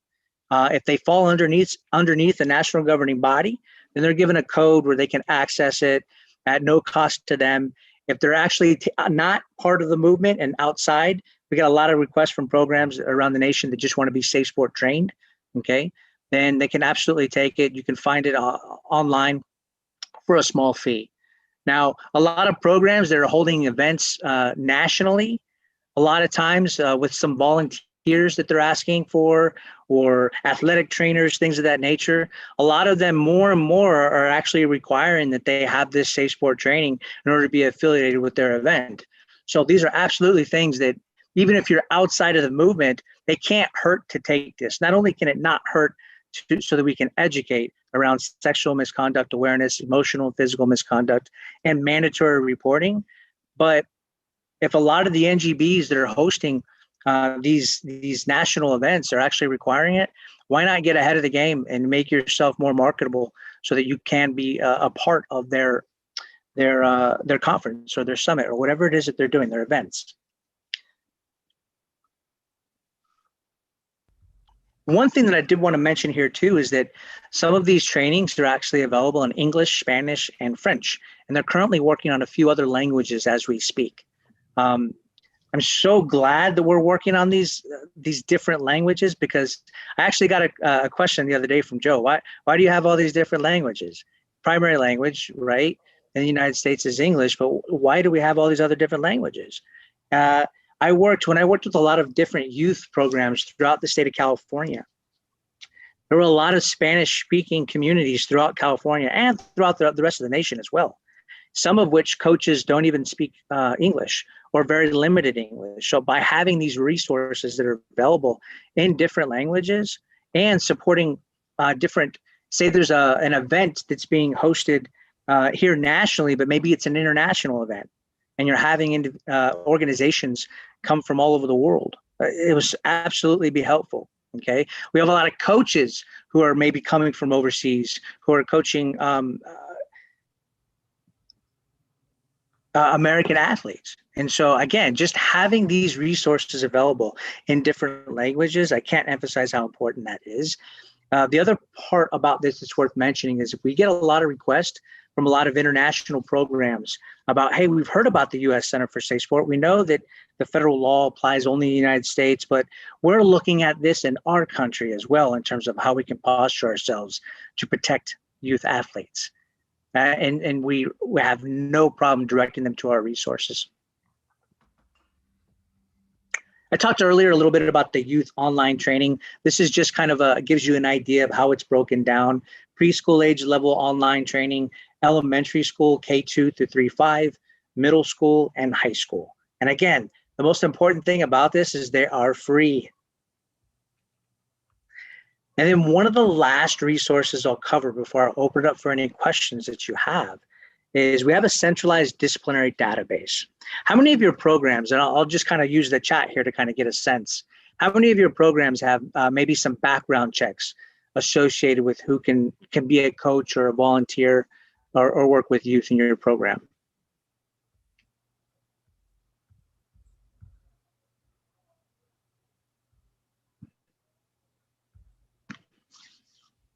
All of them in the UK? Thanks, Sean. Absolutely. So typically we'll see this, right?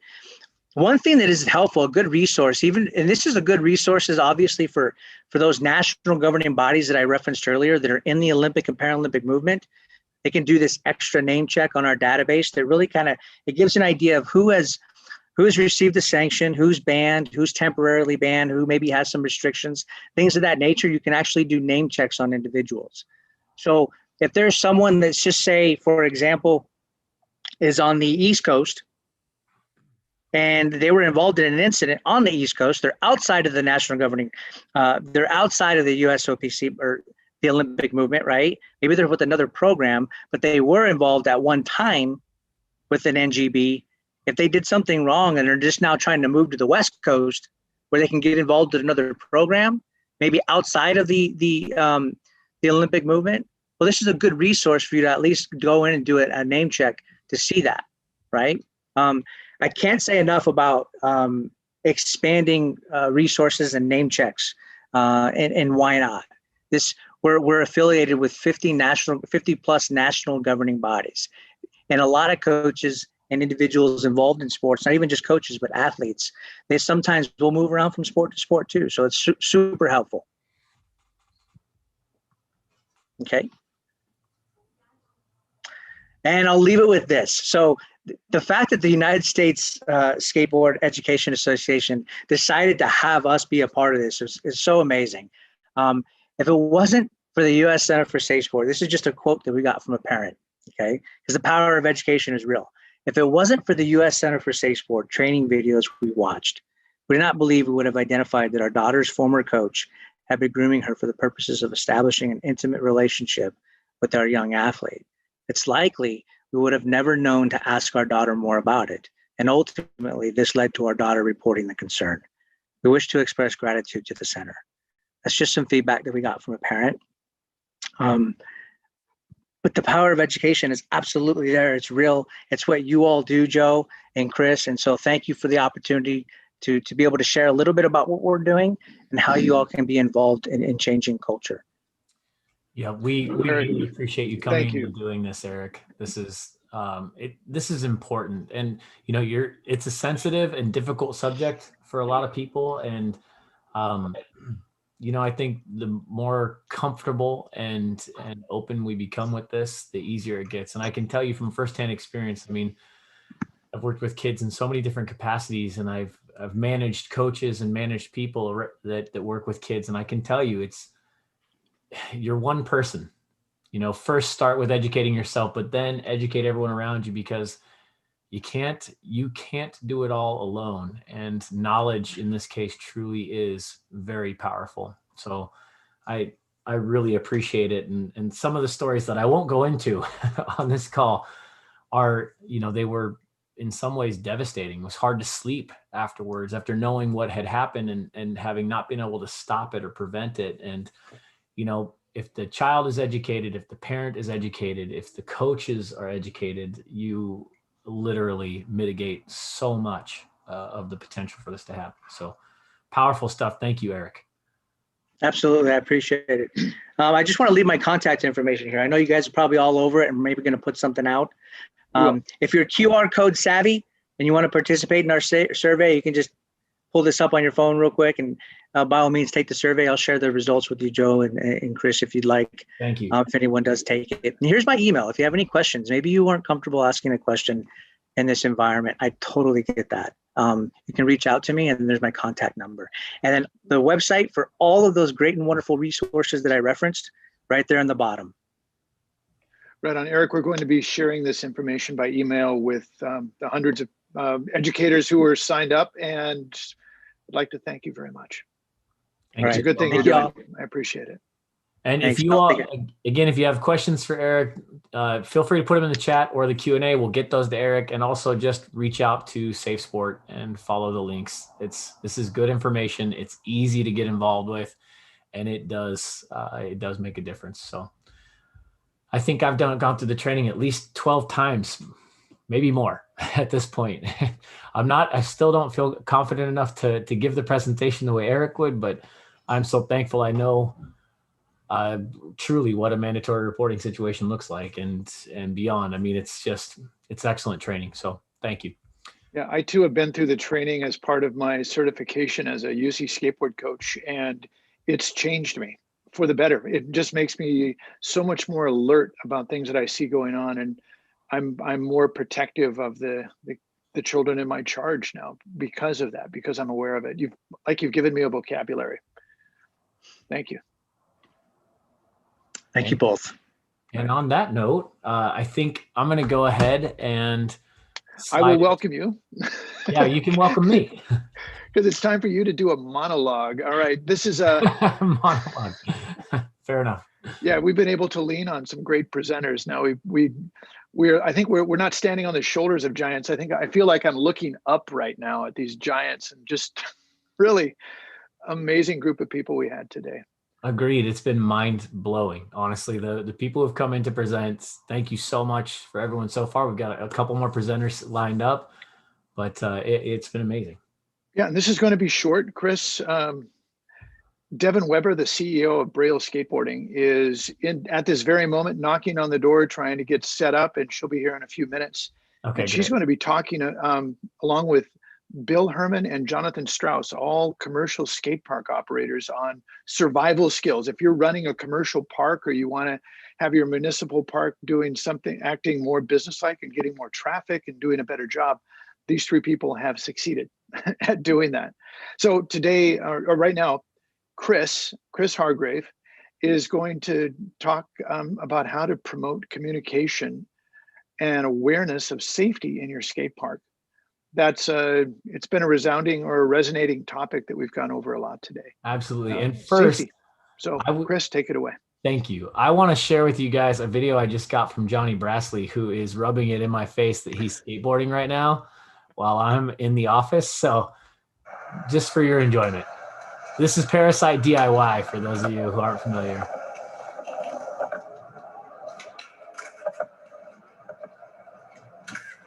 Oh. today First Try Friday? Wow. Oh. All I can say is Johnny cleans up nicely. He went from all clean, crispy clothes to just full on skate looking good. So for those of you who did get out and go skateboarding, good on you. And I'm stoked that you guys did make time to be here. And for those of you who've been here with us all day, you are animals. So thank you. I just wanted to bring together some ideas that people have been sharing all day. I mean, I love that we've had a big focus on safety. Naturally, just sort of organically, people talking about helmet safety. We've talked a little bit about etiquette and awareness. And one of the things that we've worked really hard to do at UC is create a program, an initiative that's focused on those things, literally trying to simplify the process of education of parents and new skaters, specifically when they show up at the park and ideally before they show up at the park. So we actually have a series of things. I'm going to throw up just really quick a screen share of the signage that we offer as an organization. If you become a part of a member of our organization, you can get access to all of our info and our signage. And these are things you can use in your private park or a municipality park. But we turn skate into a very simple,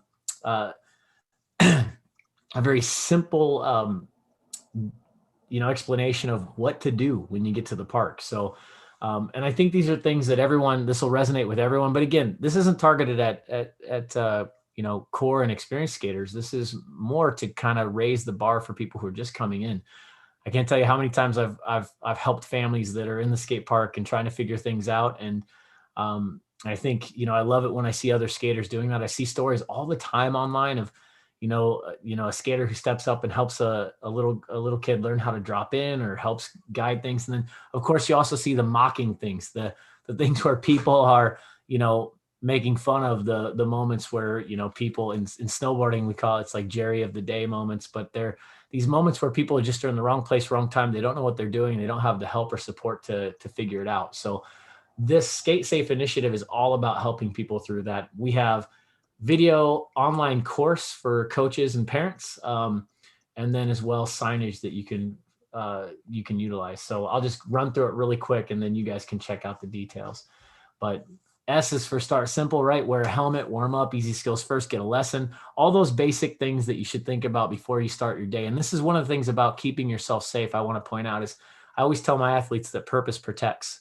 When people are focused on something that they want to learn, that they want to work on, that they want to do, they're more likely to stay tuned in and healthy and not have that accidental, fall where they weren't paying attention and hit the crack or whatever, got a wheel stopper.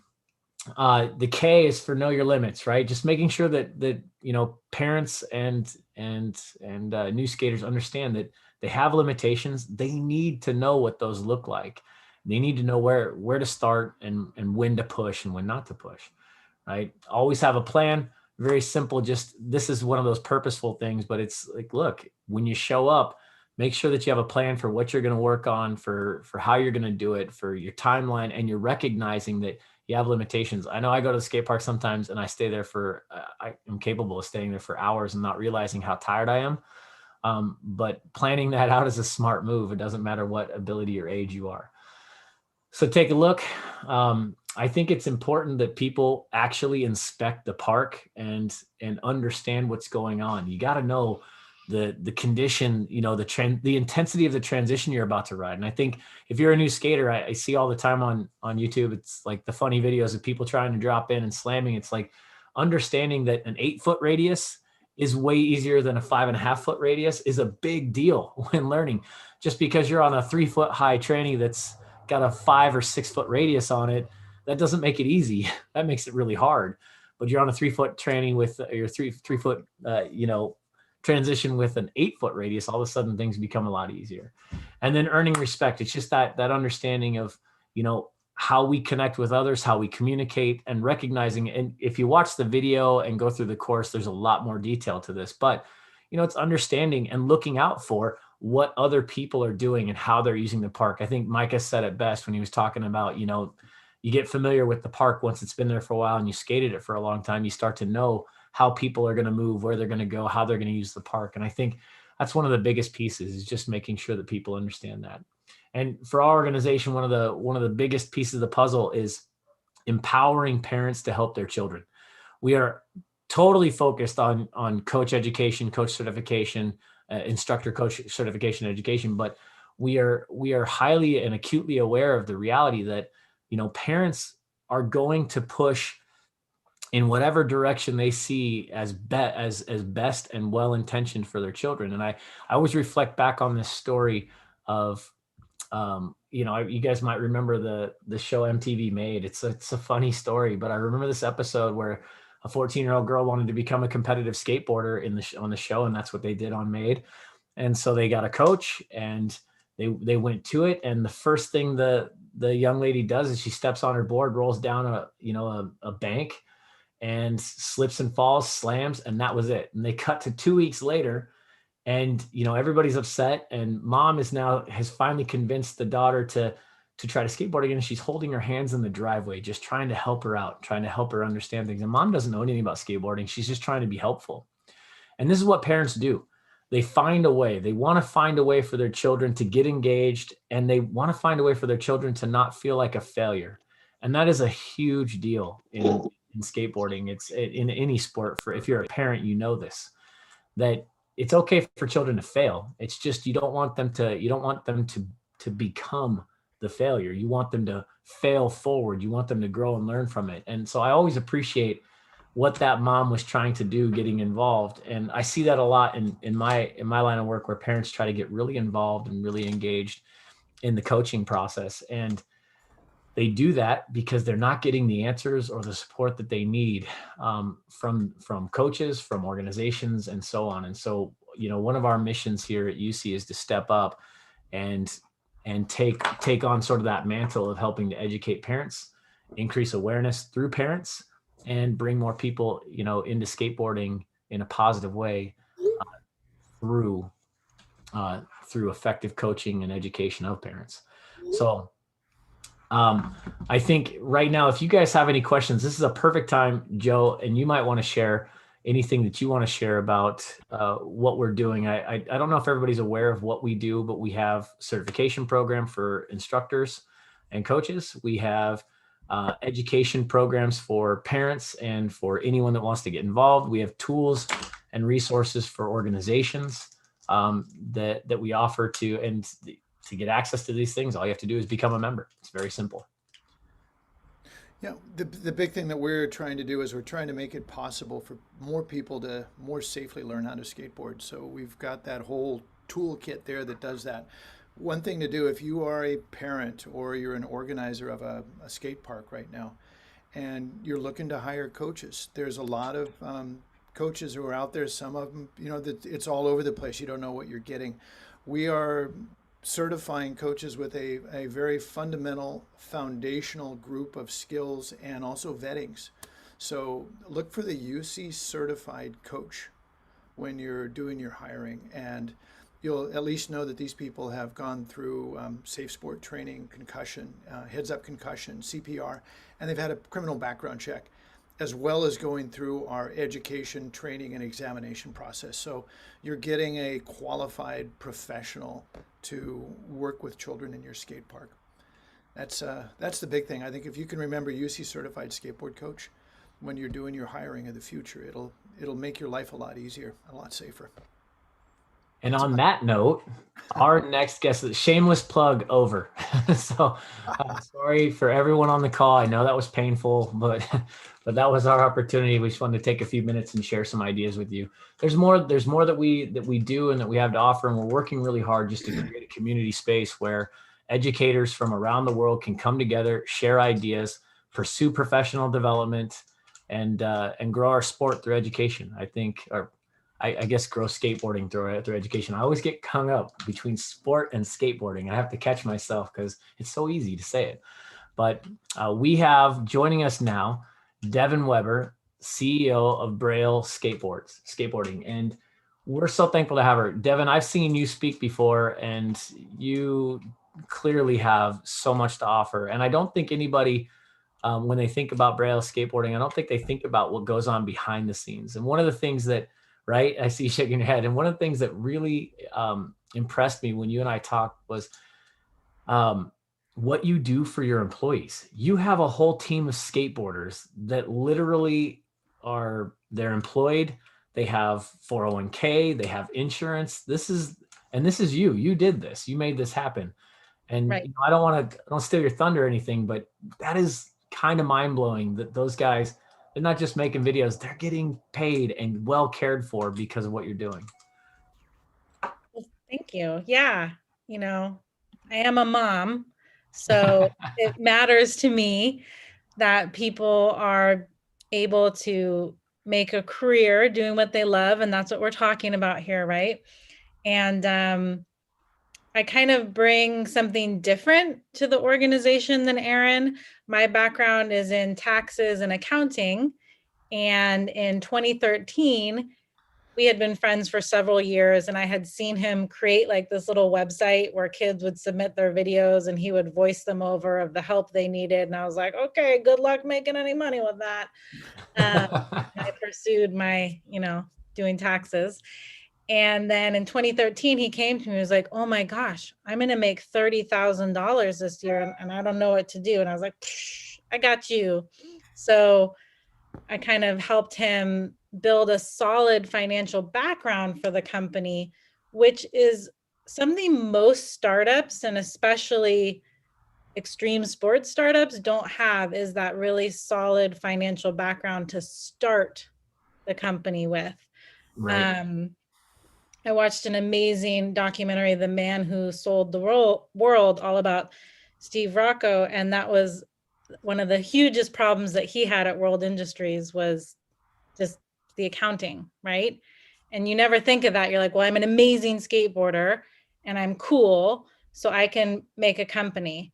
But you need all the other aspects, and especially if you're self-employed. And I think that's what we're really focusing on here, is if you want to start a career as a skateboard instructor, you're gonna be likely self-employed. And there's a lot of things that go along with that, with taxes and record keeping, that people don't necessarily think of. And then they find themselves at the end of the year going, I owe how much money to the IRS? And kind of freaking out about it a little bit. So the more I can educate people on taxes and how to keep more of your money for yourself, the better. Devin, as a fellow CEO and the starter of many failed businesses, which in retrospect, most of them failed because of my failure to do proper bookkeeping. Forget about accounting. Yes. I wish I would have known you 30 years ago. I would be in much I was better 10, position. so I wouldn't have helped you. You were probably better at 10 years old doing bookkeeping than I was at 30. So, if you were giving advice, I mean, can you give some advice to the people who we're talking to right now? They are, a lot of them. I'm looking at the hundreds of people who are signing up. They're skateboard educators from around the world. And almost every single one of them is ticking multiple boxes. And they're saying, I'm an independent coach, I work for a program, I work in a school, and I have a day job, is what's coming out. So if you can you give them some advice, some basic things that they can do right away that will increase their chance of success as entrepreneurs or even individual people who are running a business? It'd be really Yeah, definitely. If you are doing this self-employed on the side and you have a day job, you're kind of in a great spot tax-wise, because you can simply ask to have additional taxes withheld from your paycheck. And that's going to cover you for anything that you make self-employed and you get to the end of the year. People don't really like hearing that. But if you take $25 extra from every paycheck, at the end of the year, you're going to really be happy you did that. And does $25 really hurt you that, every 2 weeks? Probably not. But coming up with $600 in one shot is a lot harder if you owed that, right? The other thing I recommend is keep track of your expenses. Just do a simple Excel spreadsheet, like the mileage from your house to the skate park to teach someone, you can write that off. The current IRS rate is 57.5 cents. That 0.5 is really important, apparently. Can you say that again, please? And slowly, I think I can just picture people writing this down. Yes. Sorry, I'm Italian, so I talk fast and furiously. But yeah, 57.5 cents is what you get for every mile you drive for self-employed purposes. Keep a mileage log. I mean, this sounds so dorky, but I swear, just put a notebook in your car, or at the very least, in your calendar on your phone. When you put what lesson, put what skate park you went to, because you can reverse engineer it and Google map it, and it'll tell you exactly the mileage. And that's decent documentation for the IRS if you were ever audited. So that's actually something really simple and less dorky than a notebook in your car. Just make sure that on your skate lesson schedule, you're noting where the lesson was done. Boom, your house to the skate park, Google map, mileage, very easy to prove and easy for you to figure out at the end of the year for your taxes. Supplies, like let's say you're like, I'm gonna set myself above other skate instructors and I'm gonna have bottled water for my students. Keep that receipt. You can write off the money you spent on that bottled water. It offsets your income. So I've had clients where maybe they made $20,000 total income and they were going to report $20,000 income. And I was like, I don't think this is true. Let's go through every month's bank statement and see what you spent to create this income. They got it down to $8,000 of actual taxable income. That's a huge difference in what you owe. Because when you're self-employed, in addition to your federal and state income taxes, you owe self-employment taxes, which are the Social Security and the Medicare that usually get withheld on your paycheck. Your employer matches them, and that adds up to 15.3%. So in addition to your state and federal income taxes, you owe 15.3% US government. I'm very sorry that I'm not an expert yet in other parts of the world, people who are watching in Italy or Norway, sorry. But for the US, it's 15.3% in addition. So let's say you had $10,000 taxable self-employed income. That's $1,530 just in your self-employment taxes. So keeping good records, keeping your receipts is key so that you can prove the expenses and lower that self-employed income. So if all you did was keep good records of your expenses and income, you're like so far ahead of most self-employed people. And I really recommend a free website, mint.com. And it's by the same people who do QuickBooks and TurboTax. And it'll help you, it connects to your bank account and you can automatically categorize your expenses. And then at the end of the year, you just have reports that you print out. So there's a lot of ways that you can keep your income and expenses. And you really should for tax purposes, because the worst thing you ever want to do is not file your taxes. Please file your taxes. If you don't file your taxes, what can happen? So if you don't file your taxes, if you don't file them within 90 days of the extension deadline, which is October 15th, you owe 100% penalty of the taxes you would have owed. So if you owed $5,000, you owe 10 grand just from the sheer fact of not filing your taxes. So even if you don't have the money, just file your taxes, please. All right. That's the best lesson anyone can learn. Just file your taxes. Track your expenses, write down where every penny comes from. Yeah. And you'll be better. This is, you are preaching to the choir right here. Thank you. Yeah. What else? You're running an absolutely mysterious organization. It's like fireworks going through the air and lots of all sorts of cool stuff at the front. What's it like behind the scenes, behind the curtain? It's like herding wet cats behind the curtain. Yeah. Trying to get these boys to do stuff. I mean, they're all awesome. But I see a question here that's actually so pertinent to what I was going to talk about next, which is when do you take someone from an independent contractor to being an employee on payroll? And that was part of our journey at Braille. And we all started as independent contractors. I made $25 an hour doing the bookkeeping for Aaron. And I worked 3 hours a month when we first started. So we've really grown a lot.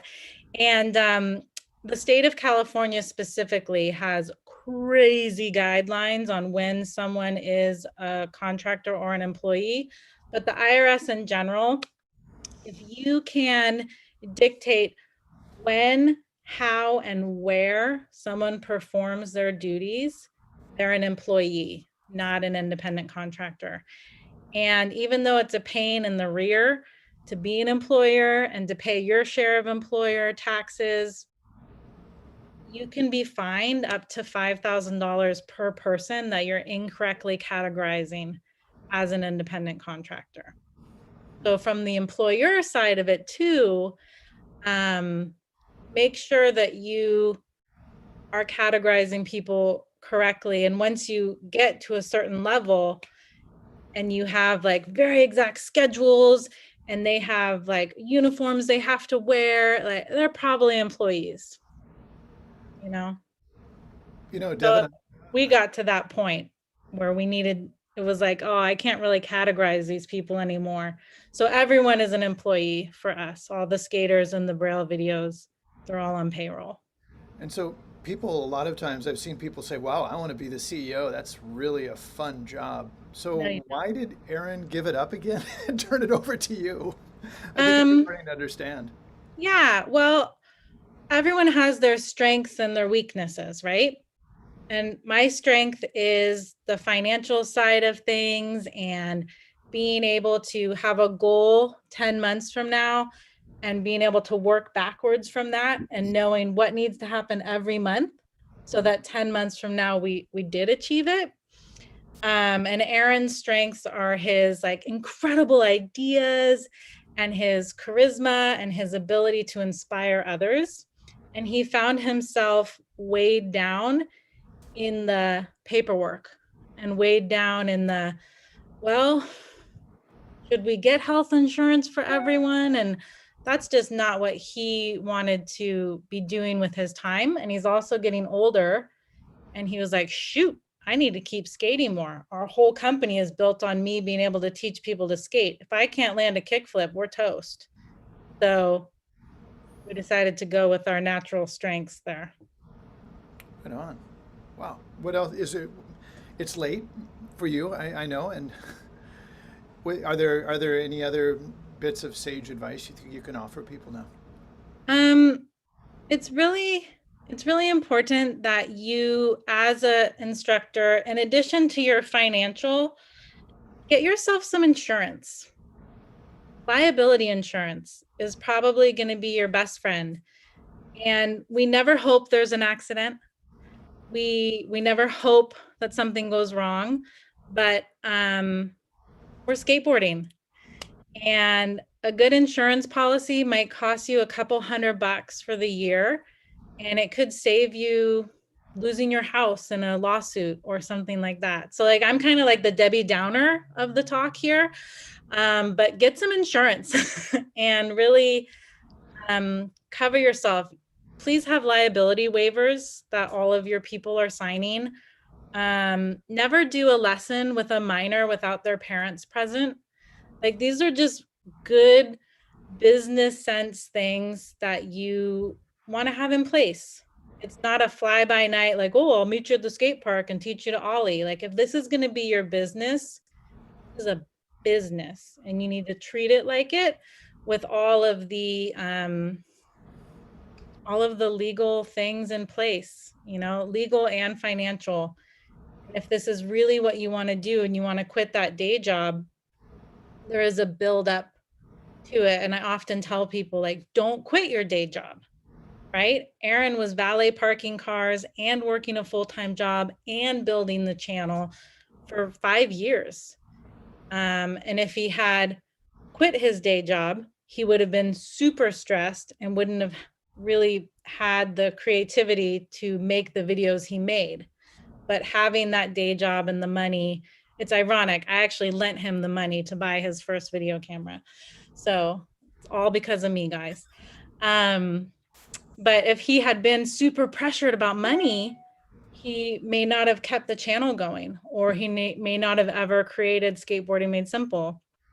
So give yourselves that cushion when you're starting out, and don't try and go for broke too soon. And then there's a great question here about, like, what about investors or finding funding? So we have no funding. We have no investors, and that's been our strategy. Don't owe anyone. Don't be beholden to anyone telling you what to do or how to run your company. Stay true to your own ideals. And when money's involved, it's really hard to stay true to yourself.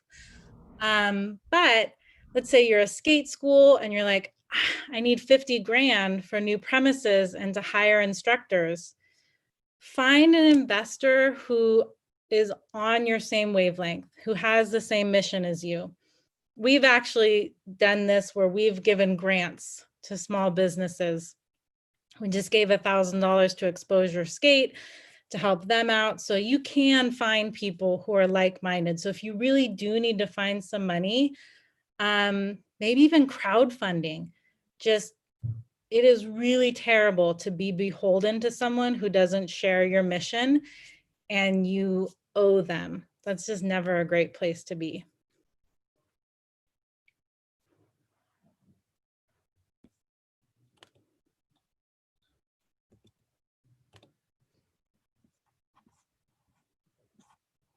Well, shoot. Joe's muted. I was like, is something wrong with my computer? Dry throat. So is it okay if people reach out to you afterwards with more questions?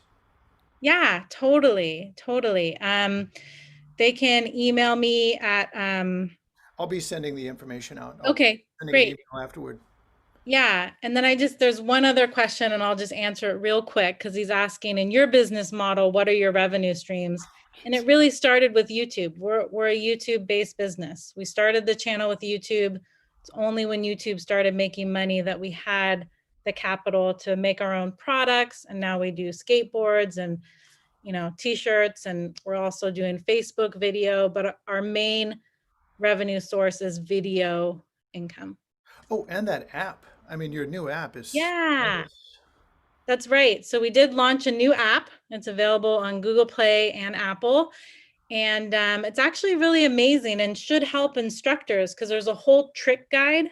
We've listed, I don't know, over 200 skateboard tricks, and each one has a video of Aaron doing the trick. So you can show a student, like, oh, do you want a heel flip? Here's what it looks like. And it's right there on your phone at the skate park. And then they click off what they know. So let's say you have a new student, you can say, click for me what you know. And you can see, okay, you're ready to try a dragon flip. I don't know actually who is ready to try a dragon flip, but this person might be, and they should pay you to teach them. They want to see, show me yours first, right? Yeah, exactly. Okay, yeah, do a dolphin flip for me. It really is a good tool. We are going to be incorporating it into our instruction, because it's so useful for one coach to hand off to another coach. They've seen where somebody is. They know exactly where they're at, what they're working on. They can upload their own videos. Yeah, I'm shilling for you, but I have to. It's a great app. Yeah, we love it. Yeah, kids can upload their video. You can review it with them and be like, oh, do you see what your heel's doing? You're hitting the board. Like, it really is amazing for instruction. I have to say, Devin, you have taken one of the things off of our to-do list by creating this app, because we've been talking about this and you've done it for us. Thank you. Yeah. And it's free. Awesome. Yeah, you guys have made it possible to gamify the progression of skateboarding. It's sick. I mean, that's exactly what needed to happen. So I've in only the got one future, project though. I see you guys collaborating with Raymond Tenbrook and all the sensor technology that he's doing. You can incorporate that into the app. That'll be a whole nother level. That would be incredible. Yeah, we're always looking for what's the next thing to help people learn to skateboard, because that's what it's about. Inspire, motivate, teach. That's our goal. Right on. Devin, thank you very much. You're welcome. Pleasure having you. Thank you, Devin. We really appreciate it. Happy to do it. All right, we'll see you soon. Okay. And now, without further ado, we have Without further ado. Bill Herman, who's unmuted himself from Icon X Skateboard School in China. They're based in Shanghai. I got the privilege of going out and working with his team to do skateboard certification for USSEA, one of our earliest certifications, and some training. And wow, that program is just incredible. You have parents and kids. I mean, just you've built something very special that works, and in an environment where the parents are not forgiving, and they're this is not. I mean, parents in China, for those of you who aren't familiar with it, are very aggressively protective of their children, far more so than the U.S. So if you've ever heard the term helicopter parent, I think there's another level of that in China. I think we call them tiger moms. Parents. Right. What were you saying, Bill? We call them tiger moms. Tiger moms. Okay. We don't worry about the guys, just the moms. So Bill Herman has done something that is extraordinary in one of the most expensive rental markets in the world. He has managed, he and his team have managed to build a commercially viable, sustainable, barely profitable, a profitable skateboard teaching business. And we're focusing down on one of the things that I think that is really interesting, and Bill has insights in the importance of parents in the teaching process. All right, am I on now? You're on. Okay, it's hard to tell on my side. Yeah, there's a lot more to it than just parents. The parents is our sales side that makes it work.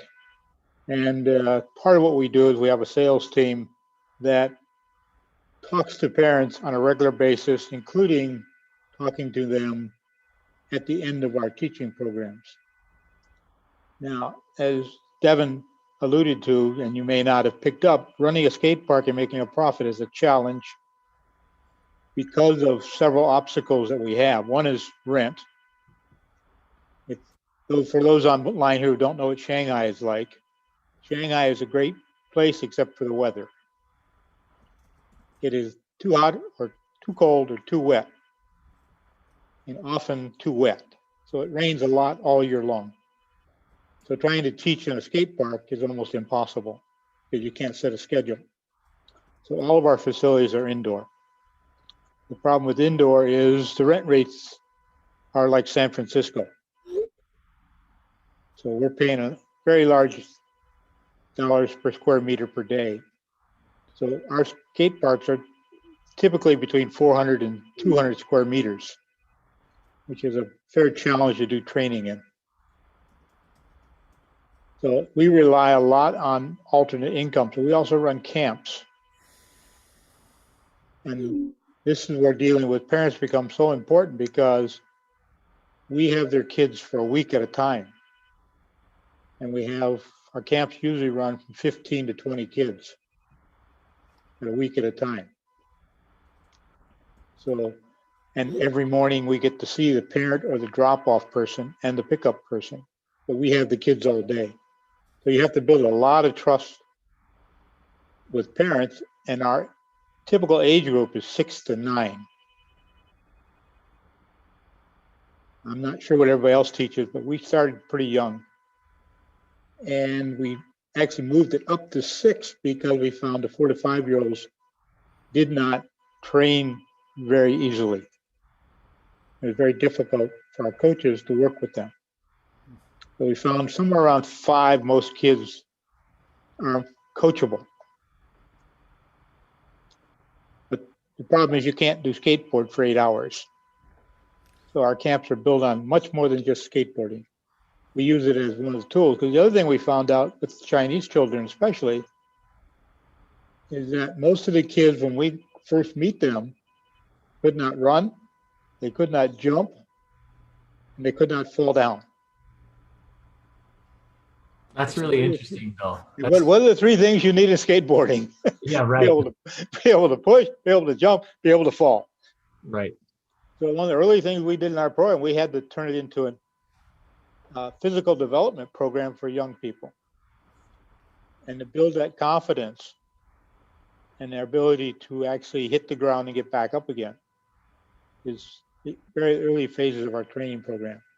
And it's amazing when parents see their kids go from being afraid to do anything to falling off a skateboard and get up and jump back on it. And that usually happens in the first 2 to 3 sessions.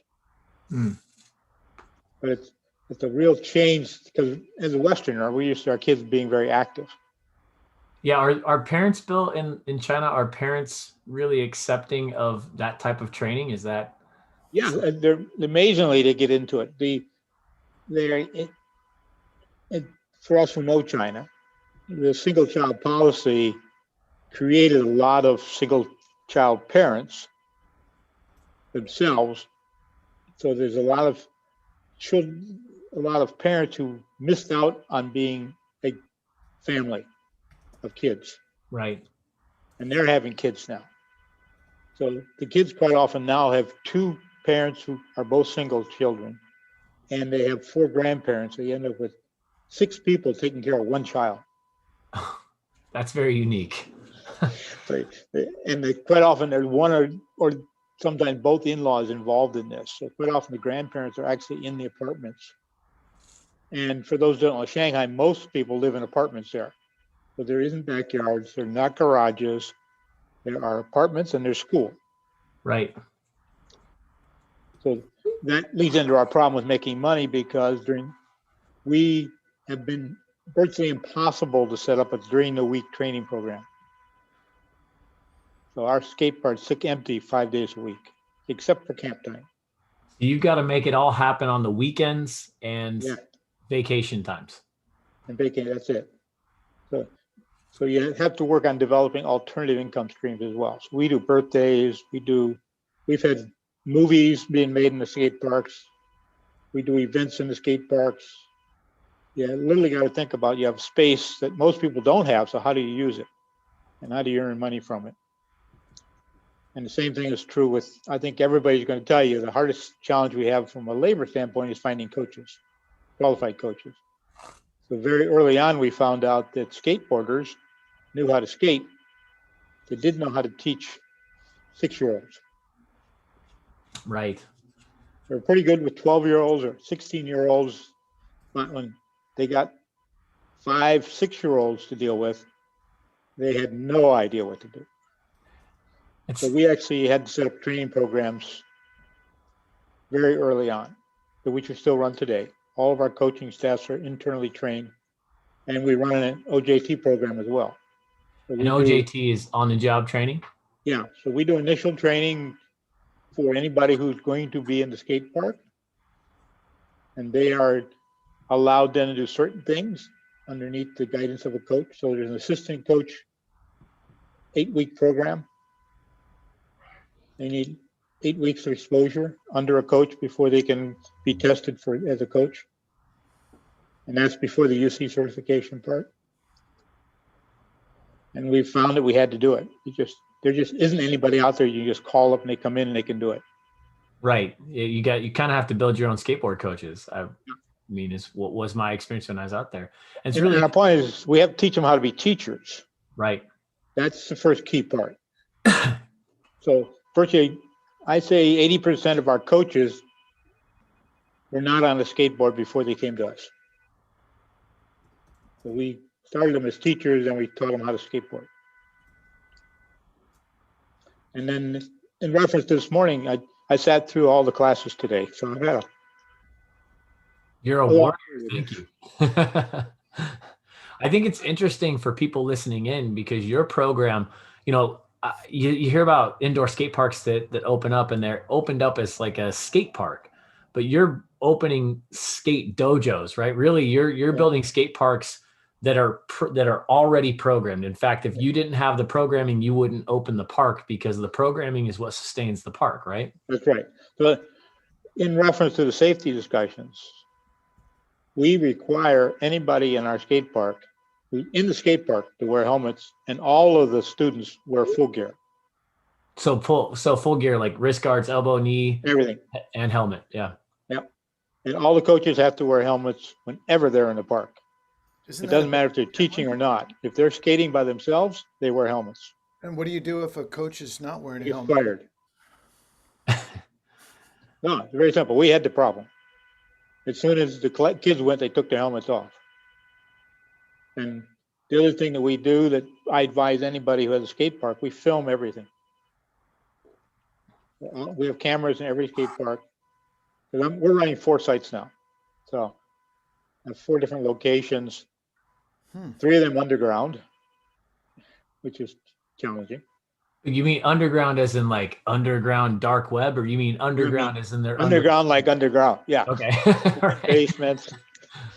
And we also manage a state-owned skate park that we're not allowed to teach in. That's very strange. So you manage the park, but you can't teach in it. Right. That's the things you do with dealing with the government. Right. But we took that skate park on because it's right next to one of our new facilities. Right. It allows us a place to take the more experienced kids and put them into obstacles and things that they can't get inside a small park. Right. But you just have to send them there because you can't teach them once they go there. Right. Yeah, it's ridiculous. I don't think think we can have events there, so it's okay. Probably most people on this call don't have a lot of experience working in China and understand. I've had the benefit of working in China as a snowboard coach, but it's very unique. It's not like it is here in the States. Yeah, and Shanghai is not like anything else in China. Right. So it's a double unique. And for those who don't understand, Shanghai is a little bit bigger than LA with a population of about 25 million. And the vast majority of people live in apartments. Yeah, that's very different. So one of our challenges is kids have no place to practice. So we give them once a week and they go home and they don't do anything else the next week. So it's hard to get progression with them. So our challenge always is to keep repeating within the class stuff from the week before. So that's where our camps become so important. And then we get some kids who really love it, and they're going to be really great because we've had one kid now for 6 straight years at every camp we have.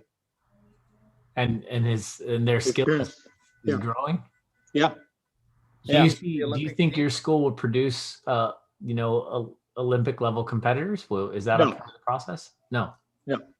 We intentionally made that part of our goal.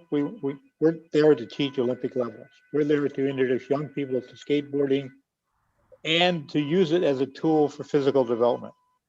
Okay. I try to explain to everybody who listens is I don't care what the kids do when we're done with them. Whatever they do, they'll be better. Do you think does skateboard culture, like that sense of community that I've heard so many people talk about today, does that permeate in China? Is that It is with the I would say from the 16 to an up group. Right. It's there. But it's nowhere near like the US as far as size and quantity. I mean, it's probably 150 skaters in Shanghai of that level. Bill, you just made a statement that was really interesting, and I hope you can expand on it. You said that you don't care what the kids do after they're done, but they do better. Can you explain that? Well, think about, we take a kid who can't jump, can't run, and can't fall into somebody who is confident enough to do drop-ins from a quarter pipe. Yeah. In about 8 weeks. So how does that make them? And smile about the whole time. Yeah. So take that kid to a soccer field, and will he play better soccer? I'll guarantee it, day one. You take him on the basketball court when he's 9 years old, he'll be a better basketball player. It doesn't really matter. You're building the core confidence in an athlete that he can do things. And so when he gets shown something else, he'll learn it quickly. He's not afraid of falling down.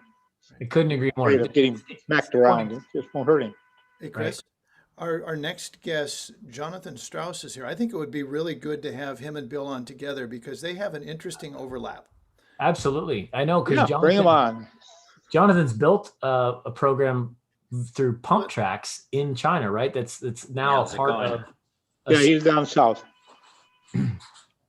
So Jonathan, and it's my understanding, and you maybe clarify, but obviously your focus is on pump tracks and development through it. And I know that you've built a program in China that we were just talking about, and that's now a part of the curriculum of the school. Is that correct? Yeah, well, it's an amazing program. There's 2,000 students in this school, and so we're able to fulfill my mission of creating sustainability in skateboarding and helping kids grow through skateboarding and then get to give back and coach in it. So we've got 3 full-time coaches from North America, 1 Canadian and 2 Americans that have gotten the blessing to go and stay in a school in China for the last 2 years and help 2,000 kids really grow in something that they would have never had the opportunity to experience. It's a smaller city than Shanghai where it's at, and it really is amazing in terms of from the feedback that the principal of the school gives to the teachers, how the students are reacting by just getting that little skateboarding experience, or I just like to call it the stoke that these kids get on a daily basis. Yeah, so just to let you know, one thing I didn't touch on is we do an after-school program with about 10 international schools in Shanghai, which is how we actually started. We started doing after-school programs. And that's midweek then, so afternoon, evenings kind of thing? It's usually 1 day a week after school for 8 weeks. And we run 2 sessions a year. Okay. That's very cool. And the problem there is we have not been able to get into any of the Chinese schools. Oh, I see. Why is that? Because they're government run and you have to work through the government? A big part, well, they're Chinese schools, and China has schools for learning and schools for sports. Okay. And there's virtually no sports schools in Shanghai. There's a couple of sports schools on the other side of Shanghai, but most of the schools in Shanghai are not sports schools. So even though they're very aware now of the necessity of it, China's getting fat, just like America. Right.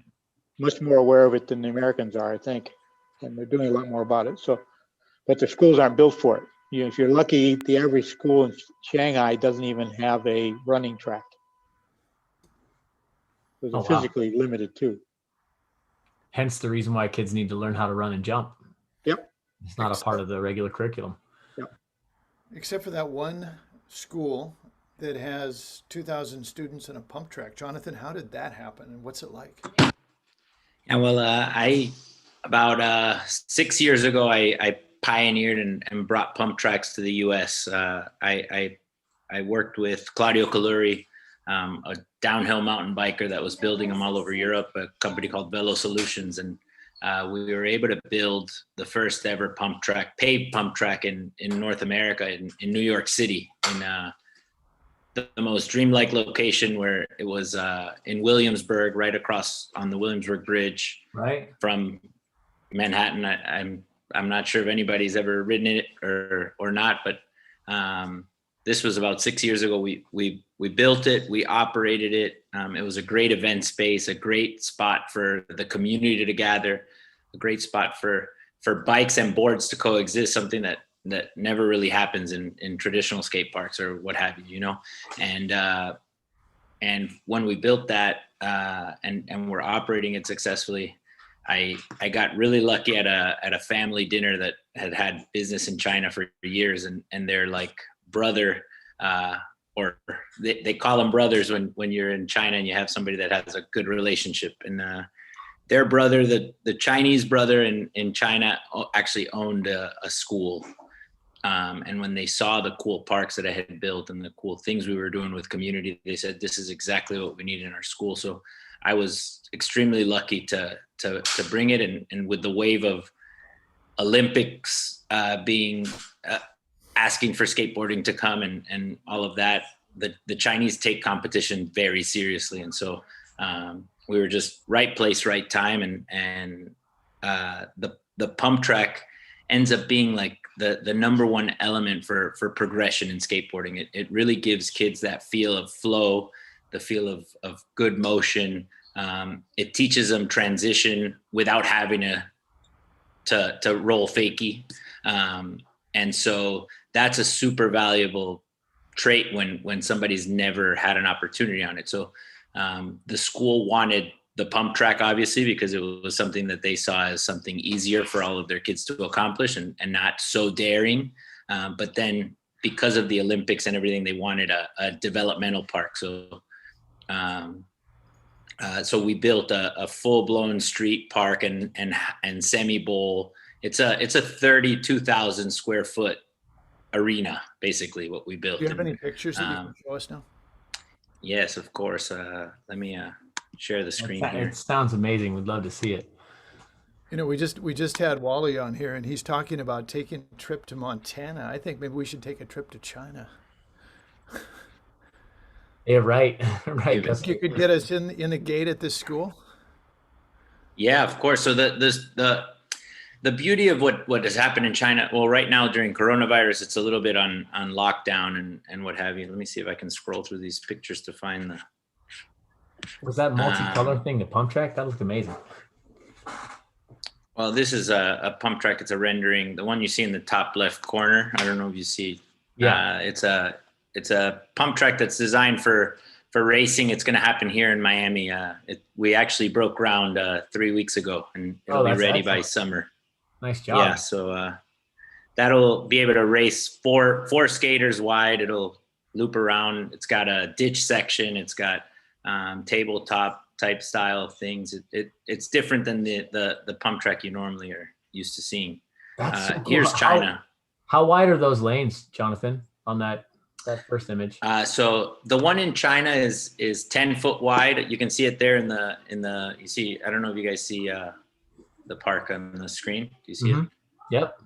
It's 10 foot wide. The one in Miami that's going to be built is actually 12 foot wide all the way around. So oh, wow. It's super great for beginners, and then great for creating some kind of a competition or some kind of a real good freestyle type contest and things like that, where you have room to add some street obstacles and things like that as well. Literally skate till your legs fall off in Ningbo, China. Yeah. That's awesome. Today there's been a kid at the school that can do 100 laps around this thing, and I really don't know how he walks away from it, but 100 laps, about 250 meters. Yeah, it's 250 meters to. I feel like you just start throwing up like on lap 5. Like amazing. But yeah, it's been a great journey in terms of what we do and how we create things. In order to make a skate park a successful business, if you want to call it, is you have to be able to activate it. You have to be able to make sure that it's multidisciplinary, it's multi-use, it becomes an event space and a beautifully landscape space that can be used for everything, not just skateboarding. Right. Bill, I mean, I think Bill can speak to that. We were talking once about his revenue sources, and Bill, can you describe the revenue sources that your facility is getting? Well, we tend to run 3 key ones. One, our weekend classes, which happens to be the minor revenue stream. We have the camps, which run about 20 weeks a year of camps. And then we do events. It could be anything, including making movies to birthday parties.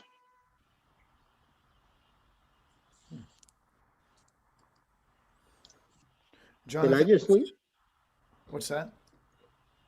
Hard to hear some reason. Jonathan, I see that you built this skateboard park. What's your revenue model? How do you survive? So we have obviously a partnership with the school where the school sustains in terms of PE revenue. So the park is actually operated over 40 hours a week. It's all day long in PE classes. And there's an after school program. There's quarterly events that will run that are both government run events as well as private events. We're always, it's always, you have to be programmed to the fullest to make it a profitable experience. When we ran the New York pump track, it was really largely on event and corporate type events. So like Nike would do a really awesome event every year. Red Bull would come, all the Vice magazine would come and do photo shoots, film shoots. You have to get very creative and I guess just like how Braille gets their videos out and things like that, you do need to lean on that as your marketing so that you could be full. But our bread and butter is really the programming, the lessons, where there's a structured curriculum and a report card system where kids actually know what they're doing and parents get to find out what their kids are learning on a daily basis and how good they're doing, you know? So do you issue that's been, yeah, they get certificates. They get like it's like having your white, yellow, red, blue, black belt in karate. So they'll go from a green level, they start, and then they progress on to the black level. And with that, we don't like them to get, once they get to really green and yellow are the bread and butter. That's really the beginner style where kids are learning to create. My whole philosophy is skateboarding is, I mean, I come from a educational background. For those of you that don't know who I am or what have you, my dad was an Olympic swimmer in the 1972 Olympics in Munich. And he's been a coach my entire life, his entire life too. He never wanted to grow up. He finished swimming and went straight into coaching. So I grew up in a whole educational system. I grew up loving skateboarding and what have you. And I said, I want to create something like this. And so activated and that's how I got into designing and building parks and then slowly creating, how do we activate these parks? And so for us, the key here is retention. How do you keep a kid enrolled and how do you bring out that creativity, which is the special part of skateboarding, you know? And so when we get them in that green and yellow level is how do we get them to that point where even if they fall down every time, they're always going to get back up, you know? Like the one key figure that I hate from skateboarding is right now today, if I had to bet in terms of like seeing all the researches of 100% of children that exist in this world, all 100% get a skateboard at some point in their life, whether it's a Hanukkah gift or a Christmas present or what have you. Our issue is I'm so happy and stoked that you guys have put this together because at the end of the day, the one key element that skateboarding is missing from other sports around is there's no standardized approach to education and there's not enough of it out there. And so for us, of those 10 kids, they get a skateboard, they go out in their driveway, they have no idea what they've done. Nobody's ever walked them through it or what have you. Maybe only one or two of them make it out and end up being a new purchaser of a new board or a set or start building their quiver per se, you know? Right. And so what I love about this is when you create education, I mean, the growth in skateboarding can be exponential now, because if we can affect just 2 more of those 10 kids, we've just 200% grown our market and our industry.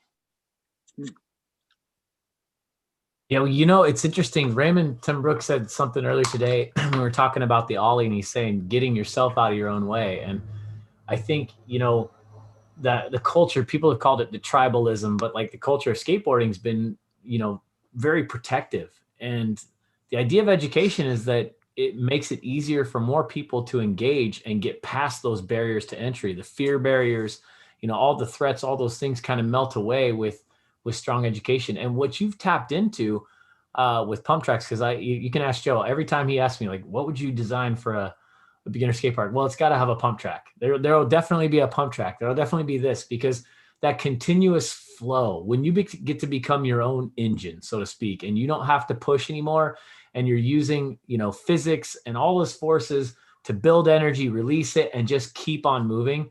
That is one of the most wonderful sensations in skateboarding, and pump track just paves the way for that. So in terms of that connection, getting a taste of the amazing parts of skateboarding, you're right there. Have you developed a curriculum where you start, in the flats and different things that you teach to prepare? And is it driven right to pump track? Is that kind of how you guys approach it? I mean, the first thing and most important thing is, and a really close friend of mine, I think he's been attending on this call and what have you, Joe Lem, he helped me design it best. Really, it's if a kid can't push, stand, and steer on a board, they have no business going anywhere. So the first thing we do always is put them on longboards and have them roll around and learn how to roll around where they're on a solid, larger platform. What kind of longboard do you prefer? Like a cruiser style, or what's a drop down, because it's only about like 2 inches off the ground or 1.5 inches off the ground. So it's right. Paul Schmidt mentioned that earlier today. That as a real fundamental concept. The lower you are, the bigger the wheels, the stabler the platform, the better your experience is the first time. So you put all your beginners on drop downs and make it easy for them that way. Yeah, drop through decks, and they go on that for a little bit. They learn how to ride and they get comfortable on it. And then we like to change up the kind of board, because there's so many different boards that they can choose, and the traditional popsicle deck is not necessarily for every single person to want to ride. And so the beauty of a pump track is that any kind of wheelbase will work on it. Right. Or I don't know if I could tell you any kind of wheelbase, but the longer wheelbases do work. I mean, you can't use those huge, like 6-foot wheelbase type surfboard style boards that exist out there. But we put them on that, and then slowly but surely we convert them into trying out all different kinds of boards, so that they can see that there are different terrains and there are different things that you can utilize. Maybe you have a preference of selection or board at that point. Yeah. And when you design the pump track, do you design it with beginners in mind? Is it like is there an entry level or a progressive approach to getting into that pump track, or is it all just intensity right away?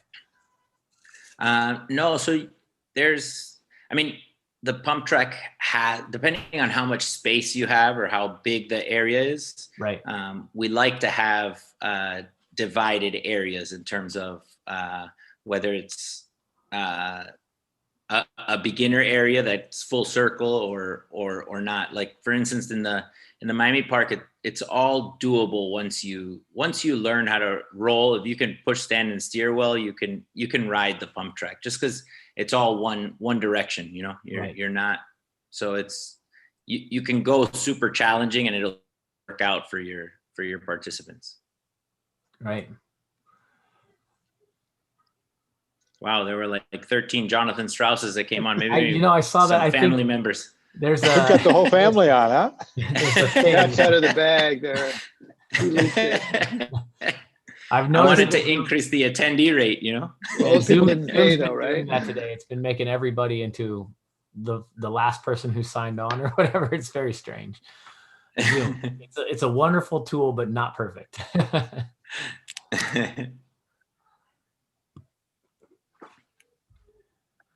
All right. But yeah, I'm stoked, and I can't wait for what's next. And really, the secret to this is if you do everything you love and you commit to it, you could make it successful no matter what it is or how it works. Well said. I think it's important. Earlier, it's like, I was listening to someone talk about how they were talking about what they were going to do, and then they started to make it happen. I mean, that's really how it works, right? You think it, you start talking about it, then you're writing it down, then you're doing it. And before long, you're realizing that dream or that goal.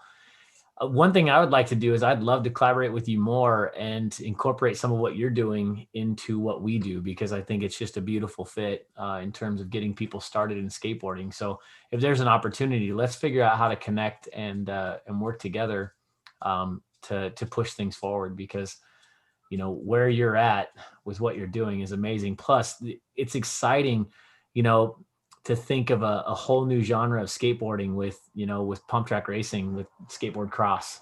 I mean, I've coached several athletes through snowboard and ski cross on the snow, but to see that come to life in skateboarding, there have been some variations that I have seen in the past. I know that Red Bull has done, or it may not be Red Bull, but I know I saw like a dirt race event that's always super entertaining on skateboard, which is just so cool. But to see where you're taking this and making that a legitimate opportunity for people to engage in, it's awesome. I mean, that's something I could see kids getting behind and easily accessing. Right. Yeah. That Red Bull event was that Feel the Wheel Red Bull event. Yeah. That was pretty cool. Really cool event. Really cool. And kind of gnarly.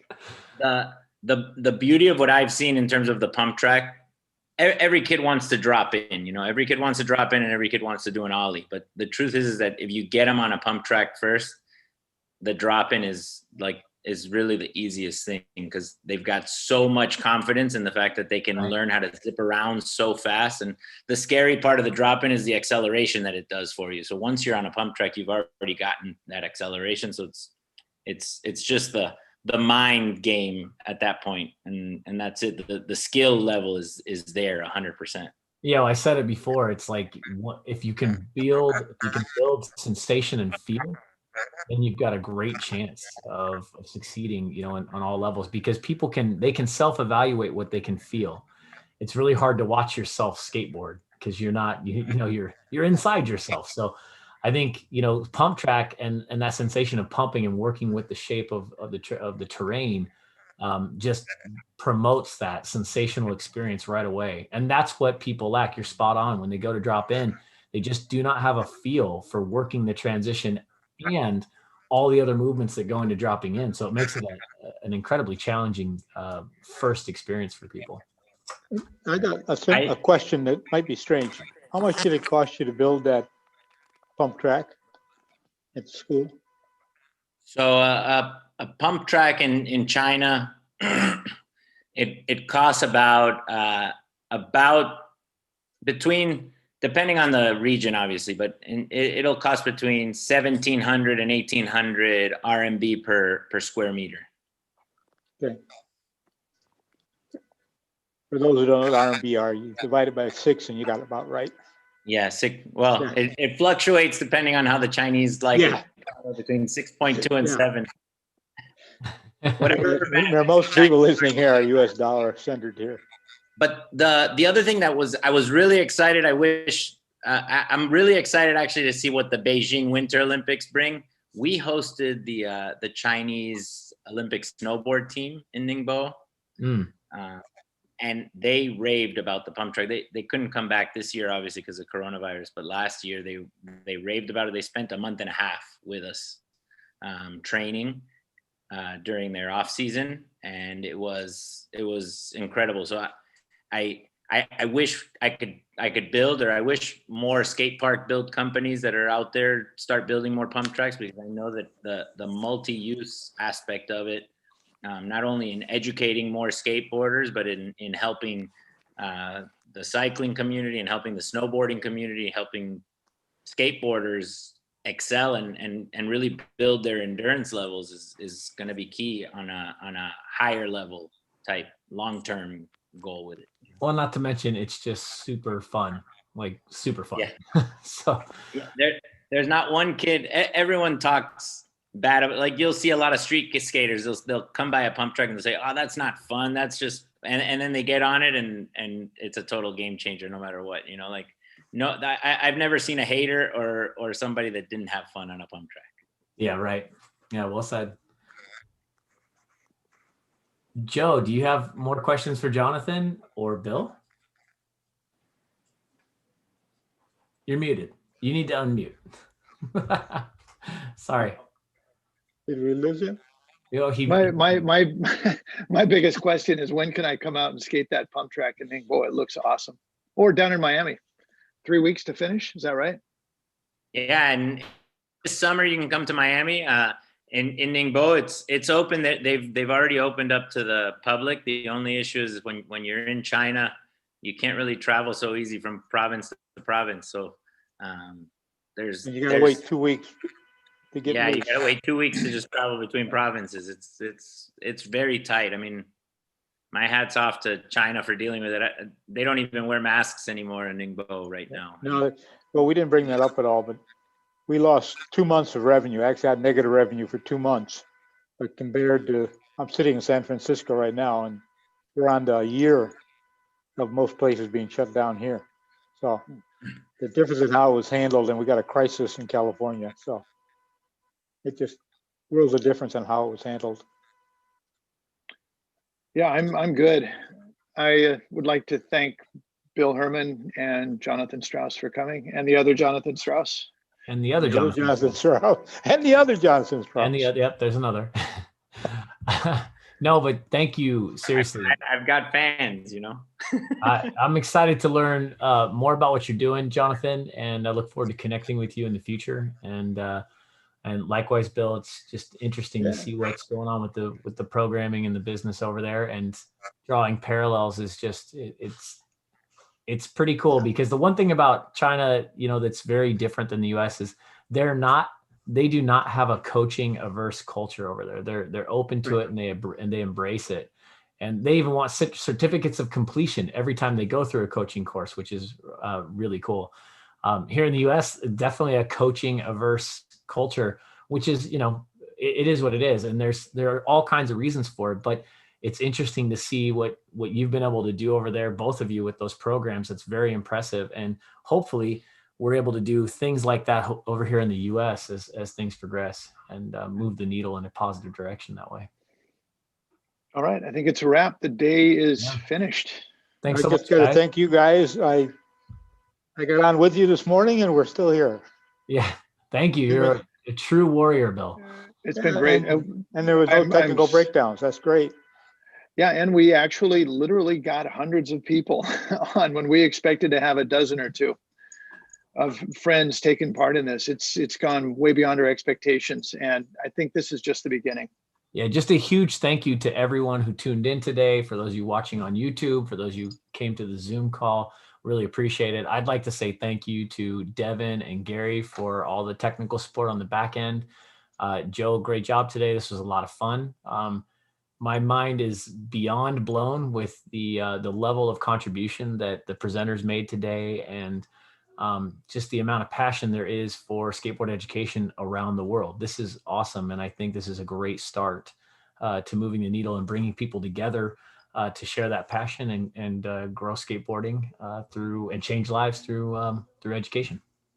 Yeah, each and every one of you who's watching right now, I really would love to thank you for your commitment to this and your support. We're here for you. We're looking forward to working closely with you in the future as you develop your teaching. And please, if you've got ideas, let us know, because we're an association. We need associates. We learn every day, and we'd love to hear your suggestions. Absolutely. This is everyone can be a part of shaping this and driving it forward. So thank you so much. And we look forward to the next one. Hey, look forward to our next program will be Learn to Skateboard Day, which will happen in May. Stay tuned to our website for that. We'll send out information to everyone, but that's an exciting one where your individual program or you as a coach can get involved simply by teaching people how to skateboard. We're trying to channel energy into one day and see how many people we can bring into skateboarding one day a year. We've got Go Skateboarding Day, which is an awesome way to participate in skateboarding. That happens in June every year. This will happen in May, and we look forward to bringing all kinds of new children, families, people into skateboarding through all of our efforts. So. Oh, there are two more things, Chris. I just realized. Go ahead. A number of people have been asking us, do we have cool shirts and hats and socks and gaiters? Yes, we do. So we have a Teespring store that we will share the link for. We'll be sending it out to you by email, or you could put it in the chat right now if you want. Yeah, I'll go ahead and pull it up real quick. Right. And then finally, we are not a big presence on social media yet, and every viewer and follower counts. So please do, if you'd like to, subscribe to our YouTube channel, follow us on Instagram and Twitter, and join our Facebook group. Thanks again. All right. Thanks so much, everybody. We'll see you next time.